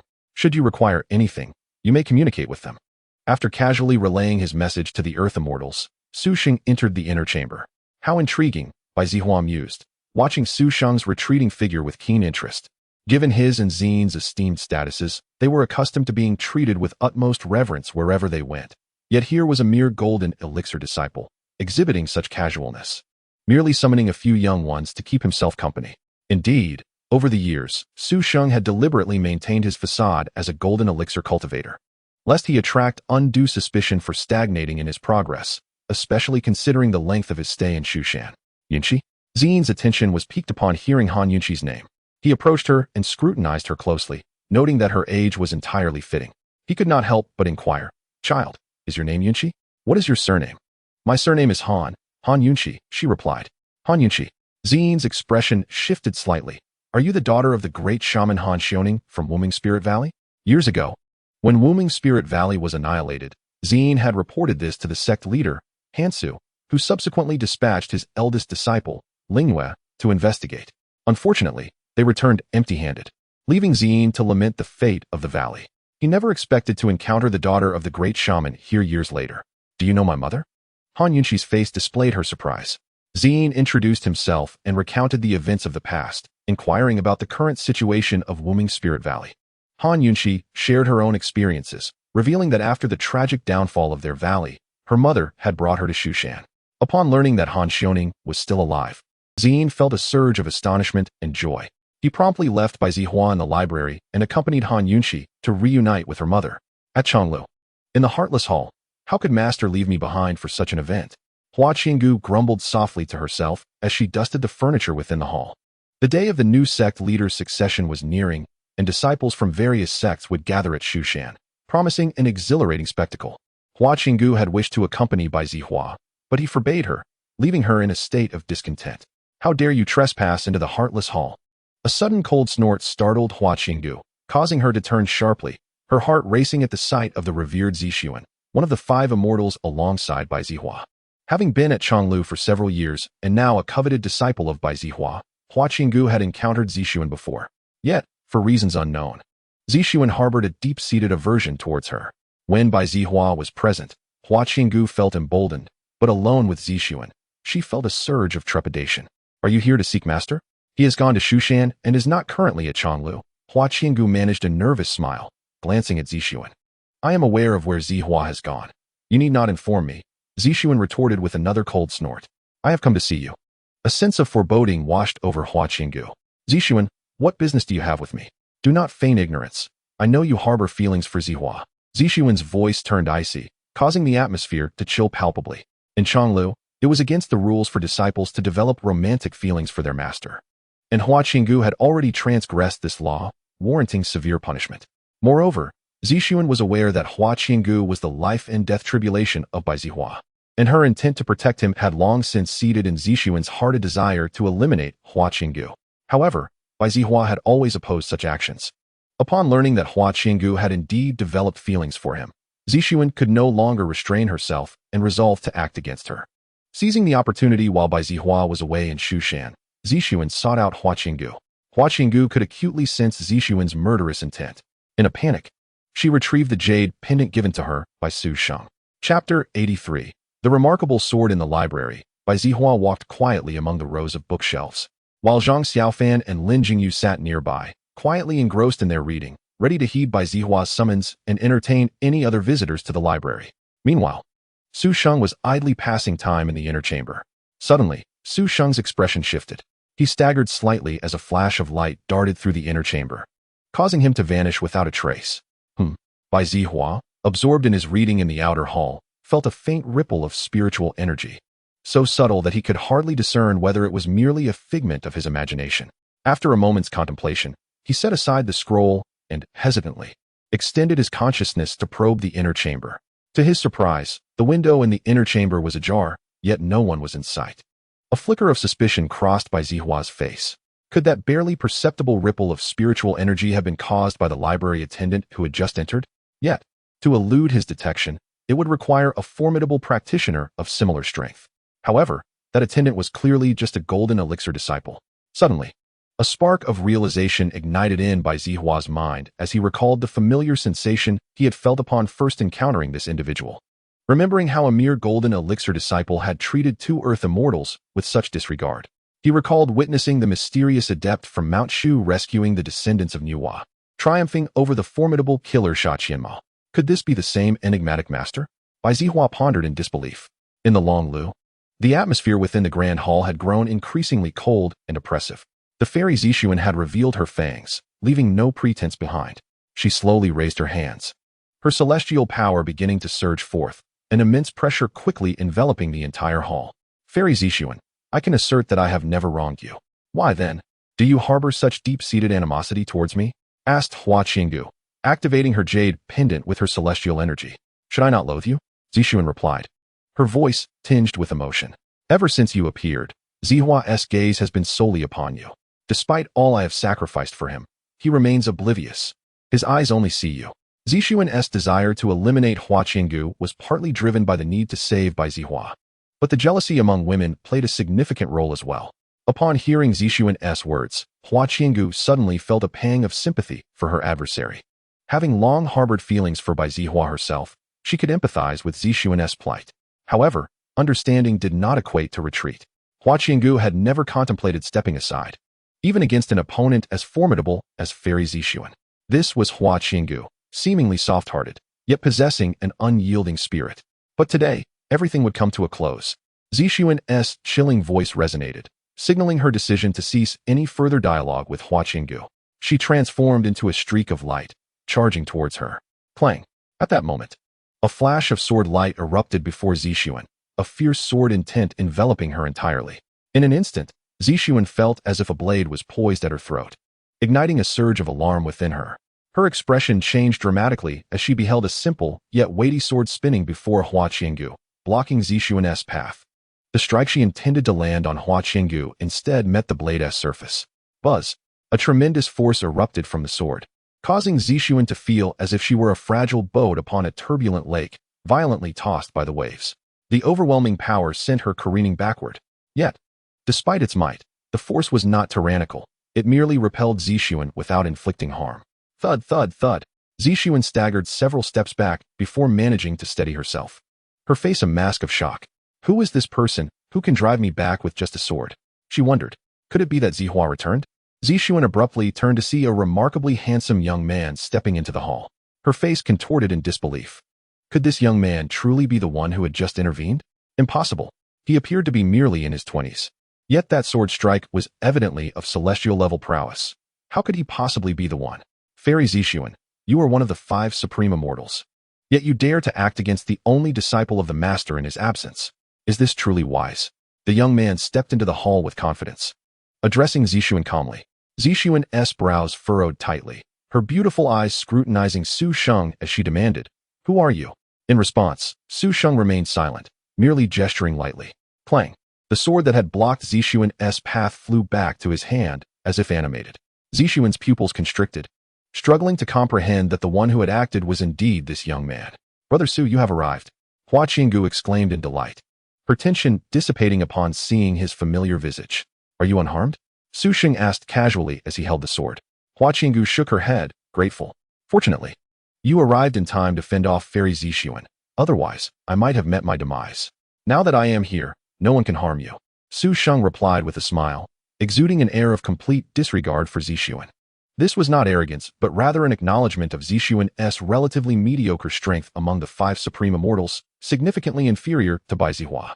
Based on Su Sheng's intelligence, her cultivation was merely at the first level of Earth Immortal. Such power was inconsequential in his presence. What an arrogant young man! Zixuan seethed, her voice low and filled with fury. His tone suggested a complete lack of respect, which was intolerable. "And how did you gain entry to Long Lu?" She was perplexed. 4 ordinary sects were safeguarded by formidable barriers, especially one as esteemed as Long Lu. Zixuan herself was permitted entry due to her status and connection to Bai Zihua. Yet, this young man, clearly summoned by Hua Qiangu through the jade pendant, was evidently not a disciple of Long Lu. Despite his presence in the hall, no one from Long Lu had come to confront him, which was telling. He must have infiltrated silently, undetected. Though Bai Zihua was absent, both the Confucian master Sheng Xiaomao and the world master Mo Yin were present, both of Earth Immortal caliber. To infiltrate the hall unnoticed while they were present was no trivial feat, Fairy Zixuan. Let us not dwell on this futile matter, Su Sheng shrugged. His mastery of array formations was unparalleled, and with numerous powerful artifacts at his disposal, traversing Long Lu's protective barriers was a trivial task. I understand your motives for wanting to kill Hua Qiangu, and I empathize with your feelings. If you choose to leave now, I shall treat this as if nothing has transpired. However, should you stubbornly persist, I may have to teach you a lesson, Su Sheng warned, his voice chilling and tinged with menace. Just you? Zixuan laughed mockingly, ceasing any further dialogue as her celestial energy surged violently within her. Whoosh! Waves of powerful celestial light surged towards Su Sheng, for she had recognized his formidable strength and dared not underestimate him. Stubborn and unyielding, Su Sheng shook his head. With his right hand firmly gripping the Tiangang Qixing sword, he extended his left hand and gently flicked a finger towards Zixuan. The star-picking finger. A tiny point of light materialized silently, seemingly inconspicuous, as it hurtled toward the immortal Zixuan. However, when that point of light collided with the radiant energy Zixuan unleashed, a resounding boom echoed. The point of light exploded, transforming into countless dazzling beams of white light. A terrifying wave of energy surged forth, overwhelming the radiant energy from Zixuan in an instant. Yet, the energy unleashed from the point of light showed no signs of abating, as thousands of white beams continued to engulf Zixuan. What? Zixuan's expression changed dramatically. She gritted her teeth and summoned all her celestial power, creating a vast expanse of cloud and water. Layers of celestial energy surged before her, forming a magnificent defensive barrier. Boom. Nevertheless, the moment that barrier was struck by the multitude of white beams, it crumbled like fragile parchment in an instant, spitting out a mouthful of blood mist. Zixuan was sent flying out of the Heartless Hall. Who was this person? Shock was etched across Zixuan's face, her beautiful eyes wide with disbelief. Despite being an Earth Immortal, she was unable to withstand a mere casual strike from this individual. Who could he possibly be? Could he also be an Earth Immortal? Yet, there had never been any mention of such a figure in the world, and his aura clearly did not belong to an Earth Immortal. Brother Shu is truly formidable. Hua Qinggu's mouth fell agape, her expression one of utter astonishment. To her, Earth Immortals were the pinnacle of strength in this world, each a figure resembling divine beings, exalted and invincible. Yet, who would have thought that Zixuan, renowned as one of the 5 supreme immortals, would appear so frail before Brother Shu? Brother Shu is simply extraordinary. Hua Qinggu, remain here at ease. I shall handle Zixuan's matter, Su Sheng assured her before striding towards Zixuan. Chapter 85. Soft divine fragrance. The scene fell into an eerie silence, interrupted only by the faint sound of Su Sheng's footsteps. Though soft, each step felt as though it resonated directly in Zixuan's heart, instilling within her an immense sense of pressure. Zixuan's expression turned grave, her beautiful eyes fixed intently on Su Sheng, beads of sweat forming on her forehead. This remarkably young man presented an unprecedented threat she had seldom encountered in her lifetime. Yet, even so, Zixuan showed no hint of fear upon her face, for she still had her trump card to play. Suddenly, Zixuan's celestial powers surged again. With a swift motion, she struck her palm towards Su Sheng. A palm imprint, nearly 10 feet in size, materialized before him, carrying an unparalleled force of nature as it pressed down upon Su Sheng. Su Sheng's expression remained unchanged, and with a mere wave of his sleeve, a beam of celestial light burst forth, effortlessly dispersing Zixuan's palm imprint. It was so easy, so carefree, as if it required no effort whatsoever. Zixuan's countenance shifted once more, astonished by Su Sheng's overwhelming strength, which exceeded her expectations. Yet, a sly smile crept onto her face, for at that moment, a faint fragrance wafted through the air, released by her earlier strike. Indeed, Zixuan's palm was merely a ruse. The true purpose was to disperse her special fragrance. What is this scent? Su Sheng immediately sensed the fragrance, furrowing his brow with surprise. My celestial power, it's completely gone. Brother Shu, Hua Qinggu exclaimed, rushing toward him with a look of utter urgency. She anxiously supported Su Sheng, her eyes locked onto Zixuan as she demanded, what have you done? Ha! Zixuan couldn't suppress her triumphant laughter. This soft divine fragrance is specifically designed to counter Earth Immortals. Those affected cannot wield their celestial power. Young friend, you have underestimated me. Indeed, I was careless, Su Sheng admitted with a sigh, realizing Zixuan possessed such capabilities. As someone familiar with Hua Qinggu, he knew Zixuan was adept at creating fragrances, as demonstrated in the storyline where she competed with Hua Qinggu in scent crafting. Yet, he never anticipated her fragrance making would be so formidable, akin to a spiritual version of the 10 fragrance softening powder. Hua Qinggu's worry deepened as she supported Su Sheng, asking anxiously, Brother Shu, are you all right? Do you have any way to counter this? Ha! Zixuan laughed again. How naive. This soft divine fragrance is beyond even by Zihua's capacity to dispel. You underestimate me far too much. Not at all. I would never dare to underestimate Zixuan's soft divine fragrance, Su Sheng replied with a gentle smile. Yet, at that moment, he waved his sleeve, and a surge of celestial power radiated outward. A cocoon of celestial light enveloped him entirely. Zixuan's eyes widened in disbelief. How could this be? This person, having been affected by the soft divine fragrance, still possesses celestial power?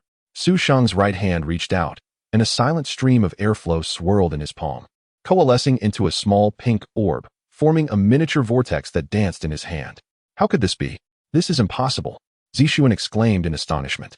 The pink orb in Su Sheng's hand was precisely her soft divine fragrance. How could this be?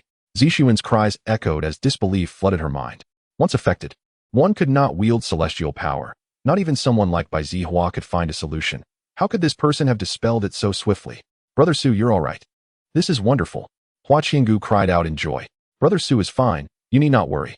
Su Sheng assured her, casually waving his hand as his celestial power surged forth, directly refining the soft, divine fragrance into nothingness. Stay here at ease. I shall have a proper discussion with Zixuan. After speaking to Hua Qiangu, Su Sheng suddenly reached out toward Zixuan. Tendrils of energy unfurled. With a flurry of celestial threads, they shot toward Zixuan from every direction, quickly enveloping her in a cocoon of binding energy, rendering her unable to exert any celestial power. Zixuan's beautiful visage finally betrayed a hint of panic. With a swift motion, Su Sheng transformed into a streak of light, seizing Zixuan and soaring toward the Heartless Hall's exit. Who dares? Such audacity. Release Zixuan at once. A thunderous voice rang out, as two figures hurtled through the sky, exuding an overwhelming presence as they approached Su Sheng. It is indeed the Confucian sage, Sheng Xiaomao, and the world sage, Mo Yin.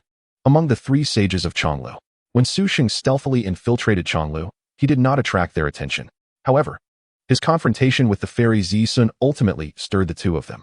Chapter 86. A sword to repel two sages. Confucian sage Sheng Xiaomao, world sage Mo Yin. I harbor no intentions of offending Chong Lou, nor do I wish to harm fairy Zi Sun. I merely have some matters to discuss with her. There is no need for you to be alarmed, Su Sheng declared, his figure suspended in midair, casually holding fairy Zi Sun while addressing the two sages. Who are you? Is there a misunderstanding with fairy Zi Sun? Confucian sage Sheng Xiaomao kindly suggested, perhaps you should release her and discuss matters calmly. World sage Mo Yin, however, was far more irascible. With a cold grunt, he retorted, enough of your nonsense. Release fairy Zi Sun at once and surrender. Otherwise, do not blame us for being unmerciful. Huh. Su Sheng could not suppress a sneer. If Bai Zihua were to utter such words, I might indeed regard them with some caution, but you, world sage, I do not take seriously at all. Though the three sages of Chong Lou possessed the strength of earth immortals, both Sheng Xiaomao and Mo Yin were significantly inferior to Bai Zihua. Bai Zihua had already attained the 5th level of earth immortal, while Sheng Xiaomao and Mo Yin were at the 1st and 2nd levels respectively, on par with fairy Zi Sun. They posed no threat to Su Sheng whatsoever. Moreover, had it been Sheng Xiaomao, Su Sheng understood that this man was cultured, modest, and unrestrained. He would not mind engaging in conversation. But as for world sage Mo Yin, that was another matter entirely. He was an incorrigible, old, stubborn, self-righteous, and obstinate. Reasoning with such a person was futile. What an arrogant lad, utterly unaware of his own insignificance. World sage Mo Yin was enraged by Su Sheng's words, swiftly transforming into a streak of light and darting towards him. With his long sword, he unleashed a barrage of chilling strikes, ruthlessly aiming for Su Sheng. You have crossed the line. Su Sheng retaliated, wielding the Tiangang 7-star sword to unleash a beam of sword light that shattered all of world sage Mo Yin's attacks. The latter was also forcefully repelled. Brother, are you all right? Confucian sage Sheng Xiaomao expressed astonishment as he witnessed someone effortlessly repel his brother with a single stroke. It was no wonder that even fairy Zi Sun had fallen into this person's hands. At that moment, Su Sheng dashed past the two sages and continued flying outward. World sage Mo Yin, seething with fury, shouted, if you allow him to escape Chong Lou today, what face will we have left? Brother, stop him. While Confucian sage Sheng Xiaomao initially preferred to avoid conflict, he recognized the validity of world sage Mo Yin's words. If they allowed someone who had invaded Chong Lou and abducted fairy Zi Sun to leave, what dignity would remain for Chong Lou? With no further hesitation, Confucian sage Sheng Xiaomao drew his sword, joining world sage Mo Yin as they began their pursuit of Su Sheng. Swish, swish. The two sages executed their techniques, transforming into streaks of light racing after Su Sheng. Simultaneously, their swords danced wildly, unleashing formidable sword energies towards him. The unparalleled sword energies converged in the air, obscuring the sky as they advanced menacingly towards Su Sheng. What is happening? Someone has invaded Chong Lou. It is the Confucian sage and the world sage. They are joining forces to pursue him. Who is this audacious thief that can provoke both sages? The significance of the two sages was immense. Their simultaneous action sent shockwaves throughout Chong Lou. Countless disciples looked up, wide-eyed in disbelief, witnessing the aerial battle. This was Chong Lou, one of the few first-rate immortal sects in the current cultivation world. Who would dare to act so recklessly here? Even the 7 killing sect, aside from Sha Qianma, had no one else bold enough to provoke Chong Lou. But Sha Qianma would never conceal his identity. Who could this person possibly be? The thoughts raced through the minds of all the disciples of Chong Lou. Clang. In that moment, just as the overwhelming sword energies were about to engulf Su Sheng, he, still holding Fairy Zi Sun, did not look back. Instead, he retaliated with a sword stroke, unleashing a cataclysmic sword light that swept across the heavens with an irresistible force, swiftly cleaving through the sword energies unleashed by the two sages. Boom! The vast expanse of sword energies disintegrated as if ice met fire, shattering like a fragile mirror under immense impact. Yet, that was not all. The residual force from Su Sheng's sword remained formidable. A surge of energy capable of shaking the heavens, sweeping towards the two sages with relentless ferocity. What? Impossible. Both Sheng Xiaomao and Mo Yen were struck with horror. They felt as though they were in a fragile boat amidst turbulent waves, utterly incapable of resisting such overwhelming power. They were both sent flying backward. One sword, and both sages are repelled. And he is still holding Fairy Zi's son. Who on earth is this person? Gasps of astonishment echoed throughout Chong Lou, as disciples such as Master Yu Chong, and I Mantian, and Shuafeng nearly popped their eyes out in disbelief. Chapter 87.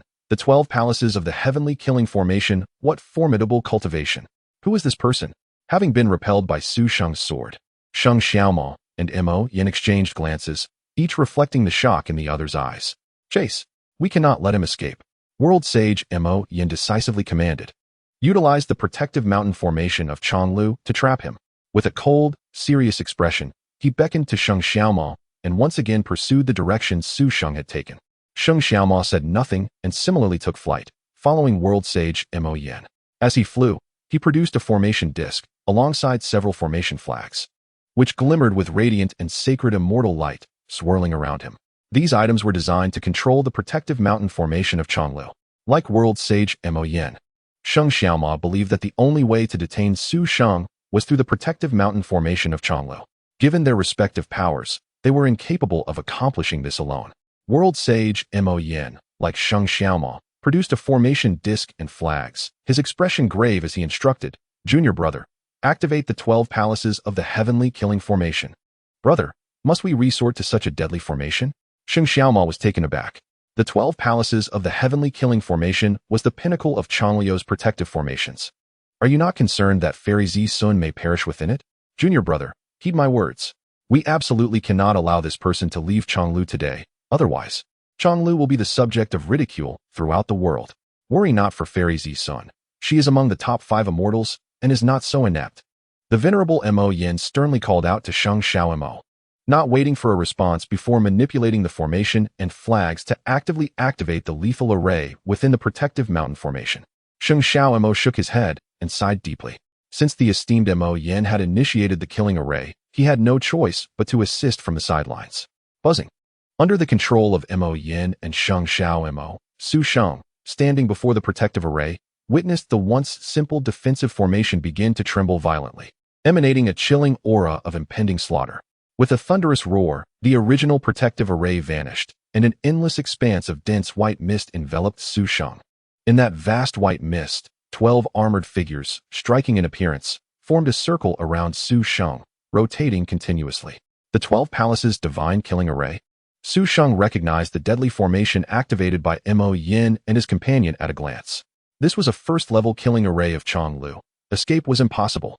The imprisoned Fairy Zi Sun also recognized the array, unable to suppress a cold smirk. Success. The intruder was now trapped within the killing array. Seeing Su Sheng ensnared, both Mo Yen and Sheng Xiaomao exhaled in relief. Humph, what audacious thief dares to wreak havoc in Chong Lou? Now you understand its might, do you? Mo Yen could not help but scoff.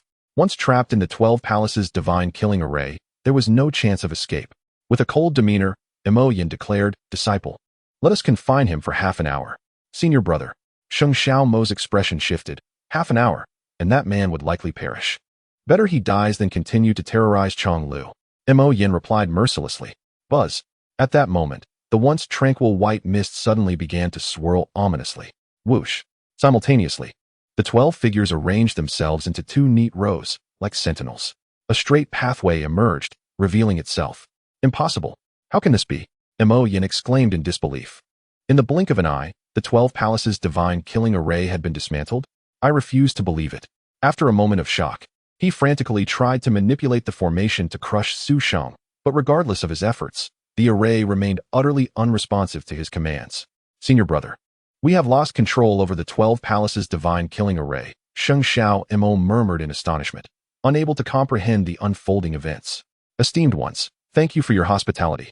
Su Sheng, amidst their stunned gazes, calmly stepped out of the killing array. He waved a hand and smiled gently before vanishing in a flash of light, leaving Sheng Xiao Mo and Mo Yin in disarray. Chapter 88. If you harm Hua Qiangu, I shall kill by Zihua Whoosh. A streak of light zipped through the air like a shooting star, swiftly entering a dense forest. As the meteor disappeared, Su Sheng's figure emerged. With a wave of his right hand, a celestial radiance enveloped Fairy Zi Sun, dissipating the cocoon that had bound her. Why have you brought me here? Fairy Zi Sun inquired, her gaze fixed intently on Su Sheng as she moved her limbs. Despite her newfound freedom, she had no intention of fleeing. She had witnessed the confrontation between Su Sheng and the two esteemed ones and remained in awe. She understood that before him, she had no capacity for resistance. Fleeing would be futile. I merely wish to have a candid conversation with you, Fairy Zi Sun. Su Sheng casually seated himself upon a relatively flat stone. What is it that you wish to discuss? The matter of Hua Qiangu?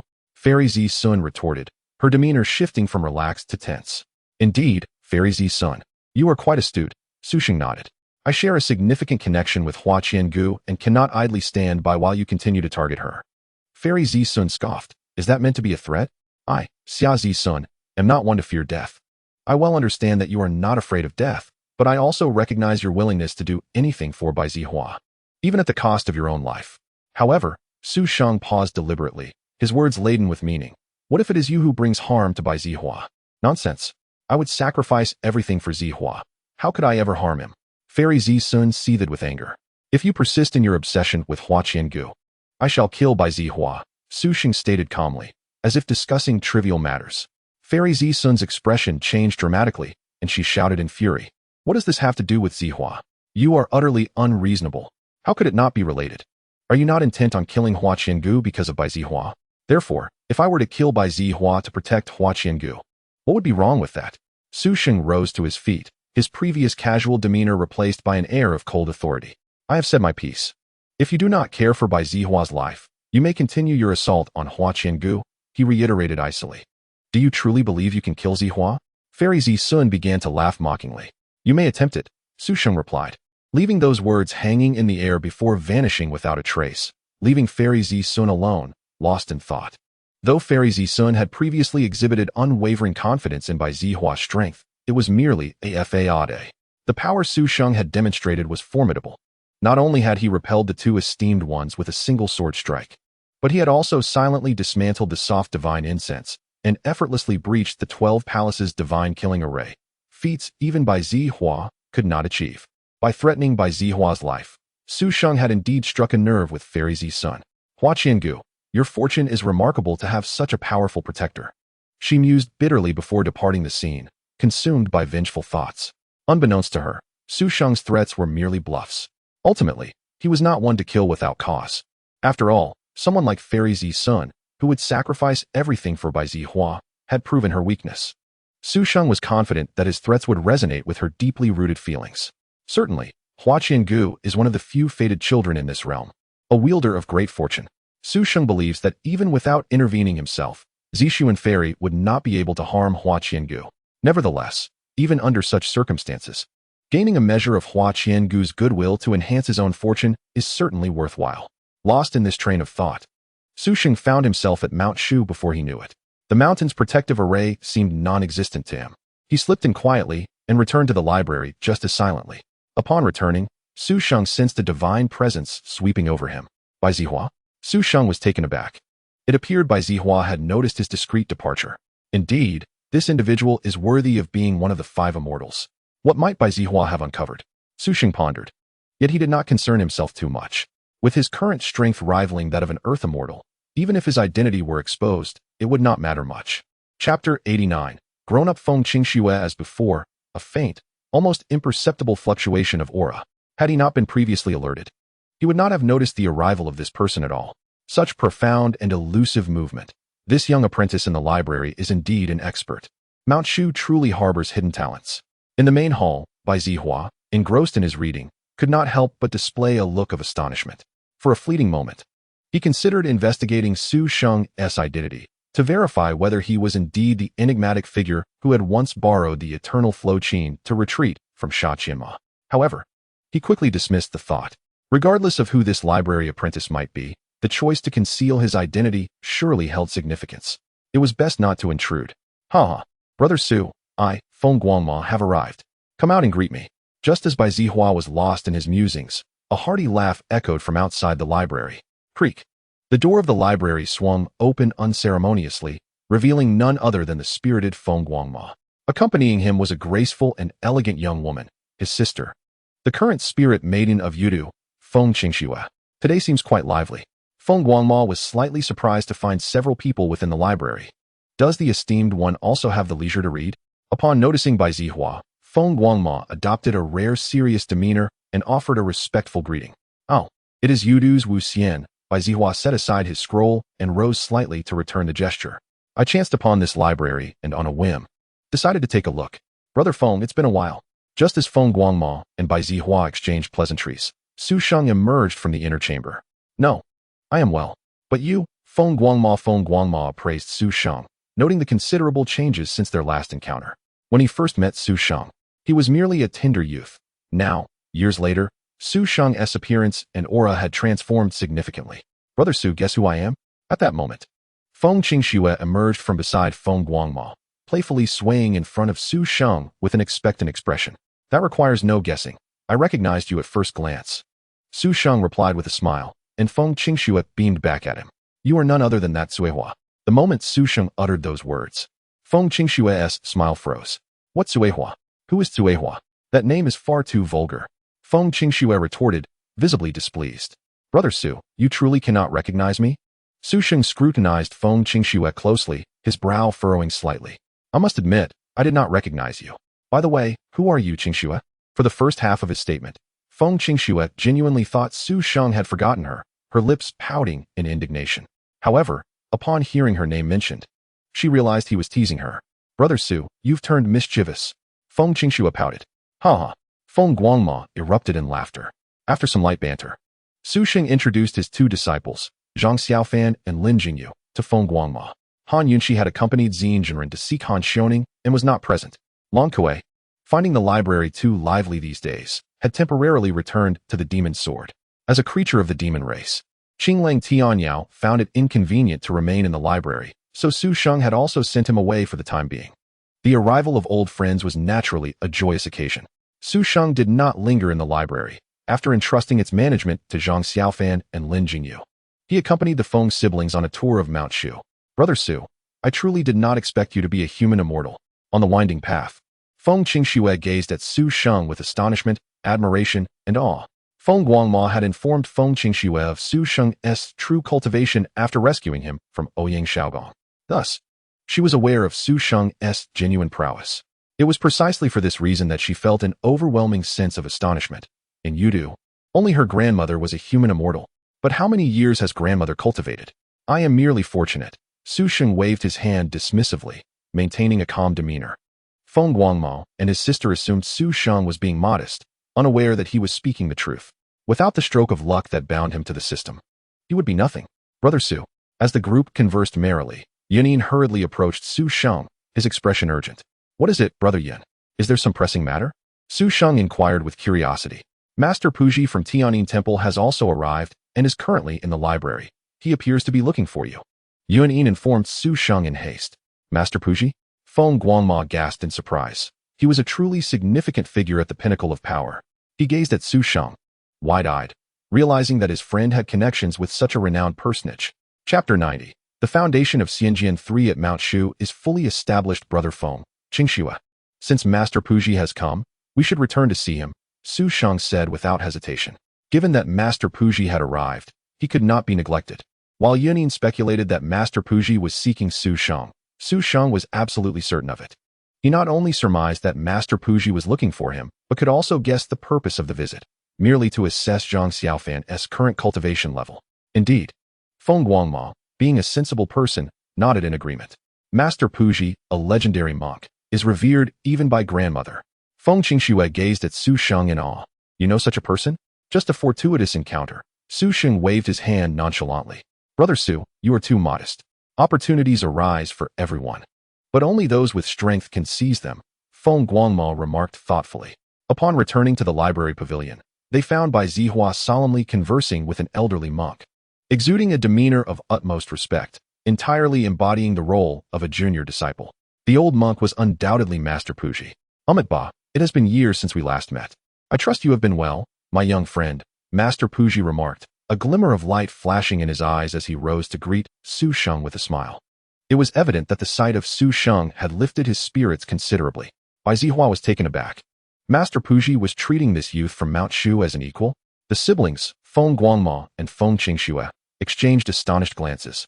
Realizing that the relationship between Su Sheng and Master Puji was far more profound than mere acquaintance. Master appears to be in great spirits. Su Sheng observed with a slight smile, bowing respectfully to Master Puji. The Feng siblings followed suit, showing their reverence.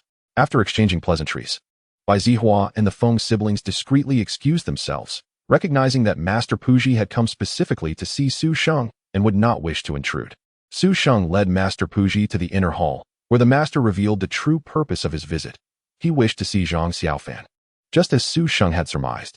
Xiaofan, come here, Su Sheng called out. Master Puji personally examined Zhang Xiaofan, and to his astonishment, he discovered that the seemingly dull youth had attained the Yuan Ying stage in his cultivation. This revelation filled him with immense joy, affirming that his beliefs were entirely correct. Ha! Excellent, excellent. Master Puji's laughter resonated throughout the library pavilion. The appointment of a new sect leader in Shu Mountain typically would not warrant a visit from someone of Master Puji's stature.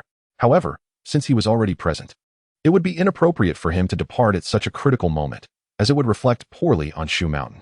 Thus, Master Puji chose to remain and participate in the ceremony for the succession of the sect leader, filling the entire Shu Mountain with a sense of reverent excitement.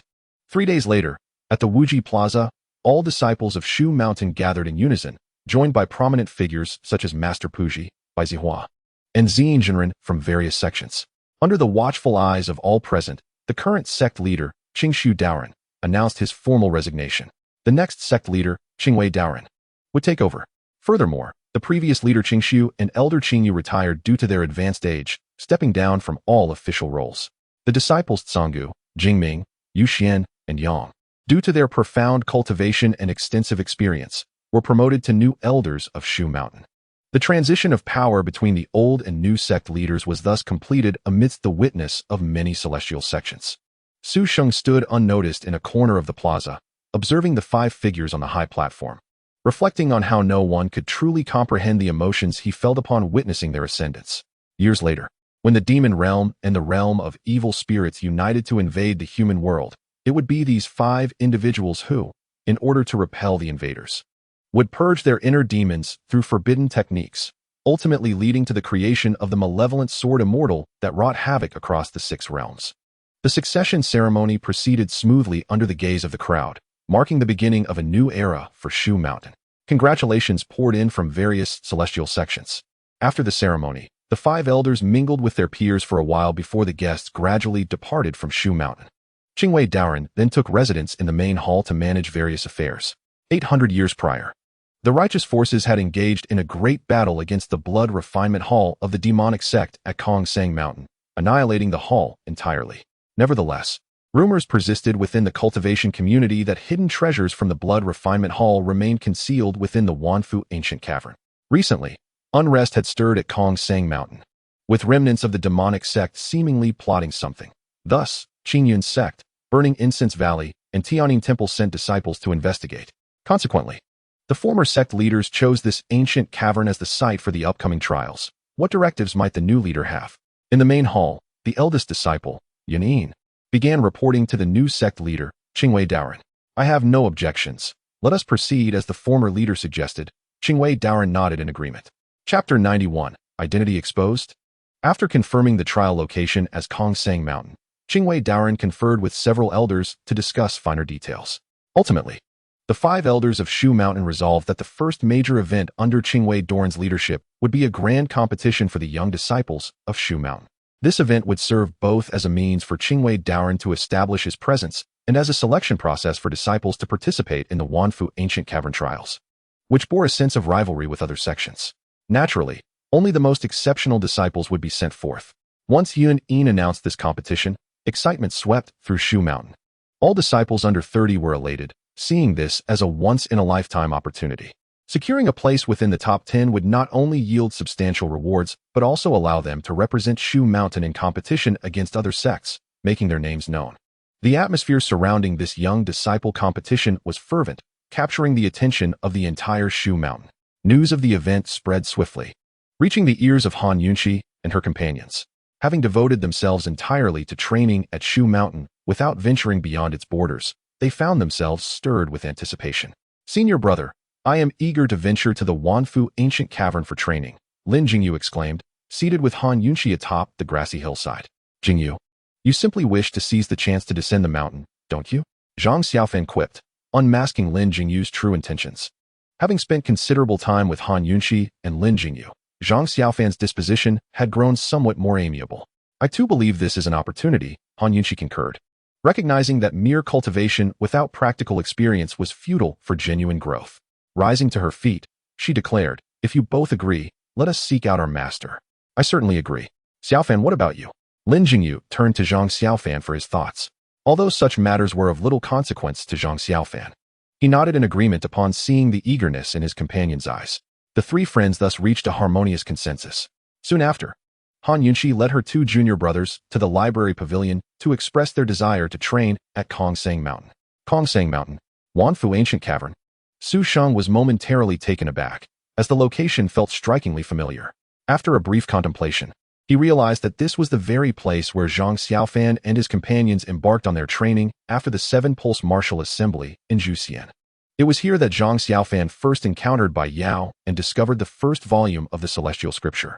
Indeed, this was Zhang Xiaofan's fortuitous destiny. However, now that Zhang Xiaofan's fate had been altered by his own actions, Su Sheng could not predict how his circumstances would evolve in the future. In other words, should Zhang Xiaofan return to the Wanfeng Ancient Cave, would he still forge a bond with Bai Yao and encounter the same opportunities as in the original narrative? This remained an uncertainty. Nevertheless, given that his disciples exhibited such commendable ambition, Su Sheng could not possibly refuse them. Han Yunqi's perspective was astute. Flowers nurtured in a greenhouse would never flourish, and relying solely on cultivation without practical experience would certainly lead one astray. You three have accompanied me in training for many years. Each of you has made significant progress, and even if faced with danger, you possess the means for self-preservation. Since you harbor this intent, I shall not impede you. On the contrary, I am pleased by your awakening. With a smile, Su Sheng addressed them, presenting each with a jade pendant and some protective items. When you feel prepared, descend the mountain directly. Should you encounter any insurmountable challenges, use the jade pendant to contact me. Understood, Master. Han Yunqi and the others replied respectfully. After a brief period of preparation, the three took their leave from Su Sheng and Han Xioning, descending the mountain. The once bustling library now fell into a state of desolation. Are you worried about them? Long Kuei inquired, seating herself across from Su Sheng, idly brushing aside a strand of hair. Su Sheng shrugged, admitting that he felt a tinge of concern. It was akin to raising a child for several years, only to send them off on a long journey alone. With the presence of the Qing Wolf Celestial Demon and the various contingencies you have prepared for them, you need not worry, Long Kuei reassured him empathetically. Just then, a sudden knock on the door interrupted their conversation. Su Sheng's consciousness swept over, revealing to his surprise that it was Master Qing Wei, the leader of Shushan. What could he want? Having no reason to delay, Su Sheng promptly opened the door and greeted him. Disciple Su Sheng pays his respects. There's no need for such formalities. Junior brother, Master Qing Wei interjected, courteously halting Su Sheng's greeting. Junior brother? Su Sheng was perplexed, utterly at a loss. Glancing at Long Kuei, he noted her equally astonished expression.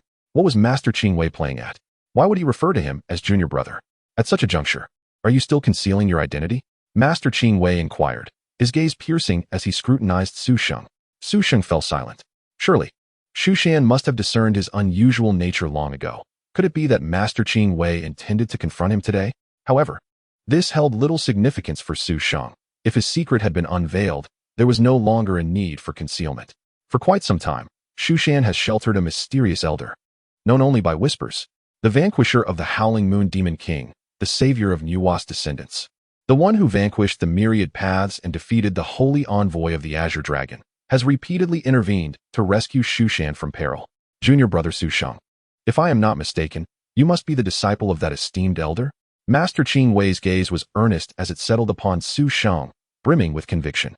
Su Sheng scratched his head. Master, if I were to tell you that I am indeed that elder, what would your thoughts be? Ha! Master Qing Wei chuckled, unable to suppress a smile. Junior brother, are you attempting to take advantage of your elder brother? His expression clearly conveyed disbelief. Yet, upon reflection, it was understandable. In the eyes of Shu Shan's upper echelons, that elder must surely possess at least the cultivation level of an earth immortal. How could he possibly be so youthful? Su Sheng merely shrugged, conceding his identity. Indeed, nothing escapes the discerning gaze of the master. Master Qing Wei, having firmly accepted him as the disciple of that elder, appeared elated at Su Sheng's admission. Su Sheng had no choice but to nod in agreement. Thus, he and Master Qing Wei shared an honest exchange. Following this, Master Qing Wei expressed his gratitude and admiration for the elder and subtly inquired about the possibility of a visit to meet him. However, Su Sheng politely declined. What a farce. Where would he find another version of himself to perform before Master Qing Wei? That elder had always been elusive, clearly unwilling to reveal his identity, which did not surprise Master Qing Wei. After lingering for a while, he departed courteously. Once Master Qing Wei left, Su Sheng began to feel restless in the library, suddenly recalling a significant matter. A colossal crisis lurked within the Shu Mountain, the Blackwater mysterious serpent. In the original narrative, the serpent merely served as a background character, a tool that coerced Zhang Xiaofan and Bai Yao into the Blood Drip Cave, rendering it nearly inconsequential. Thus, Su Sheng had instinctively overlooked the Blackwater mysterious serpent initially. However, with Zhang Xiaofan's fate now altered, what might transpire upon encountering the serpent again was uncertain. Although Zhang Xiaofan and Han Yunqi were the destined ones, and it was reasonable to assume they would not easily meet their demise, there always existed the possibility of fortuitous encounters to help them navigate peril. Yet, what if Su Sheng himself were that fortuity? This thought left Su Sheng feeling increasingly uneasy. Are you still worried about them? Long Kuei teased, covering her mouth with a smile. In the face of his disciples, the seemingly omnipotent figure of Su Sheng appeared no different from any other concerned mentor. Indeed, I just realized that within the ruthless sea surrounding Shu Mountain lies an ancient beast, Su Sheng remarked seriously to Long Kuei. Is it the Blackwater mysterious serpent? Long Kuei quickly responded. Wasn't that serpent slain by the Huang bird a millennium ago? Not at all. The Blackwater mysterious serpent still thrives. Su Sheng shook his head, his expression grave. Long Kuei was taken aback, her concern mounting. In that case, master, we should hasten down the mountain. Having spent years with Han Yunqi and the others, she had forged deep bonds with them and was understandably anxious. Su Sheng nodded, foregoing any further discussion, and swiftly descended the mountain with Long Kuei. With his cultivation prowess, he easily caught up with Han Yunqi and the others, intercepting them midway. However, Su Sheng and Long Kuei remained unseen, leisurely trailing behind in the shadows. They treated the journey as a delightful outing with a beautiful companion, enjoying a sense of carefree ease. At a serene and elegant riverside, Su Sheng and Long Kuei sat upon a large, clean stone. Before them, a pile of torches was set, skewering several fish that spun and sizzled, releasing tantalizing aromas into the air. How delightful it smelled. Long Kuei's face radiated with joy and excitement. As a princess accustomed to luxury, she had never indulged in such rudimentary grilling before. Patience, the outside is merely cooked. The inside requires a bit more time, Su Sheng advised with a smile. Wow, what an aroma. Oh, look, there are people ahead, disciples of Shu Shan. Have the Shu Shan disciples come to participate in the trials as well? As Su Sheng and Long Kuei chatted merrily, a few individuals approached along the riverbank from downstream, their attention immediately drawn to the sight of fish being grilled. Brother Su, what brings you here? A surprised voice called out, and Hua Qiangu's eyes sparkled as she rushed towards Su Sheng. It turned out that this group consisted of disciples from Chong Lou, here for their own trials. Su Sheng scanned the gathering and recognized not only Hua Qiangu but also Ni Man Tian, Shuo Feng, and Wu Qing Luo among other outstanding contemporaries. Of course, Tang Bao, Hua Qiangu's daughter, was also in their midst, with the leading disciple being the master of insect control, Luo Shuri. Qiangu, your timing is impeccable. The fish is just about ready. Su Sheng gestured to Hua Qiangu. Would you care to taste my culinary skills? Brother Su, you know each other.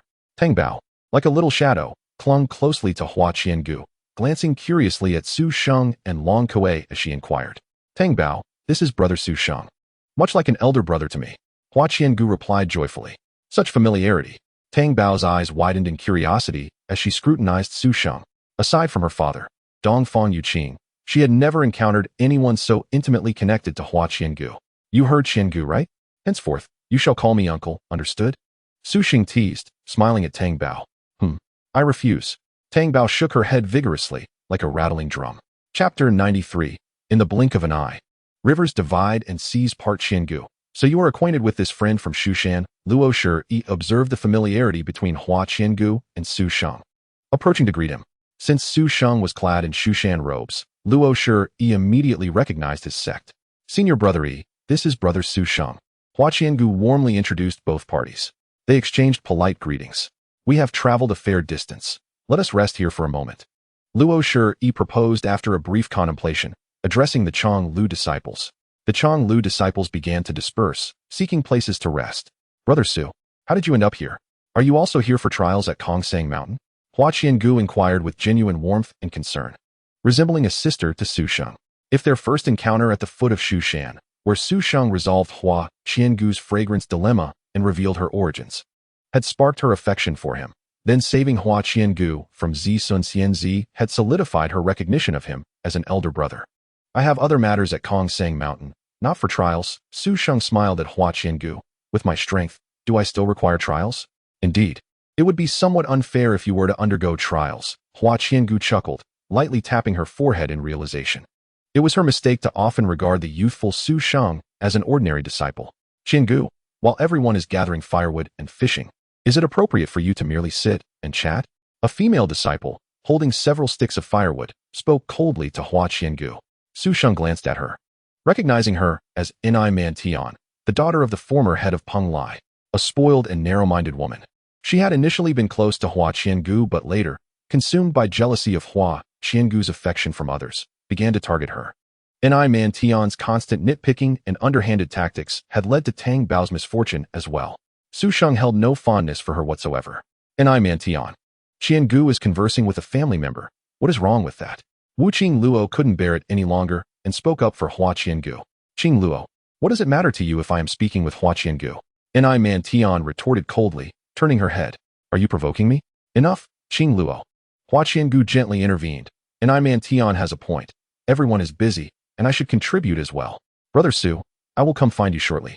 Hua Qiangu bid farewell to Su Sheng as she prepared to gather firewood. There's no need. Su Sheng reached out and gently placed a hand on Hua Qiangu's shoulder.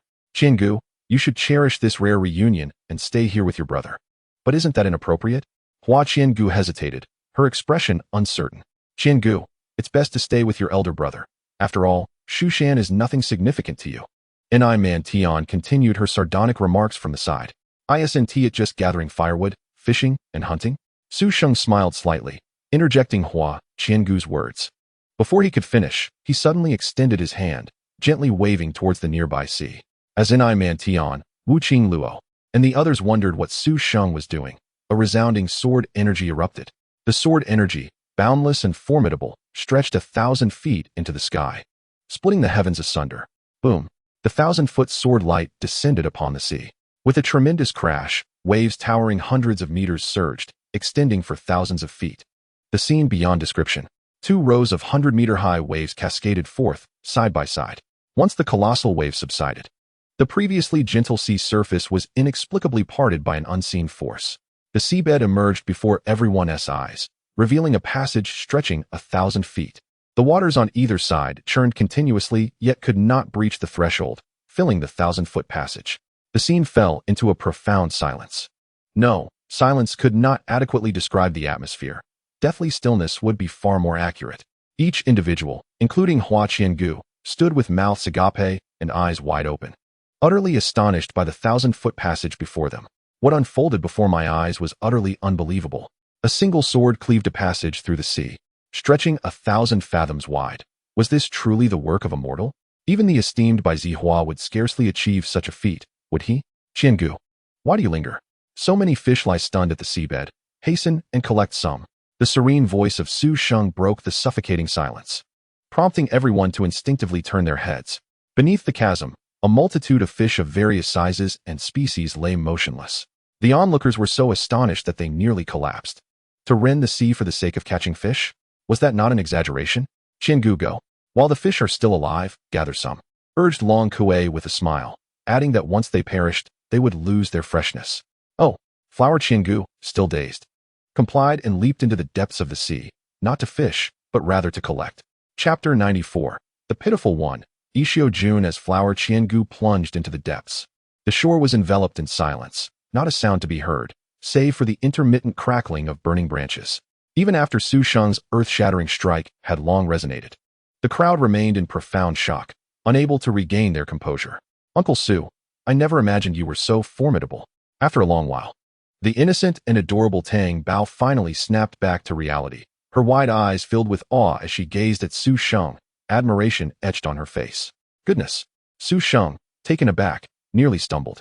Uncle, what is that nonsense? He had merely jested with Tang Bao. Surely she did not take it seriously?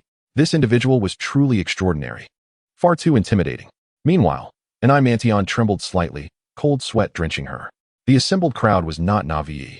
They understood that Su Sheng had deliberately showcased his prowess to defend Flower Qiangu as the principal instigator of torment towards her.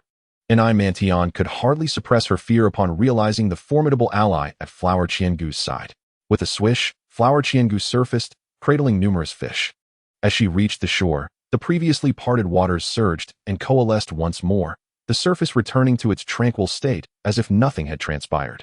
After depositing her catch at the temporary camp of Chong Lou, she briskly turned to leave. I must gather some firewood. No need, Qiangu, exclaimed Luoshi, rushing to block her path. You and your brother have a rare reunion. Let others handle this. Humph.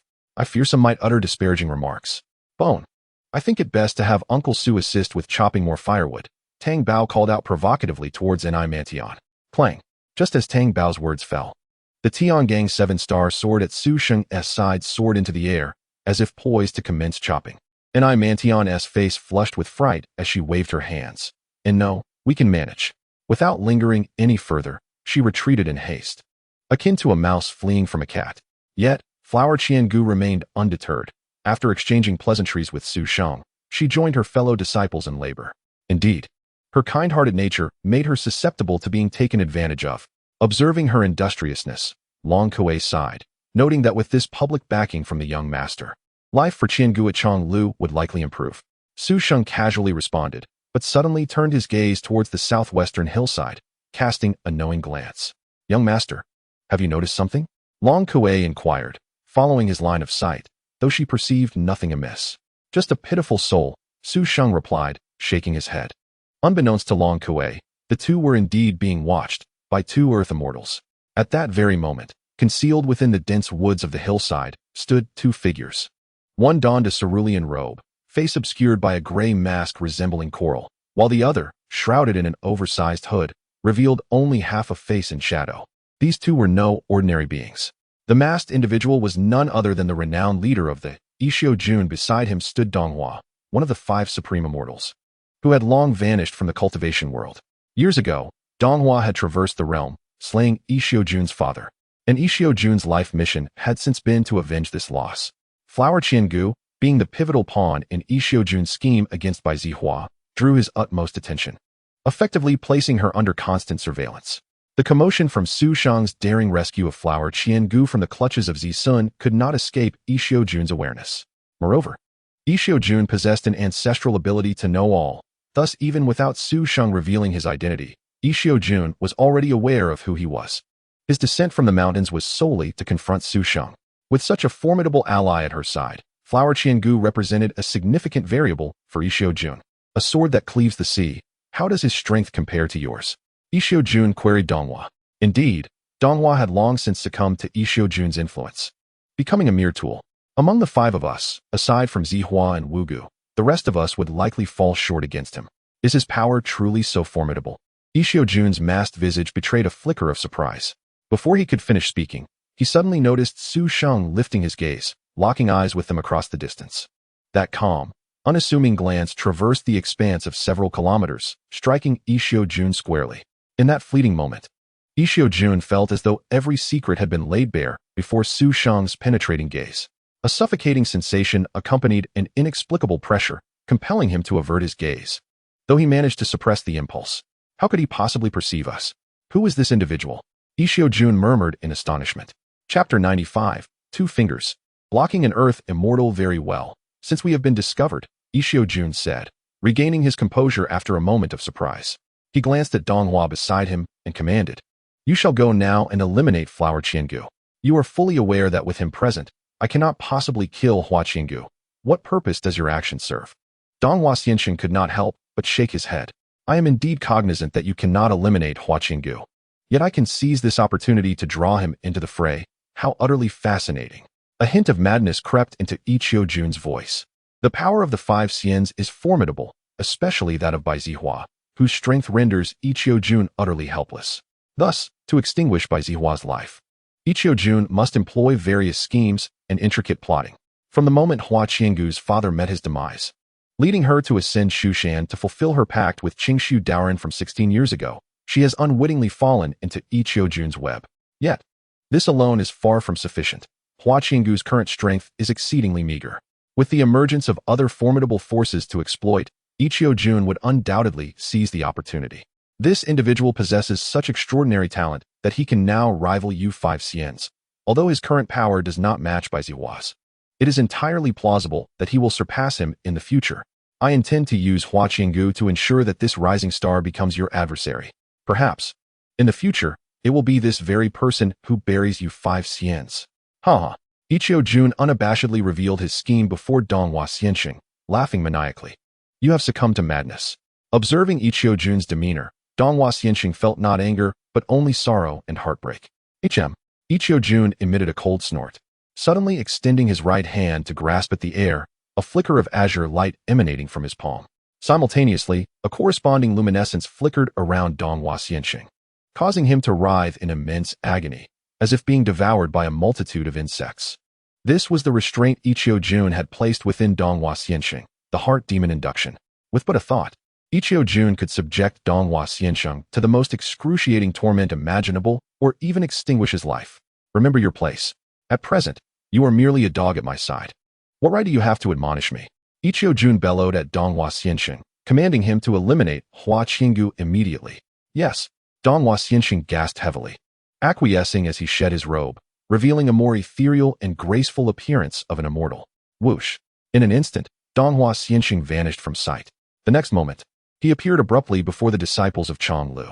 Who goes there?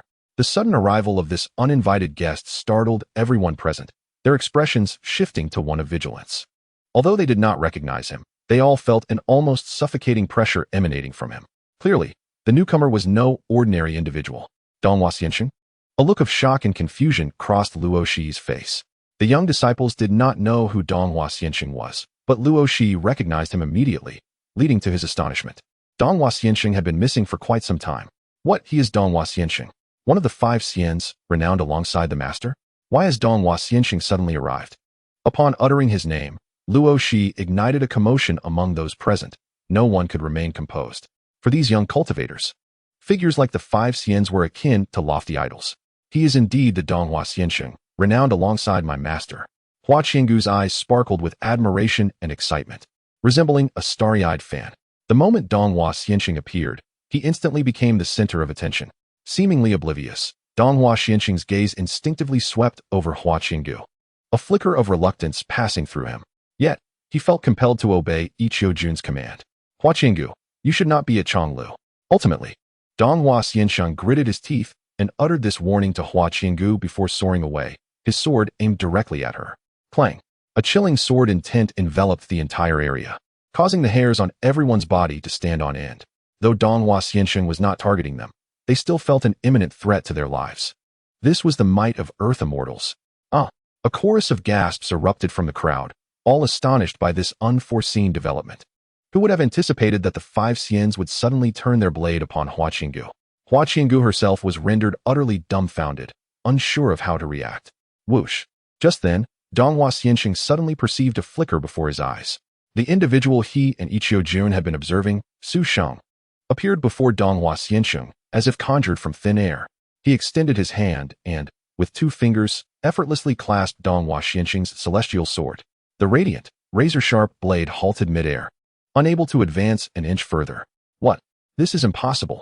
Donghua Xianxing's eyes widened in disbelief. Though he had long been aware of Su Sheng's unfathomable strength and recognized that he might not be a match for him. 2 fingers? How utterly absurd. 2 fingers can stop the sword of a 5 xian? Who is Hua Qiangu's elder brother, truly?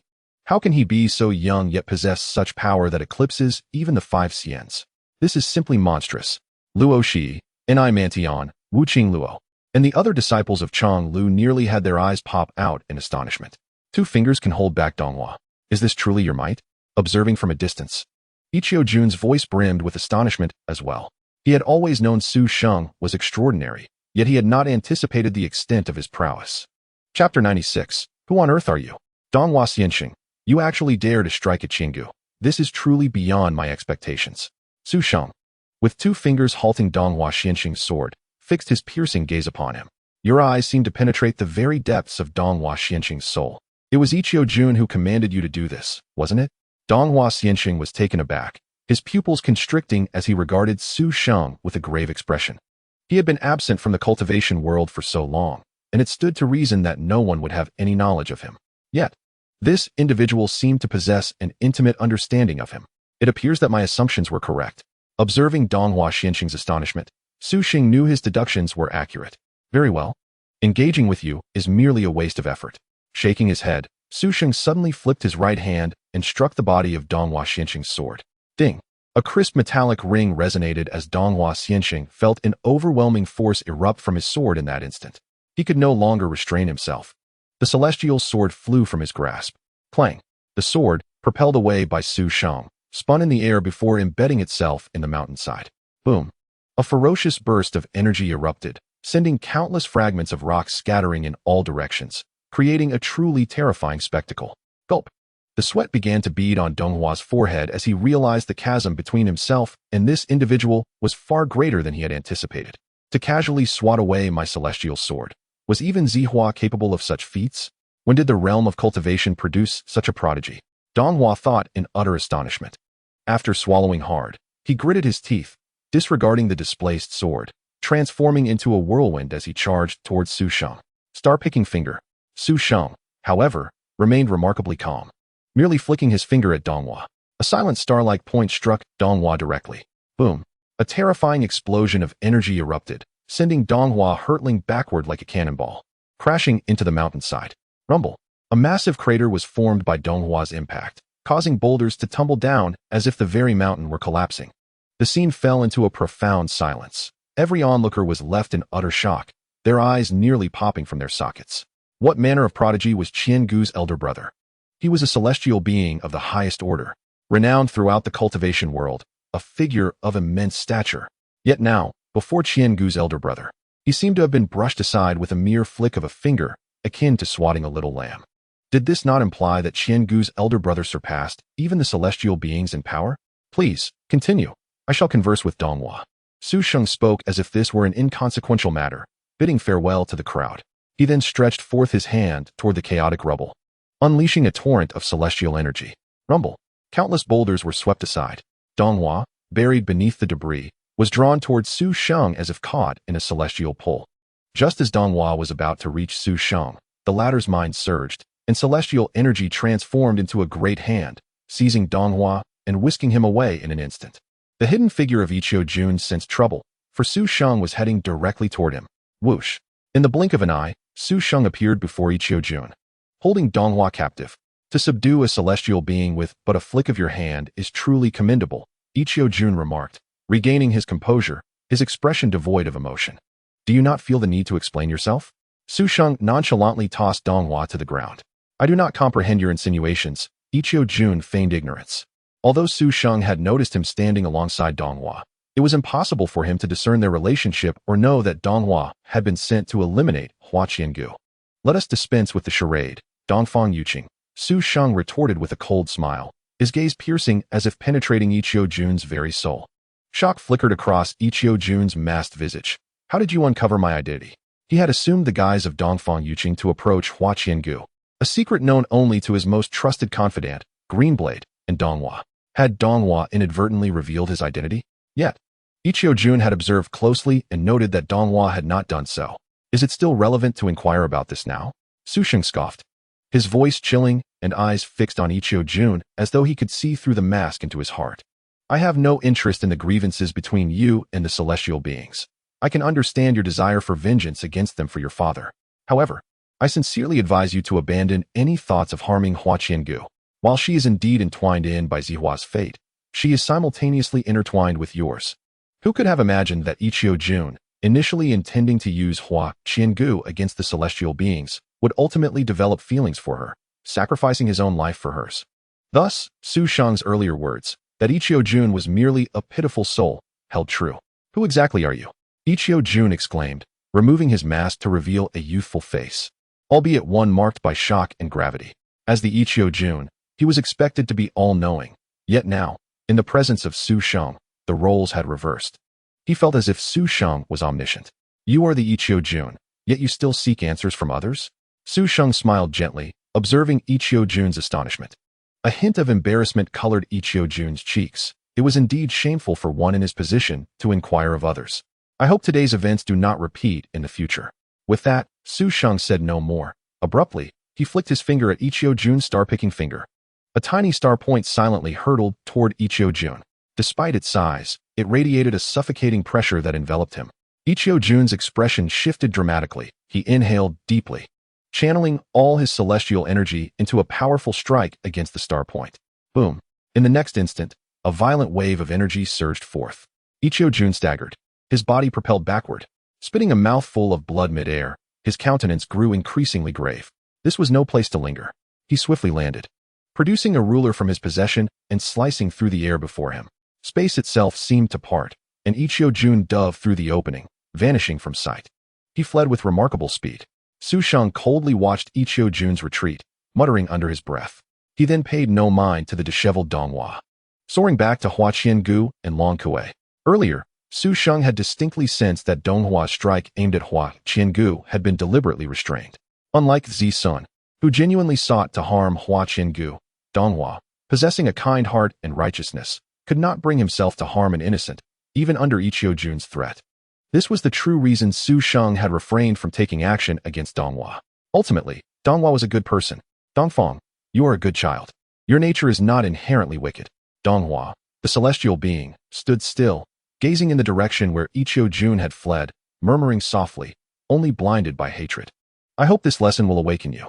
With a swift motion, Donghua took to the skies and departed. Brother Su, are you all right? Upon Su Sheng's return, Hua Qiangu hurriedly approached with deep concern. Su Sheng waved his hand dismissively. I am fine. The matter has been resolved, so there is no need for worry. May I inquire why Donghua would seek to harm Hua Qiangu? Is there some hidden truth? Luo Shi approached with a solemn expression, bowing respectfully to Su Sheng. It was not Donghua's intention to harm Hua Qiangu. He was compelled, controlled by Ichio-jun. This matter is tied to a grave mistake made by the five celestials long ago, of which I cannot speak further. If you wish to know more, you may inquire with Bai Zihua. Su Sheng casually replied to Luo Shi. What more could Luo Shi say? He respectfully retreated. After a brief delay, the disciples of Chong Lou had rested sufficiently. Luo Shi exchanged a few words with Su Sheng before leading the disciples away. Young master, shall we head to Kongsang Mountain? Long Kuei inquired of Su Sheng. No, let us proceed to the Sea of Indifference. Su Sheng contemplated and replied.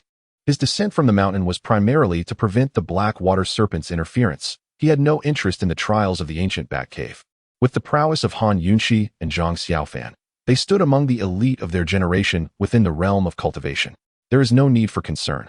As Su Sheng and Long Kuei meandered leisurely towards the Sea of Indifference, they relished their carefree journey. In the quiet courtyard of the Ichio Pavilion, a figure suddenly plummeted from the sky, crashing heavily to the ground with a dull thud. Who dares to intrude upon the Ichio Pavilion? A sharp voice rang out. And in an instant, a figure darted forward. Greenblade, Ichio-jun's loyal aide. Master, what has happened? Greenblade's expression shifted upon seeing Ichio-jun lying on the ground, bloodied and battered. With great effort, Ichio-jun rose, taking several moments to regain his composure before his demeanor returned to its usual coldness. Guard the Ichio Pavilion well. Do not allow anyone to disturb me. After issuing this command, Ichio-jun strode purposefully into the inner sanctum of the pavilion. Soon after, he entered the main hall. The atmosphere was dim, illuminated by an eerie crimson glow that cast an enchanting aura. Suspended in the air were numerous orbs of flickering blue light, These were the souls of past masters of the Ichio Pavilion. The all-knowing legacy of the Ichio Pavilion came at a great cost. Each master was granted a mere 25 years of life. Their souls bound to the pavilion for eternity after death, forever guarding its secrets. Esteemed masters of the Ichio Pavilion, I, Dongfang Yuqing, have a question to clarify. Who is the disciple Su Sheng from Shushan? Ichio Jun inquired, gazing at the suspended orbs. You are aware of the Ichio Pavilion's rules. Even as the master, if you seek answers, a corresponding price must be paid. The echoing voice of the past masters resonated in the empty hall. I am willing to pay the necessary price. Ichio Jun replied promptly. This price is your life. Do you still wish to proceed? The voice continued. What? Ichio Jun could hardly believe his ears. He merely sought to uncover the origins of that individual. And yet, the cost was his very life? Generally, the weight of the question dictated the price. For instance, rescuing Hua Qinggu from the wilderness exacted a life as sacrifice from Dongfang Yuqing, while entering Shushan through the barrier only cost Hua Qinggu a few carats. Ichio Jun never anticipated that merely inquiring about Su Sheng's background would demand such a monumental price. Who exactly was Su Sheng? Chapter 98. Gathering of the demonic sect disciples. What transpired after Ichio Jun's return to the pavilion was unbeknownst to Su Sheng. Shortly after parting ways with the disciples of Chong Lou, he and Long Kuei embarked on their leisurely exploration. They were now quite close to the Sea of Indifference. Even if Zhang Xiaofan and the others encountered unforeseen events, Su Sheng could assure a swift response for assistance. Thus, he remained unhurried, truly treating this descent as a leisurely outing. Young master, is this truly the most mysterious Sea of Indifference among the 5 seas? It seems rather unremarkable, Long Kuei exclaimed, having removed her shoes to feel the soft sand beneath her feet, frolicking as she spoke. The Sea of Indifference is the abyss of the 9 hells, harboring secrets unknown to mortals. Therein lies its mystery, Su Sheng remarked, gazing at the boundless waters. Though it appeared ordinary, he dared not underestimate it. It is often the seemingly mundane that conceals the greatest dangers. Only the heart's yearning brings forth such bitter suffering. Is this indeed the fabled Sea of Indifference? As Long Kuei strolled along the shore, 2 female voices suddenly reached their ears from around the bend. The first voice, youthful and spirited, belonged to a young girl. Indeed, Bai Yao, the Sea of Indifference is the most mysterious and perilous among the 5 seas. We must exercise utmost caution. The second voice, more mature and somber, belonged to an elder.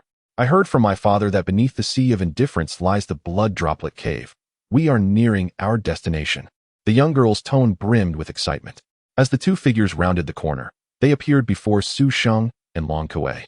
Clearly surprised to find others had arrived at the Sea of Indifference ahead of them, both stared momentarily. Long Kuei remained as graceful as ever, while Su Sheng wore a hint of intrigue and amusement as he assessed the girl in green. Is this Bai Yao? The woman for whom countless souls lament and plead for revival? Yet, in this world, many events had shifted since Su Sheng's rebirth, some intricately linked to Bai Yao. It remained uncertain how her fate would unfold in this altered reality. Shushan disciples? Did you overhear something just now? Bai Yao, momentarily stunned, soon directed a stern inquiry at Su Sheng and Long Kuei. Bai Yao, do not be disrespectful. However, the elder beside her glared at Su Sheng with palpable hostility, warning Bai Yao in a low tone. Bai Yao, puzzled, questioned why the 2 youthful figures elicited such a reaction from her elder companion. As she instinctively turned her gaze, she noticed beads of sweat forming on the elder's brow, her eyes filled with an unmistakable dread, as though facing a formidable adversary. What is wrong, ain't you? Bai Yao exclaimed in alarm. Yui is indeed a formidable celestial being, specifically dispatched by the Ghost King to provide personal protection for Beo. In the entire realm of cultivation, she ranks among the elite. Yet, upon encountering an ordinary disciple from Mount Shu, she exhibits such anxiety. Beo turned her head to scrutinize Su Sheng once more, perplexed, for this disciple appeared utterly unremarkable. Poor Beo remained oblivious to the fact that her own lack of strength was the root of her confusion. You 2 were so loud just now. How could I possibly not hear you? Su Sheng responded with an air of calm, akin to clouds drifting across the sky. The expressions of both Beo and Yui shifted slightly. How detestable. Are you righteous cultivators also coveting the blood-dripping cave? Beo glared at Su Sheng, indignation evident in her voice. You misunderstand. There's nothing of value within the blood-dripping cave, just a scroll of celestial scripture and Madame Jean Ling's Hehuan Bell, which is barely worth a glance. I have no interest whatsoever. Su Sheng shrugged, a hint of disdain crossing his features. This disdain was genuine. He truly regarded the blood-dripping cave with contempt. After years of signing in, any item from his system space would easily surpass the treasures found there. Take, for instance, the artifacts possessed by Xiangling. Were any of them not superior to the Hehuan Bell? The cultivation methods practiced by Xiangling and Han Yunqi were all far more potent than the celestial scripture. How do you know what lies within the blood-dripping cave? Speak, Beo exclaimed, astonished, unable to fathom how this disciple could unveil such secrets. The Hehuan Bell and the celestial scripture were confidential knowledge known only to the core disciples of their demonic sect, never meant to be divulged. Yet, this Mount Shu disciple had laid it bare. Beo, Yui, witnessing Beo's failure to recognize Su Sheng's prowess, admonished her sternly, silence. Do you wish to invite calamity upon yourself? Beo was increasingly bewildered. Calamity? Could this young disciple truly be so formidable? Do not be alarmed. I am not inclined to harm the younger generation, Su Sheng remarked lightly to Yui. Isn't this the eldest lady of the Ghost King sect? I knew you all couldn't remain idle. A hearty and resonant laughter suddenly echoed, vibrant and enduring. Haha, Qin Wuyin, aren't you from the 10,000 Poisons sect? Another woman's silhouette emerged from a different direction, her presence corresponding to the laughter. Then, the sound of air being sliced filled the atmosphere as one figure after another materialized, converging with Beo. Su Sheng surveyed the newcomers and noted that they were all disciples from various demonic sects, including the Hehuan sect, the 10,000 Poisons sect, and the Blood Refining Hall. Additionally, there were some disciples from affiliated sects whose origins he could not discern, though he found little interest in them. Among the throng of demonic disciples, two individuals emerged as the focal point. Qin Wuyin of the 10,000 Poisons sect and Jin Pinger of the Hehuan sect. These two were renowned prodigies within the demonic realm, often mentioned alongside the darkened Zhang Xiaofan in the original narrative, and were unequivocally leaders among the younger generation of demonic practitioners. The demonic disciples had indeed gathered in full force.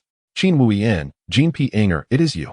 Beo's expression soured upon seeing these two arrive at the abyss of death, her demeanor revealing an unmistakable hostility. The factions within the four demonic sects were far from harmonious, their clashes often brutal. Of all individuals, Qin Wuyin and Jin Pinger were those Bo wished to avoid the most. Their capabilities, cunning, and machinations rendered them formidable adversaries. A significant threat to Bo. Without any supporters, Bo had acted quietly alongside Yui, hoping to avoid alerting the other demonic sections. Yet, her efforts proved futile. If Qin Wuyin and Jin Pinger could locate the abyss of death, so too could she. However, with their involvement, it was uncertain who would discover the blood-dripping cave first. As per tradition, let us divide into our 4 sections. Whoever finds the blood-dripping cave first shall claim it. No other sect shall interfere, Qin Wuyin declared, casting a defiant glance at Bo and Jin Pinger. Anyone who disrupts this agreement will face the united wrath of our 4 sects. Qin Gongzi appears quite confident. Jin Pinger chuckled, but ultimately, let the best prevail. A leading disciple from the Blood Refining Hall scoffed, seeking to assert his presence, but his notoriety paled in comparison to Qin Wuyin and Jin Pinger, and Su Sheng barely acknowledged him. Why is there a disciple from Mount Shu here? After exchanging pleasantries, the gazes of the demonic disciples converged on Su Sheng and Long Kuei. The presence of a righteous disciple amidst the demonic practitioners naturally drew attention. Qin Wuyin, this matter does not require your interference. Yui interjected sharply, her voice tinged with palpable tension, fearful that Qin Wuyin might provoke Su Sheng, leading to disastrous consequences for all present. Yui, I merely inquired, why such a strong reaction? Could it be that this righteous disciple shares an ambiguous connection with Bo? Qin Wuyin probed, intrigued by Yui's demeanor, his tone dripping with sarcasm. Qin Wuyin, be silent. A thunderous voice interrupted. A middle-aged man from the 10,000 Poisons sect, akin to Yui in role, had arrived to protect Qin Wuyin, his expression fraught with anxiety as he fixed his gaze on Su Sheng. Uncle Hai, what do you mean by this? Qin Wuyin was momentarily taken aback, bewildered by the reprimand. Uncle Hai, drenched in sweat, nervously addressed the young disciple. The youth may have inadvertently offended you. I apologize on his behalf. I hope you will overlook this transgression and not hold it against him. After uttering these words, Uncle Hai stood uncomfortably beside the young man, resembling a child caught in wrongdoing. He had not initially noticed Su Sheng, but upon observing Yui's reaction, he had scrutinized Su Sheng more closely. Upon closer inspection, cold sweat streamed down his face. Why are you here? With your status, surely you wouldn't harm a group of juniors? Following Uncle Hai, another elder beside Jean P. Inger also exhibited a drastic change in demeanor, his voice trembling slightly. The atmosphere grew tense, silence enveloping the scene. All eyes, including those of Qin Wuyin, Jean P. Inger, and the other ordinary demonic disciples, as well as the previously bewildered B.O., widened in shock. They could scarcely believe their eyes, astonished by Su Sheng's presence. What manner of young disciple was this? That Yui, Uncle Hai, and the other experts of the four sects would regard him with such trepidation? The individual in question appears to be an exceptionally formidable character. It is not merely the disciples of the demonic sect who are taken aback. Even Su Sheng himself is somewhat astonished. He typically remains secluded within the confines of Mount Shu. So how does it seem that he has gained such notoriety within the demonic sect? Unbeknownst to Su Sheng, the news of his slaying of the xianxia Taoist from the blood refining hall has already spread among the upper echelons of the demonic sect. The xianxia Taoist is a powerful celestial being, having held the esteemed position of a peak leader within the Qingyun sect, making him a crucial undercover operative for the demonic faction. His sudden demise would undoubtedly cause ripples within the sect. Furthermore, Su Sheng did not conceal his identity when he killed the xianxia Taoist. Numerous villagers from Kaomaikan have witnessed his visage. Consequently, the demonic sect was able to swiftly gather detailed information about Su Sheng, and his likeness had circulated among its higher ranks. This explains why individuals like Aunt Yu and Uncle Hai displayed such trepidation upon encountering him. Given Su Sheng's prowess in defeating the xianxia Taoist, it is evident that no one within the demonic sect, except for the four sect leaders, could rival him. Long Kuei, let us depart, Su Sheng stated. Despite the peculiarity of the situation, he showed little inclination to investigate further. After calling out to Long Kuei, the two exited nonchalantly. The atmosphere was thick with silence, as Aunt Yu, Uncle Hai, and the others fixated their gaze on Su Sheng. Only when Su Sheng and Long Kuei's figures vanished completely did they collectively exhale a sigh of relief. What is this being doing in the abyss of the dead? Could it be that he has come for the blood drip cave? Uncle Hai wiped the cold sweat from his brow, realizing the potential ramifications if that were indeed the case. I propose that we, the disciples of the demonic sect, cease this expedition immediately and return to the sect. Another celestial being asserted with palpable apprehension. All disciples of the demonic sect, including Bai Yao, Qin Wuyin, and Jean Pinger, were left in a state of disbelief. Just a glimpse of this individual had instilled such fear in the senior celestial members of the sect. Who exactly was this young man? Chapter 100. Bai Yao. Su Sheng is indeed a prodigy. This situation is untenable. The righteous sect seems to have caught wind of our search for the blood drip cave, and we cannot afford any delays. Aunt Yu firmly refuted the celestial being's proposal. With that individual present, we are doomed to fail in acquiring the treasures within the blood drip cave. The celestial being sighed heavily, contemplating the dire consequences that could befall them all. Indeed, the presence of that individual renders our numbers irrelevant, Uncle Hai lamented, his expression darkening as he sighed deeply. He previously stated that their intentions were not to pursue the blood drip cave, and judging by his demeanor, he did not appear to be lying. Aunt Yu continued to ponder, we cannot abandon our quest for the blood drip cave, but since that individual is here, the situation is beyond our control. In my opinion, we should promptly notify the sect leader. After deliberation, Uncle Hai resolved to take action. Without further ado, Uncle Hai utilized the communication methods available within the 10,000 Poison sect to relay this critical information to the current leader, the Poison Deity. That individual has also ventured into the Merciless Sea.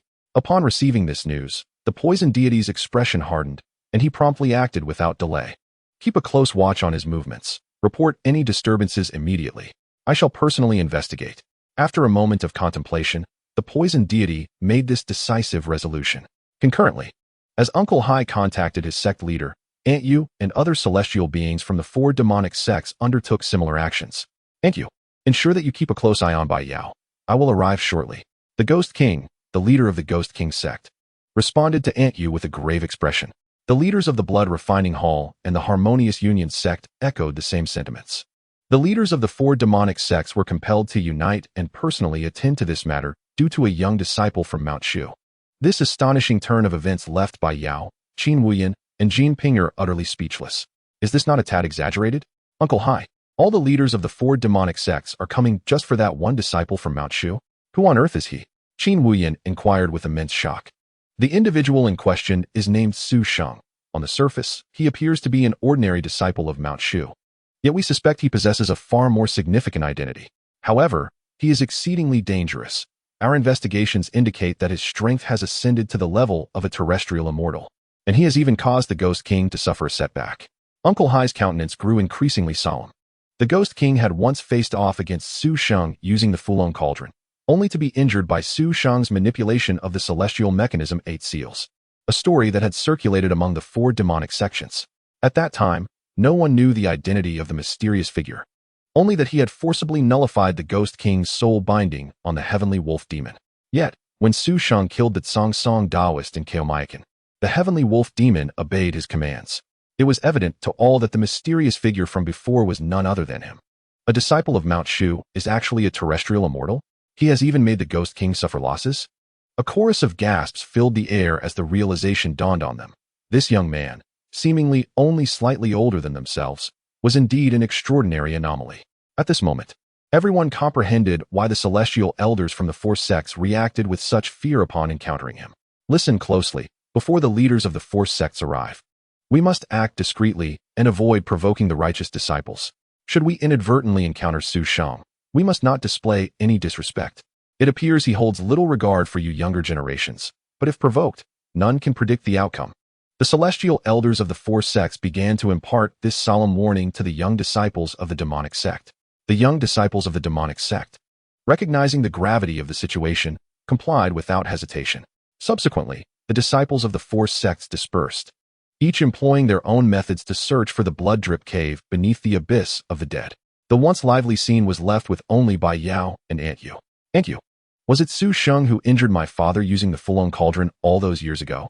Once everyone had departed, Bai Yao turned to Aunt Yu, her face a mask of incredulity. Aunt Yu nodded gravely, her expression laden with apprehension. Indeed, it was he.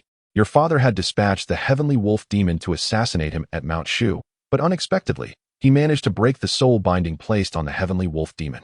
Your father sensed something amiss and attempted to reinforce the binding with the Fulong Cauldron, yet he was injured in the process. Bai Yao.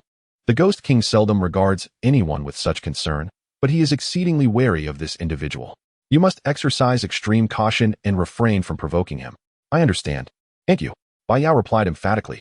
Previously unaware of the truth, she now recognized Su Sheng's formidable nature, and she would be foolish to provoke someone so powerful. However, she couldn't help but ponder that Su Sheng seemed rather young, not much older than herself, yet he had already reached a level comparable to her father's. Truly, he was a prodigy.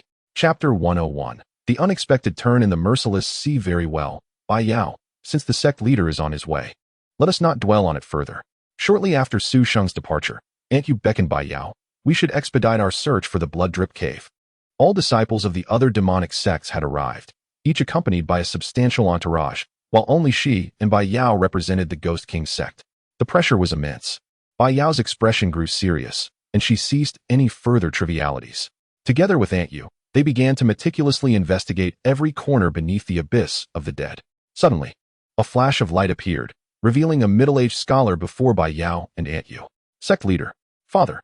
Both women felt a surge of reassurance upon seeing the Ghost King. Aunt Yu, how did you encounter Su Sheng? Please recount the details, the Ghost King instructed with a nod. Aunt Yu relayed the specifics of the situation without omission. After listening, the Ghost King's expression turned solemn. He pondered for a moment before advising them. Continue with your tasks. Do not concern yourselves with anything else. With that, the Ghost King vanished from sight.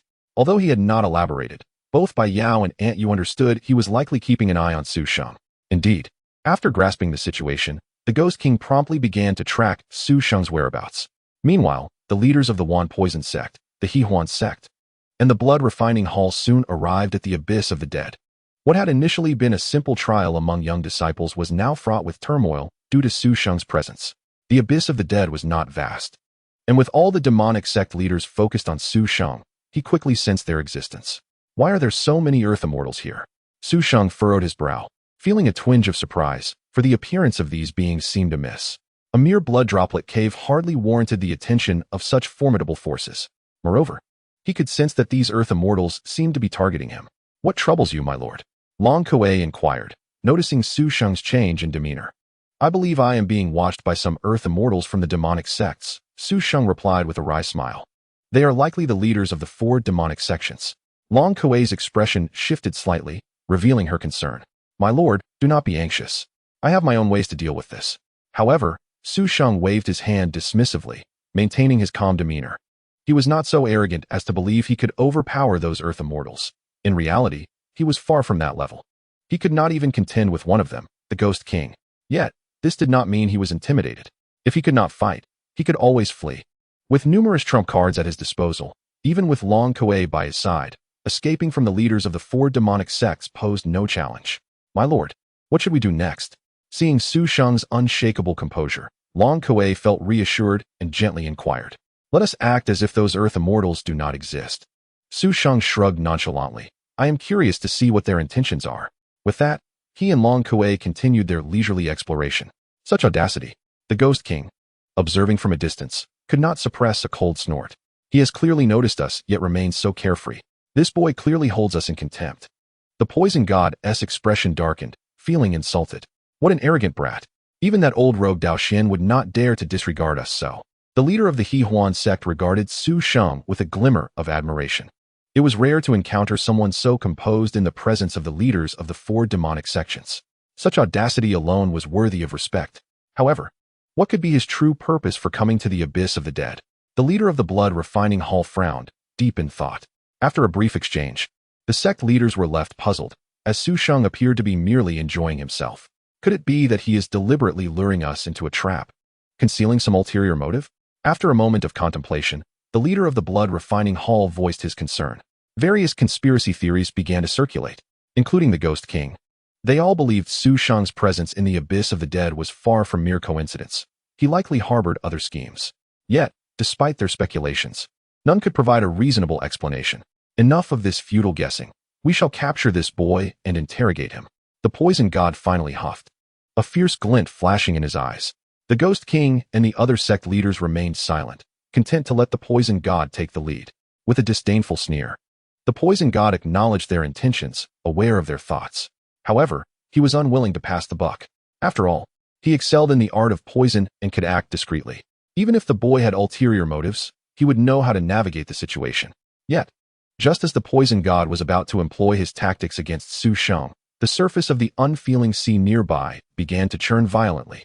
Amidst the terrifying splashes, a head resembling a small mountain emerged from the depths. Chapter 102. The terrifying black water xian snake. The commotion in the unfeeling sea was so great that it immediately captured the attention of the Ghost King and the other sect leaders. They exchanged glances, their expressions shifting in unison. It's the black water xian snake. Unbelievably, the black water xian snake had survived. This development spelled trouble. The brows of the Ghost King and the other leaders furrowed deeply, akin to an old chrysanthemum blooming in autumn. Good heavens, what is that?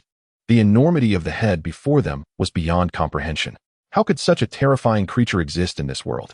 The disturbance did not only astonish the leaders of the 4 demonic sects.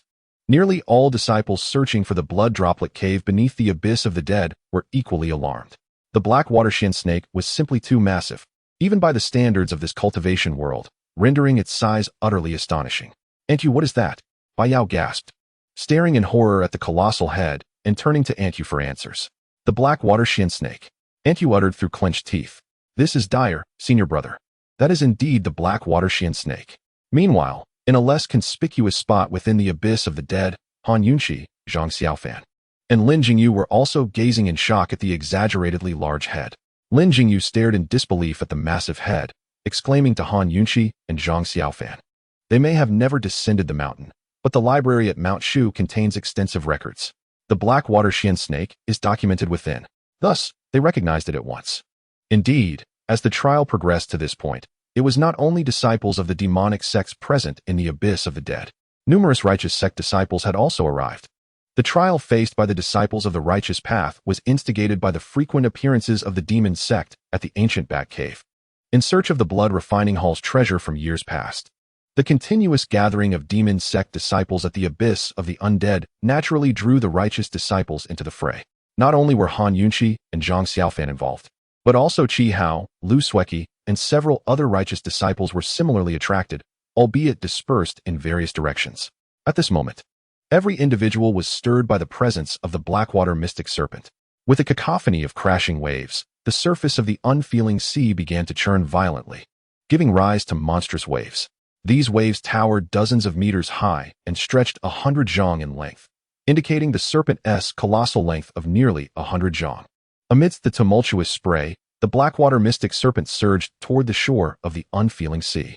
As in the original tale of Zhu Xian, the Blackwater mystic serpent was eventually stirred by some cultivators of the abyss of the undead. However, unlike the original narrative, this time the serpent did not charge towards the ordinary disciples. Instead, it headed directly towards Su Sheng and the Demon King, for it could distinctly sense that their powers were unparalleled. The terrifying waves rose and fell, and in the blink of an eye, the Blackwater mystic serpent was nearly upon them. Despite its immense size, it moved with astonishing speed, a testament to its ancient beastly lineage. The Demon King's expression turned grave, devoid of any superfluous words, as he swiftly summoned his signature artifact, the Fulong Ding. The Poison God and the other leaders of the four sects likewise unveiled their treasured possessions. Long Kuei, quickly retreat into the Demon Sword, Su Sheng commanded, his face etched with seriousness. Long Kuei shimmered and transformed into a beam of light, vanishing into the sword. Simultaneously, Su Sheng produced the Holy Dragon armor, encasing himself within its protective embrace. A glance towards the nearby Demon King and the Poison God elicited a faint smile from him. He resolved to leave the confrontation to these four seasoned individuals. At that moment, however, the Blackwater mystic serpent opened its maw and unleashed a torrent of water towards Su Sheng. Instantly, a chill coursed through him, and his hair stood on end, overwhelmed by a sensation akin to suffocation. The water column spewed forth by the serpent was beyond his capacity to withstand, a true ancient beast of renown. Yet, Su Sheng remained composed. With a flicker of thought, he employed his exquisite agility, vanishing in an instant and deftly evading the serpent's onslaught. The water column crashed against the mountainside, creating a massive crater as countless stones cascaded down, a sight to behold. After this brief delay, the Blackwater mystic serpent reached the shore, raising its tail, thick as four zhang, and swept it viciously towards Su Sheng and the Demon King. The mountains trembled as if they were collapsing, and the earth quaked violently, reminiscent of a cataclysm where the heavens and earth dimmed. Fortunately, the gathered individuals were not ordinary folk. They adeptly utilized their skills to evade the assault. Throughout history, righteousness and evil have never coexisted, Su Sheng mused. However, if we do not impede the Blackwater mystic serpent, the younger generation of the abyss of the undead is doomed. We must secure them the time to retreat. Behind us are not just the disciples of the Demon Sect, but also the disciples of Mount Shu. Let us put aside our grievances and unite against the Blackwater mystic serpent. Just as the Demon King narrowly avoided another strike from the serpent, he gravely urged Su Sheng.